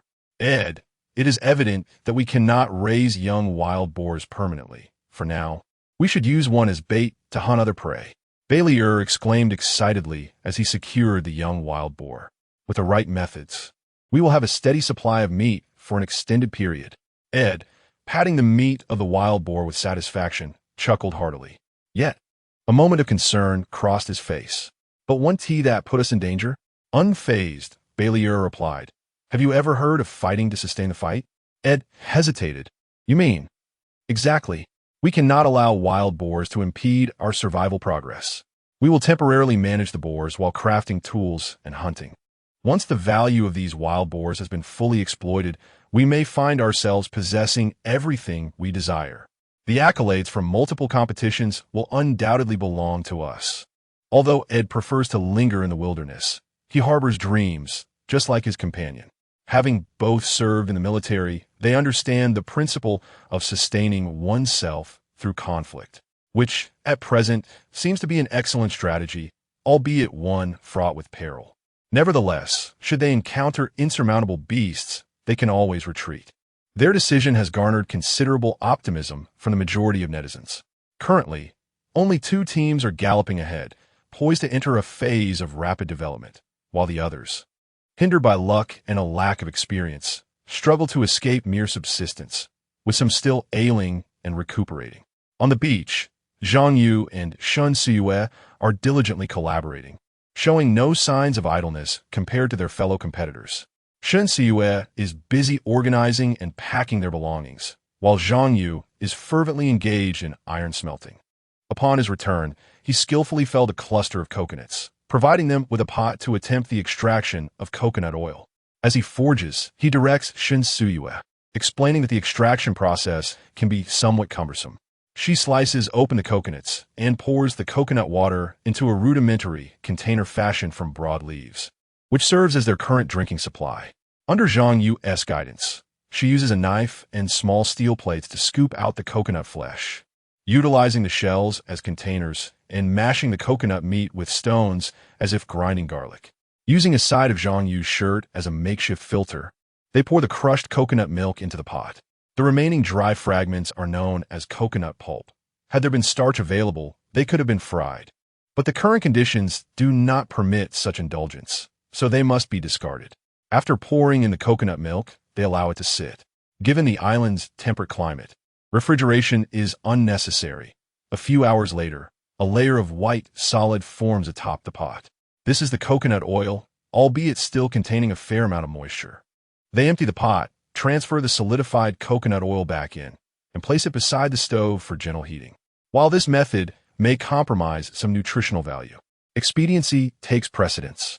Once the coconut oil is thoroughly melted, though not completely, it can be set out in the sun to reduce moisture content. What remains is a solidified, fatty coconut oil. After melting it once more, Shen Siyue pours the coconut oil into a wine bottle. The combination of 1 wine bottle and half a mineral water bottle constitutes their coveted coconut oil. In addition to coconut oil, Shen Siyue has also heated fish oil for frying, yielding 2 bottles of oil that can be preserved for an extended period. The seawater distillation apparatus is now ready to be dismantled, having collected approximately 20 pounds of basic sea salt. Earlier, during a lull, Shen Siyue washed a portion of the salt twice with clean rainwater, resulting in a relatively healthy salt for their consumption. Meanwhile, Zhang Yu has been heating the remaining white steel plates to chisel them into smaller pieces. After completing this task, he fashions 2 knife-shaped molds from yellow earth, aiming to craft a jungle machete, a popular piece of specialized equipment in the wilderness of his time. The jungle machete prominently features its cutting capability, with a slightly thick blade and serrated edges on the front half, making it suitable for temporary use as a saw. The handle is somewhat elongated, allowing for a 2-handed grip, while the blade exhibits minimal curvature, and the tip is not pronounced, giving it a rather cool appearance. Among the two machetes, the one used by Zhang Yu is a size smaller, slightly thinner to accommodate her strength.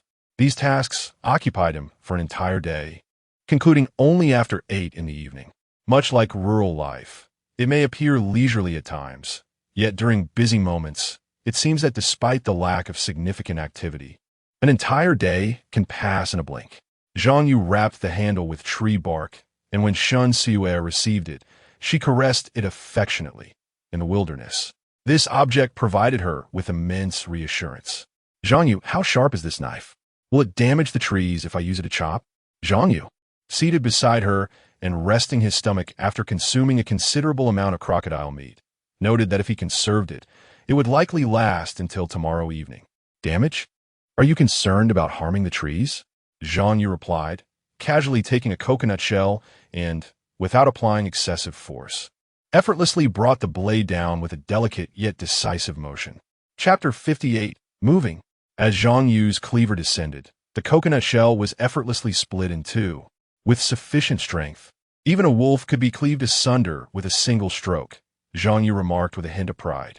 Zhang Yu gasped, wow, isn't that far more formidable than those knives available in the market?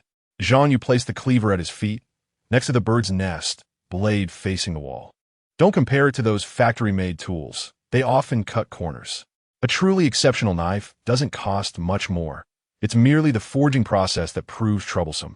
Zhang Yu imitated him, cautious not to hold the knife too closely, lest an unguarded moment lead Zhang Yu to unwittingly strike her. So, are you implying there are no good knives available in the market? As they reclined, Zhang Yu habitually brought out the drone and positioning bracelet to the cave's entrance. Having grown weary of their prolonged filming, the audience in the live stream could only hear their casual conversation. Of course, there are good knives, albeit rare. Some manufacturers intentionally design them to be sharp for a brief period, but they deteriorate over time. Zhang Yu removed her jacket and trousers, running her hands through her hair. What do you mean by that? Zhang Yu refrained from gazing at Zhang Yu's alluring silhouette. If a product is of exceptional quality, it rarely benefits the seller. Countless companies have shuttered due to unparalleled quality. Take smartphones, for instance. They could easily last 10 to 20 years, yet they are designed for a mere 3 to 5 year lifespan. The pharmaceutical industry is even more insidious, as you must be aware. Effective medications are deliberately overlooked, leaving only those that fail to cure but must be consumed. Deeply affected by the circumstances of this era, Zhang Yu harbored a profound disdain for such repulsive practices. The number of conscientious merchants had dwindled significantly. However, he could not fathom that the exposure of such malpractices was still minimal within this time frame. Viewer, is what Zhang Yu says true? Why does it resonate so profoundly with me? Is it true? Have you not observed the quality of the appliances we use? Do the medications we take truly work? How many genuinely eradicate ailments? A cold remedy may contain identical ingredients, yet the price can be exorbitant, while the efficacy remains the same. As a craftsman of stainless steel, I can assure you that even a knife I casually forge surpasses those intricately designed knives by 100-fold. I work in an air conditioning factory. The owner often cuts costs on materials. While it may seem cheaper, it proves unsustainable over time. I am involved in beverage processing, and the overwhelming majority of drinks on the market are merely additives and water. Aside from their flavor, they offer no real benefit. Goodness, stop. I'm nearly spiraling into despair. Why do I feel as though I am ensnared in a vast conspiracy? You are not mistaken. If they don't keep you consuming additives, how would you develop cancer and other ailments? How would hospitals, pharmaceutical companies, and the capital behind them profit? Thus, Zhang Yu's choice to return to the countryside. To be self-sufficient and prioritize health and safety is indeed wise. The live broadcast transformed into a revelation forum, where individuals from various professions emerge to unveil the clandestine truths of their industries. After all, this is the internet. As long as no thorough investigation ensues, no one would know who uttered those words. There were whistleblowers, rumor mongers, partial evaluators, dissenters, and the silent. Some individuals did not refrain from speaking out. Rather, their voices went unnoticed. Many internet celebrities and disheartened journalists gazed eagerly at the live stream, their eyes gleaming with anticipation. They had recorded the footage. This was their material. Upon returning, they could select any snippet and conduct undercover investigations, ensuring substantial news coverage. Late into the night, the upper echelons of the production team could not find rest, convening an online meeting to deliberate how to navigate this situation. No matter the course of action, someone would be offended. Suppressing public opinion would alienate the majority, while allowing it to fester would antagonize capital, financiers, and vested interests. It was only when director Luo received a message from the influential figure backing the program that he reached a decision. Addressing the computer camera with a serious demeanor, Director Luo stated, "We are instructed to disregard public opinion. Society requires the oversight of its citizens. We must not concern ourselves with the pessimistic sentiments of a few. Let public discourse and reputation compel those who benefit to enact change." Unbeknownst to them, as the fervor surrounding the wilderness survival competition intensified, the ensuing public discourse grew ever more potent. Others were manageable, but Zhang Yu, who was unfamiliar with this realm, despite his cautiousness, inadvertently disclosed some sensational information. On the 6th day of the wilderness survival competition, amidst heated discussions among netizens, the contest continued, and the subjects stirring public sentiment faced the daunting challenge of relocating. On the 7th day of the wilderness survival competition, the weather was clear and temperatures continued to rise, peaking at 18 degrees Celsius. Zhang Yu and Shun Suyu prepared for their journey, each carrying a backpack. Zhang Yu's load included small steel pieces, tools, cassava, salt, oil, water, and dried fish. Atop his pack rested a bird's nest, while the falcon family wore solemn expressions, as if they sensed that this day was of particular significance. Shun Suyu bore the weight of dried tobacco leaves, various plant seasonings and herbs, and 5 bird's eye chili plants, adorned with a cluster of pungent green peppers. Her burden was relatively light, totaling just over 20 pounds, whereas Zhang Yu's load likely exceeded 50 pounds. "Perhaps you should share some of that with me. Your back seems to be bending under the weight," Shun Suyu remarked, an involuntary expression of concern crossing her face as she struggled to lift her own pack. Zhang Yu, however, dismissed her worry with a smile. "I bend to protect the backpack. If I were to stand upright, I fear the bottom of the pack might not withstand the strain. I built quite a bit of strength these past few days. This weight is no trouble at all." He spoke the truth. While his progress in the realm of genuine cultivation had slowed significantly past the waist, his strength increased daily. This weight was truly inconsequential. To exaggerate slightly, he could carry Shun Suyu for 20 to 30 miles without fatigue. The pair did not linger long, simply sealing their shelter with stones, tossing the unfinished firewood into the cave, before resolutely embarking on their journey. On this side of the coast, they are certainly bound to return. This sanctuary serves merely as a temporary abode. Their pace has notably quickened, for their primary objective is not to explore or seek out useful resources, but rather to locate a site suitable for long-term habitation. This was meticulously planned while they were in the mountains, and thus their direction is decidedly clear. The number of viewers in the live stream soared to over 6 million early this morning. It continues to rise. Today, other teams are also occupied.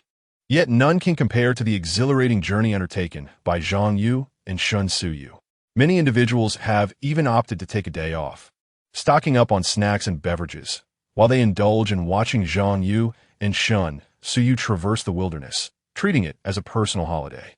Indeed, just as Zhang Yu and Shun Suyu swiftly navigated through the rainforest, they encountered their first predicament shortly thereafter. Chapter 59. The Sichuan pepper. Before Zhang Yu and Shun Suyu appeared a wolf. The creature, cloaked in a grayish hue, possessed a rather large yet lean physique, with deep crimson stains adorning its hind legs. This was a solitary wolf, possibly ousted from its pack or perhaps injured and unable to keep pace with its brethren. It posed no immediate threat, thus they chose to disregard it. Zhang Yu grasped Shun Suyu's hand, taking a slight detour. The wolf, currently feasting on a wild hare, paused its meal upon noticing their approach, its eyes glinting with a predatory gleam. Shun Suyu felt no particular fear. Rather, she instinctively remained vigilant, concerned that the wolf might recklessly charge at them. Engaging in direct eye contact with such creatures often breaches their instinctual boundaries. It was advisable to either avert one's gaze or simply ignore it altogether. Noticing Shun Suyu's unwavering gaze on the wolf, Zhang Yu gently squeezed her hand, urging her not to provoke it, for they were not in a position to contemplate wolf meat at this juncture. Her cheeks flushed slightly as she instinctively retorted, "Wolf meat? Isn't it said to be quite unpalatable?" Zhang Yu, ever observant, scrutinized the thickets ahead, preferring to navigate around any uncertain areas. After all, a dense cluster of grass could very well conceal a snake. Those who claimed it was unappetizing likely spoke without having tasted it. Wolf meat is indeed nourishing, best when simmered until tender, accompanied by a delectable dipping sauce. Zhang Yu had sampled wolf meat before. A distant relative residing in the grasslands had introduced him to it. Contrary to what one might expect, the taste was rather pleasant, devoid of any peculiar flavor. Shun Suyu, aware of the purported medicinal properties of wolf meat, had never partaken of it herself. The very thought revolted her, as wolves bore a resemblance to dogs. Sensing Shun Suyu's distracted demeanor, Zhang Yu admonished her with a serious tone. "Focus on our journey and remain observant. The wolf's hind leg exhibits signs of collapse. That wound appears to be the result of a claw strike. Have you considered what creature could inflict such damage?" Startled, Shun Suyu glanced back at the wolf, which responded with a menacing snarl. Suddenly, a hawk, known as the Falcon Mother, had perched itself at the edge of their pack, gripping it firmly with its powerful talons, feathers ruffled, its keen eyes fixed intently on the wolf. A viewer remarked, "Truly a hunting falcon. To it, all except its master and kin are foes. In prime condition, it would undoubtedly soar high before diving down." Zhang Yu's assertion lingered in the air. What beast had inflicted such wounds upon the wolf? Would a knowledgeable individual emerge to elucidate this mystery? The commentary booth had grown less prominent as the show progressed. It was their inaugural event, and discussions were underway to eliminate the fixed live broadcast setup for the commentary section. Instead, hosts and guests would join the commentary in a more integrated fashion, although changes had yet to be implemented. The female host, Tian, turned to a young man in his 30s, Mr. Chi. "What do you surmise could have caused the wolf's injuries?" Mr. Chi, as he was addressed, magnified a prior screenshot, revealing the wounded area of the gray wolf. "Behold this wound. Its upper portion is circular, while the lower section bears deep, coarse scratches. Initially, we can dismiss the possibility of harm inflicted by horned creatures such as cattle, deer, or sheep. Neither wolves nor raptors could have caused this. And since lions do not inhabit the Four Seasons Island, the only culprits capable of inflicting such severity are leopards, bears, or tigers." Teacher Chi circled the wolf's hind leg, revealing that it had evidently endured a significant blow. A leopard lacks such immense strength, and a bear's claws are not particularly agile. With a confident smile, Teacher Chi declared, "Hence, this wolf was wounded by an adult tiger."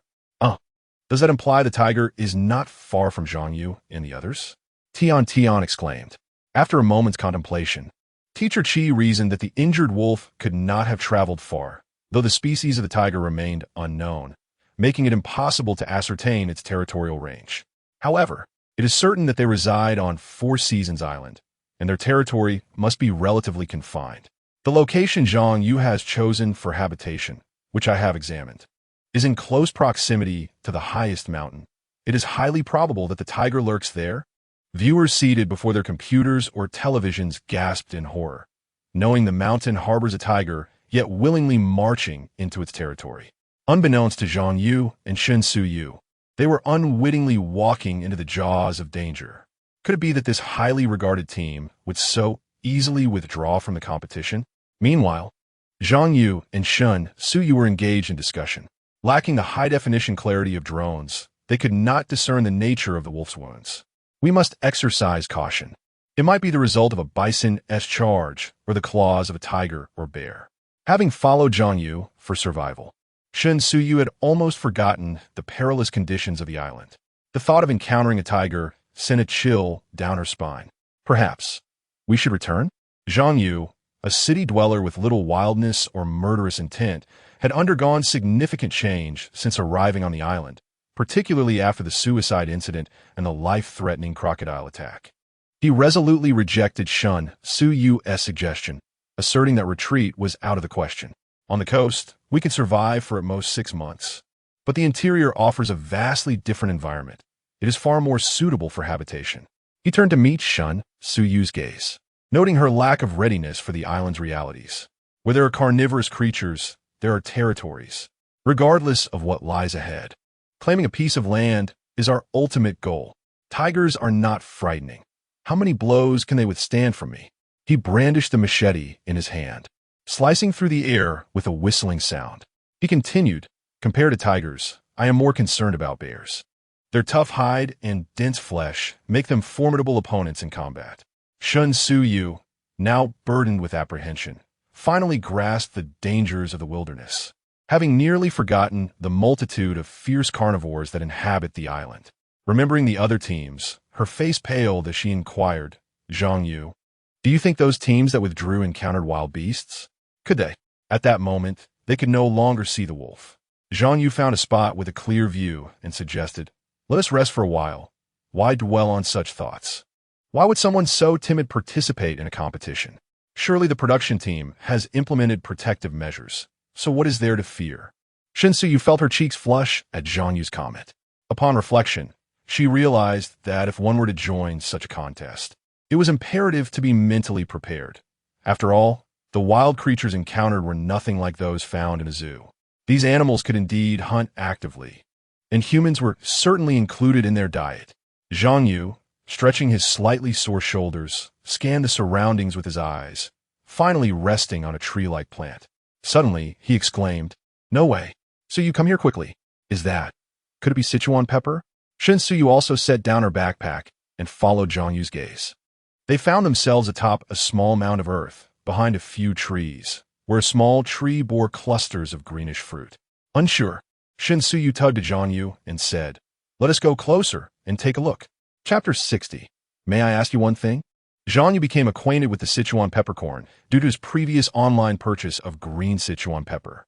After a brief wash, he would grind it using a machine, then sought the crushed pepper in a pan with oil, releasing an intoxicating aroma that could elevate the flavor of various dishes.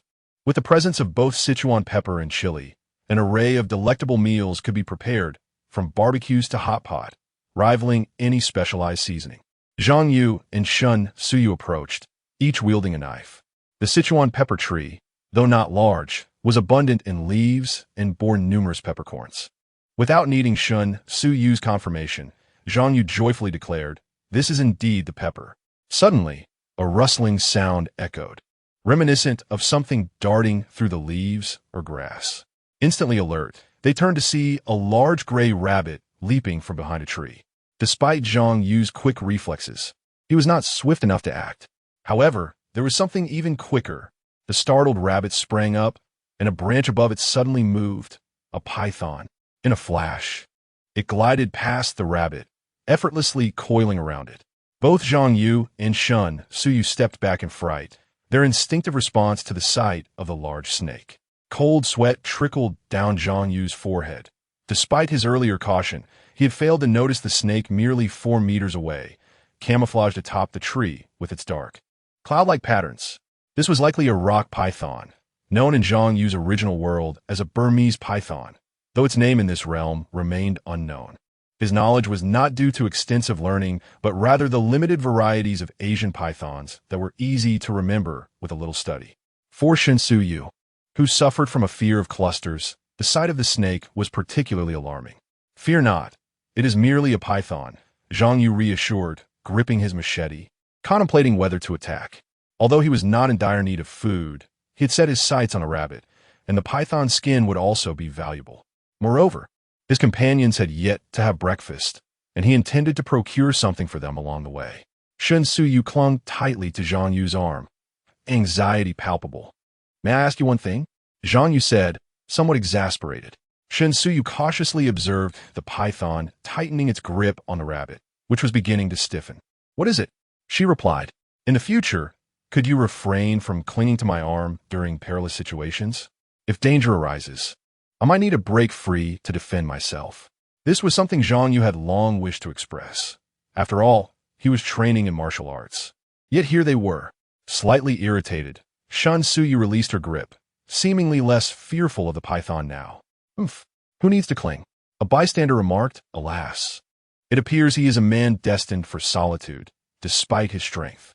Even I, without a girlfriend, know that with a few more opportunities like this, winning over the goddess would be effortless. You lot truly baffle me. Considering the danger in this wilderness, how can you disagree with Zhang Yu? I have long wished to articulate this sentiment. It is not as if we are filming a romantic drama. When faced with fear, one should not simply gravitate towards the male protagonist. In moments that demand resistance, was Zhang Yu not ensnared by Shen Suyu's grasp? Just yesterday, I rescued someone from drowning, and that individual thrashed about desperately, nearly causing me to inhale water myself. I was tempted to deliver a forceful blow to render him unconscious. Zhang Yu, indifferent to Shen Suyu's emotions, charged at the python with his blade the moment she released him. Zhang Yu, sen Suyue instinctively gasped. But she quickly silenced herself, not wishing to impede his actions. As for her over-reliance on Zhang Yu, she was uncertain of the reasons behind it. Perhaps it stemmed from an emotional void in her life and past wounds, exacerbated by the peril of the wilderness. Zhang Yu, however, felt entirely different.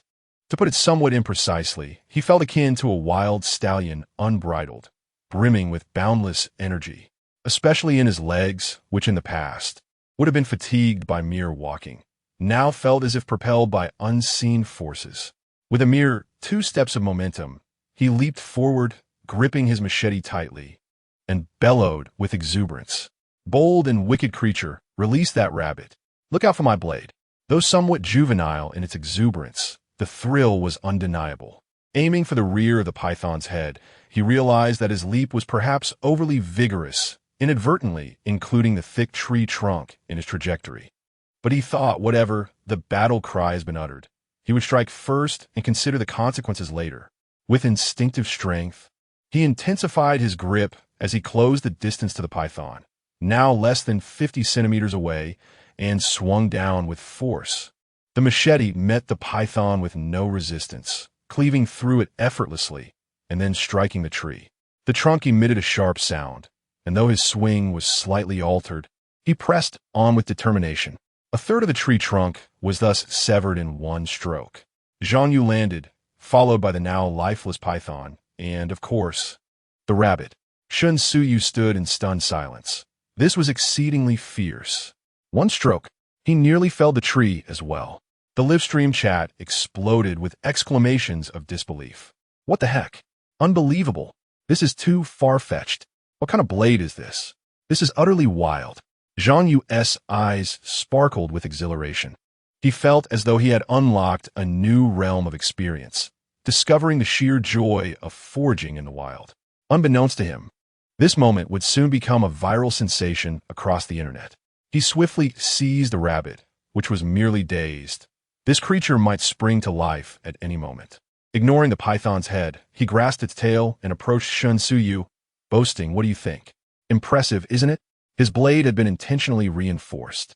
Reflecting his growing strength, he had fashioned a heavy machete to maximize his slashing prowess. Admiration glimmered in Shen Suyu's eyes, yet recalling Zhang Yu's earlier words, she felt a surge of irritation. Affectedly dismissive, she retorted, "It was mediocre. Your striking technique is abysmal. Had you failed to cleave through that tree, you would surely have become the subject of ridicule." Zhang Yu, unwilling to concede, retorted defiantly, "If you think you can do better, then step up." Shen Suyu, exasperated, shot back, "What are you comparing with me? I have a fear of snakes. If you're so bold, then face me one-on-one." Zhang Yu, like a deflated balloon, lost all his earlier bravado and swagger. "A true gentleman does not engage in disputes with a lady," he declared, striding past Shen Suyu. Unbeknownst to him, or perhaps intentionally, the serpent brushed against her leg, causing her to retreat several paces in alarm. "Hey, where are you going? What about the peppercorns?" Zhang Yu abruptly halted, remembering the task at hand. He glanced toward the backpack, where the hawk mother had already perched, revealing 3 little heads peering in their direction. Zhang Yu placed 2 fingers to his lips and let out a sharp whistle, calling out, "Hawk Mother, Su, Yu, it's time to eat." Behind him, Shun Suyu gritted her teeth in irritation, lamenting how she had ever agreed to let the little hunting hawk name them, making it seem as though they were calling her instead. Chapter 61. The Domain of Beasts. Hua Jiao had not gathered an excessive amount, perhaps just over a pound, and they decided to halt. "All right, this will suffice for now. We can collect more on our next visit." At this moment, Zhang Yu's demeanor towards Shun Suyu reverted to its previous amiable state. It was not that he was being overly subservient. He simply remembered that he would need Shun Suyu to handle the tobacco leaves. Thus he could not afford to offend her. The python skin had already been stripped away, and some pepper had been placed inside, wrapped in leaves to mask the pungent odor. Upon Zhang Yu's call, Mama Falcon and her brood approached, hopping eagerly like a flock of free-range chickens, ready to feast.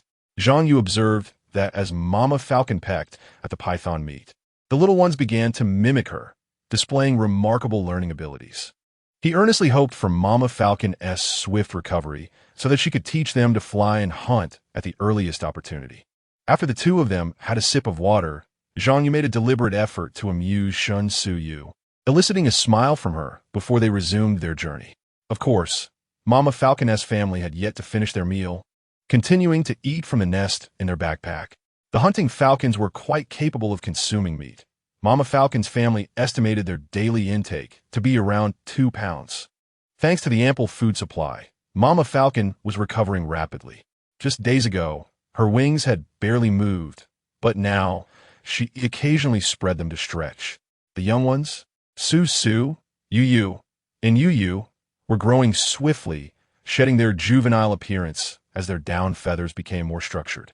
Su and Yu were predominantly white, with occasional black feathers on their backs, while Yu's plumage was a patchwork of colors, featuring white on the chest and black, brown, and white on the back.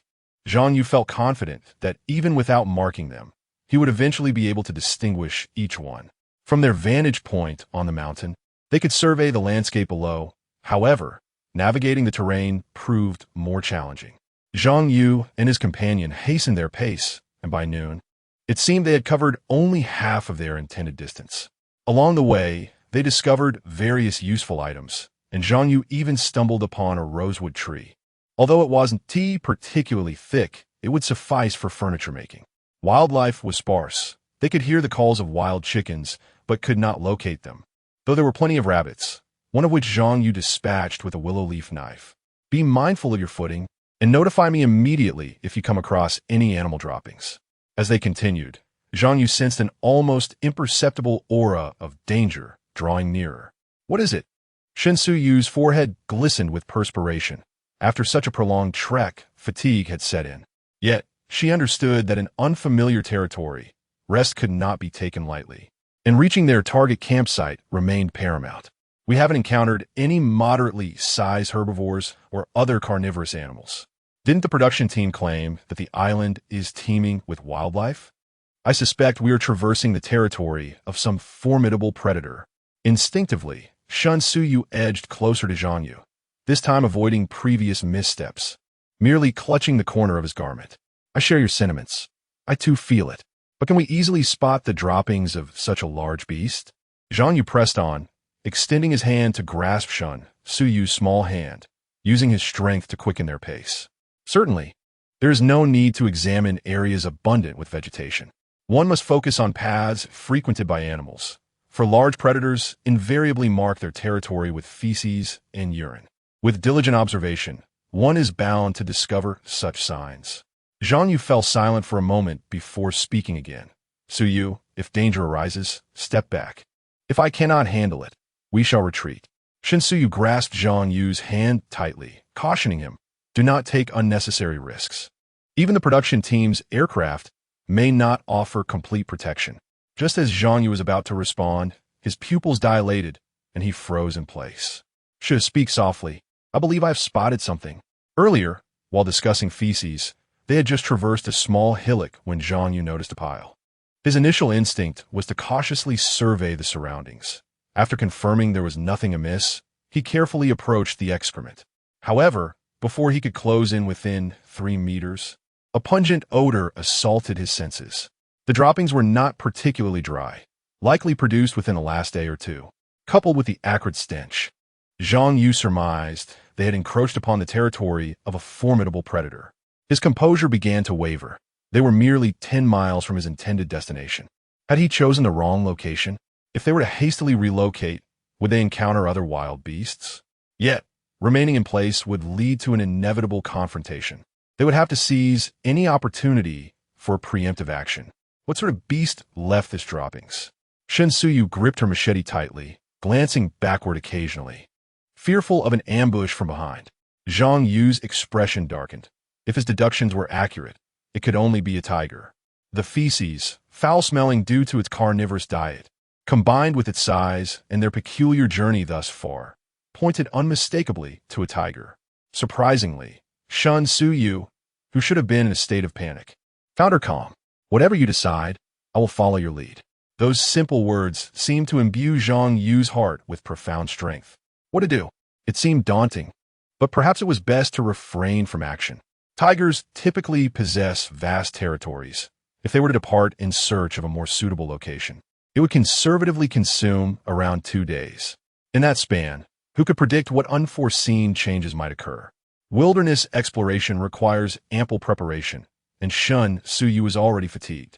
Her awkward gait suggesting blisters had formed on her feet. This was indeed a roadblock. Zhang Yu's resolve hardened against the creature. If they eliminated it, they could then establish their designated survival site, securing a path to the coast that they could return to at will.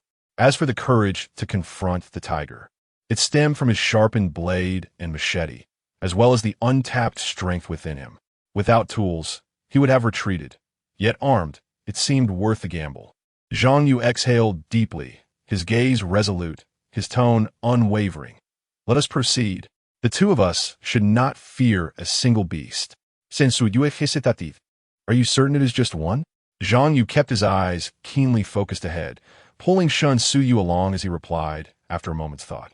Sister, tigers are solitary creatures. Shen Suyu, feeling uneasy, glanced back once more and retorted, Who are you calling elder sister? You're 3 years my senior. I might as well call you uncle. Zhang Yu chuckled. A man 3 years older brings fortune. Why not consider it? Shen Suyu, embarrassed and indignant, shot back, Consider you. You big-headed ghost. After which, she turned her gaze again, leaving Zhang Yu to feel fatigued on her behalf. All right, stop looking back so often. Don't you realize that Falcon Mama has been keeping an eye on the rear? If anything occurs, she will alert us at once. Upon hearing this, Shen Suyu felt considerably more at ease, though she feigned defiance. How do you know Falcon Mama will signal us? I've heard that tigers are adept at ambush. As the two bickered and moved forward, neither noticed that Falcon Mama, who had been observing the rear, suddenly shifted her gaze to the side. Chapter 62. A prickling sensation. Chatter.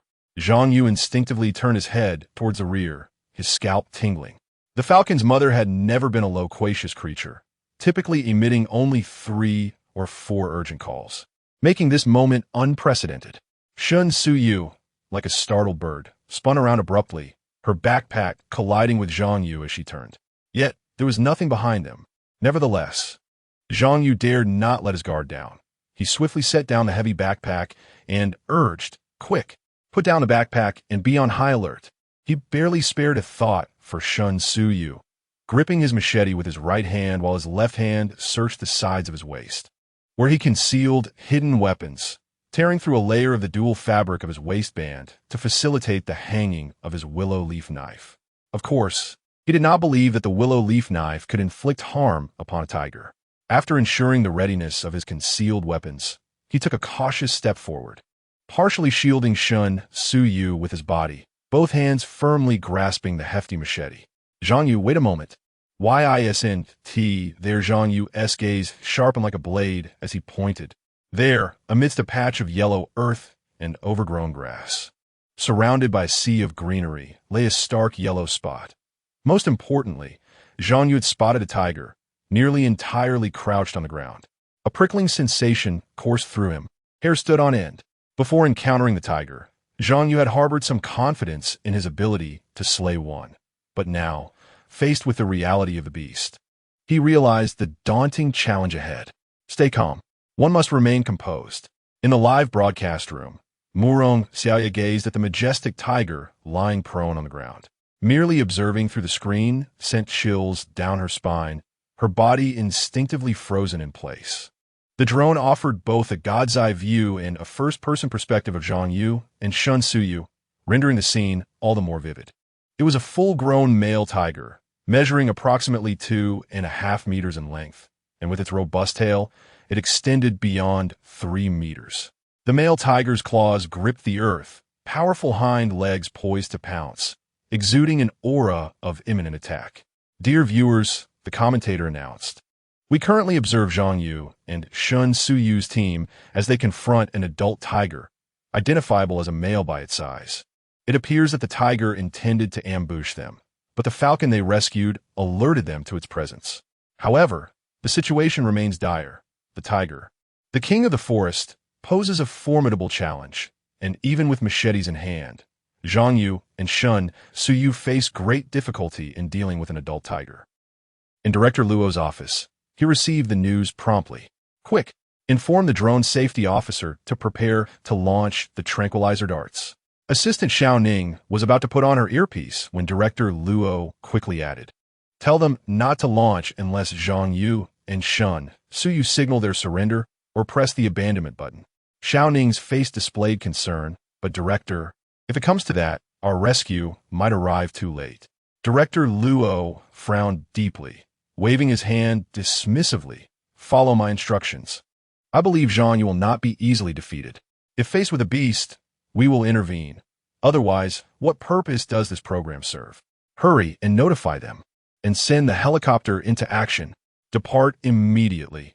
If all goes well, it will be nothing more than a precautionary flight. In a towering office building in Kyoto, Mr.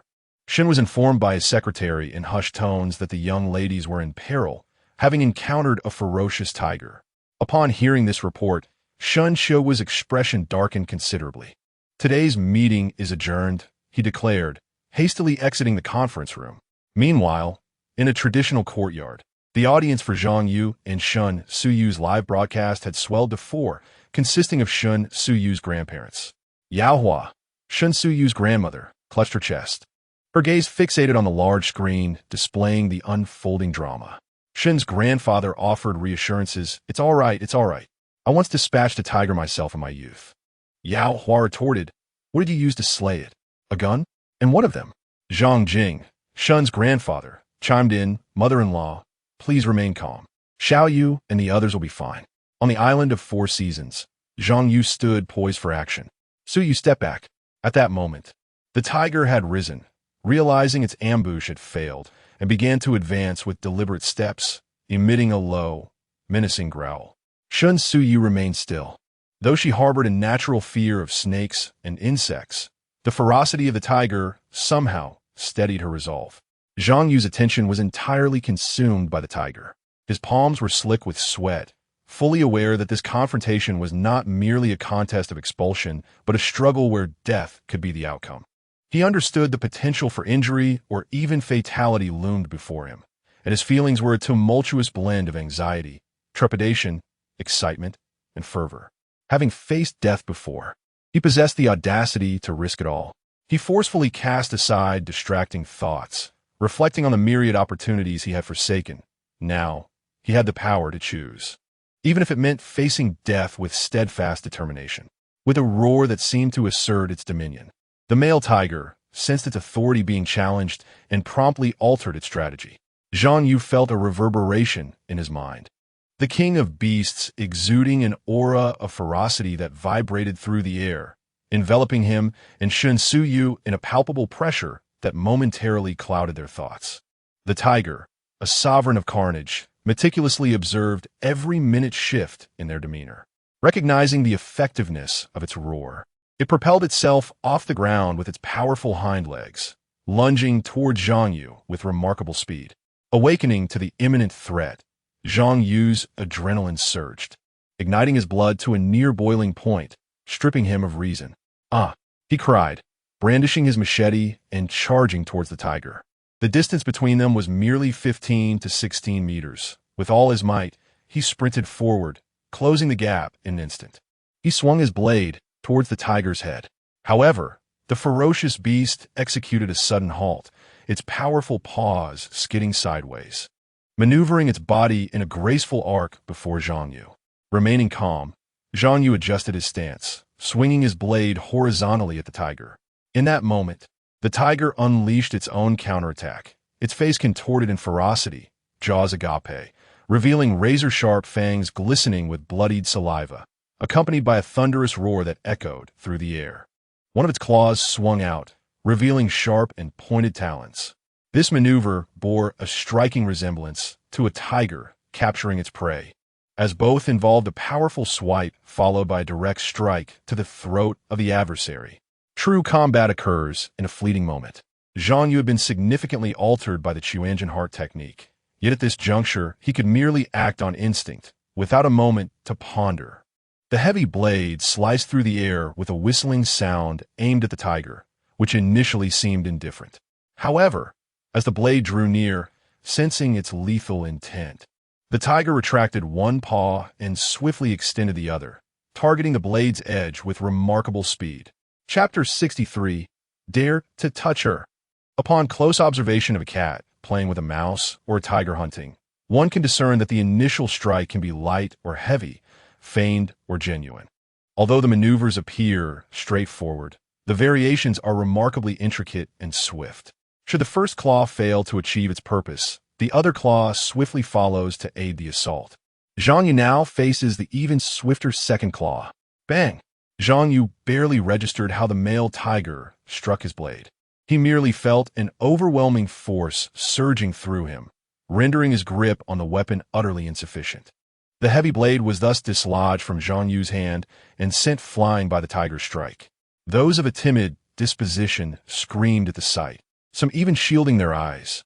While news of tigers attacking humans is alarming, witnessing it firsthand is utterly horrifying. Xiaobo, Asufamo, had long since resigned himself to being a lackluster student. His academic life revolved around slumber, with teachers blissfully unaware of his existence. Just days prior, his classmate Qingqing was caught watching a live stream during a lesson, resulting in her phone being confiscated. To everyone's surprise, the beautiful Qingqing sobbed for her phone, insisting she needed to finish the broadcast. When the class ended, Hong Xiaobo learned that she had been engrossed in a popular survival competition show. Out of curiosity, he delved into the program himself. For several days now, he had forsaken his usual nighttime escapades at the internet CF for restful slumber, instead opting to watch the live broadcast during class. Naturally, he had also taken an interest in Zhang Yu, as Qingqing had mentioned he was her brother. Slowly, he found himself admiring Zhang Yu, knowledgeable and talented, with flaws overshadowed by numerous virtues, most captivating of all being his astonishing throwing skills. In recent days, he had secretly been training his hand strength, aspiring to master that very technique. As the first class of the afternoon commenced, more than half the students were drowsy, while Hong Xiaobo's eyes sparkled, fixated on his phone concealed beneath a textbook. When Zhang Yu encountered the tiger, Hong Xiaobo clenched his fists tightly, silently cheering for Zhang Yu. Utterly oblivious to the curious glances from his desk mate and neighboring classmates peering at his screen. Meanwhile, the teacher had descended from the podium. As Zhang Yu's heavy blade was sent flying by a phantom of the tiger's claw, despair gripped Hong Xiaobo's heart, and he cursed vehemently. Damn it! Hong Xiaobo, what are you doing? Hand over that phone. The scene from days prior, when Qingqing was caught, replayed itself. Hong Xiaobo instinctively raised his hands in defense against the teacher, as though playing basketball, while his eyes remained glued to the screen, hastily pleading for mercy. Teacher Wang, I was wrong. Let me finish watching. I promise I will study hard. Teacher Wang, a young instructor, curiously peered at the image on Hong Xiaobo's phone, and soon, he too was drawn into the fray, as Zhang Yu's heavy blade was swatted away by the male tiger before he could react. The tiger's hind legs propelled its massive body onto Zhang Yu. The enormous tiger head opened its gaping maw, lunging towards Zhang Yu's neck. No, not far away. Shun Sue, witnessing Zhang Yu's blade being flung aside, momentarily stunned, immediately let out a piercing scream. She had even forgotten about abandoning the competition. Charging towards the tiger that had knocked Zhang Yu down, a blade in hand, her beautiful eyes aflame with fury. Unbeknownst to anyone, as Zhang Yu fell, one of his legs curled up, and when the tiger pounced, its belly pressed against his foot. This was his last instinctive reaction. Whether it was a matter of life and death, or a flicker of clarity brought on by the transformation of the true heart technique, he could only muster his final resistance in the face of mortality. Being knocked down by a tiger, kicking or hitting it proved futile. The more he resisted, the fiercer the tiger became. All Zhang Yu desired was to kick it away. As fate would have it, when he felt the weight of the tiger's belly pressing down on him, he concentrated the strength of both legs onto one foot and forcefully kicked outward. To his astonishment, the tiger's hindquarters soared into the air, its forward motion distorted, its claws flailing in confusion, and then, thud, the tiger landed on its back, tumbling over. The sudden turn of events was too swift for many to comprehend. Even Shen Su-yu was taken aback. She had rushed over just a few steps away, and before she could bring her knife down, the tiger had already executed a backflip, landing on its back. However, a mere fall posed no harm to the beast, and the tiger quickly righted itself, adjusting its stance with remarkable agility. Shen Su-yu, her eyes now crimson with rage, disregarded everything and swung her knife at the tiger. The clever creature avoided a direct confrontation with the weapon, having anticipated her move. It swiftly extended a paw and struck downwards at the blade with tremendous force. At that moment, Zhang Yu was rising from the ground and instinctively reached for his knife, only to discover it lay 2 meters away, too late to retrieve it, just as the thought crossed his mind. Shen Su-yu's knife was sent flying by the tiger's powerful swipe. Perhaps due to the force exerted, she cried out in pain, stumbling sideways.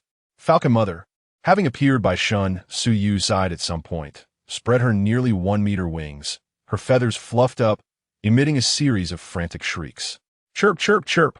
At that moment, time seemed to freeze. The ensuing scene was all too predictable.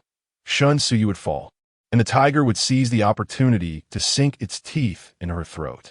Or perhaps it would first deal with Falcon Mother before turning on Shen Su-yu. The thought of such a fate sent a shockwave through Zhang Yu's mind. Damn it, dare you touch her? His hand instinctively reached to his lower back, and 3 willow leaf knives materialized between his fingers. Without a moment's pause, he swung the blades, launching them forth. Hud, hud, hud. Roar. The distance was too close. The willow leaf knives pierced the tiger's body without even a sound of slicing air.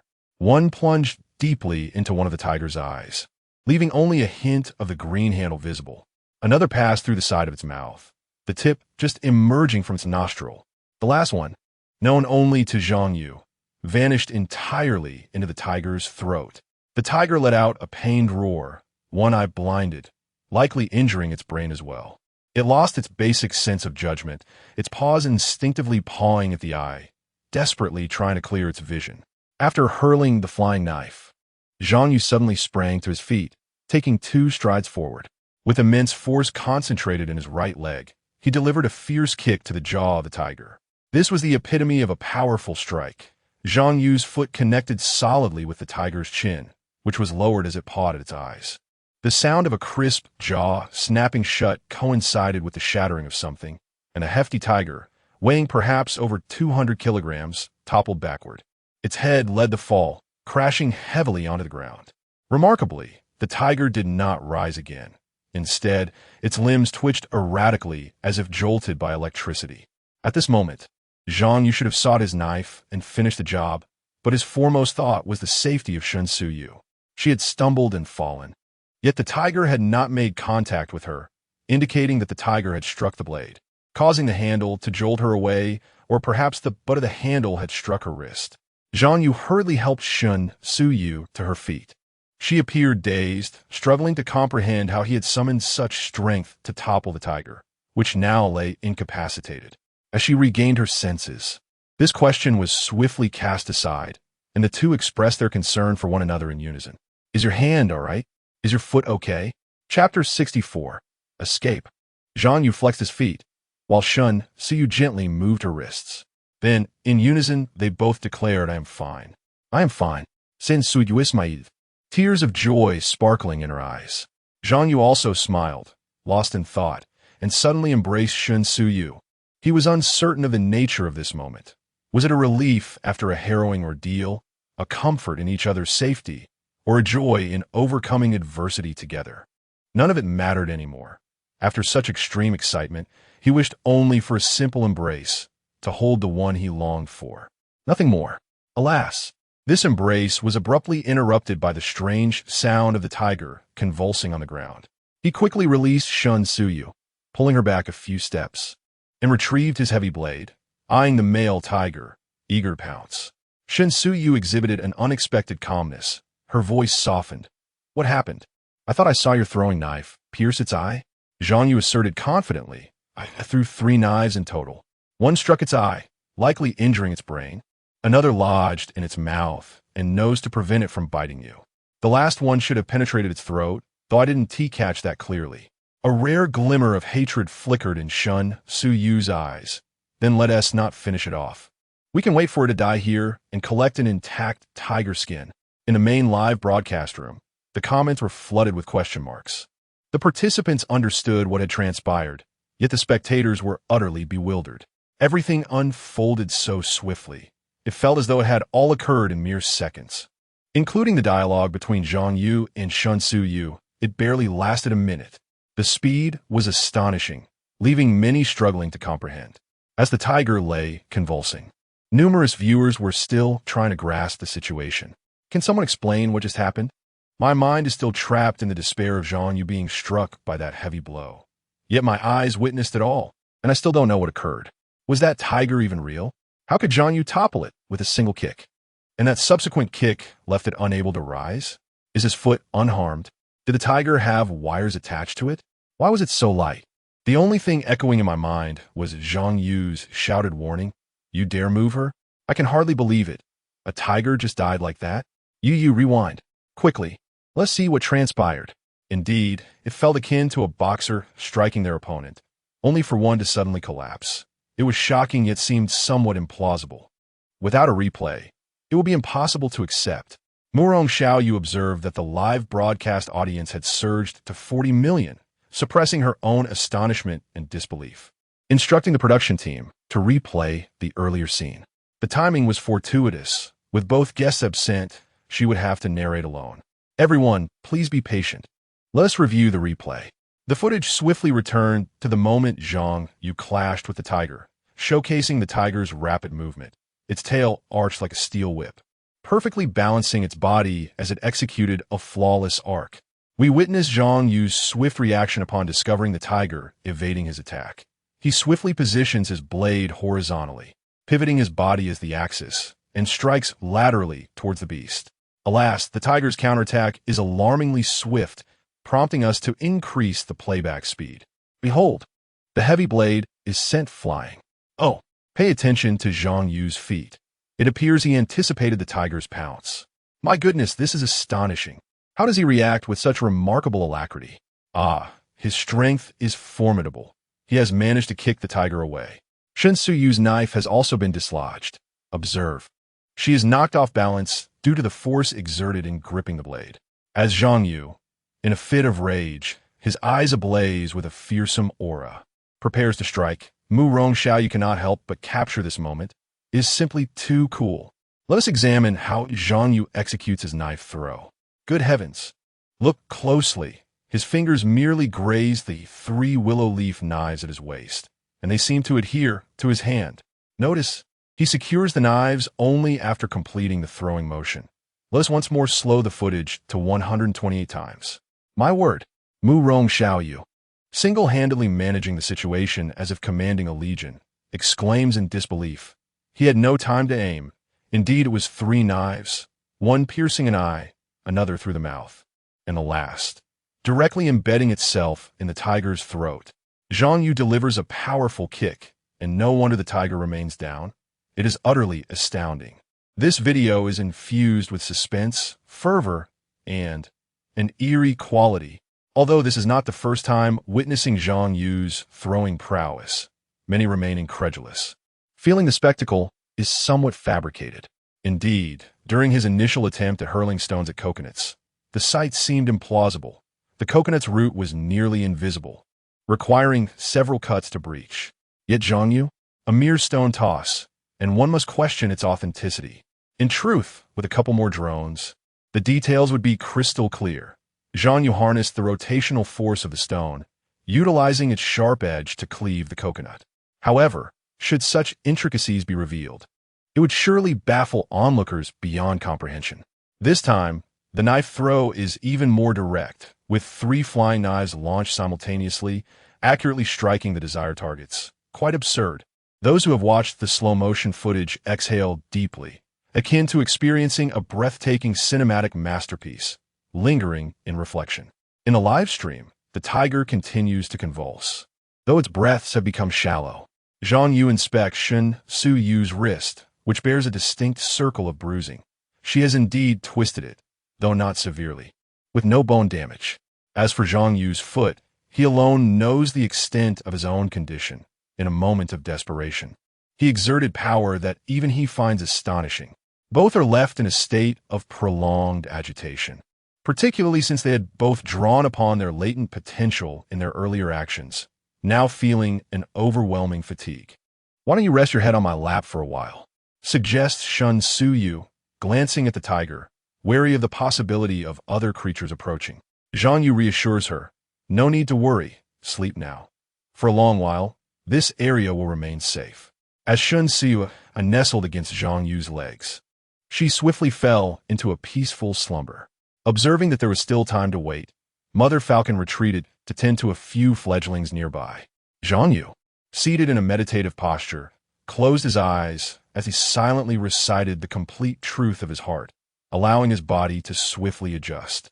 Their current state resembled that of soldiers embarking on their inaugural battlefield experience. Confronted with the realities of bloodshed and combat, both their bodies and minds required time to acclimate. Gazing down at the serene beauty resting on his lap, Zhang Yu felt a whirlwind of emotions. It was undeniable. He had developed feelings for Shen Su, yet this affection instilled a sense of unease within him. Did he deserve her? Emerging from the wilderness, he found himself to be nothing. Perhaps refraining from revealing his feelings to Shen Su was the wisest choice. If there was no beginning, there would be no end. Chapter 65. What use is there in supplementing so much? The two had only half an hour to rest before they had to resume their labors. Before their departure, there remained an essential task: dismembering the tiger. It was possible that they would not be able to leave today. The tiger's skin was a treasure that must be preserved. Other creatures would undoubtedly harbor some trepidation upon encountering it, and the skin itself possessed medicinal properties. The bones of the tiger held even greater medicinal value, being used in tinctures and powders that strengthened tendons and bones, replenished vital essence, and fortified the kidneys. As for the tiger's gallbladder, kidneys, and penis, their value was self-evident. Even extended stay would not justify waste. Tiger blood, while not without merit, was rather repulsive. Nevertheless, it could be beneficial for the falcon's family, aiding the fledglings in their growth and hastening the recovery of the falcon mother. Lastly, there was the tiger meat. Regardless of its palatability, it possessed restorative properties, and it would be disgraceful to waste a single morsel. "Why don't we set up camp here today? It is simply unrealistic to carry so much," suggested Shen Su. Zhang Yu took a knife and began to skin the tiger, drying the hide briefly. Of course, the viewers in the live stream were met with a mosaic of blurred images. No graphic content could be shown, no matter how close to reality. After a moment's hesitation, he resolved, "Very well, we shall camp here for the night. But we must depart by tomorrow. The lack of nearby water sources poses a significant danger." Shan Suyu giglets softly, "Koridink hermot. Did you not say tiger blood is nourishing? Then you should drink some." Zhang Yu rolled his eyes at her. What good is all this supplementation if it serves no purpose? Shen Suyu's cheeks flushed crimson, rendering her speechless. Zhang Yu was indeed curious to discover whether consuming the tiger meat would benefit his cultivation. Logically, it should. The previous crocodile had enabled him to swiftly break through to the coccygeal acupoint. If this tiger proved potent, he might even complete the primary cultivation route of the true heart method. Using the fire starter they had brought, Shun Yu ignited a fire. The fire starter was rudimentary, a piece of porous wood that appeared to have weathered many years. Once ignited, it would not extinguish easily even when covered. After establishing the flames, she doused it with a bit of water to preserve it for the following day. Zhang Yu cut the tiger meat into uniform chunks, while Shun Yu hung them with rope to smoke and dry.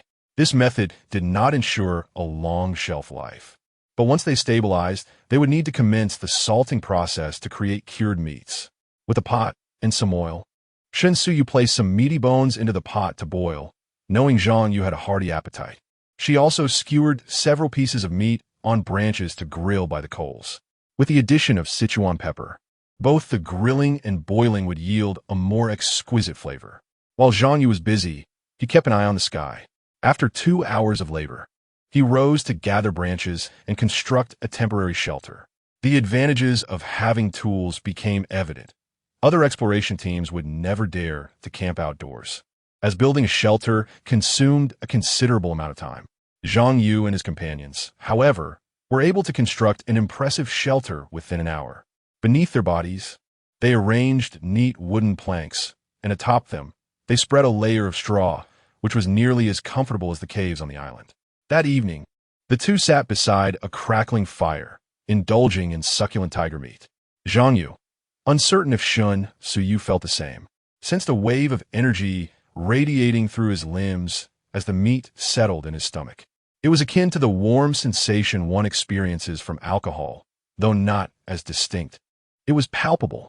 The family of Falcon Ma also feasted abundantly that day, having enjoyed python meat in the morning, and now delighting in the upgrade to tiger meat in the evening. Yu, how should I enhance my martial prowess? He inquired, reflecting on his 2 earlier missteps and the numerous flaws in his technique. Shun Yu, savoring her meal, replied vaguely, practice, relentless practice.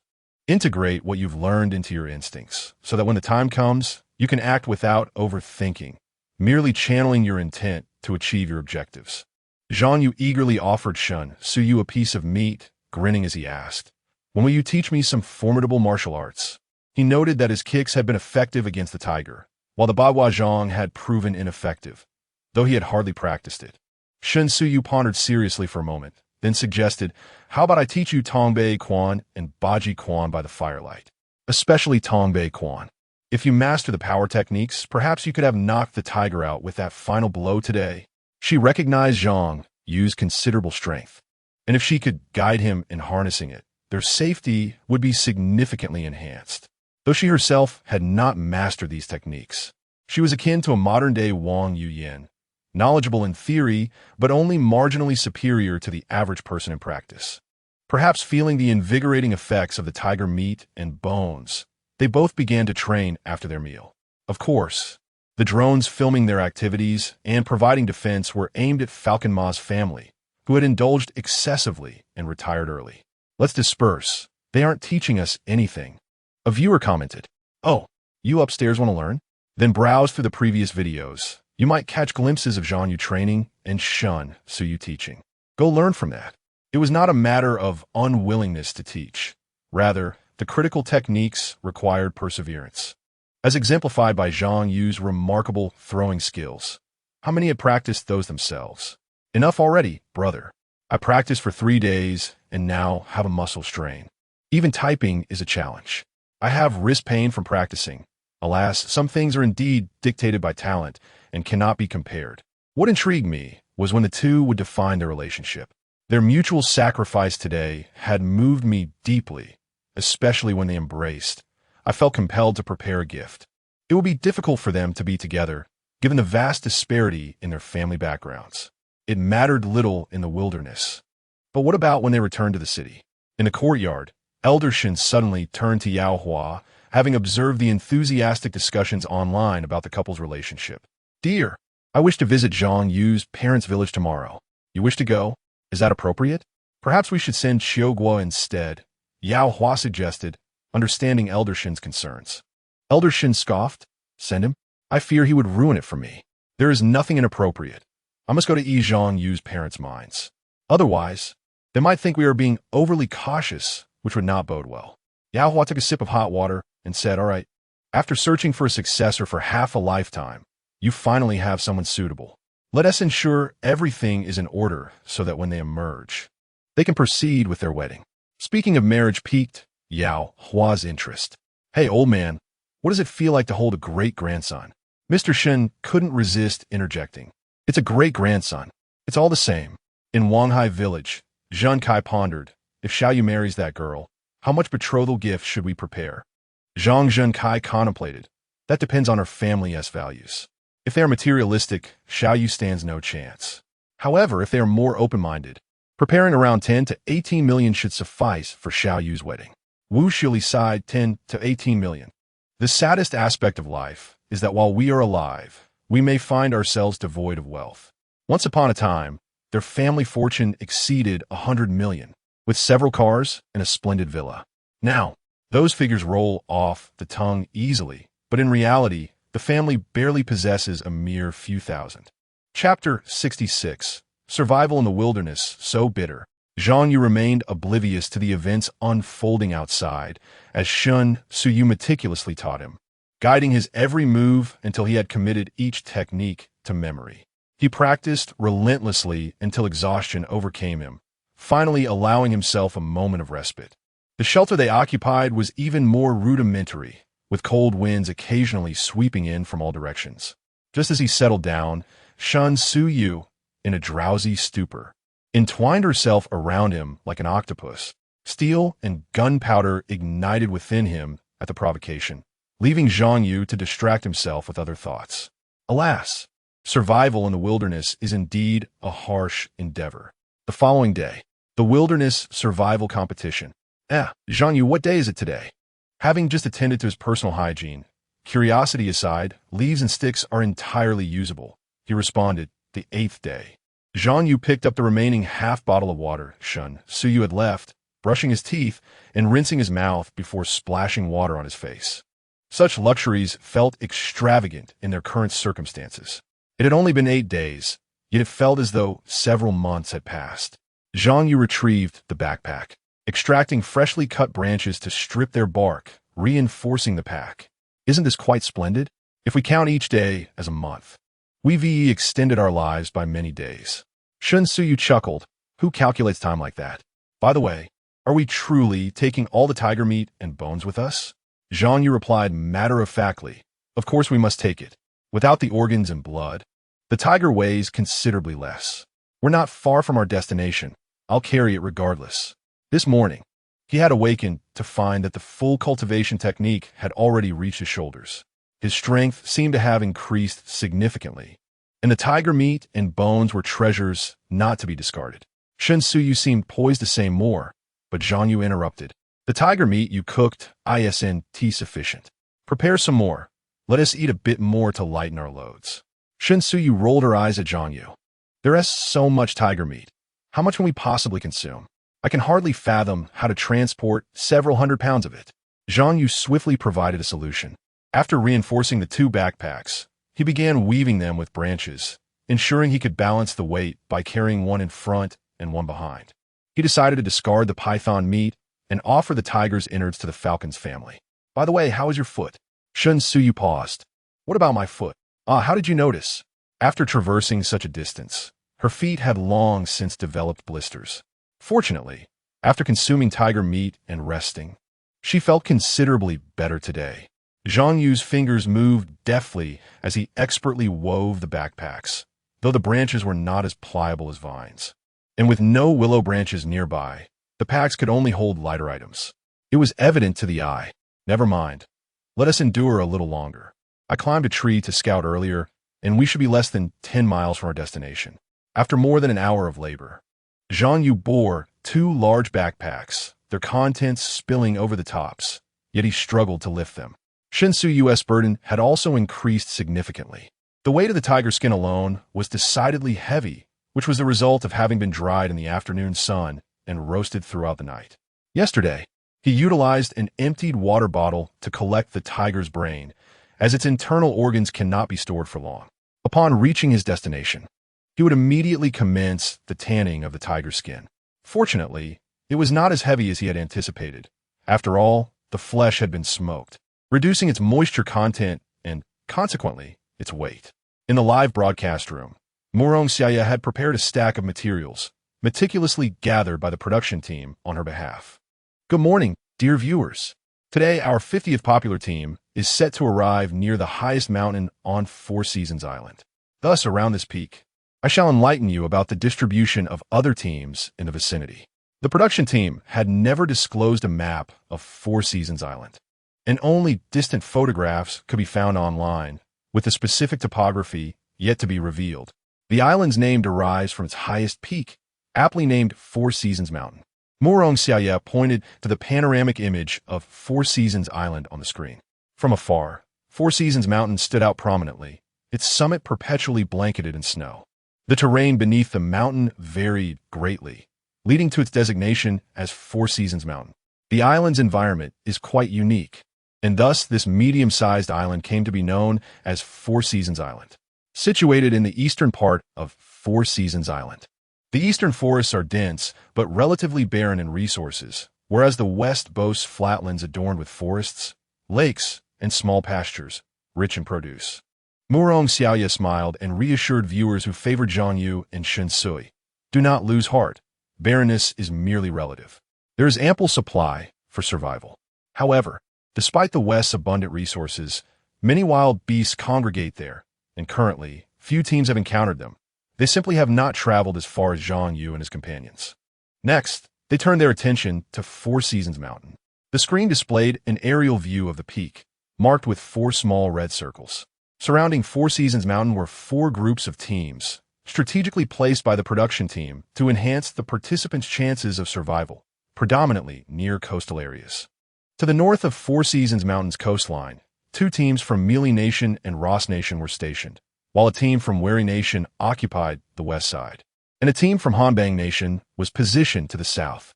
Viewers could temporarily rest easy, as the dense forest made it difficult for these teams to perceive each other's presence. It would only be after they settled that distant exploration would reveal their existence. The initial survival locations arranged by the production team were quite benevolent. Had the viewers seen the team distribution map, they would note that along Four Seasons Island's coastlines, a team was stationed every few dozen miles. The inland teams were also assigned to areas with relatively abundant resources, avoiding the territories of ferocious beasts. Bayer and Aid found themselves allocated inland, where, as long as their survival skills were adequate, they would not face a shortage of food in the short term. Nevertheless, despite such arrangements, many teams struggled to endure, primarily due to the harsh cold snap experienced in the preceding days. After Murong Xiaoya concluded her overview of Zhang Yu's surroundings, she turned to introduce the circumstances of Bayer and his team, all to heighten the viewer's anticipation. On Four Seasons Island, the familiar sound of helicopters echoed faintly. Shen Sui, with her swan-like pink neck arched gracefully, searched in vain for the source. Do not linger. It must be the contestants who fell ill due to the recent unseasonable cold. We should hasten, for our destination lies just ahead. Zhang Yu spoke with great effort, burdened by the weight of his possessions after such a long journey. His endurance was waning. Fortunately, the path ahead posed no threat from wild beasts, and it was not particularly arduous. By around 11 in the morning, he finally glimpsed the summit they sought. Though referred to as a mountain, it was merely a series of small hills, the tallest reaching just over 20 meters, with the average being around 10. As Zhang Yu approached, he recognized the lush hills he had previously observed. This area served as a wind corridor, making it difficult for vegetation to thrive upon the slopes. Adjacent to him was another hill predominantly composed of stone, equally situated within the wind's domain. Clearly, this was not a suitable location for constructing a shelter. A tinge of disappointment washed over him, yet he remained undeterred. After traversing these 2 small hills, who could say what wonders awaited beyond? Zhang Yu, am I imagining things, or do I faintly hear the sound of water? Shen Sui licked her parched lips, noting that their water supply had dwindled to barely half a bottle, and none were willing to drink excessively. Chapter 67. The Waterfall. Zhang Yu remained silent, quickening his pace, embodying a spirit of relentless determination. Fatigue enveloped him, causing his head to spin and his ears to buzz. He could scarcely hear the sound of water. Upon reaching the final slope, Zhang Yu gritted his teeth and pressed on until he could go no further, finally halting midway. He promptly set down his heavy backpack and collapsed onto the ground, gasping for breath. Shen Siyue moved at a slower pace, her steps appearing awkward as if she were stepping on nails. After Zhang Yu rested momentarily, she approached him. He rose to assist her in unloading her backpack, suggesting they take a brief respite before continuing to the summit. Seated beside Zhang Yu, Shen Siyue sipped from her water bottle before offering it to him. What will we do if there is no water source here? She pondered, realizing the critical importance of water. On the first day on the island, she had endured hours of thirst, nearly succumbing to discomfort. Now, surveying their surroundings, she saw no trace of water in sight. Zhang Yu took several small sips, finding relief for his parched throat. If we cannot find water beyond this mountain, we shall hide our belongings and search for it. He reassured her, do not fret. We are not far from the highest peak, where snow accumulates. There must be a stream below, and we shall not suffer from thirst. Yet, uncertainty lingered in Zhang Yu's mind. Melting snow typically follows established paths. If it were to flow down the opposite side of the mountain, they might have to trek for miles. If all else failed, he would have to devise alternative means to find water. After resting for about 10 minutes, Zhang Yu led Shen Siyue upward toward the peak. It was merely a small mountain, and he was untroubled about their belongings. As they ascended, their expressions grew increasingly peculiar. To Zhang Yu's astonishment, he too detected the faint sound of water. Upon reaching the summit, their eyes widened in awe. Ah, a waterfall! Ha ha ha! Zhang Yu, you are incredible! Shen Siyue exclaimed joyfully, bouncing about and planting a fervent kiss on his cheek. Zhang Yu was equally overwhelmed by the magnificent surprise before him. The highest mountain descended into a gentle slope, which curved leftward, leading toward the very mountain upon which they stood. Clear, bubbling stream water flowed along the slope. And just ahead, a small waterfall cascaded over a ledge into a tranquil pool, visible in its entirety. The water from the pool meandered gracefully to the right. The river flowed vigorously, and comparing it to the small waterfall's speed, Zhang Yu swiftly concluded that the pool likely contained a spring. What a treasure! Situated far enough from the highest mountain to avoid falling rocks and winter avalanches, the pristine mountain spring was fit for drinking. Not only could they survive here, but living in such a place promised longevity. Water friends, haha, let us celebrate with flowers. This place is breathtaking. Zhang Yu is truly remarkable. The scene of the river, flowing water, and waterfall brought a sense of serenity, rendering all previous sights pale in comparison to this enchanting locale. I find myself envious of those who dwell amidst such breathtaking scenery. I would gladly pay to experience it myself. What is it that brings you such joy? This stream bears no signs of fish. What do they sustain themselves on? Surely, they cannot merely quench their thirst. Perhaps they hunt. For surely a living being would not succumb to the discomfort of holding in their needs. If all else fails, they can cultivate the land, as sustenance is assured in this bounteous environment. Surrounded by mountains and forests, food will never be scarce. Am I the only one who has witnessed the goddess affectionately holding Zhang Yu? My heart aches. Oh, how I wish you well. After an initial surge of excitement, Shen Siyue wrapped her arms around Zhang Yu's, exclaiming, Zhang Yu, look at that pool. We can bathe there in the future. Zhang Yu, this area is so spacious. Do you think we could create a fish pond with the water here? Then we would have an endless supply of fish. Zhang Yu, where should we reside? How about we build a wooden cabin right next to the waterfall? Zhang Yu, look over there. So many river stones. We could use them to construct a fence. And we could cultivate a garden within. Seeing Shen Siyue so joyful and filled with dreams, Zhang Yu found himself on the verge of conceding to her every whim. All right, let us fetch our belongings and plan accordingly. Yes, yes. Shen Siyue responded eagerly. Little did Zhang Yu know that at this moment, any request he made would likely be met with her utmost willingness to comply. In truth, Shen Siyue harbored reservations about coming here, believing that life by the sea was far more secure. In reality, among those who have settled by the coast, only the two of them chose to relocate. Upon arriving here, Shen Siyue soon realized that Zhang Yu's decision was indeed wise. Even if hunger occasionally plagued them, water was an absolute necessity. Heaven knows how much she detested the odor clinging to her, being unable to bathe properly and only able to wash her face sparingly, all while meticulously rationing water for washing pots. It was unbearable, were it not for the constraints of their live broadcast. She would have likely jumped into that pool by now. After much effort, they managed to transport 3 baskets of belongings to this water-laden side. Zhang Yu asked Shen Yu to roll him a cigarette, as the arduous journey had exhausted him. His shoulders and back ached terribly, likely bruised from the strain. Blisters adorned his feet, a testament to his perseverance. Shen Yu retrieved the tobacco leaves, carefully folding 2 nearly dried leaves before taking a slightly damp leaf and rolling it delicately.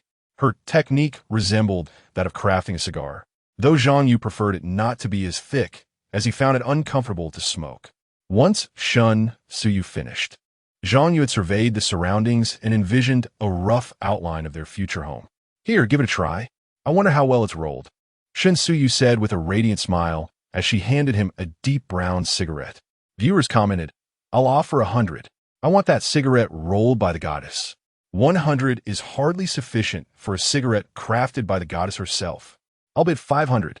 I'll raise it to 1,000. I want to collect it. Jealousy twisted my features. Oh, how I long to leap into the river. I wish to team up with the goddess. I am open to any task. All I desire is for the goddess to roll me a cigarette. Who has yellow urine? Hurry and wake up the one above. Zhang Yu excitedly accepted the cigarette, gently squeezing it. It was quite compact, and without needing to test it, he could tell it was a success. He produced a lighter and quickly ignited the cigarette. His puff. The heat was intense, and the potency was quite strong, sending Zhang Yu into a euphoric haze, as if he were riding on clouds. Shen Yu observed him, and once Zhang Yu had indulged to his satisfaction, he leisurely shared his plan. From the riverbank, it was evident that there had been no flooding here. It was sufficiently distant from the mountains, alleviating any concerns about winter avalanches. Zhang Yu pointed towards the C-shaped slope leading up from the small waterfall, noting that we should remain vigilant about potential mudslides. Though unlikely, being prepared in advance is prudent. Shen Yu listened obediently, acknowledging her limitations in taking charge. Zhang Yu took a puff from his cigarette and indicated the ground beneath them, stating that the optimal location for our shelter was atop this lush hill and rocky mountain, where the elevation provided a broad view and ample safety. Shen Yu felt a pang of disappointment at Zhang Yu's decision not to establish the shelter near the waterfall. Frowning as she remarked, there isn't a sufficiently large platform here, and don't forget, the wind is quite strong on the other side of the mountain. Chapter 68. The Brick House. Zhang Yu displayed a confident smile. Yu, what does your imagined sanctuary look like? Shen Yu tilted her head, pondering for a moment, her beautiful eyes unable to resist glancing at the waterfall. I envision my sanctuary as a wooden cabin, preferably right beside the waterfall, where I could easily reach for the water. Zhang Yu could hardly contain his disdainful gaze, given your knowledge of medicine. It's surprising you don't realize how noisy a waterfall can be. After a year of living there, we'd both be afflicted with advanced rheumatism. She burst into laughter, slightly teasing. Well, you asked me. I know nothing about these things. Let's hear your decision. I'm all ears. Who could withstand such charm? Zhang Yu diverted his gaze, bending down to grab a handful of the fine yellow earth beneath him, perfect for making bricks with its low sand content. He then pointed to the nearby rocky hill, declaring it the ideal site for constructing their shelter. If we remove the stones atop, the foundation below should be quite solid. He elaborated. The bricks we create will be akin to those in city buildings, providing excellent wind resistance. We can gradually clear the summit of the rocky hill, lay a strong foundation, and use the bricks made from this yellow earth as our building material. This kind of dwelling can withstand all seasons. The wooden cabin you mentioned wouldn't last through winter, and constructing it would consume an excessive amount of timber. Shen Yu was left speechless, her mouth forming a Na shape in astonishment. Can what you say truly be realized? We're merely seeking survival, and you wish to dwell here for a lifetime. Zhang Yu estimated the feasibility. It should be achievable, roughly within a month or so. However, that is part of a long-term plan. Before that, we need to construct a relatively comfortable temporary shelter. Uncertain of Zhang Yu's construction methods, Shun Suyu suddenly recalled the competition rules. Building a sturdy and practical house would surely garner a significant score. Glancing at the midday sun, she decided it best not to think too far ahead and focus on overcoming the immediate challenges first. All right then, where do you think we should set up our shelter? How about by the river? This girl must have perished of thirst in her past life. Yet such thoughts could not be voiced, for they would jeopardize their friendship and his chances with the ladies. Were you a mermaid in your previous life? Always by the river. Let's take a moment to rest and have something to eat. He pointed to a section of the hillside. We can clear a patch of land there. There's no need for a tent. We can simply stack stones to create a stone house. It should take us about 2 hours to complete. Shen Suyu had never considered a stone house. She had assumed they would need to erect a tent. Hearing Zhang Yu's suggestion, it seemed rather intriguing. Next, Zhang Yu fashioned 2 appropriately sized branches into makeshift shovels by inserting the shovel heads. They cleared a small area on the hillside, gathering some wood and dried grass to start fire.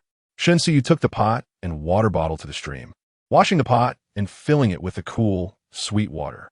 The water is composed of spring water and melted snow, making it perfectly safe for direct consumption. Naturally, when he finds the time, Zhang Yu will locate the spring source for future use. While Shun Siue busies herself with cooking, Zhang Yu takes out the tiger skin, meticulously scraping off the remnants of flesh. This initial cleaning is merely a preliminary step. Shortly, he will wash the skin thoroughly in the stream. Once cleansed, he will secure the tiger skin with a wooden frame to prevent shrinkage as it dries. The persistent winds from the mountains will aid in drying the skin, and by tomorrow at the latest, he intends to begin the tanning process. In a few days, they will have a tiger skin mat or quilt. It could also serve as clothing, though that need not arise just yet. The meal serves as a respite after a morning of heavy labor, far exceeding the exertion expected of the production team's donkey. Lunch, of course, consists of tiger meat, and the family of Falcon's mother joins in, consuming some as well. The internal organs, which have been left too long, are on the verge of spoiling, aside from the tiger's kidney and gallbladder, which need to be air-dried. The remaining organs must be discarded. After their meal, Shan Siue attends to various chores while Zhang Yu takes a shovel and begins his work on the hillside of the rocky mountain. He clears the surface stones to one side, but the rocks beneath prove more challenging. Nevertheless, this confirms his earlier assessment. Tight-packed stones indicate a solid foundation. The difference between having tools and not is stark. In just over half an hour, Zhang Yu has cleared enough space to construct a shelter.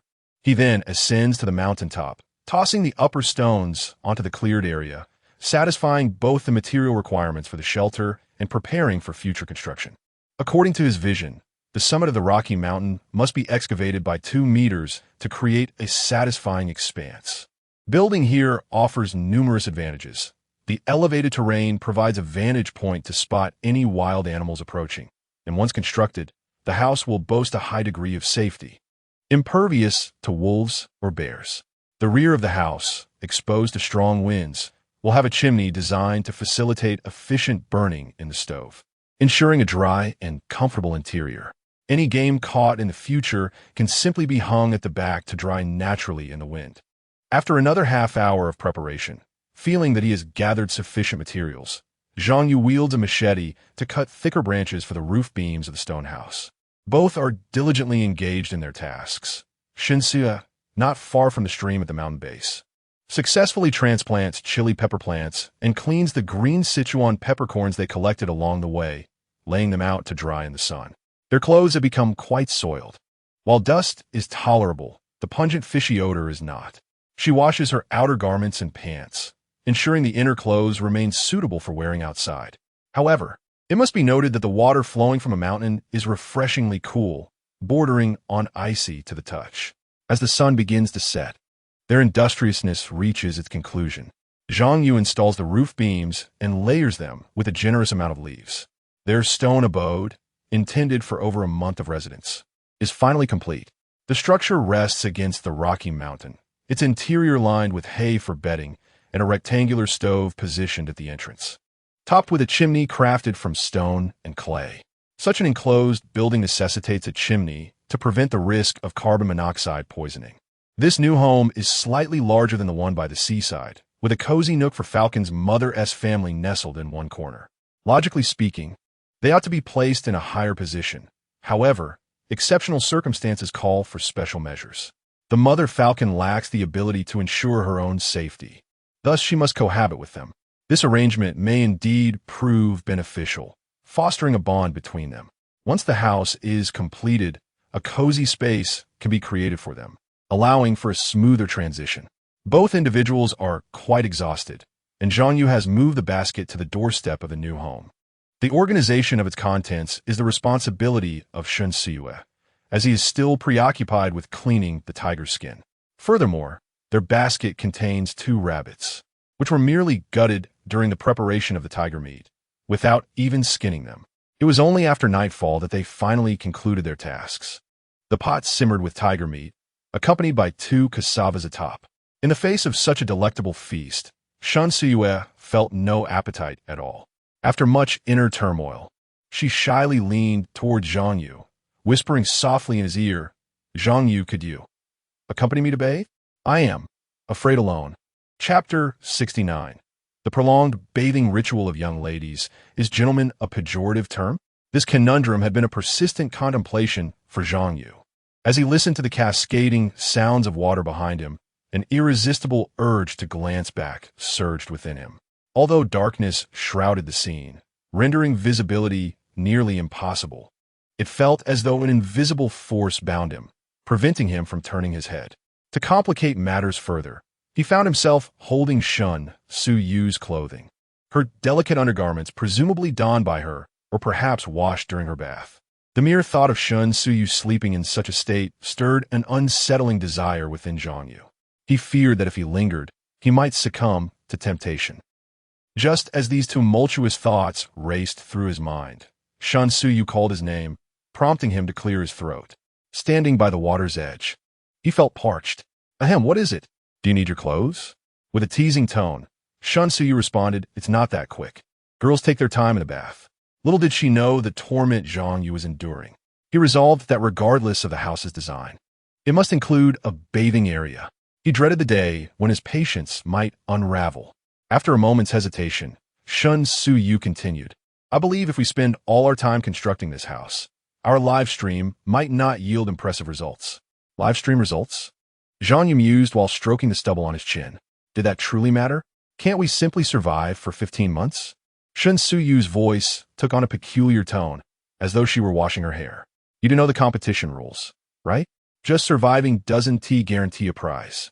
With so many formidable participants, we might not measure up. If that were the case, then they must enhance their live stream's appeal, making it more captivating to attract a larger audience, which would lead to substantial income." Zhang Yu's first instinct was to bristle at the thought.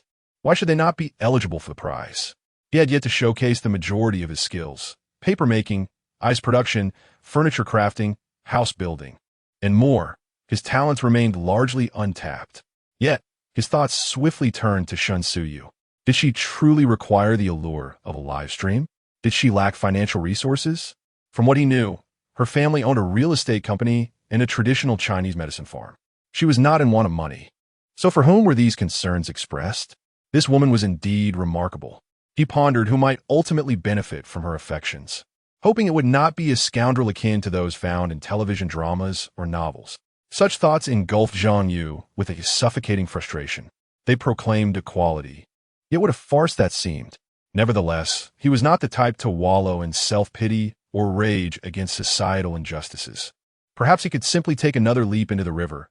It was not an unfamiliar endeavor. Zhang Yu accepted Zhang Yu's goodwill and resolved to seriously contemplate her proposal. After all, they were destined to endure for several decades to come. In this moment, he momentarily forgot his identity as a time traveler. How should we make the live stream captivating? Surely we shan't resort to courting danger with wild beasts for the sake of spectacle? The sound of her scrubbing clothes reached his ears. Zhang Yu must have reached the phase of washing her delicate undergarments. Should he dare to turn and take a glance? I merely suggested it. If you find it unreasonable, we can contemplate alternative methods. What do you say? Zhang Yu swallowed hard. He began to scorn himself. While discussing his career, his mind wandered elsewhere. We could allocate 2 to 4 hours daily for exploration, concentrating on one area each day, while dedicating the remaining time to constructing our dwelling. What do you think? Zhang Yu, regaining his focus, pondered seriously. It made sense. Regardless of the live-streaming effects, understanding the surrounding circumstances and the distribution of resources was essential. Moreover, just because we currently have an abundance of food does not mean we should be complacent. It is prudent to scout ahead. Let's proceed as you suggested. We will venture out each morning. Sensu due feltilatif. As long as the man was not egotistical and was willing to heed advice, it would make resolving future matters between them much easier. Alas, where did that thought wander off to? Zhang Yu, please hand me your clothing. Zhang Yu internally screamed a fervent denial. Yet his hand instinctively reached behind him, unable to see what lay there. You come and take it. After a moment of silence, the sound of water splashing echoed. Feeling a lightness in his hand, Zhang Yu exhaled heavily, a mixture of relief and disappointment coursing through him. Yet he jested. Aren't you afraid I'll suddenly turn around? Shen Suyu was quite close, presumably using his shirt, now fashioned into a towel, to dry herself. Should you dare turn around, you might as well forfeit your eyes. Is this how society operates? Shen Suyu was incensed. Would she be silenced? Zhang Yu retorted defiantly, T-Sich. Even if you show me, I won't look. His words struck a blow to her pride. I see that you are afraid. Tell me the truth. Are you lacking in that regard? Speak boldly. If you are unable, I can have my grandfather treat you. Zhang Yu's face darkened, and he blurted out irresponsibly. Do you think I would dare not? Furthermore, whether I am capable or not, you press your legs against me daily. Don't you have an inkling? The topic had strayed a bit too far, but who was Shen Suyu? A goddess? No, she was a woman. Women are often unreasonable. Very well. Zhang Yu, you wish to evade responsibility. Scoundrel. Anger surged within Zhang Yu. A scoundrel? He had been one indeed. Speak again. Say another word, and I shall turn around immediately. Shen Suyu, undeterred, continued to provoke. Well, what of it? Is this something a man should endure? Zhang Yu abruptly turned around, and then was left speechless. Before Shen Suyu could launch her verbal assault, Zhang Yu chuckled awkwardly. Haha, I knew you would have dressed. How do you like that? Were you startled? Shen Suyu stood there, elegantly attired, droplets of water still clinging to her hair tips. Under the moonlight, her fair skin seemed to emit a faint glow, resembling a sprite in the dark of night. So exquisite. Shen Suyu shot Zhang Yu a disdainful glance, slapping the only towel of the household against his chest. It's your turn to wash. With that, she swayed her hips, striding towards the stone house, seemingly clutching a bundle of clothing. Zhang Yu scratched his head, pondering whether she was truly angry or not. Fortunately, I have not sought a romantic partner. Women can be quite challenging to please. How is it that this towel still carries a hint of fragrance? Where does this scent originate? Is it a trace of body aroma? How intriguing. With curiosity piqued, Zhang Yu shed his garments and plunged into the cool waters of the pond. I truly admire Shen Suyu for her remarkable endurance. The young lady emerged impeccably clean, leaving him feeling somewhat embarrassed to merely go through the motions. He meticulously washed himself inside and out, and to his chagrin, he managed to scrub away quite a bit of mud. I wonder what the contestants downstream must feel as they drink this water. After a while, Zhang Yu, emulating Shen Suyu, took his undergarments back to the stone house, and everyone was in the same state of undress. Fairness, indeed. Chapter 70. Exhausted and defenseless. Shen Suyu chose to ignore Zhang Yu, silently finishing her meal before retiring early to rest. Initially, the online community was rife with speculation about potential happenings, but a sudden platform-wide notification from the streaming service redirected them to another broadcast entirely.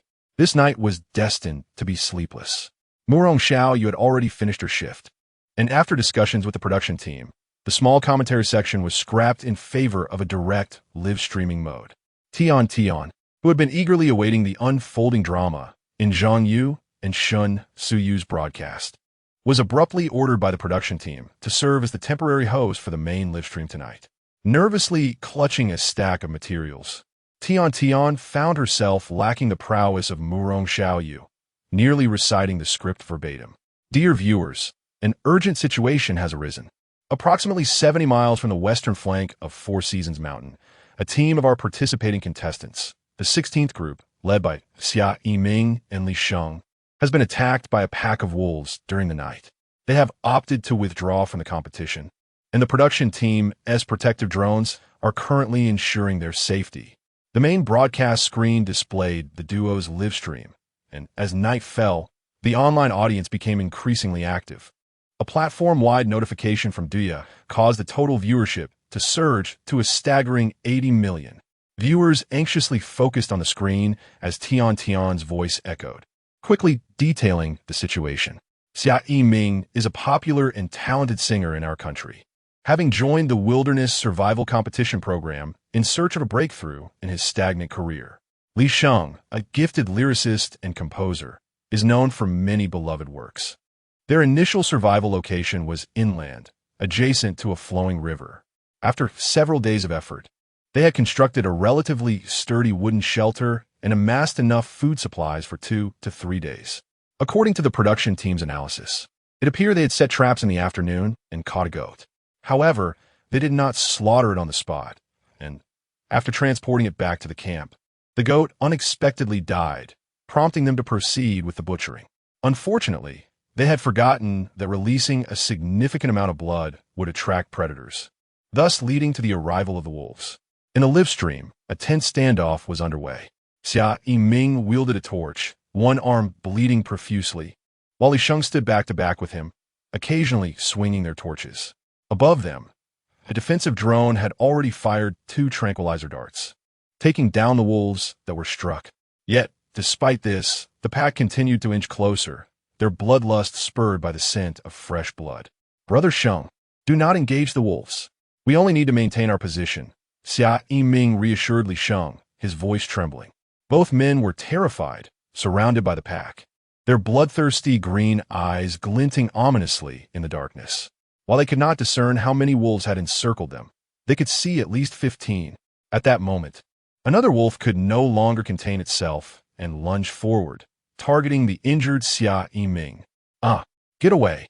Xia Yiming swung his torch, but perhaps due to nerves, it struck the wolf and snapped in two. Whoosh! Whoosh! Whoosh! The defensive drone overhead discharged 3 tranquilizer darts in rapid succession, successfully hitting 3 wolves attempting to charge in. The wolf that had previously attacked Xia Yiming rolled on the ground, extinguishing the flames on its body before retreating to the side. Yiming, let us change positions. It seems those wolves have taken a particular interest in you. Li Sheng, momentarily casting aside his fear, took the initiative to stand beside Xia Yiming. Earlier, when Xia Yiming had stepped away to relieve himself, he had been ambushed and bitten on the arm by a wolf, making him the prime target in the wolf's eyes. Whether due to fear or excessive blood loss, Xia Yiming felt waves of dizziness continuously eroding his senses, leaving him with little strength. In Director Luo's home, he held a mobile phone in his left hand while operating a computer with his right. His wife, who had returned home unexpectedly today, opened the door for him as he rushed toward the garage. While on the phone, he barked, "Are you all out of your minds? How long do you expect to wait for helicopter rescue? Mobilize the nearby contestants' defensive drones for support." With a total of 28 wolves, the drone had 8 tranquilizer darts. If he could mobilize one more drone, it might just scare off the remaining wolves. Also, locate the Wolf King. We must take it down first. Meanwhile, on the other end, Xiao Ning swiftly directed the drone operators, "Hurry, check for the nearest team, and mobilize their defensive drones for assistance." The drone operators furiously tapped on their keyboards, quickly finding information on the closest group of contestants. Found them. The team from Wary Nation on the west side of Four Seasons Mountain is the nearest. What are we waiting for? Quickly control their drones to assist. Suddenly, another drone operator anxiously shouted, "Not good, Assistant Xiao. The pack is launching a full-scale attack on Xia Yiming and the others." He was in charge of controlling Li Sheng's defensive drone. Xiao Ning, seeing the screen filled with the madly charging wolves, felt a chill run down his spine. Full defensive mode. Keep an eye out for the Wolf King's position. Capture the king before apprehending the thieves. In the main broadcast room, Tian, sweating profusely, spoke rapidly, not narrating the battle scenes since that group had already surrendered. Both Xia Yiming and Li Sheng had considerable fame, and her current task was to explain the rescue measures employed by the program promptly. Breaking news. The production team has mobilized the defensive drones of nearby contestants for support, as long as Xia Yiming and his team can hold on for 5 more minutes. Before she could finish, a wolf unexpectedly leaped onto the wooden cabin and suddenly lunged, biting Li Sheng's defensive drone. But that was not the end of it.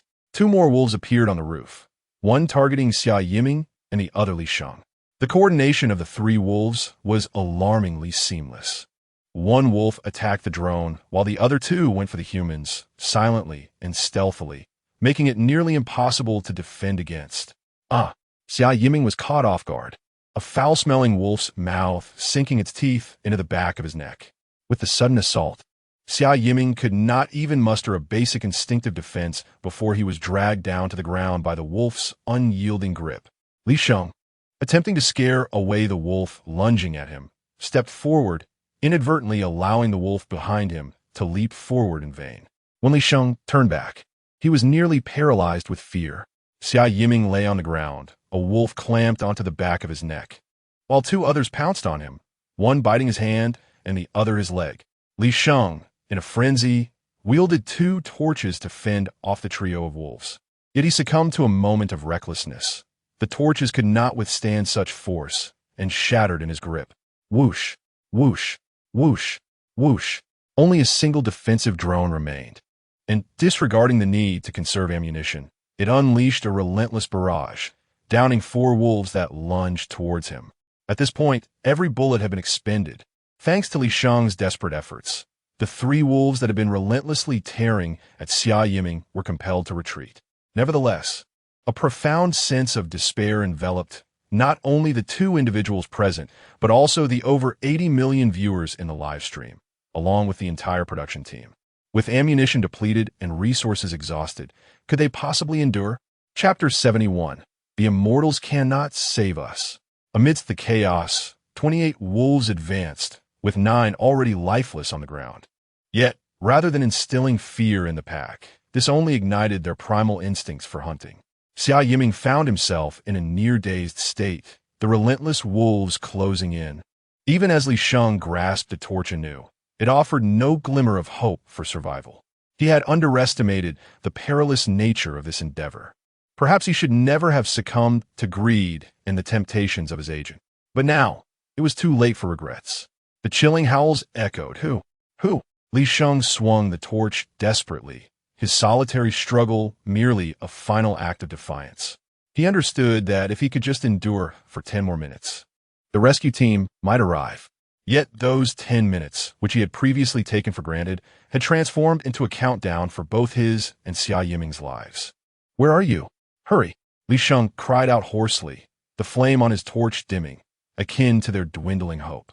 A long wolf howl resounded, not as a retreat signal, but as the harbinger of a final assault. Upon hearing their alpha's call, the pack surged forward, casting aside their fear of the flickering flame, and lunged viciously at Li Sheng. Wolves charged from all directions, and Li Sheng felt utterly shattered. Witnessing animal conflict from afar seemed trivial. Yet to experience the desperation of the prey firsthand was a different ordeal altogether. As he closed his eyes, awaiting the inevitable embrace of death, a familiar, ethereal voice pierced through the chaos. Whoosh, whoosh, whoosh. Li Sheng hastily looked up, just in time to see 2 defense drones racing towards him, swiftly incapacitating 3 wolves with their tranquilizer darts. Joy, excitement, emotion. In Li Sheng's eyes, those drones resembled fighter jets from an epic film, determining the outcome of this fierce battle. Millions of viewers, witnessing this spectacle, erupted in thunderous cheers. Yes, yes, yes. Their arrival was impeccably timed. Annihilate those wretched wolves. How impressive the drones are. How skilled their operators. This is splendid. Xia Yiming has a chance. Ha ha. What a thrill. The production team has exceeded our expectations. Whoosh, whoosh, whoosh, whoosh, whoosh.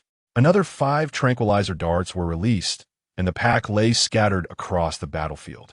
17 wolves sprawled lifelessly on the ground, and even without the scent of blood, the remaining wolves began to retreat in trepidation. Yet, one notably larger wolf advanced slowly from the back, While viewers clamored for the complete extermination of the wolves, those in the production team were drenched in sweat. The audience was overly optimistic. Only 2 defense drones had been deployed, equipped with a total of 16 tranquilizer darts, and now merely 8 remained. Attention! Do not target the Wolf King. Aim for the wolves beside him. Establish a deterrent effect to compel the Wolf King to flee. Should the alpha fall, the remaining wolves might resort to desperate measures, leading to unimaginable consequences. Xiao Ning, with a grave demeanor, directed the 2 operators, contemplating the orders from above that were not to be taken lightly. Although Director Luo had instructed him to strike down the Wolf King, he felt the moment was not ripe for such an action. Had they attacked earlier, it might have caused the wolf pack to retreat. However, with so many wolves already fallen, the demise of the Wolf King could potentially incite the remaining wolves' ferocity. With only 8 tranquilizer darts at their disposal, caution was paramount. One operator took aim at a wolf that had crossed the path of the Wolf King and promptly pressed the launch button, thanks to the intelligent targeting assistance system. The tranquilizer dart struck precisely beside the Wolf King. A howl erupted, followed by the thud of the wolf collapsing helplessly. The Wolf King halted its advance immediately. Whoosh! Thud! Another wolf fell on the opposite side of the Wolf King. Instinctively, the Wolf King retreated a couple of steps, warily observing the flying object above. Whoosh! Whoosh! 2 more tranquilizer darts were fired, and as another wolf succumbed, the Wolf King finally sensed fear. A low growl escaped. It was the signal to retreat. Without a moment's hesitation, the other wolves tucked their tails and fled. Indeed, this time the wolf pack perceived it as a defeat rather than a mere retreat. Defeat and retreat are entirely distinct concepts. A retreat may allow for a resurgence, but a defeat instills such dread that the pack may never return. With a sigh of relief, Xiao Ning slumped onto a chair, feeling utterly drained. The burden of this task was no small feat.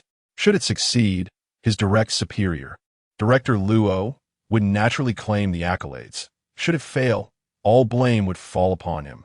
Nonetheless, one must acknowledge that many would envy his position as the confidant of the leader, for he too would eventually rise to prominence. Xiaoyan, Xiaolu, well done. This month's bonuses will be doubled. I shall recommend to Director Luo that your task execution footage be showcased at an opportune moment. The young men addressed as Xiao Yang and Xiao Lu also sat there, equally exhausted, for they had endured immense pressure. Striking the target garnered widespread acclaim. Yet a miss would have drawn forth a torrent of self-proclaimed experts online. Upon hearing Xiao Ning's promise, both young men displayed expressions of joy. The monetary reward mattered little. What was paramount was the reputation they would earn, ensuring future opportunities would come their way. Thank you, Assistant Xiao. They chorused in unison, wiping the perspiration from his brow. Xiao Ning suddenly remembered to check on Xia Yiming's vitals. Beep! This sound echoed like an earthquake alert, prompting everyone, regardless of their tasks, to rush to their computers. This was the life sign alert button for the contestants' positioning wristbands. A continuous alarm indicated that a contestant was in severe danger or had experienced cardiac arrest. They were currently monitoring the teams of Xia Yiming and Li Sheng, and thus it was evident that something had gone awry with Xia Yiming. Just as he contemplated checking on his life status, the alarm blared. Xiao Ning felt as though he could weep. The death of a contestant would undoubtedly bring them scorn. And if a major celebrity were to perish, the pressure on their program would be immense. Can we continue? It remains an enigma, for if faced with widespread resistance, even capital itself cannot redeem the situation. Hurry! Inquire about the helicopter. The sound of its rotors pierces the air. No need to ask further. The helicopter has already arrived at the scene. The anxious onlookers observe as a team of medical personnel gently lays Xia Yiming flat, checking his heartbeat and wounds, while another readies the defibrillator. Swiftly now, the patient's heart has ceased to beat. Prepare for cardiopulmonary resuscitation. Moments later, a change in personnel, another injection of 1 milligram of adrenaline. The glimmer of hope in the eyes of the viewers gradually fades as the medical team tirelessly performs CPR. Yet Xia Yiming's heartbeat refuses to return. Half an hour passes. Team leader, the patient suffered an arterial bite, and, after some delay now, an older doctor shot a stern glance at a nearby colleague, whispering fiercely, Nearly 90 million eyes are upon us. Even if it is a mere FA, we must maintain it. At that moment, a heavily armed security personnel approached, addressing the elder medic. Dr. Chu, the pack affected by the tranquilizer will regain mobility in 20 minutes. Should we extend the sedation? Dr. Chu's voice rose slightly as he retorted. Not until the final moment can we concede defeat. Captain Jiang, extend the sedation for the pack. Indeed, it is not surprising that they regard life so lightly. With an artery torn open and subjected to violent tearing, even divine intervention would struggle to save him. The first casualty of the wilderness survival competition has emerged, and it is a contestant from our own nation. This night, many will find it impossible to sleep. Chapter 72. Why do you hesitate to take responsibility? In the midst of slumber, Zhang Yu felt a flicker of consciousness as the faint sound of a helicopter nearly roused him from his dreams. Beside him, Shen Siyue turned over and unknowingly entangled herself with him once more. Some might consider her actions indiscreet, sharing a bed with a man on her first day on the island. Yet, only through personal experience can one truly grasp the terror of witnessing death. Does one not fear nightmares in a perilous wilderness who remains untroubled in their heart? It is not that she lacks for male companionship. Rather, it is an instinctive search for a shoulder to lean upon for protection. Of course, the adage love grows over time holds some truth. After merely a few days of shared trials, life and death, and mutual support, the bond between the two had undeniably transformed. Without waiting for the morrow, the production team announced within an hour that Xia Yiming had succumbed to his injuries on the island, and arrangements for his aftermath were underway. Many fans, despite having witnessed all that Xia Yiming endured and the efforts of the production team, struggled to accept the reality. As night fell, the live broadcast was inundated with vitriolic comments. Their accusations centered on the inadequacy of the protective measures implemented by the production team, the unprofessionalism of the drone operators, and the loss of a drone to wolves. Where there were critics, there were also defenders. Opinions flowed from both netizens and the production team as controlled response. This matter could escalate or diminish, depending on the public outcry. Since the incident with Xia Yiming, the immense interest groups and supporters behind the production team had mobilized various channels and connections, as well as financial resources, to quell the situation. They knew that if this incident could be subdued, future incidents of mortality would be met with far less resistance. In truth, many understood that with the opportunity to earn billions and gain notoriety, there came a corresponding price to pay. To wish to escape this price was nothing short of capriciousness. Did they truly believe that the wilderness survival competition was merely a FA staged by internet celebrities or a child's play? On the 9th day of the wilderness survival competition, the weather was clear with a high temperature of 20 degrees. Zhang Yu awoke from his dreams to find Shen Siyue gazing at him in a daze. After a comfortable wash and sleep, with no formidable beasts nearby and having found a favored place to reside, Zhang Yu had slept soundly until he naturally awoke. Hey, what are you staring at? Zhang Yu, feeling somewhat uneasy under Shen Siyue's gaze, spoke up. Why do you hesitate to take responsibility? Shen Siyue replied enigmatically. Zhang Yu. Young lady, where's this coming from? What is the matter? Is it that time of the month? He furrowed his brow, puzzled by her sudden change in demeanor. What had transpired since last night? Wait, why was she questioning his sense of responsibility? Zhang Yu's mind raced back to their playful banter from the previous evening. Had he said something irresponsible? Was she upset about his words? He felt a twinge of indignation himself. He gently removed Shen Siyue's arm from his, and withdrew his tingling arm from beneath her head. Sister, I would indeed like to take responsibility, but can I truly bear it? The money I have painstakingly earned may barely suffice to purchase a few garments in your world. How is that fair? We are simply not from the same realm. Even if I were to sell myself, it would be futile. After expressing his frustration, Zhang Yu left in a gloomy state. Was this akin to a rebirth for him? I apologize, esteemed ones. I feel I have brought shame upon those who have been reborn. He merely desires to lead a life of freedom. Yet he encounters a woman of remarkable stature. If he wishes to win her heart, he must ascend to her world and stand as her equal. Is this not an unreasonable expectation? What began as a pleasant morning has been marred by unwelcome emotions. How vexing. Fueled by anger, Zhang Yu found a tree and began to practice his martial arts with fervor. In stark contrast, Shun Suyu, upon hearing Zhang Yu's complaints, could not help but smile alluringly. So, that was what troubled him. Let's see how this unfolds. It seemed she had thought of something amusing, as she chuckled with delight. 2 hours later, after their meal, Zhang Yu quenched his thirst with refreshing spring water. "Can your feet endure a long trek today?" he inquired. Shun Suyu's demeanor had returned to its former charm, and perhaps it was merely an illusion, but she appeared even more captivating. "What's the matter? Where do you wish to go?" Zhang Yu peered through the doorway at the Four Seasons Mountain, envisioning a lofty view. "Let us take Mama Falcon and her family to the mountain. From there, we can survey our surroundings." Shun Suyu silently admired Zhang Yu's clarity of thought, though lamentably, he seemed somewhat oblivious when it came to matters of the heart. "Very well, let us familiarize ourselves with the environment before we proceed to construct our dwelling." Without further ado, they prepared to set off. Zhang Yu supported Mama Falcon, while Shun Suyu perched on his shoulders, flanked by her two companions, Su and Yu. Perhaps due to their bounteous meals, the three little ones had noticeably grown in just a few days. As they walked, they engaged in casual conversation. "Zhang Yu, I am quite curious. How shall we build our house?" Shun Suyu broached the topic, only to receive a dismissive retort from the oblivious Zhang Yu. "Doesn't your family own a real estate company? You clearly come from a sheltered background." Shun Suyu felt her temper flare. "Zhang Yu, if you keep provoking me, I shall challenge you to a duel." The memory of past encounters loomed large in Zhang Yu's mind, and he quickly backed down. "We shall begin our construction with metalworking." Shun Suyu raised an eyebrow, perplexed. "Do not presume that I am ignorant and attempt to mislead me." Zhang Yu tenderly patted Mama Falcon, who cheekily nudged his hand in response. "As for metalworking, we primarily need to forge a saw. Perhaps crafting a couple of daggers would be prudent as well. Last time we faced a tiger, we were at a disadvantage without close-range weapons."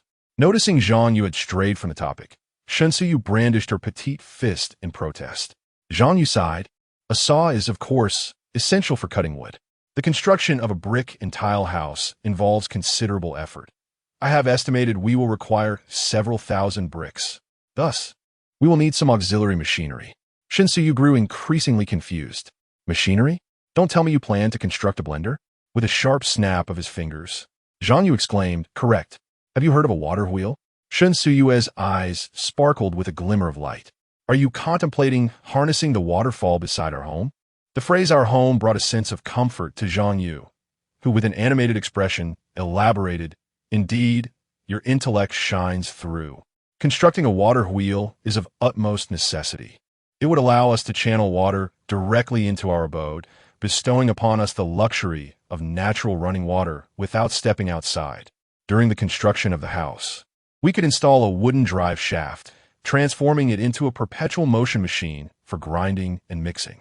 The yellow clay used for brick-making requires thorough mixing, which would save us considerable effort. In the future, we could also employ it to grind various plant powders, or even turn the fish and shrimp we catch into paste for making shrimp balls, fish balls, and an array of delectable shrimp and fish cakes. There are endless possibilities." Before Zhang Yu could finish his thought, Shun Siwei wrapped her arms around his, her astonishing softness sending jolts of exhilaration through him. With an expression of admiration, she exclaimed, "Zhang Yu, you are truly remarkable." Chapter 73. There are people. Ahem. Let us keep a low profile. It's merely a routine operation, Zhang Yu modestly remarked. While receiving admiration and praise for singing a song did not evoke much emotion in him, as it belonged to others, the skills he spoke of, such as building houses, were indeed his own. His lifelong passion for research had finally borne fruit, making it difficult for him to suppress his pride. It was akin to the sensation of a seemingly useless individual suddenly realizing he was, in fact, a prodigy. The two took a detour to ascend above the waterfall, as if stepping into a new continent, transitioning instantly from the early summer season to that of late summer and autumn. The wind at the top was brisk, and the temperature had noticeably dropped several degrees. The difference of merely 10 meters in elevation made such a striking change. How marvelous! Upon reflection, the reason became clear. The terrain at the foot of the Four Seasons Mountain was higher than that of the surrounding areas, and standing on the gentle slope provided an even greater elevation above the other woodlands, thus altering the visibility and temperature. This area formed a broad C-shaped slope, surrounded by lush greenery. In the distance, one could vaguely discern a mountain by the seaside, yet its details remained obscured. At this moment, if a person stood atop that coastal mountain, neither would be able to see the other. The debate surrounding human vision has long been a topic of contention. Some assert that humans can only see a few hundred meters or miles. However, this is not entirely accurate. A simple example suffices. How far is the sun? The human eye can behold it. When considering factors such as lack of obstruction, absence of pollution, and the size of the target, one can indeed see vast distances. The topography around the waterfall was quite unique. It appeared that the location they had chosen was the only open area nearby. The stream meandered southward, disappearing into the forest after approximately 500 or 600 meters. Observing the Four Seasons mountain, the vegetation gradually thinned from the base, a marked transformation. By the midsection of the mountain, one could occasionally spot a solitary tree. Ascending further revealed only scattered rocks and grass, extending up to the snow-covered regions, where visibility ceased, leaving the summit shrouded in mystery. Wild rabbits were present on the mountain, though not easily discernible, and occasionally, birds could be seen. Zhang Yu's gaze shifted from the ground to the sky. Chirp, the falcon mother called softly, her eyes fixed on the heavens. Zhang Yu focused intently, and after a considerable time, he finally discerned a faint, elusive silhouette, a mere speck in the distance. Nevertheless, it was not difficult to deduce that it was likely a hawk or eagle of some sort. We must exercise caution moving forward. This area harbors other raptors. Zhang Yu pondered aloud. Shen Suyu followed Zhang Yu's gaze, but saw nothing, wondering if raptors would pose a threat to humans. Zhang Yu withdrew his gaze, continuing to walk as he spoke. Such occurrences are rare in human settlements, but it is a different story in the wild. However, there is no need for excessive concern. In about 1 or 2 months, this risk will dissipate. Shen Suyu struggled to grasp Zhang Yu's train of thought. Why was that? Zhang Yu raised his arm, and the majestic figure of the falcon mother appeared before Shen Suyu. We have settled here, just as Mother Falcon's family has. Once she grows her wings, she will clear the vicinity of adversaries, including raptors several times her size. Zhang Yu's eyes sparkled with deep affection. This is the essence of the falcon, the prowess of the peregrine, small yet formidable. With ample preparation, their chances of success are significantly high. Not only Mother Falcon, but in a month or two, Su and Yu should also be able to take flight, provided they're nurtured properly and recognize their master. The air supremacy of this region will undoubtedly belong to the Zhang and Shun families. Wow, Mother Falcon and her kin are so impressive, Shun Suyue exclaimed. Unable to take her eyes off Yu perched on her shoulder, Zhang Yu generously offered his praise. Of course, we will never lack for bird meat in the future. If there are any wild chickens or ducks, they will capture them with ease.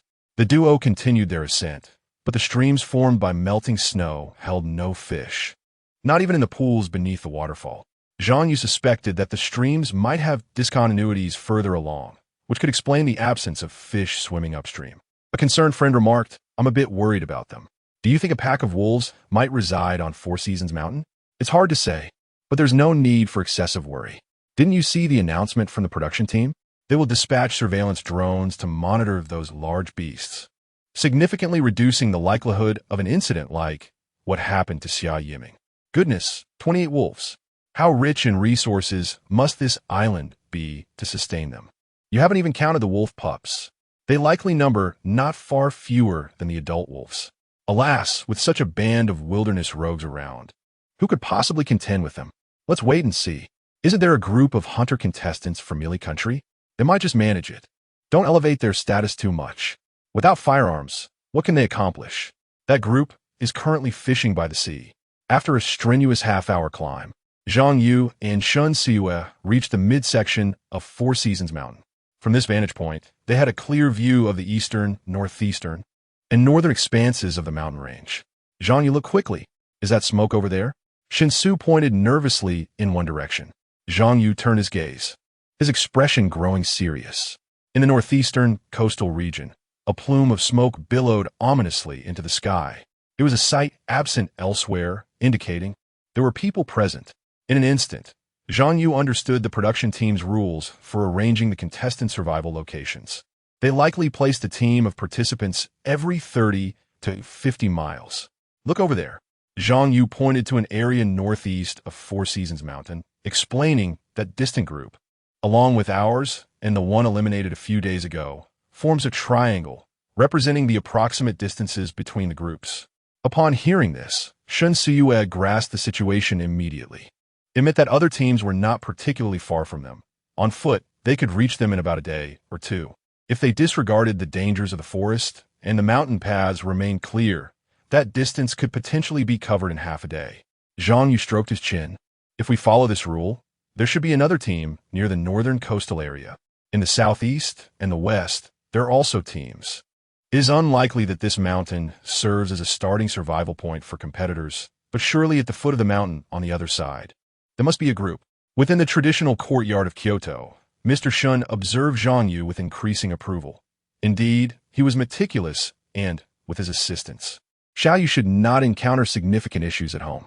Beside them, Yao Hua inquired with interest, "You visited Zhang Yu's family yesterday and stayed overnight. What was your impression?" Mr. Shin had only just returned and, taking a sip of tea, remarked, "The environment in Wanghai village is splendid, far superior to ours, reminiscent of my childhood." Yao Hua interrupted, playfully scolding, "Why dwell on the environment? Get to the point." Mr. Shin chuckled, "It's quite decent, just an ordinary family. Zhang's father is simple and honest, while his mother possesses a certain briskness that sets her apart from typical women. They are kind-hearted, though perhaps due to illness and setbacks, their spirits seemed somewhat diminished. However, it appears they have recovered significantly. When I visited, they were busy organizing the mountainous terrain and even engaging in aquaculture." Yao Hua once again interrupted, urging him to discuss their relationship. Mr. Shin cast a wistful glance at his old companion, wishing for the chance to finish his thoughts. "Of course I agree. Have you not noticed how exceptional our Xiao Yu is?" Yao Hua beamed with delight. There was merit in Mr. Shun's visit, as it demonstrated his regard for Zhang Yu. Yet, the notion of the elderly couple visiting together bore a hint of presumption, as if they were hastily arranging a match. The resolution of their granddaughter's lifelong affair finally fulfilled the couple's greatest desire. Turning his gaze back to the television screen, Yao Hua noticed Zhang Yu and Shen Suyu hurriedly descending the mountain. "Old man, what is happening with them?" Chapter 74. Unable to restrain. Zhang Yu slowed down. Why the haste? Upon surveying their surroundings, it became evident that Zhang Yu had quickened his pace significantly while descending the mountain. Shen Suyu, with her blisters still unhealed, struggled to keep up with him. Zhang Yu paused and noticed Shen Suyu's awkward gait. "Why don't I carry you down the mountain?" he suggested. Shen Suyu's cheeks flushed with embarrassment. She hesitated. "Is that really appropriate?" Zhang Yu turned to leave. "If that's the case, we need to pick up the pace." "Cool, me. I'll support you." Shen Suyu exclaimed in frustration. "Can't you just let it go? We're live streaming. Don't I have any pride?" Truly, he seemed utterly oblivious to the need for gentleness and consideration. What a scoundrel. Slap. Shen Suyu swatted away Zhang Yu's outstretched hand, drawing worried glances from Swan Ma. Were they truly on the brink of separation? Zhang Yu was puzzled. What is wrong now? You. Shen Suyu had already surpassed him, her high ponytail swaying rhythmically with her movements. What was happening? Were they not returning? Zhang Yu hurried to catch up, unable to restrain himself. "What is bothering you now?" Shen Suyu glared at him, her eyes filled with fury. Again, Zhang Yu quickly shifted the topic. "Let us hurry back, Sai." This time, Shen Suyu stood her ground, placing her hands on her slender waist. "What s with the sighing? Explain yourself." Zhang Yu shook his head in resignation. Are women always this inexplicable? Perhaps being single is preferable. With this thought, he felt an unexpected lightness in his heart and remarked, "A startled donkey, an irate wife, a pig during the new year, and fish on the shore." Shen Suyu, wearing a bewildered expression, replied, "What does that have to do with me being angry?" "What? What do you mean by that?" Zhang Yu smiled slightly and gestured downward. "I can't hold it back." Shen Suyu's mouth fell open, her confusion appearing rather charming. Can't hold back? What do you mean? She recalled Zhang Yu's earlier words. The New Year pig, the startled donkey, the angry wife, and the fish on the shore. Can't hold back. Can't hold back. Zhang Yu. I'm going to kill you. Shen Suyu finally pieced it together. He was comparing her anger to that of a donkey. Infuriating. However, when Shen Suyu caught up to Zhang Yu, playfully hitting him and attempting to bite his arm, she couldn't bring herself to exert too much force because of the remark about the angry wife. After a playful scuffle, the two reconciled, with Shen Suyu obediently resting on Zhang Yu's back as he explained the urgency of their descent. We can see smoke from dozens of miles away, which indicates a significant fire. Just think about the circumstances that could generate such a large quantity of smoke. The sensation of being carried on Zhang Yu's back was quite comforting. His broad shoulders made her feel drowsy. Alas, Su and Yu were reluctantly left to stand alongside Swanma. I don't want to. To speak plainly, Zhang Yu sensed the astonishing softness behind him, a flicker of concern crossing his mind about the possibility of being crushed. If they were constructing a sturdy wooden house, the timber inserted into the ground would require carbonization for preservation against insects, which would inevitably produce smoke. Another possibility was that they, like us, were in the process of producing charcoal. If they were indeed making charcoal, it implied they were preparing for iron smelting. There is no need for Zhang Yu to elaborate further. Post-iron smelting, productivity diverges drastically from primitive survival, with the feeling of others closely pursuing him. How could he not feel anxious? A viewer inquired. Have you gone to see it? Is it as Zhang Yu described? I just returned. It is indeed the Ross Nation S team, and they are preparing to smelt iron. However, their materials are scant, likely allowing them to forge only a dagger. Zhang Yu and his group must act swiftly. Their advantage lies in iron tools, yet their food reserves and shelter do not significantly surpass those of others. Notably, Bailey Ayres' group has an abundance of food that they cannot consume. They have employed wild boars as bait, successfully trapping numerous carnivorous animals. If evaluations were conducted now, they would likely surpass Zhang Yu's team. In the main live broadcast room, Murong Xiaoye was summoned early to assist the production team with public relations. From the previous night until now, public discontent had been effectively suppressed. Essentially, only two types of individuals sought conflict: a faction of Xia Yiming's fans and competitors from other television networks and streaming platforms. Their objectives were clear, and the production team made minor sacrifices and interests to quell the unrest. The online audience relied on steering discussions away from contentious topics, thereby defusing potential issues. Today, the live broadcast primarily featured Zhang Yu's group, as tensions required soothing. Their playful bickering elicited an involuntary smile, allowing other concerns to fade into the background. After a week of adaptation and growth, the majority of teams had entered a productive phase. According to the production team statistics, there were currently 23 groups attempting iron smelting. However, smelting iron in the wild without readily available scrap metal would be a slow process, giving Zhang Yu and Shen Suyue's group a sustained advantage. Thus far, no one had noticed that self-preservation in the wilderness was equally vital, and it would also be factored into the production team's evaluation criteria. Bailey Ayres' group performed well, establishing a network of traps around their shelter, creating an effective protective barrier. In the high-level conference room of the production team, a massive screen displayed various scenes. Should outsiders arrive, they would be astonished to discover that these images predominantly featured ferocious beasts posing lethal threats to humanity. The efficiency of the production team was commendable. Decisions made overnight were nearing completion within hours. Director Luo gazed anxiously at one particular scene, a cliff nestled beneath the snow-capped peaks of the Four Seasons Mountain, behind which lay a semi-open cave. On that cliff, a snow leopard was fixated on a pair of descending youths. Those two being Zhang Yu and Shen Suyue. One could only hope they remained unharmed. Director Luo turned around and stated, "It is impossible for US to invest vast human and material resources to monitor those wild beasts. We have already reached our limits. Everyone be vigilant. If any wild animal approaches the contestants, remain alert. Do not be the first to fire tranquilizer darts. Only if it is determined that the contestants pose no threat should we act without waiting for their consent to withdraw. The changes within the production team remained unknown to the contestants. Upon returning home, Zhang Yu and Shen Suyu busied themselves with preparations. With a multitude of tools to create, Shen Suyu was enlisted to assist him. Under his guidance, she was constructing a charcoal-burning woodpile. This was an upgraded version of the primitive method for making charcoal in the wilderness. Gather a pile of dry wood, positioning the thicker pieces in the center and the thinner ones around the periphery. Next, encircle the wood pile with stones and clay, ensuring to leave an opening at the top for the fire and small ventilation holes at intervals below. The wood is ignited from the top, and when the flames reach a ventilation hole, it is sealed with clay to cut off the oxygen supply. It was a straightforward method, and Shen Suyu grasped it quickly, although she struggled a bit with the clay mixture, finding it either too watery or too dry. Meanwhile, Zhang Yu focused on crafting various tool molds, with his first priority not being saw blades, but rather daggers and bows. Chapter 75. The disgusting process of tanning furs. Zhang Yu has also come to recognize the inadequacy of their combat prowess. Shen Suyu is hardly a formidable warrior.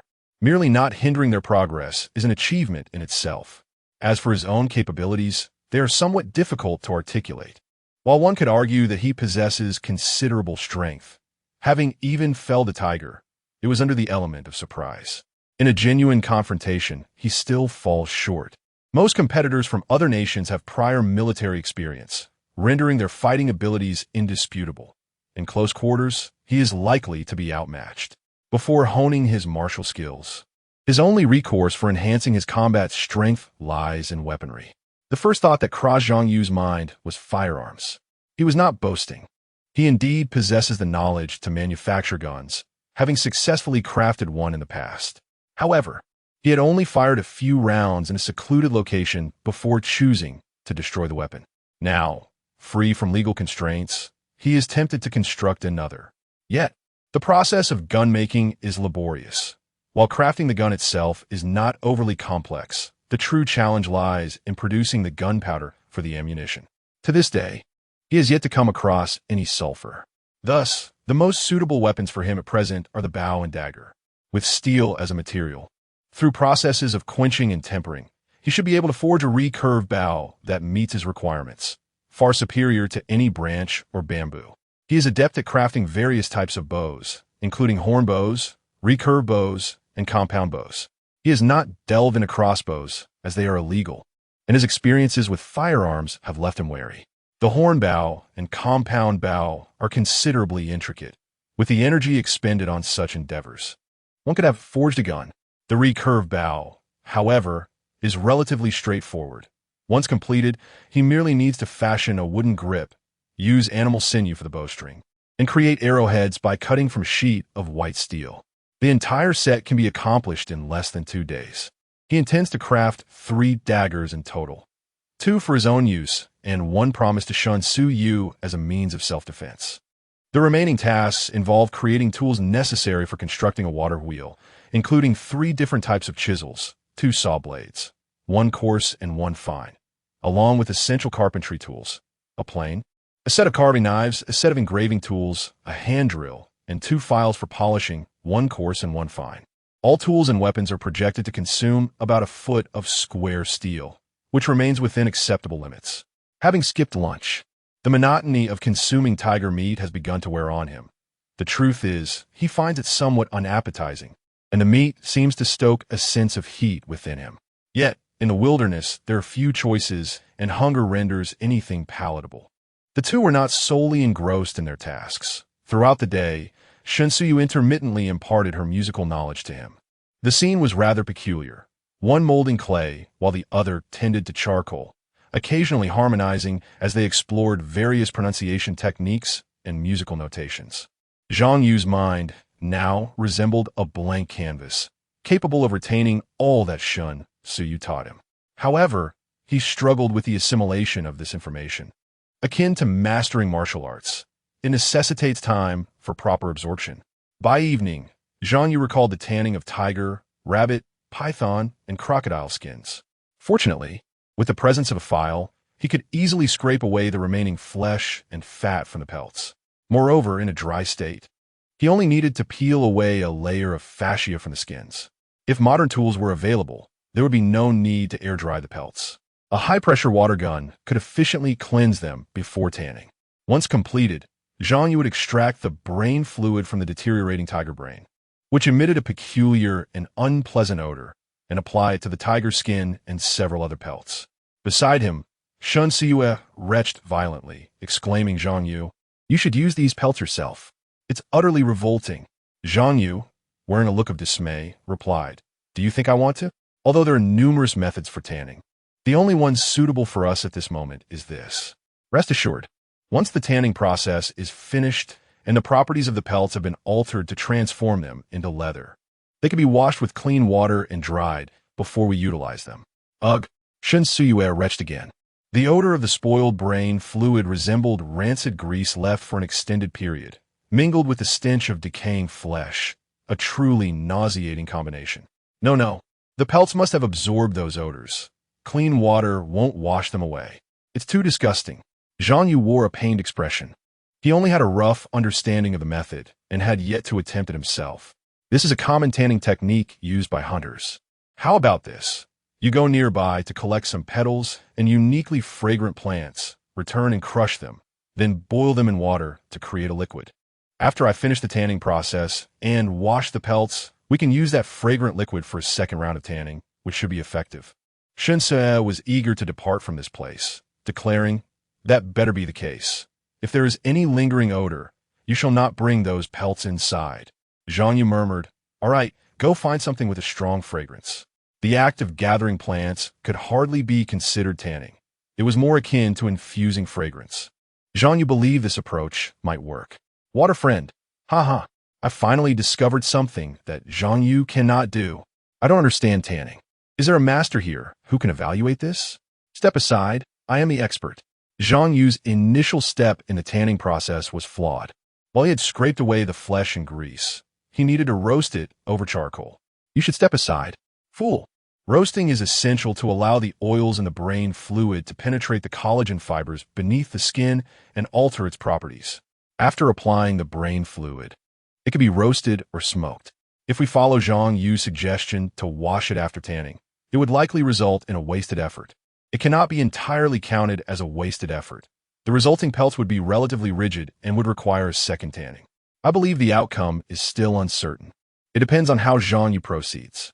Perhaps the plants Shen Siyue retrieves will perfectly align with the botanical tanning method, leading to an unexpected success once the pelts have dried. What do you all do? How can we know everything? In truth, the methods of tanning are a matter of technique. In the wild, one cannot achieve meticulous precision. The essence lies in transforming the pelts into fur. And whether it succeeds depends on how long Zhang Yu tans them, and whether he meets the necessary requirements. Zhang Yu may not possess the extensive knowledge of the internet users, but he understood the fundamental theories of tanning.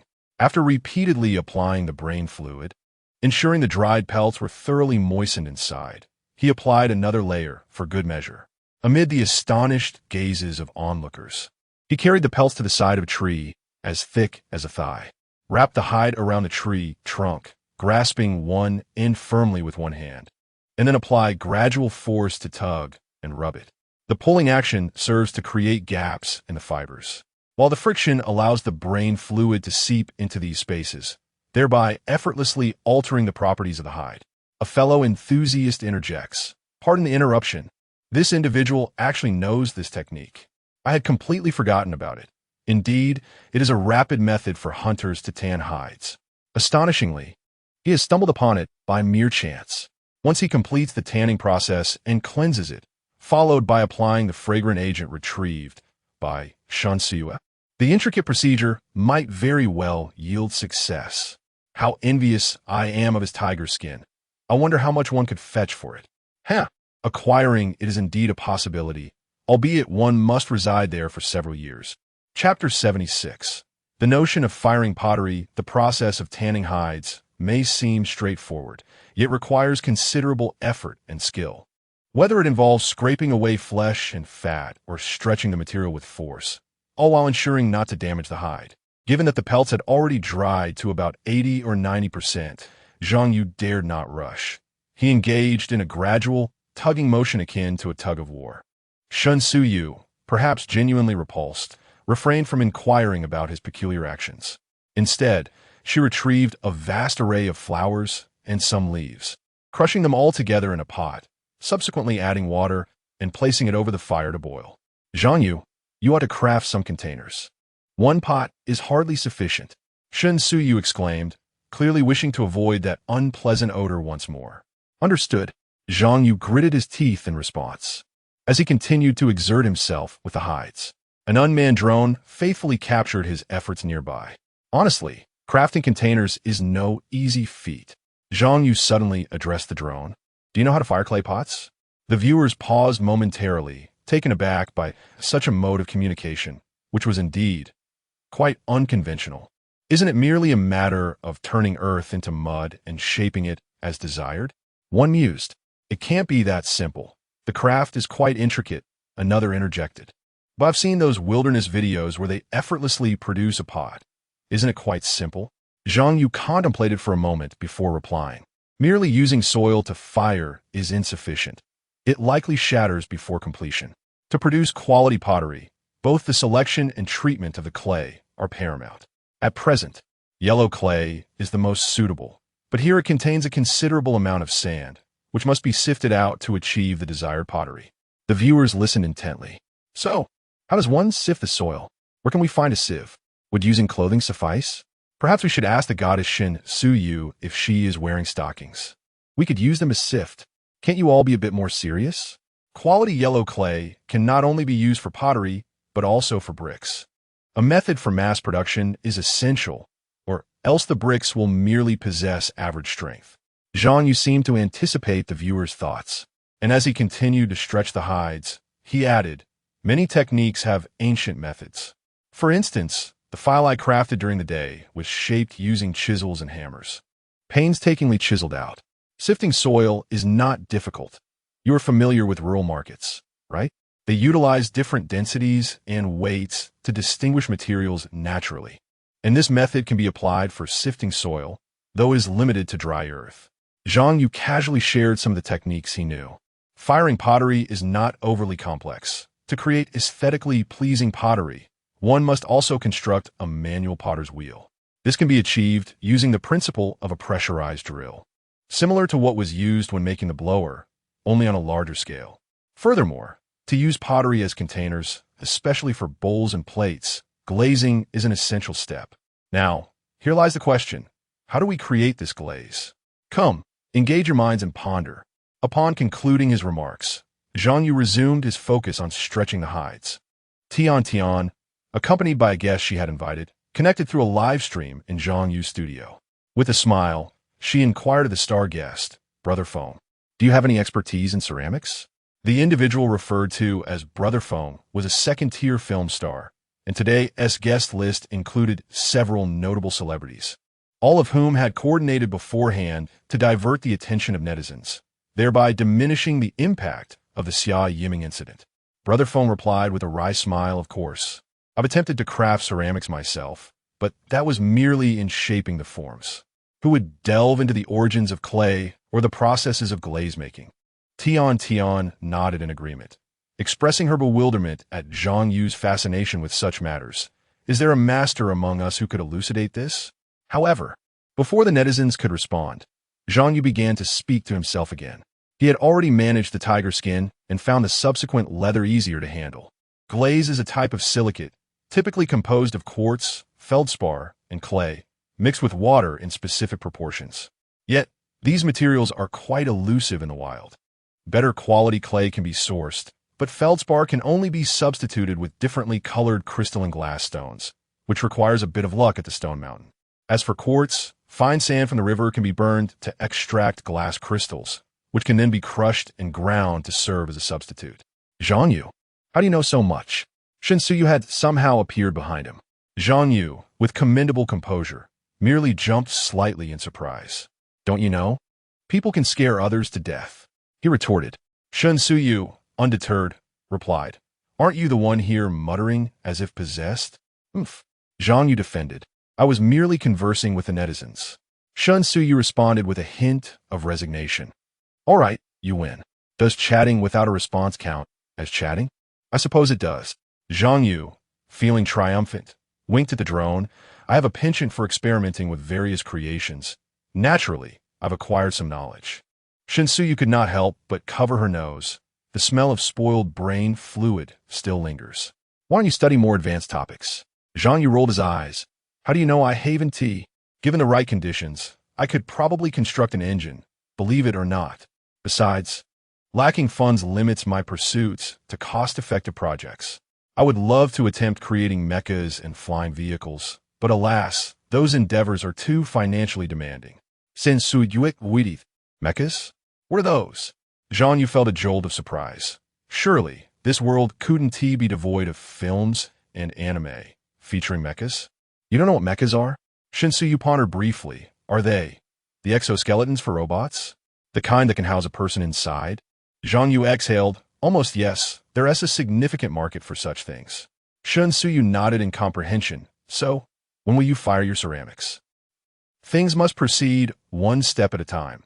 Some tools are yet to be forged, and you expect me to produce ceramics. Busy until he was unsure of the hour.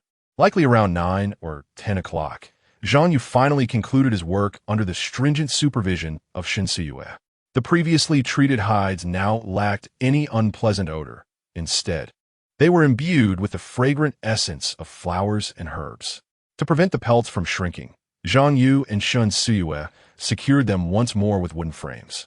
If all went well, the pelts would be ready for use once they dried. Do not dismiss this task as trivial. Who could find comfort sleeping on hay every night? The rustling noise was bothersome, and one would either be pricked or suffer from incessant itching. With the pelts, however, sleep would become considerably more comfortable. Though a single tiger skin would not suffice. Zhang Yu had not yet contemplated setting traps, as wildlife was scarce in this area. He awaited the completion of his recurved bow, which would enable him to hunt in the surrounding mountains and forests. Many shared his sentiments. After all, the teams led by Belial and Ed, which lacked for food, were the exception rather than the rule. This included 2 groups residing in the northeastern and northern regions of the Four Seasons Mountain, having become well acquainted with the coastal surroundings. How could they not harbor interest in the inland territories? Chapter 77. Domestic Violence Against Zhang Yu by Shinsuyu.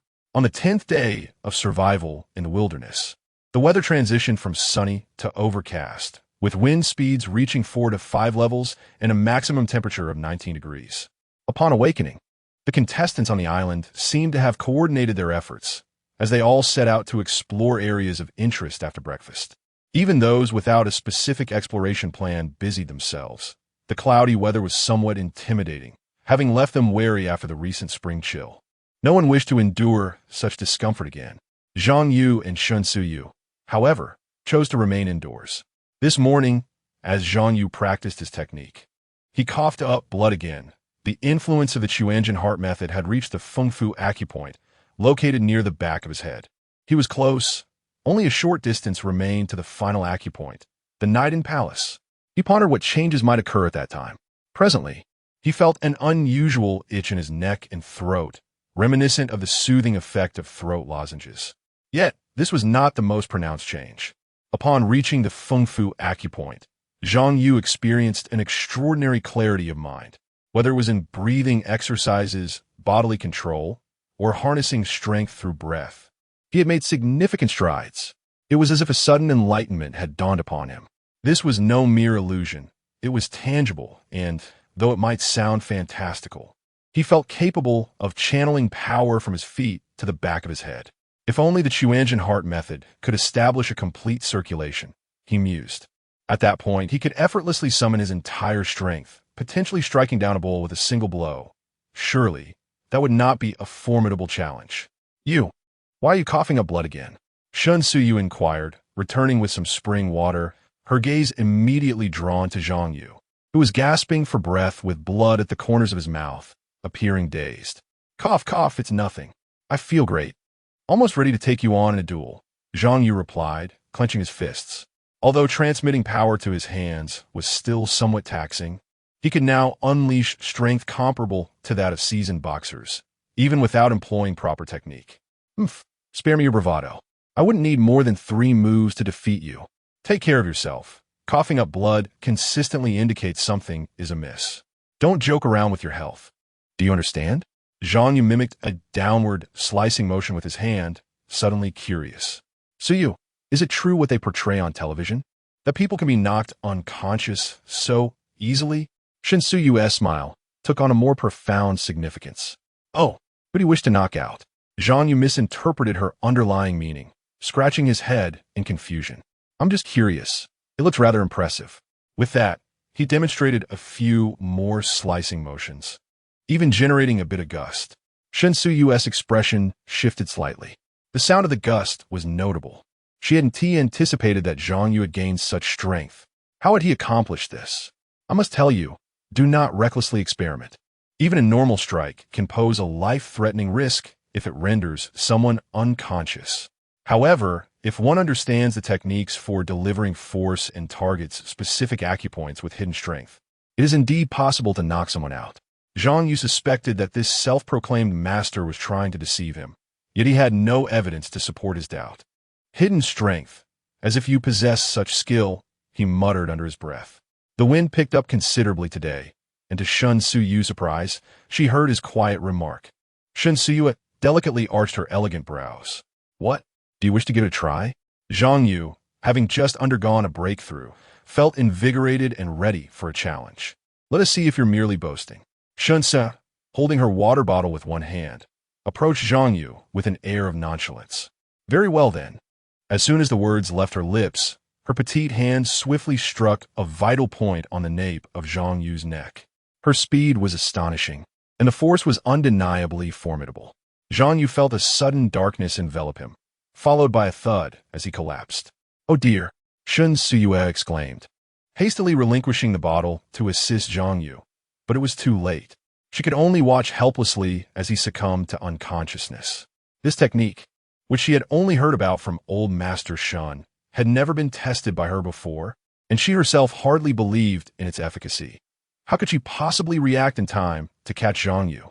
Zhang Yu, wake up. I didn't mean to. Viewers online gasped in disbelief. Is this for real? Could Zhang Yu be feigning it to deceive Zhang Yu? No way. Did you not see his fall? He went down without a moment's hesitation. That's a classic sign of someone fainting. Is the goddess truly that formidable? Then why does she always appear so fragile and powerless? Whether you believe it or not, just use your eyes. Although they fell on his sand, it wasn't thick enough. Zhang Yu might have even injured his nose. Is this considered maliciously attacking a teammate? The production team wouldn't eliminate Zhang Yu, would they? Are they foolish? They bicker and play all the time. It's mostly just for fun. They wouldn't genuinely harm each other. Enough of the noise. This is domestic violence. Meanwhile, old Master Shun, engrossed in his practice, shook his head in resignation. This girl dared to experiment with anything. Thankfully, he had refrained from teaching her lethal techniques. Those could be deadly. At that moment, hurried footsteps approached the courtyard, and a voice rang out before its owner arrived. Father, how could you unilaterally decide their affairs? I merely resolved not to pressure Siwa any further. I did not consent to my daughter marrying that boy. Old Master Shun, slowly concluding his exercises, replied with irritation. They are fond of each other, and Zhang is a suitable match. Why should it not be settled? The newcomer was Shun Qiuhua. His face flushed as he argued his case. What mutual affection. They've only known each other for 10 days. They don't understand one another at all. Moreover, what makes that boy suitable? A man who has attempted suicide lacks the courage to face adversity. How can he be deemed appropriate? Old Master Shun's expression grew increasingly displeased, casting doubt upon his son's intelligence. What 10 days? If one has found the right person, a single meeting can lead to a lifetime together. Your mother and I did just that. It's quite common. You deem his suicide a sign of cowardice. But do you know why he took that step? I tell you, those who succumb to such despair often carry the weight of others in their hearts. Furthermore, there are matters you fail to comprehend. That boy has cultivated internal energy. He simply lacks the knowledge to wield it. Should he discover a method, whether in martial arts or in learning your father-in-law's medical skills, his achievements would far surpass our own. One must love their daughter, yet there ought to be limits. One cannot confine Zhang Yu merely out of selfishness. How frustrating it is to behold you, having merely scratched the surface of knowledge. You still dare to look down upon others. Shen Shua's eyes widened in disbelief. Could it be? So young? How is this even possible? He held no doubt regarding the old man's judgment as he gazed at the computer screen in the courtyard, where that insufferable brat was slowly awakening in his daughter's embrace. Is he truly as remarkable as they say? Well, if what the old man claims holds any truth, perhaps he is not entirely lacking, alas. Having a daughter indeed feels like a loss. Witnessing one's precious flower being so carelessly trampled upon is truly disheartening. Chapter 78. The crisis approaches. Zhang Yu, please listen to me. I truly did not intend for this to happen. The first thing that Zhang Yu did upon regaining consciousness was to seek vengeance. Shen Suyu's methods were rather unique, leaving no lingering effects, akin to the sensations experienced upon awakening, with a slight dizziness and a feeling of emptiness in the mind. Resolute in his quest for revenge, he immediately took action, firmly grasping Shen Suyu's hands. Regardless of your martial prowess, in a state of restraint, you are rendered powerless. Are you not? Not intentional? How dare you utter such words? I merely wish to experience the sensation of hidden energy. Why did you knock me unconscious? Shen Suyu, already feeling somewhat at a disadvantage, lacked the assertiveness to resist Zhang Yu's grip. With a hint of grievance, she replied, "Why didn't you say so earlier? We were discussing whether or not you could be knocked out. Who could have known you wanted to feel hidden energy?"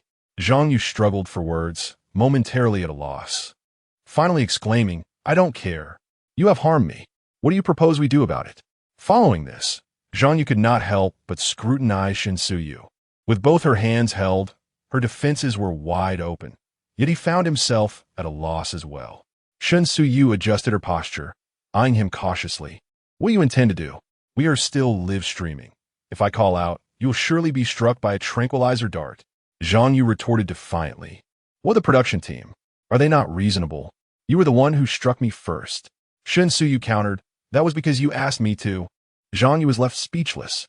Observing his silence, Shen Suyu attempted to placate him. All right. I truly did not mean it. If it comes to it, I can teach you this technique later." A glimmer of joy appeared on Zhang Yu's face. Really? Including the method of harnessing hidden energy? The concept of hidden energy was perplexing to Zhang Yu, who was utterly baffled as to how it was even produced. Shen Suyu, despite her apparent lack of martial prowess, consistently managed to surpass him, which was indeed puzzling.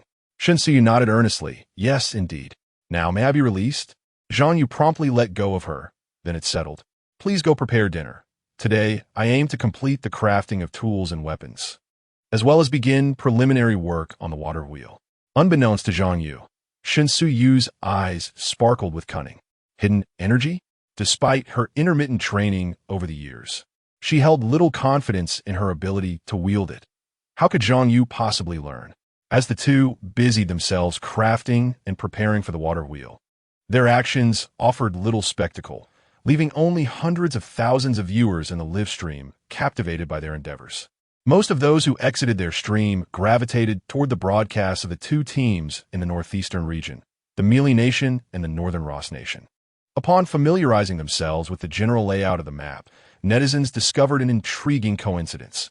Both teams were simultaneously exploring towards the direction of Zhang Yu's encampment. Zhang Yu was not the only clever one. By merely ascending to a slightly higher vantage point, one could observe the gentle slopes extending from the Four Seasons Mountain. At the intersection of the slopes and the forest at the mountain's base, there surely lay something advantageous for human survival. For instance, fresh water. This was the plight of all those by the seaside. While salt was abundant, there was a severe scarcity of potable water. The recent chill of late spring has dissipated, and the rainwater collected over the past few days has nearly been consumed. A spirit of exploration beckons, urging individuals to test their fortunes. The team from the Ross Nation, akin to Zhang Yu and his companions, comprises a male-female duo. The male, Daniel, is robust like a bear, while the female, Anya, possesses striking beauty with fair skin and an alluring figure that captivates many. Their relationship, however, transcends mere romantic notions. Anya is a veteran with formidable combat skills, whereas Daniel, a fitness instructor and hunter, enjoys solitary excursions into the wilderness, where his captivating videos have garnered a substantial following, rendering him a notable figure in the realm of outdoor enthusiasts. Having recently fashioned a rudimentary knife, the two are eager to venture inland. Daniel, I still believe we should explore eastward along the coastline. During our flight here, I observed another group disembarking in that direction. It would be prudent for us to ascertain the situation there, Anya suggests. Though adept in combat, she feels a sense of security in remaining on the beach, believing that they can effectively deter nearby rival teams. Daniel, however, responds with a hint of frustration. Let us not forget the rules of the program.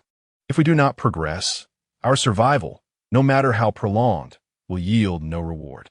He shares Anya's appreciation for the ocean's warmth and comfort, sunshine and sandy shores which are absent in their homeland. Yet, this is not a vacation. After several days of coastal survival, their diet consists solely of fish and shellfish. Daniel concurs with Zhang Yu's sentiment that the beach serves merely as a resource-gathering locale, not a true habitation. Meanwhile, to the northeast, the team from the Mealy Nation advances towards the gentle slopes of the Four Seasons Mountain.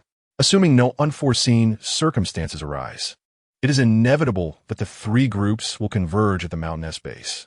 However, traversing the extensive forest will require at least 2 days, and their current supplies do not support such an endeavor. The Mealy team consists of 2 men, Ian, a travel enthusiast and blogger known for venturing into remote areas, and Bob, a retired African-American boxer who fortuitously secured a spot among many applicants for this program. Their objective is unequivocal: to claim victory and secure the substantial prize money. Yet, their dynamic is less harmonious than that of other teams. Ian harbors a distinct disdain for Bob. After sharing a shelter on their first night, they opted for separate accommodations by the second day. Bob, discontent with Ian, might have resorted to violence had it not been for the allure of the prize. Their relationship lacks the camaraderie typical of teammates. Instead, they resemble mere collaborators, united only by their decision to explore the interior. Their ability to extract fresh water is limited, and had they not been focused on crafting weapons, they would have already embarked on their inland journey. The smoke observed by Zhang Yu and Shun Su Yu the previous day emanated from the campsite of Ian and Bob, who had just achieved the milestone of each crafting a knife. However, in their quest to locate a water source, they were destined to be disappointed. The peculiar flow of water on the island of Four Seasons revealed that neither of their groups was situated near any fresh water, unless they ventured inland to excavate in a suitable area. This was also Zhang Yu's contingency plan, should they fail to find a water source. He intended to dig a pit in a lower-lying area.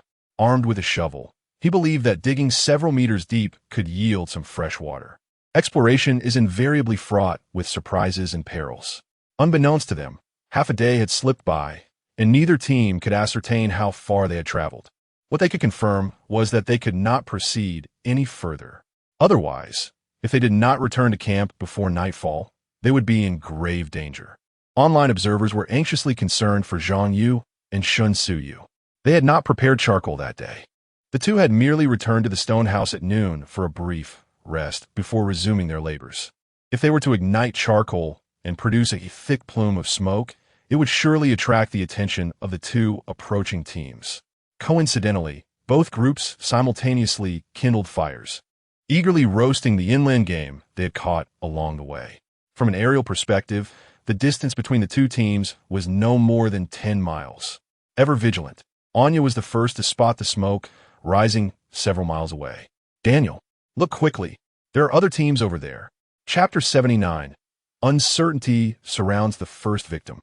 In an instant, Daniel extinguished the fire, and the two exchanged a knowing glance, each discerning the other's thoughts. Although this was a competition, the rewards were extraordinarily lucrative, and no one approached it merely as a game. To be the first to greet others would be the folly of a fool. Instead, the prevailing sentiment among competitors was one of disdain and wariness. To ensure their own success, they must devise ways to eliminate the other teams. The team from Huagua occupied nearly half the slots in the competition, and thus they harbored little sense of urgency. The situation was markedly different for the foreign teams. Shall we go have a look? Daniel proposed, having instantly found the opposing team detestable upon first sight. Being in such proximity to them would undoubtedly hinder their own progress. Anya shared his sentiments, contemplating ways to orchestrate the downfall of that team. Beauty did not necessitate kindness, and this was hardly a benevolent game show. Without hesitation, they set their plan in motion, abandoning their roasted meat. Each produced a piece of dried fish, munching as they walked. A steamed bun alongside the fish would have been delightful. Meanwhile, the online spectators were in high spirits, particularly those rooting for Zhang Yu and Zhang Yu. This is splendid. Their rivalry is the best outcome. A collective sigh of relief was felt. The fear of both teams targeting Zhang Yu and Zhang Yu simultaneously was alleviated. What do you think these two teams will do to each other? It's hard to say. They certainly cannot engage in direct confrontation. Likely, they will resort to stealth tactics. The production team's rules were utterly distasteful, seemingly devised to thwart genuine competition. What do you understand? This is precisely how the difficulty is maximized. Surviving is not overly challenging. The element of mutual sabotage complicates everything. Not overly challenging? How do you ascertain that? I witnessed two teams scavenging tree roots for sustenance today. Domestic netizens remained relatively rational, while those from the two foreign nations were far more animated, particularly the viewers from Mealy Country, who were both anxious for Ian and his team and vocally denouncing Daniel and his crew. The vitriol spilled over from the live broadcast, prompting many to circumvent barriers to voice their outrage, with Ross Country equally unwilling to cede ground. As public opinion intensified, the popularity of the wilderness survival competition quietly surged. This was precisely what the production team coveted. Why do international events yield such profits? It is merely due to the multitude of spectators. What value is there in a well-executed wilderness survival endeavor if it lacks controversy? The differing national loyalties towards various competitors is the true essence of success. In the production team's conference room, medical and security personnel stood ready, prepared to deploy tranquilizer darts if necessary. Public relations. Amplify our efforts abroad. We must seize this rare opportunity, Director Luo instructed passionately. At this moment, the production team was engulfed in excitement. They held no biases.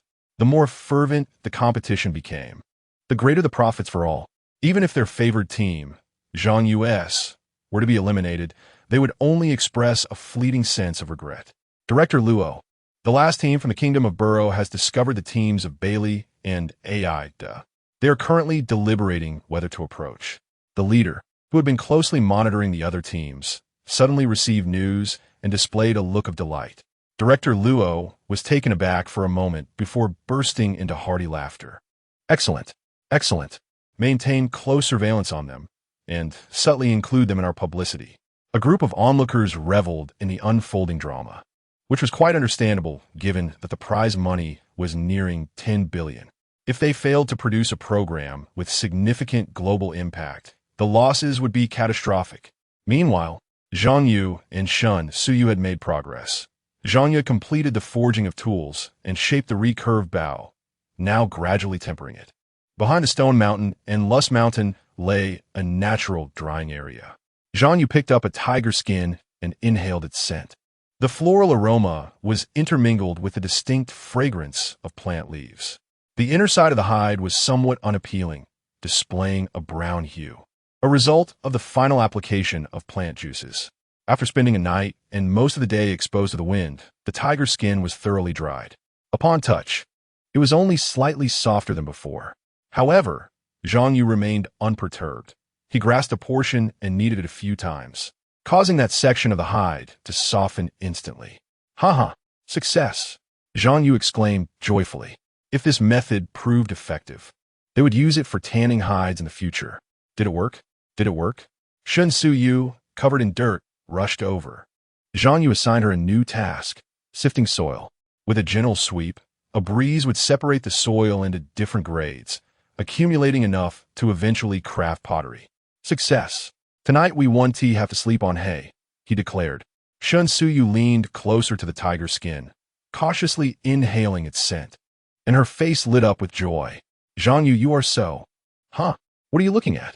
Zhang Yu furrowed his brow, gazing into the distance from a top stone mountain. The terrain here was also elevated, and he seemed to catch a glimpse of smoke forming into mist. Let's head to the waterfall. It appears there is smoke over there. If we can see it from Stone Mountain, it must be very close. The two quickly made their way to the area above the waterfall. Indeed, there seemed to be something. The wind was blowing today, making it less distinct. The smoke was not far from them, likely within a range of 10 miles.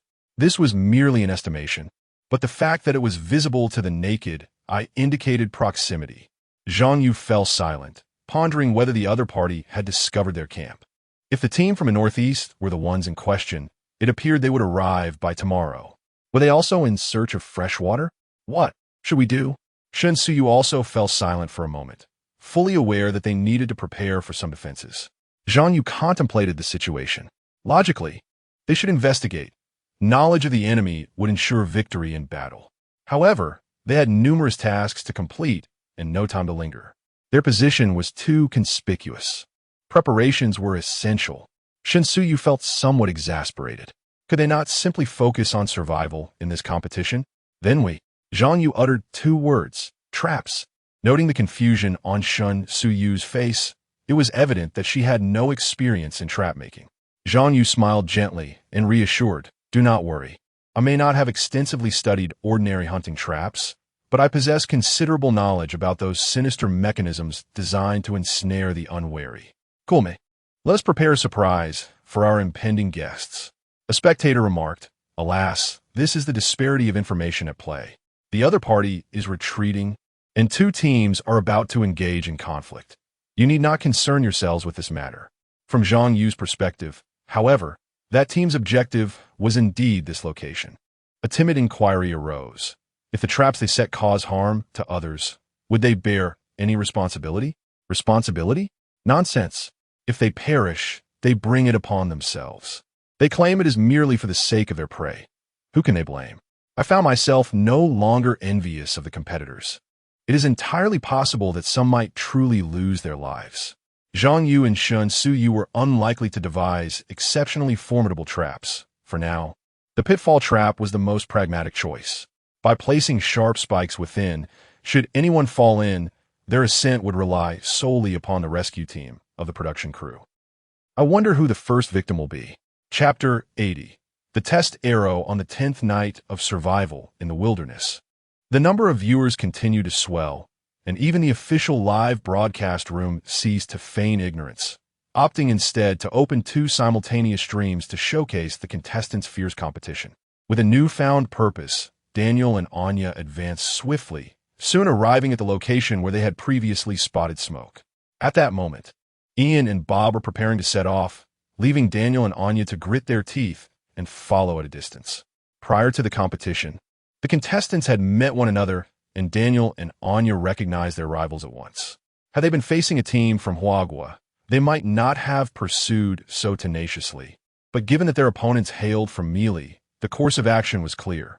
Out of both sentiment and rationale, they felt compelled to take action. However, trailing was no trivial endeavor.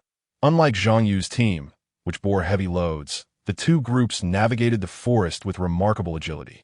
Otherwise, they would not have managed to close the distance to Zhang Yu's camp to less than 20 miles in just one day.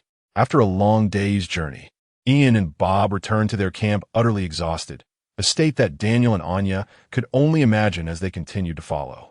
After some deliberation, Daniel decided to retreat a short distance and prepare materials for a fire. As darkness enveloped the subtropical rainforest, they ignited a flame. While roasting meat, the duo contemplated their next steps. In truth, devising a plan against their adversaries was not overly complex. It primarily involved raiding their camp to deplete their resources. Alternatively, they could set traps, ensnaring their rivals, or even divert danger by luring wild beasts to eliminate them. Another tactic would be to provoke their opponents into attacking them, thereby forcing a disqualification. However, the last option was rarely chosen, as it entailed a loss of dignity, not to mention the risk of self-disqualification. Daniel hastily constructed a shelter from the gathered branches while discussing strategies with Anya. I believe we should observe them for a day, to ascertain whether they venture out to explore or engage in other activities. Moreover, we must ensure that we leave no trace, or we shall find ourselves unable to compete peacefully. Anya tended to the roasting rabbit they had captured earlier, realizing they lacked Zhang Yu's throwing skills, but could manage a simple snare trap. Let us check on them after we finish eating. An hour later, the two silently approached a tree by the seaside. Ian and Bob's shelter was nestled beneath a large rock, with a small wooden structure made of two branches that resembled a cramped restroom from a distance. In addition to the two wooden huts, there was a canopy in front, under which lay several cooking stoves, surrounded by various bottles and marine debris. They did not spot any food, likely kept within their respective huts. Fatigued from a day of travel, Ian and Bob had turned in early, leaving the thrilling scenes anticipated by the viewers unrealized. After observing for nearly an hour, Daniel and Anya retreated to the rainforest to rest. However, the two of them could not afford to relax and sleep.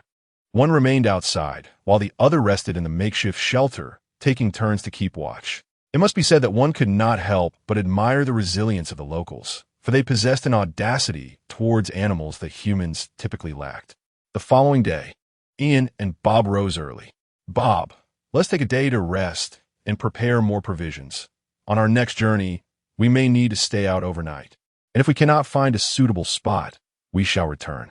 Although Bob felt some impatience towards Ian, he recognized the wisdom in Ian's choice.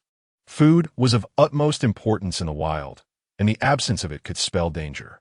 They resolved to distill more water, for fresh water appeared to be scarce in the vicinity. After a brief exchange, the two set to work, their actions concealed beneath the canopy of the rainforest, while two pairs of eyes silently observed them. Several hours later, Daniel speculated, they should only be resting for a day. They may move on tomorrow. Anya fell silent for a moment before whispering in Daniel's ear, let us set some traps. As they return, their intentions will likely mirror ours, not to seek resources, but to advance swiftly and explore. If they merely wish to raid a home, our vigilance would not be in vain. We could lay out a few traps, and, once they depart, we will pilfer their dwelling before retracing our steps along the coast back to our camp. What do you think? Daniel nodded in agreement. Then it shall be so. Thus, in the eyes of countless netizens, two teams emerged, one diligently searching for seafood, while the other laid various formidable traps along the paths of the rainforest. Meanwhile, Zhang Yu and Zhang Yu were suddenly alerted by the sight of smoke, rendering them exceedingly cautious. They dedicated the entire afternoon to arranging various traps. In an effort to expedite their progress, Zhang Yu felled a tree of considerable girth nearby, laboring tirelessly until midnight to cut it into the desired sizes. On the 11th day of the wilderness survival competition, upon awakening, he practiced his skills before retrieving the rope from his supplies, selecting strands that were not overly weathered to reweave. Initially intending to use tiger tendons for bowstrings, he set those aside, having cleaned and dried them, only to recall the abundance of nylon rope at his disposal, which would serve even better for crafting bowstrings. He retrieved the fish bladder glue he had simmered in the pot that morning and took the pre-prepared wooden handle, which he had coated with coconut oil as a rudimentary protective measure. Applying the glue to the handle, he affixed it to the bow's body, ensuring a secure bond with several layers of fish bladder glue. He then wound tiger tendons tightly around the handle and bow body, fastening the ends with small steel plates and hammering them firmly into place. Due to the pressing time constraints, Zhang Yu directly attached the rope to the bow, resulting in a powerful and aesthetically pleasing recurved bow. Given the materials at hand, he crafted only 5 arrows, each tipped with white steel and fletched with pelican feathers. At last, a remote attack weapon was complete. Stepping outside, under Zhang Yu's eager gaze, Zhang Yu knocked an arrow and drew the bow, aiming at a large tree on the gentle slope of Siji Mountain, approximately 40 to 50 meters away. Whoosh! An arrow was shot forth with remarkable speed and tremendous force, reaching its target in an instant from a distance of 40 to 50 meters. However, to the chagrin of all, it missed its mark entirely, soaring through the gaps between the trees. Let me give it a try. I can shoot. Zhang Yu eagerly exclaimed, her enthusiasm palpable. Zhang Yu, though skeptical, handed the bow, an arrow to her. Despite having only dabbled with ordinary bows during childhood, she had developed a commendable skill, capable of hitting approximately the right spot. Shen Siyue weighed the recurved bow in her hands, exclaiming, "Wow, this is quite heavy. You've truly invested in this." With practiced ease, she knocked an arrow and confidently drew the bowstring back, a feat that even Zhang Yu, the bow's creator, hesitated to attempt for fear of breaking the bow. It appeared that the bow had been effectively tempered. The process of heat treating involved covering the bow with heated sand, gradually warming the bow's body to ensure the steel would not become overly brittle. With a swift motion, Shen Siyue released the arrow without a moment's hesitation. The arrow flew through the air and struck the trunk of a tree with a resounding thud. But she was not finished. With unwavering confidence, she knocked and fired the remaining 3 arrows in quick succession. When Zhang Yu beheld the outcome, his jaw nearly dropped in disbelief. 4 arrows were perfectly aligned in a straight line. Chapter 81. How should the ruler be used? How? How can you shoot arrows? Zhang Yu exclaimed in astonishment. Wasn't it better to simply be a burdensome companion? This situation was rather embarrassing for him. Shan Suyu lifted her chin defiantly. To speak frankly, during her days on the Four Seasons Island, she had not tanned at all, and surprisingly, Zhang Yu had become even fairer. Unlike most teens who appeared disheveled, especially those residing by the sea, where going days without washing one's face was commonplace. Why can I know how to shoot arrows? This bow is quite remarkable. Make sure to leave it for my use. And don't forget to craft me more arrows. With that, Shen Suyu strutted away like a proud peacock, determined not to lose the 5 arrows she had. Crafting such small items was indeed laborious. Even during his breaks, Zhang Yu remained industriously occupied. The recurved bow he fashioned was a resounding success. Such a bow would be deemed formidable even in urban settings. In future hunts, it was likely that Shen Suyu would take center stage. Alas, Zhang Yu felt a twinge of disappointment. Shen Suyu was an independent and strong-willed woman. Over the past few days, she had consistently sought out tasks to undertake. When there was nothing to do, she would simply come to his side and teach him things he did not yet know. Shen Suyu relied entirely on him for survival in this competition, but Zhang Yu did not feel particularly proud. Their relationship was one of mutual benefit, without any sense of debt. Shen Suyu did not exploit her beauty or her identity as a woman to gain an undeserved advantage, which both impressed and somewhat vexed Zhang Yu. In his view, if one were to marry, the wife ought to depend on her husband. Otherwise, if neither party sought anything from the other, could it still be considered love? A sense of indebtedness was the norm. Equivalence was perilous. Should one party's attitude shift in the future, parting ways could occur without hesitation, devoid of any emotional ties. With the tanning of the hides complete and the recurved bow finished, the remaining tasks involved constructing a water wheel and preparing for the initial stages of pottery firing. After playing with the recurved bow for a while, Shen Suyu returned to her work of digging clay. This task was not exhausting. It merely required a gentle scoop of the yellow earth, with nothing else to manage. Zhang Yu took a saw to strip the outer layer of wood, preserving the useful inner portion. The saw was a frame saw made from an I-beam structure, consisting of 2 blades, one coarse and one fine. In such work, strength and skill were paramount, and Zhang Yu possessed both, thanks to his father being a carpenter. Like produces like, a dragon begets a dragon, a phoenix begets a phoenix, and a mouse's offspring knows how to burrow. Having been immersed in this environment, he had nearly mastered those skills. As for strength, he was currently brimming with it. Zhang Yu resembled a human cutting machine, effortlessly swinging the frame saw, with shavings flying as he maintained a vigorous rhythm of sawing. This incessant motion seemed to cure countless individuals of their obsessive tendencies. Perhaps that was a bit exaggerated, but it was undeniably pleasing to watch. It was an unyielding spectacle. Many men who entered Zhang Yu's live stream found it hard to tear themselves away. In no time, a tree was swiftly processed, and Zhang Yu gathered the curved wooden planks, taking up his axe and chisel to begin his work. After approximately an hour, a rectangular workbench was completed. Without a single nail, everything is constructed using simple mortise and tenon joints. For areas lacking stability, a wooden slat is hammered in, rendering the structure even more secure than one fastened with nails. Next, it is time to prepare the timber for the water wheel. Zhang Yu found a slate and, using charcoal as his pen, began to sketch and jot down notes. Habitually, he tucked a small wooden stick behind his ear, a practice learned from his father. For a carpenter, the ear serves as a resting place for a pencil. A carpenter without something tucked away is devoid of soul. At that moment, Shun Suyu approached and posed a question that many netizens were eager to ask. Zhang Yu, without a ruler, how do you measure? Without lifting his head, Zhang Yu replied, it's quite simple. Which part of your body do you know the dimensions of most accurately? Use that as a reference point, and you could determine measurements in centimeters. Once you have centimeters, you can easily derive millimeter increments. Shun Suyu did not look at Zhang Yu, but her beautiful eyes sparkled with curiosity. Then what do you use as a reference?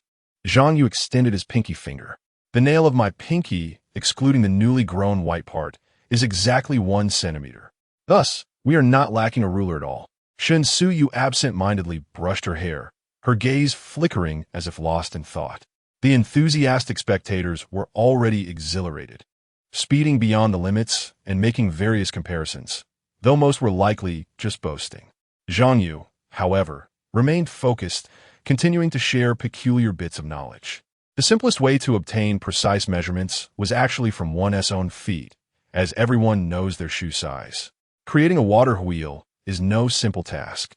It requires various types of wooden planks and countless drilled holes.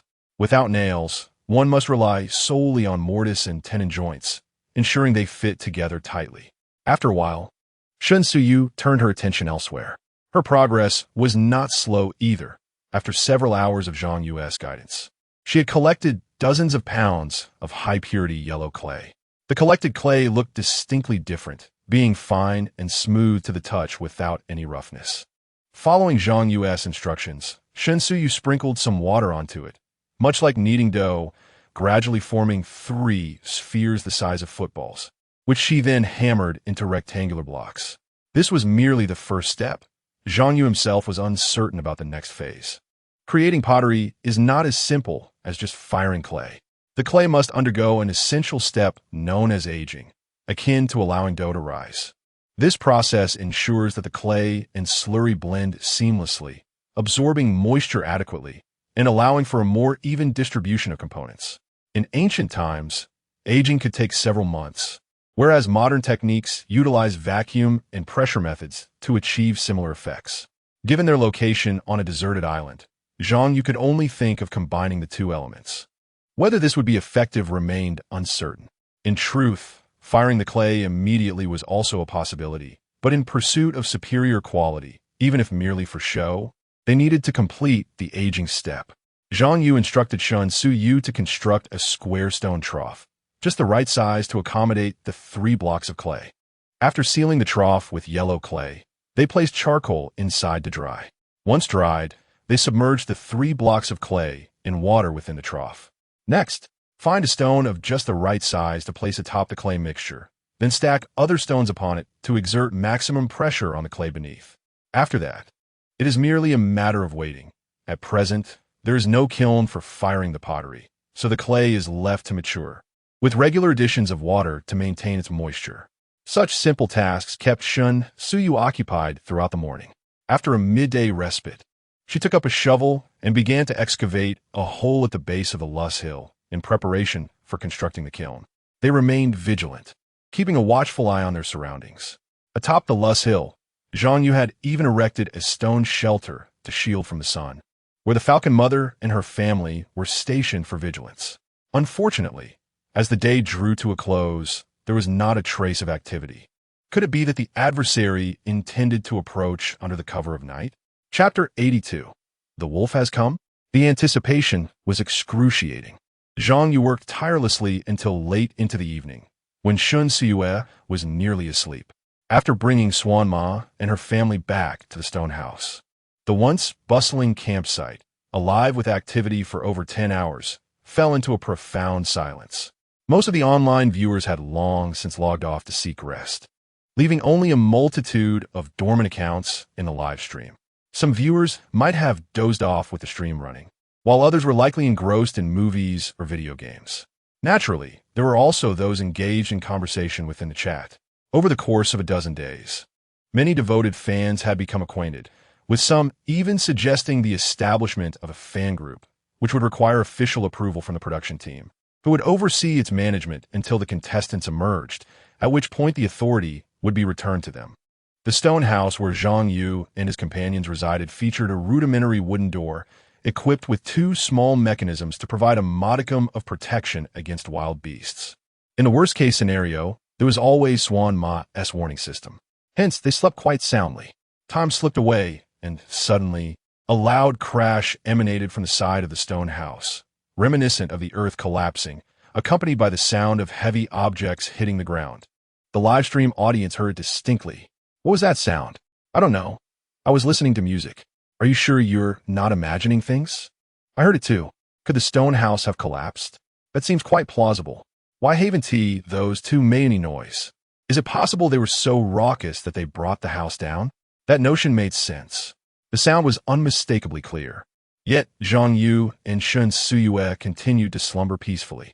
On a shared tiger skin, Zhang Yu occupied the majority of the space, while Shun Suyue nestled at the edge, though she was not at a disadvantage, as half her body rested on Zhang Yu, a customary sleeping position for them. The commotion outside failed to disturb the two, but Swan Ma and the three little ones were jolted awake immediately. Chirp, chirp, chirp. Zhang Yu and Shun Suyue opened their eyes simultaneously. They were not sensitive to other sounds, but the calls of Swan Ma and the others could rouse them from slumber in an instant. Zhang Yu turned his head to see Swan Ma, Su, Yu, and Yu all chirping at something outside the stone house. The feathers on the back of Swan Ma's head fluffed up, clearly indicating a perceived threat beyond their shelter. Instinctively, Zhang Yu grasped the machete beside him, but his other hand remained immobilized, pinned by Shun Suyue's weight. What is happening? Shun Suyue sat up abruptly, frantically searching for her machete. Her dagger was still unfinished due to its intricate weaving process. I don't know. Don't panic. Whoever it is might not be our match. Zhang Yu flexed his numbed arm, still holding a willow leaf knife. As Zhang Yu rose to investigate, he was abruptly seized by Shun Suyue. I'm coming with you. And we should bring Swan Ma too. Zhang Yu inhaled deeply, realizing that it was likely someone had arrived. They could not afford to retreat like timid turtles. Although all iron tools had been secured inside the stone house, various other items, including the tiger meat and bones, remained outside. There is no need to bring the Falcon Mother. Its nocturnal vision is hardly superior to ours. Zhang Yu stealthily approached the door, fastening the positioning wristband around his arm. The Falcon Mother and its kin ceased their cries once the two had risen, yet they remained alert, gazing intently outside. A shared glance between the two required no verbal communication. Shun Suyue raised her machete, while Zhang Yu slowly opened the wooden door. The night enveloped the desolate island, tension saturating the atmosphere. Outside lay an abyss of darkness, with the flickering embers of the stove nearby casting an eerie glow, a scene reminiscent of a horror film. Might someone suddenly emerge from the shadows? Or perhaps something other than a person? Buzz! The drone sensed Zhang Yu's movements, its rotors whirring to life as it automatically entered recording mode. Viewers in the live stream, whether still awake or engrossed in games, switched their attention to the broadcast, anxiously observing the actions of Zhang Yu and Shun Suyue. The drone's camera boasted night vision capabilities, granting the audience a clearer view than that of the two in peril. What transpired? Why did the Falcon Mother cry out? Uncertainty loomed. Something must be encroaching from the outside, for the Falcon Mother would not have raised such an alarm otherwise. What could it be? The other groups were fast asleep. Surely it could not be a ghost? It might be other beasts, ones capable of instilling fear in the Falcon Mother. Certainly no ordinary threat. What was the production team doing? Preparing a rescue, perhaps. Pray it isn't a pack of wolves. Ugh, you jinx, it seems. There's indeed a possibility of wolves. Oh heavens! Zhang Yu, do not venture out. They cannot remain indoors. From their perspective, they might believe that members of another team have come to pilfer from their home. Sigh, I hope they are safe. I have grown quite fond of this pair. Creak. Zhang Yu steeled himself as he pushed the wooden door open, his machete poised for action.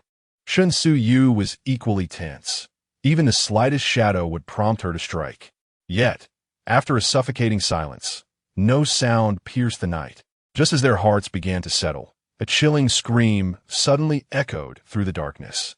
Ah, the sound was unmistakably that of a child, short and piercingly tragic. Ah! Shen Suyu immediately threw herself into Zhang Yu's embrace, causing even him to shudder in surprise. The fleeting thought of ghosts had barely graced his mind, but now, with such a sound, goodness, could this forsaken island truly harbor spirits? Ah, creak, creak. Zhang Yu's hair stood on end, while Shen Suyu seemed desperate to merge with him, her grip on the machete forgotten. Wait, something is amiss. After a moment of fear instigated by Shen Suyu's dramatics, Zhang Yu quickly realized the source of the noise. It was the sound of branches bending and snapping. Instinctively, he wanted to rush outside, but Shen Suyu clung to him as if glued in place. Seeing her in such a fright, Zhang Yu felt a mix of compassion and amusement. Fear not, fear not. It is not a ghost. It seems something has fallen into our trap. Let us step outside and investigate. This is Zhang Yu's deduction. The sound made by stepping on branches is not typical unless it is a large animal like a bear, which would never produce a noise akin to ah. Of course, it cannot be ruled out that another team might be using such a tactic to intimidate them. Regardless, they must venture out to investigate. Shen Suyu trembled physically, yet she forced herself to remain composed emotionally. This facade of strength elicited a pang of sympathy in Zhang Yu. He lowered his voice and whispered in her ear, "Do not fear. I am here." It could merely be the commotion created by that team. Upon hearing this, Shen Suyu temporarily ceased shivering and nimbly bent down to retrieve her machete. With Zhang Yu leading the way, the two of them stepped outside together. Chapter 83. It turns out to be. Shen Suyu was genuinely startled this time. Without timely reassurance, it would not be surprising if she succumbed to some ailment from fright. Zhang Yu appeared cautiously outside the stone hut, although it was night. The moonlight and starlight provided enough visibility to discern some details. They resided halfway up a mountain, with a broad view that allowed them to quickly assess the situation. After finding nothing alarming, Zhang Yu, wielding a machete, proceeded to the side of the stone hut. Both sides of the hut were rigged with traps, one of which was laden with tiger meat and bones. If the traps were triggered, the side bearing the tiger meat would be the first to be inspected. The hut itself was small, and within 3 or 4 steps, Zhang Yu reached the side, where the previously even ground now bore the appearance of pits. A sense of dread gripped his heart immediately. Shen Suyu had already joined him, and together they peered into the pit. Hoo-hoo. Both of them remained tense, undeterred by the sounds emanating from within. Upon hearing the hoo-hoo, Zhang Yu felt a slight sense of relief. The pit was approximately 1.5 meters deep, not intended for trapping humans, but rather for ensnaring creatures. Should one fall in, they would inevitably be impaled by sharpened wooden stakes. If pierced, the outcome could be fatal. It was too dark to discern the creature within, but the sound suggested it might be a wolf. If it was indeed a lone wolf, that would make sense. Zhang Yu grasped Shen Suyu's small hand. Their palms were slick with sweat. The creature within the trap was too frightened to move, only able to vocalize its threat. Once they confirmed it was an animal, Shen Suyu swayed slightly, as if all her strength had been depleted. Different individuals exhibit varied reactions to fear. Some become paralyzed, others may lose their sanity. While some can muster the courage to confront their fears, there is no cause for mockery in such moments. Those who deride others may themselves prove to be the most cowardly. "I am fine now." Shen Suyu's voice was somewhat hoarse. "Then let us fetch a torch from inside to see if it is that wolf. If so, I shall prepare a feast of wolf meat for you tomorrow." Zhang Yu replied lightly as he led Shen Suyu back into the hut. In a corner lay a torch that Zhang Yu had crafted for emergencies at night. It was a simple wooden stick bound with straw, wrapped in tree bark, dry twigs, and a smidgen of grease, ready to be ignited by lighting the straw. "We are fortunate for the presence of the Falcon Mother and her kin. Otherwise, we might still be asleep," Zhang Yu remarked, igniting the torch, illuminating the interior of the stone hut. The presence of light certainly instilled a sense of security. "When we begin crafting pottery, we shall create an oil lamp. It would be quite convenient for the evenings." After several exchanges, Shen Suyu remained unresponsive. Zhang Yu gently nudged the dazed Shen Suyu, who looked at him with bewilderment. Zhang Yu had long perceived Shen Suyu's fragility, likely stemming from the sudden loss of her mother. Stop overthinking. There are no ghosts in this world. Only the fears we conjure ourselves, he reassured her. Yet as he uttered these words, he couldn't help but recall his own extraordinary journey. With such events having transpired, could it be that ghosts truly exist? Under the flickering flames, Shun Sue chuckled self-deprecatingly, confessing her fear of ghosts, yet secretly yearning for their presence to hear her mother's voice once more. Zhang Yu grasped her delicate hand tightly, yet it was Shun Sue who offered solace, assuring him that she was unharmed, merely experiencing a slight disorientation. Unsure of what to say, Zhang Yu suggested they investigate whether the wolf was dead. The two soon arrived at the edge of the trap, but upon witnessing the creature ensnared within, a chill of dread coursed through them. Lying within the trap was a snow leopard. The creature's fur was a striking grayish-white adorned with black spots and rings, easily identifiable. One of its hind legs was impaled by a wooden spike, and blood stained its chest. The snow leopard lay in an S shape, pinned down by 3 wooden stakes, though only 2 had inflicted injury. Why on earth is there a snow leopard here? Shun Sue exclaimed, momentarily forgetting her fear in her shock. The snow leopard emitted a low, menacing growl upon noticing their presence. Zhang Yu pondered aloud. This region is home to a snow-capped mountain. Anything is possible. It seems we may soon acquire another leopard pelt. Shun Sue remained silent, admiring the snow leopard's beauty but also recognizing its ferocity. The thought of being bitten by such a creature was alarming, as it would lead to their demise. Sue, hold the torch while I figure out how to proceed, Zhang Yu instructed, brandishing a newly forged dagger in one hand and a machete in the other. To preserve the pelt, he needed to strike near the existing wounds or the neck. A voice from the crowd interjected, questioning Zhang Yu's resolve. Can't you spare it? Another chimed in.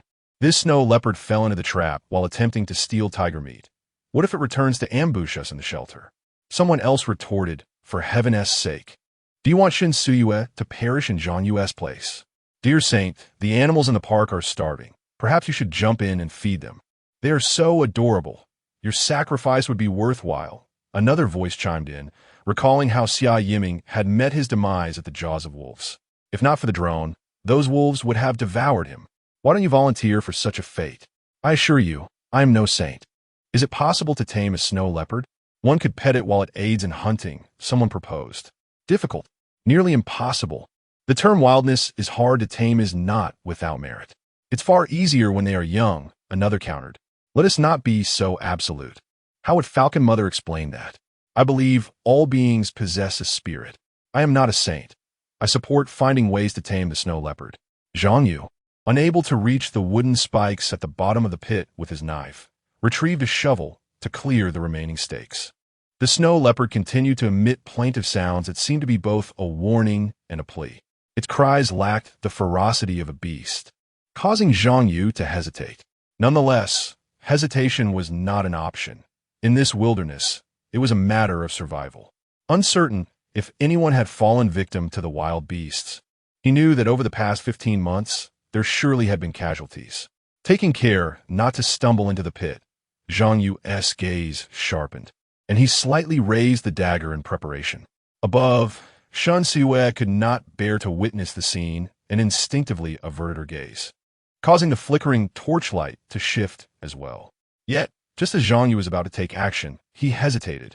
The flames illuminated the belly of the snow leopard, revealing several pink nipples, unmistakably indicating that it was a lactating snow leopard. So you look, this must be a nursing snow leopard. Shun Sue quickly turned her head, and as the torch drew nearer, it indeed confirmed her suspicion. Zhang Yu let out a wry smile. Now we cannot kill it. Doing so would surely provoke outrage from netizens. Shun Sue's eyes sparkled with excitement. Zhang Yu, do you think we can find the cubs? If we can raise them, wouldn't that provide us with additional allies in our hunting endeavors? Chapter 84. A nest of cats and a nest of birds? Zhang Yu was uncertain about the number of hunting aids available. He only knew that there was yet another injured creature, and its recovery remained in question. The snow leopard had sustained a penetrating wound in its hind leg. The wooden splinter chosen by Zhang Yu was of a thickness akin to that of a finger, designed to maintain its sharpness. The snow leopard's chest bore merely a superficial puncture, oozing a small amount of blood. While these injuries might be considered minor in an urban setting, their implications in the wilderness were far more grave. Let us do what we can and leave the rest to fate. You come up first. We have hemostatic and anti-inflammatory herbs. I will gather some and then proceed to extract the splinter from the snow leopard. Zhang Yu instructed as he and Shun Suyu returned to the stone dwelling. Shun Suyu diligently sought out the medicinal herbs for preparation, while Zhang Yu, unfamiliar with such practices, couldn't resist the allure of the tobacco leaves he spotted. As he extracted several leaves, poised to learn the art of rolling, a small hand snatched them away. Shun Suyu set aside her task and earnestly began to roll the cigarette. A silence enveloped the two. Zhang Yu found himself perplexed by his own feelings. It seemed as though Shun Suyu intended to take on the entire task of rolling, disallowing his involvement. Was this to become a lifelong endeavor? Nevertheless, he felt an overwhelming sense of happiness. Before long, a cigarette was skillfully rolled, which Shun Suyu handed to Zhang Yu before returning to her preparations. The herbs required grinding into a fine powder, and the plants she had collected were already dried, merely needing to be pulverized. After a considerable effort, the two gritted their teeth and tore Zhang Yu's pants, worn during his drift, to fashion them into a pair of shorts, the fabric proving sufficient for their needs. Once more, they descended to the bottom of the pit. Under the watchful gaze of the snow leopard, Zhang Yu maneuvered the pants over its head. The snow leopard, though inclined to resist, found itself immobilized. Despite its fierce appearance, it did not seem to harbor any genuine intent to bite. Yet, one should never gamble on the predictability of wild creatures when attempting to provide aid. How many have emerged unscathed from such encounters without taking proper precautions? Even with the desire to tame and nurture the snow leopard, that bond could only be cultivated gradually through trust and affection. The situation with the mother falcon was rather unique. At that moment, she must have perceived no glimmer of hope, yet instinctively accepted the assistance of Zhang Yu and Shun Suyu. With the snow leopard's head covered, Zhang Yu inspected its body beneath, and amidst its anguished cries, lifted it from the pit. Such a feat would indeed be impossible without considerable strength. Zhang Yu couldn't help but admire his own capabilities. Next, he held the snow leopard's head steady while Shun Suyu examined the wound, and then, with a sudden motion, extracted the splinter. There was no significant bleeding. Shun Suyu promptly sprinkled herbal powder onto the wound and bandaged it carefully. The snow leopard appeared to have injured its tendons or something similar. As it was hesitant to move its hind leg, Zhang Yu removed the pants from its head, hesitating for a moment before offering a piece of tiger meat at its mouth. This time, it refrained from threatening them. However, it did not eat, its piercing gaze fixed on Zhang Yu and Shun Suyu. Disregarding the snow leopard, Zhang Yu hastily buried the bloodstains nearby and within the pit. He had previously overlooked this detail, confident that no other carnivorous animals would venture into a tiger's territory. Now he realized his error. If a snow leopard could approach, the presence of other animals could not be dismissed. Let us allow it to rest here. We shall return to our slumber. Zhang Yu stifled a yawn. He was in dire need of rest, his arms still aching. Let us wash our hands and then retire for the night. The leopard bore no discernible scent. Yet Shun Suyu exhibited a slight obsession with cleanliness.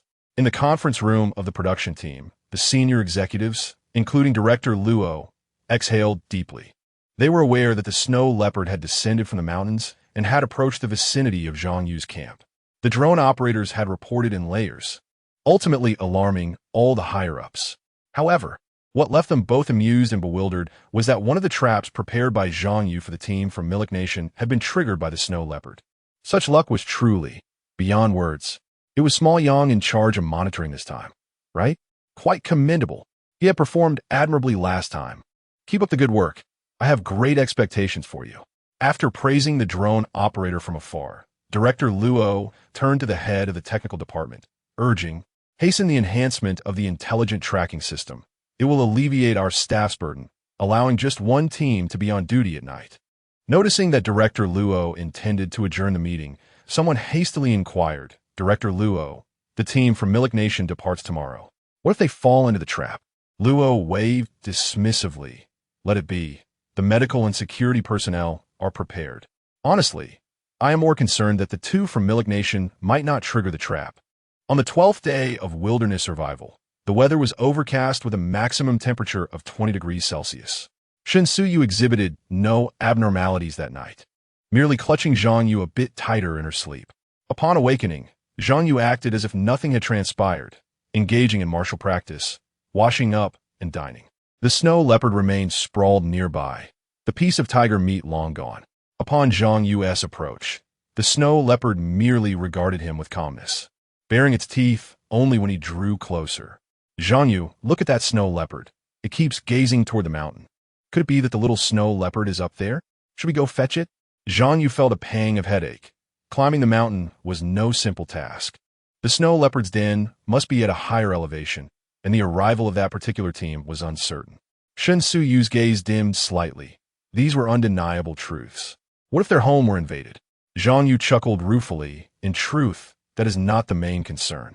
Raising a litter of cats and a brood of birds feels rather futile. Zhang Yu was skeptical, asserting that while the snow leopard was indeed a feline, it would not indiscriminately hunt birds. Zhang Yu remained silent as he approached Mama Falcon, donning a makeshift arm guard crafted from tree bark. Without needing a prompt, Mama Falcon leapt onto his outstretched arm. The pair made their way to the snow leopard, which fixated its gaze upon Mama Falcon the moment it appeared. Unyielding, Mama Falcon shook its wings and stared sternly at the snow leopard, the two creatures exuding an undeniable air of animosity. What shall we do? I wonder how large the little snow leopard has grown. I genuinely fear it might take advantage of our inattention to prey upon a few of the young falcons. Zhang Yu gently stroked Mama Falcon's head, contemplating it is not without a solution. We could elevate the bird's nest within the stone hut, and with Mama Falcon's protection, it should be safe. We can also gather them together regularly to foster familiarity. Zhang Yu was reluctant to relinquish the snow leopard. Having a beast to guard their home was indeed essential. Thus, they resolved to follow the plan and strive to keep the snow leopard, should they encounter other teams. Zhang Yu left the thought unspoken, yet Zhang Yu understood instantly. While their own actions might breach the rules, if the beast they had nurtured took action, it would not implicate them. They offered the snow leopard another portion of tiger meat, and each took up a backpack, leading the family of falcons towards the peak of Four Seasons Mountain. The young falcons were still too small and needed to be carried wherever they went. But if they could endure this period, their combat prowess would soar dramatically. As they departed, Zhang Yu discarded all metal items into the snow leopard's trap, covering it with grass to camouflage it. Meanwhile, the group they feared would come to raid them had already eaten breakfast and set off towards the interior. Under the eager gazes of Daniel and Anya, Ian and Bob drew ever closer to the traps they had meticulously laid. Chapter 85. The series of traps. Water friend. What on earth is happening? I merely took a nap, and now there's a snow leopard? Goodness. Do I need to go climb mountains to find the little snow leopard? Is the water cart no longer in operation? If you missed last night's events, go watch the replay. It all unfolded at 1 in the morning. TSK, the little snow leopard. I wonder how many cubs the snow leopard mother has given birth to. Regardless of the number, raising them is no small feat. Did you see how much the snow leopard consumes? That large chunk of tiger meat could suffice for Zhang Yu and his companion for a meal. If the entire snow leopard family were to join in for a feast, how long could their meager supply last? Alas, the notion of raising a snow leopard sounds quite alluring, yet the reality in the wild is far from simple. This predicament will surely burden Zhang Yu. Perhaps we ought to name this snow leopard family? What's the rush? We don't even know how many little snow leopards there are. Everyone, hurry and check on Ian and Bob. They are about to step into the traps. Oh my, so soon? Let us go. It's time to see if they will encounter any confrontations.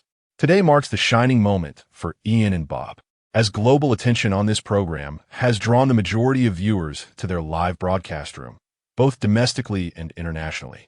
Each of them carries a small basket with minimal provisions, 2 bottles of water, a bit of seaweed, and enough dried fish for 3 or 4 meals.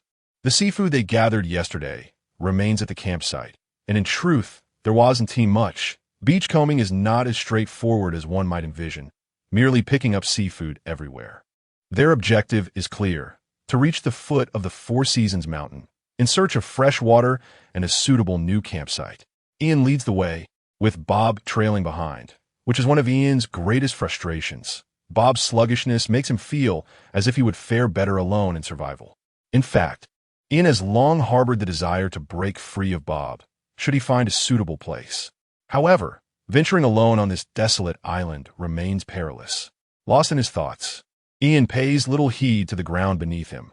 Ahead, amidst the rainforest foliage, lies a taut vine concealed by the grass, nearly invisible. As Ian ambles along, they have traversed this path several times, allowing a trail to form. In the rainforest, the most efficient way is to walk the paths previously taken. Under the watchful gaze of many, achoo, Ian suddenly sneezes loudly, his steps faltering, and in the commotion he inadvertently steps over the vine. Daniel and Anya, observing from a distance, feel a pang of anxiety.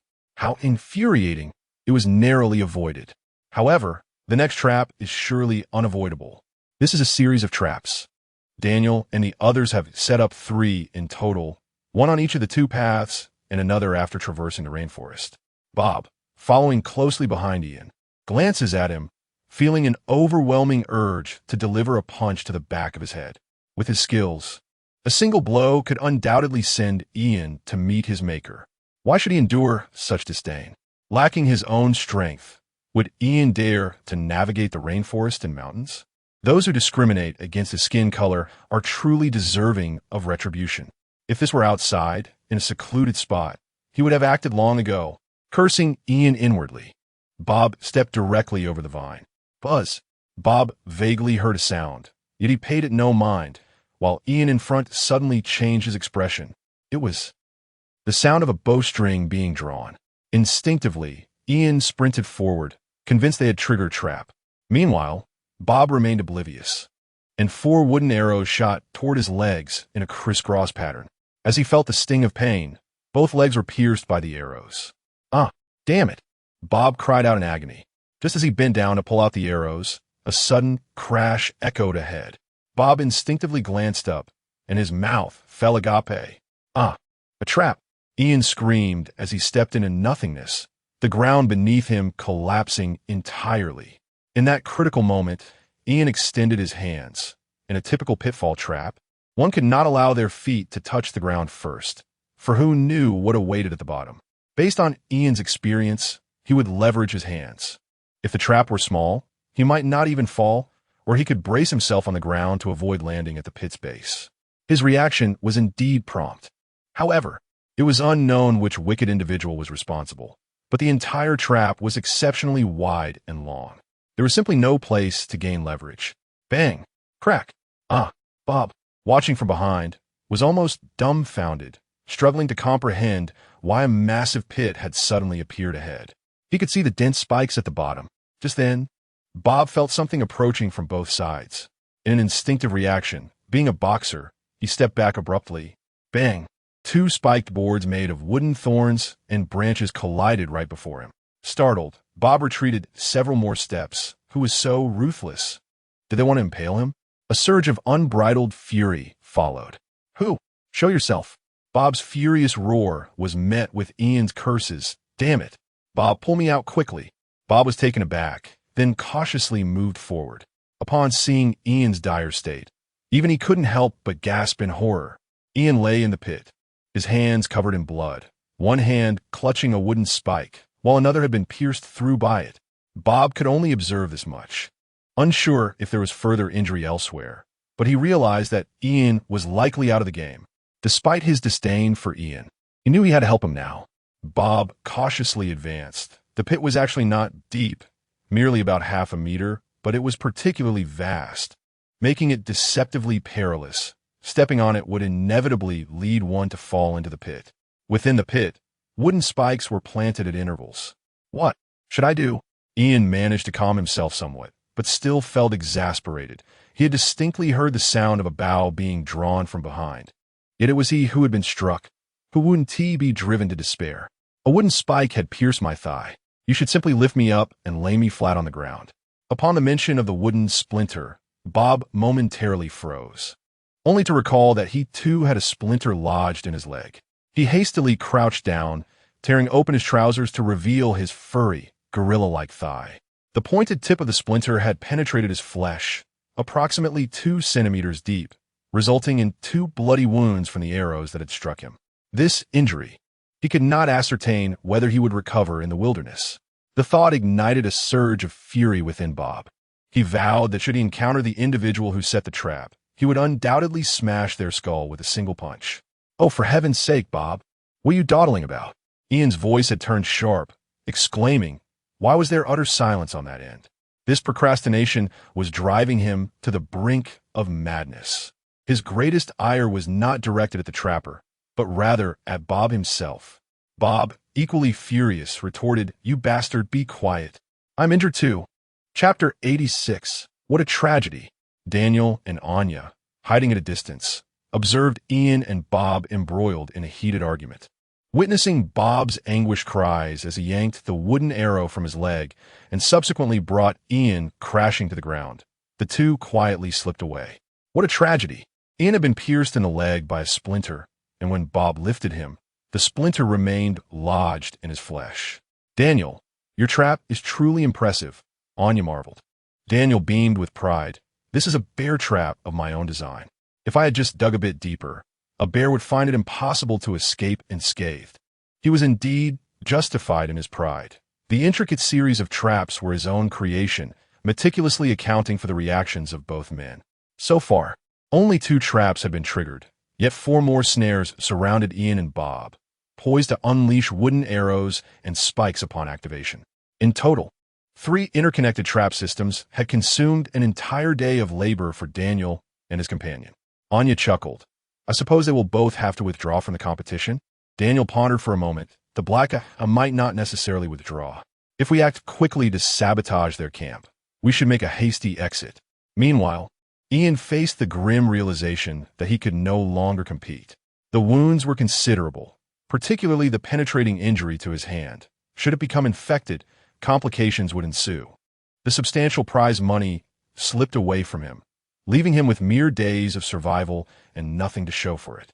With resentment, he pressed the button to abandon his position on the locator wristband, watching as Bob angrily bound his injured leg with strips of cloth. Suddenly, an idea struck Ian. "Bob," he called out, "what do you want now?"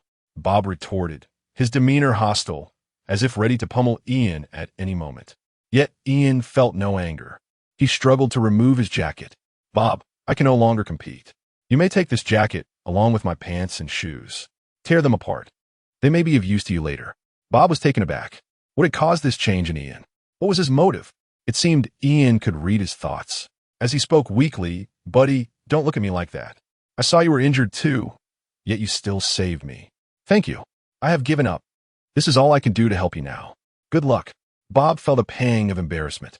His disdain for Ian stemmed from the latter's arrogance. But now that Ian was sincerely contrite, it seemed inappropriate to maintain his previous hostility. Just moments ago, they had been hurling insults at one another, and now the atmosphere had shifted dramatically, creating an undeniably bizarre scene. Viewers were perplexed. What is happening? Even with simultaneous translation, I can't comprehend it. What is there to understand? Ian knows he cannot compete, so he wouldn't burn bridges with his teammate. After all, they are from the same country, and maintaining goodwill could enhance Ian's reputation. Huh, you think you're so wise. Do you believe racial tensions can be easily resolved? Did you hear the venom in their earlier exchanges? Just wait. Ian must have ulterior motives. Let me speak for a moment. Ian's intrinsic prejudice against Bob aside. It was Bob who initially triggered the trap. Ian merely attempted to escape, but inadvertently fell victim to it, resulting in his withdrawal from the competition, while Bob still has the opportunity to continue. Surely, he must harbor a deep-seated resentment towards Bob. Did you not notice the detail of Ian handing his clothes to Bob? He was trying to wipe off the bloodstains on his hands. In the wilderness, the overwhelming scent of blood is self-evident, is it not? Is this program truly so dark? It is far more comforting to watch Zhang Yu and Shun Suyu. Bob, you must exercise caution on the island. Our situation here is no longer secure. Seek out a place along the coastline to tend to your wounds for a few days. Bob possesses little survival experience and hesitated. saying, "I'll stay in our shelter. They shouldn't be able to do anything to me, right?" Ian managed a wry smile. "If I'm not mistaken, those who ambushed us should be nearing our camp now. They will steal our food and set our shelter ablaze." Alas, Bob's eyes reddened with fury. He loathed those who set the trap. Yet this vast island makes it nearly impossible to locate someone deliberately hiding. Now, with Ian's analysis, he understands the enemy's movements, and they intend to ransack his home. How can he endure this? He never considered that Ian would betray him. After all, Ian had given him clothes. What harm could he possibly inflict? Moreover, he remained uncertain whether his leg injury would heal on its own. Lacking wilderness survival experience, could those two gaping wounds truly mend themselves? With gritted teeth, Bob hurled the two small baskets and Ian's clothes and shoes into the nearby underbrush, exclaiming, "I will settle the score with them." Without delay, he sprinted towards the camp. Ian attempted to call out to Bob, but his voice failed to reach him. Weakly, he collapsed onto the ground, aware that they were still live-streaming, so he concealed any expression of triumph. The only manifestation of his current elation was his uninjured leg, which joyfully swayed back and forth, clearly captured by the camera. The viewer's myriad exclamations need not be elaborated upon. Ian's ruthlessness indeed reshaped many perspectives. Some may deem Ian's actions foolish, but that is merely from their vantage point, where everything is transparent. Ian does not consider that he has revealed anything, even upon departure. He would adamantly deny any wrongdoing, and others would lack the grounds to accuse him coherently. As long as the evidence remains unsubstantiated, it is tantamount to non-existence. This is the law of their land and the guiding principle for many. Bob did not perceive any conspiracy on Ian's part. He was consumed entirely by rage. Standing nearly 2 meters tall, he charged through the rainforest like a mad bull, making a beeline for the camp. Daniel and Anya moved swiftly, having anticipated that Bob might return to the camp. Yet they did not expect him to arrive so quickly. As Bob burst forth from the jungle, the sight that greeted him was the camp engulfed in flames. Daniel and Anya were seen hauling a large pile of debris along the coast towards the north, and Bob, seemingly deranged, charged towards them with reckless abandon. Daniel and Anya's defensive drones plummeted swiftly. Even Bob's own defense drone aimed its weapon at him.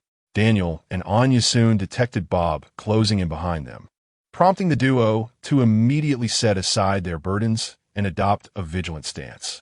On Seasonal Island, the interpretation of self-defense certainly does not adhere to a muddled maintenance of rules. The right to defend oneself exists unconditionally when one is under attack. However, the prerequisite is that one must first endure harm or aggression. In the current scenario, Daniel and Anya could not strike first, nor did the drones possess the authority to launch tranquilizer darts. As Bob charged forward, closing the distance to a mere meter without uttering a word, he executed a half-squat glide that collided forcefully with Daniel. The instant Bob rose, a massive fist appeared without warning, crashing into Daniel's neck with tremendous impact. All transpired in the blink of an eye. Of the 3 defensive drones, 2 managed to find the right angle to fire tranquilizer darts, launching them immediately. At that moment, Anya also took action. It seemed as though Bob was on the verge of being subdued. Yet, to everyone's astonishment, Bob appeared to have anticipated this very moment. After delivering a heavy blow to Daniel, he swiftly maneuvered his body sideways, using his shoulder to ram into Anya. Chapter 87. Free Solo Climbing. Suddenly, a tranquilizer dart struck. However, it hit Daniel, who was already collapsing. Bob's reflexes were astonishingly swift, allowing him to evade the dart's trajectory. Anya, a seasoned veteran, found herself on the defensive against the tank like Bob before she could even mount an offensive. Who would prevail in a clash between a boxer and a soldier? It's a complex question. One must not naively assume that soldiers are invincible. Boxers dedicate immense effort and sweat into their craft. Given the significant disparity, Bob undeniably held the upper hand. Anya narrowly dodged a shoulder charge, but this was merely an appetizer before the main course of combat. Closing the distance, Bob unleashed a colossal iron fist. The speed was blinding. Anya barely had time to cross her arms before the fist struck. Crack, boom! The sharp sound of bones fracturing echoed as Anya was violently hurled away. Suddenly, two tranquilizer darts arrived late, striking Bob's formidable physique, causing him to topple like a giant. The outcome astonished everyone. Many had anticipated that Daniel or Anya would endure a single blow before uniting to confront Bob, or that Bob would succumb to the tranquilizer before engaging in any meaningful battle. Yet, no one foresaw Bob's ferocity. This seemingly simple-minded individual executed his moves with remarkable precision, even accounting for the drone's attack. And after incapacitating Daniel, he still had the audacity to target Anya. The entire exchange transpired in less than 2 seconds. In the blink of an eye, all three lay sprawled upon the beach. After a brief moment, the live stream's comments erupted in excitement. Incredible! With such prowess, why would Bob even participate in a survival competition? He should enter boxing. Who could possibly rival him? This is astonishing. Anya was sent flying. The most unfortunate was Daniel, who was taken out in an instant, despite his formidable size. Are boxers truly this formidable? I am inspired to learn. It was utterly impressive, swift, agile, and decisive. His combat prowess was truly the pinnacle of the island. What a shame he might withdraw. Withdraw? Alas, what about Daniel and Anya? What will be done? They will await medical evaluation to ascertain the next steps. If they can continue, they shall proceed. If not, they cannot blame anyone. Indeed, since he struck first, retaliation was inevitable. One must acknowledge that Bob's reckless audacity ultimately earned him respect. A convoluted drama unfolded, yet served to elevate Bob's status. If only he had a clever ally to strategize alongside him. With this display alone, he could amass a fortune to squander for the remainder of his days. Before long, within less than 3 minutes, helicopters arrived, 2 of them. Ian, injured, withdrew. Bob attacked others and forced them to withdraw. Daniel ceased breathing, requiring over 10 minutes of resuscitation before being revived. He too withdrew. Anya suffered a fractured arm. After considerable hesitation, she chose to continue competing. A fracture is not a grave concern. As long as the arm remains undisturbed, it can heal. With the opponent's withdrawal from the competition, the area around her campsite has significantly expanded. Even if she refrains from venturing inland, she could easily survive for several months. Surviving for over 3 months guarantees a minimum income of at least $3 million. This decision is not arduous. Even if her arm were to suffer some lingering ailment, many would likely accept it. In a sudden turn of events, both teams are nearly annihilated. Gunfire.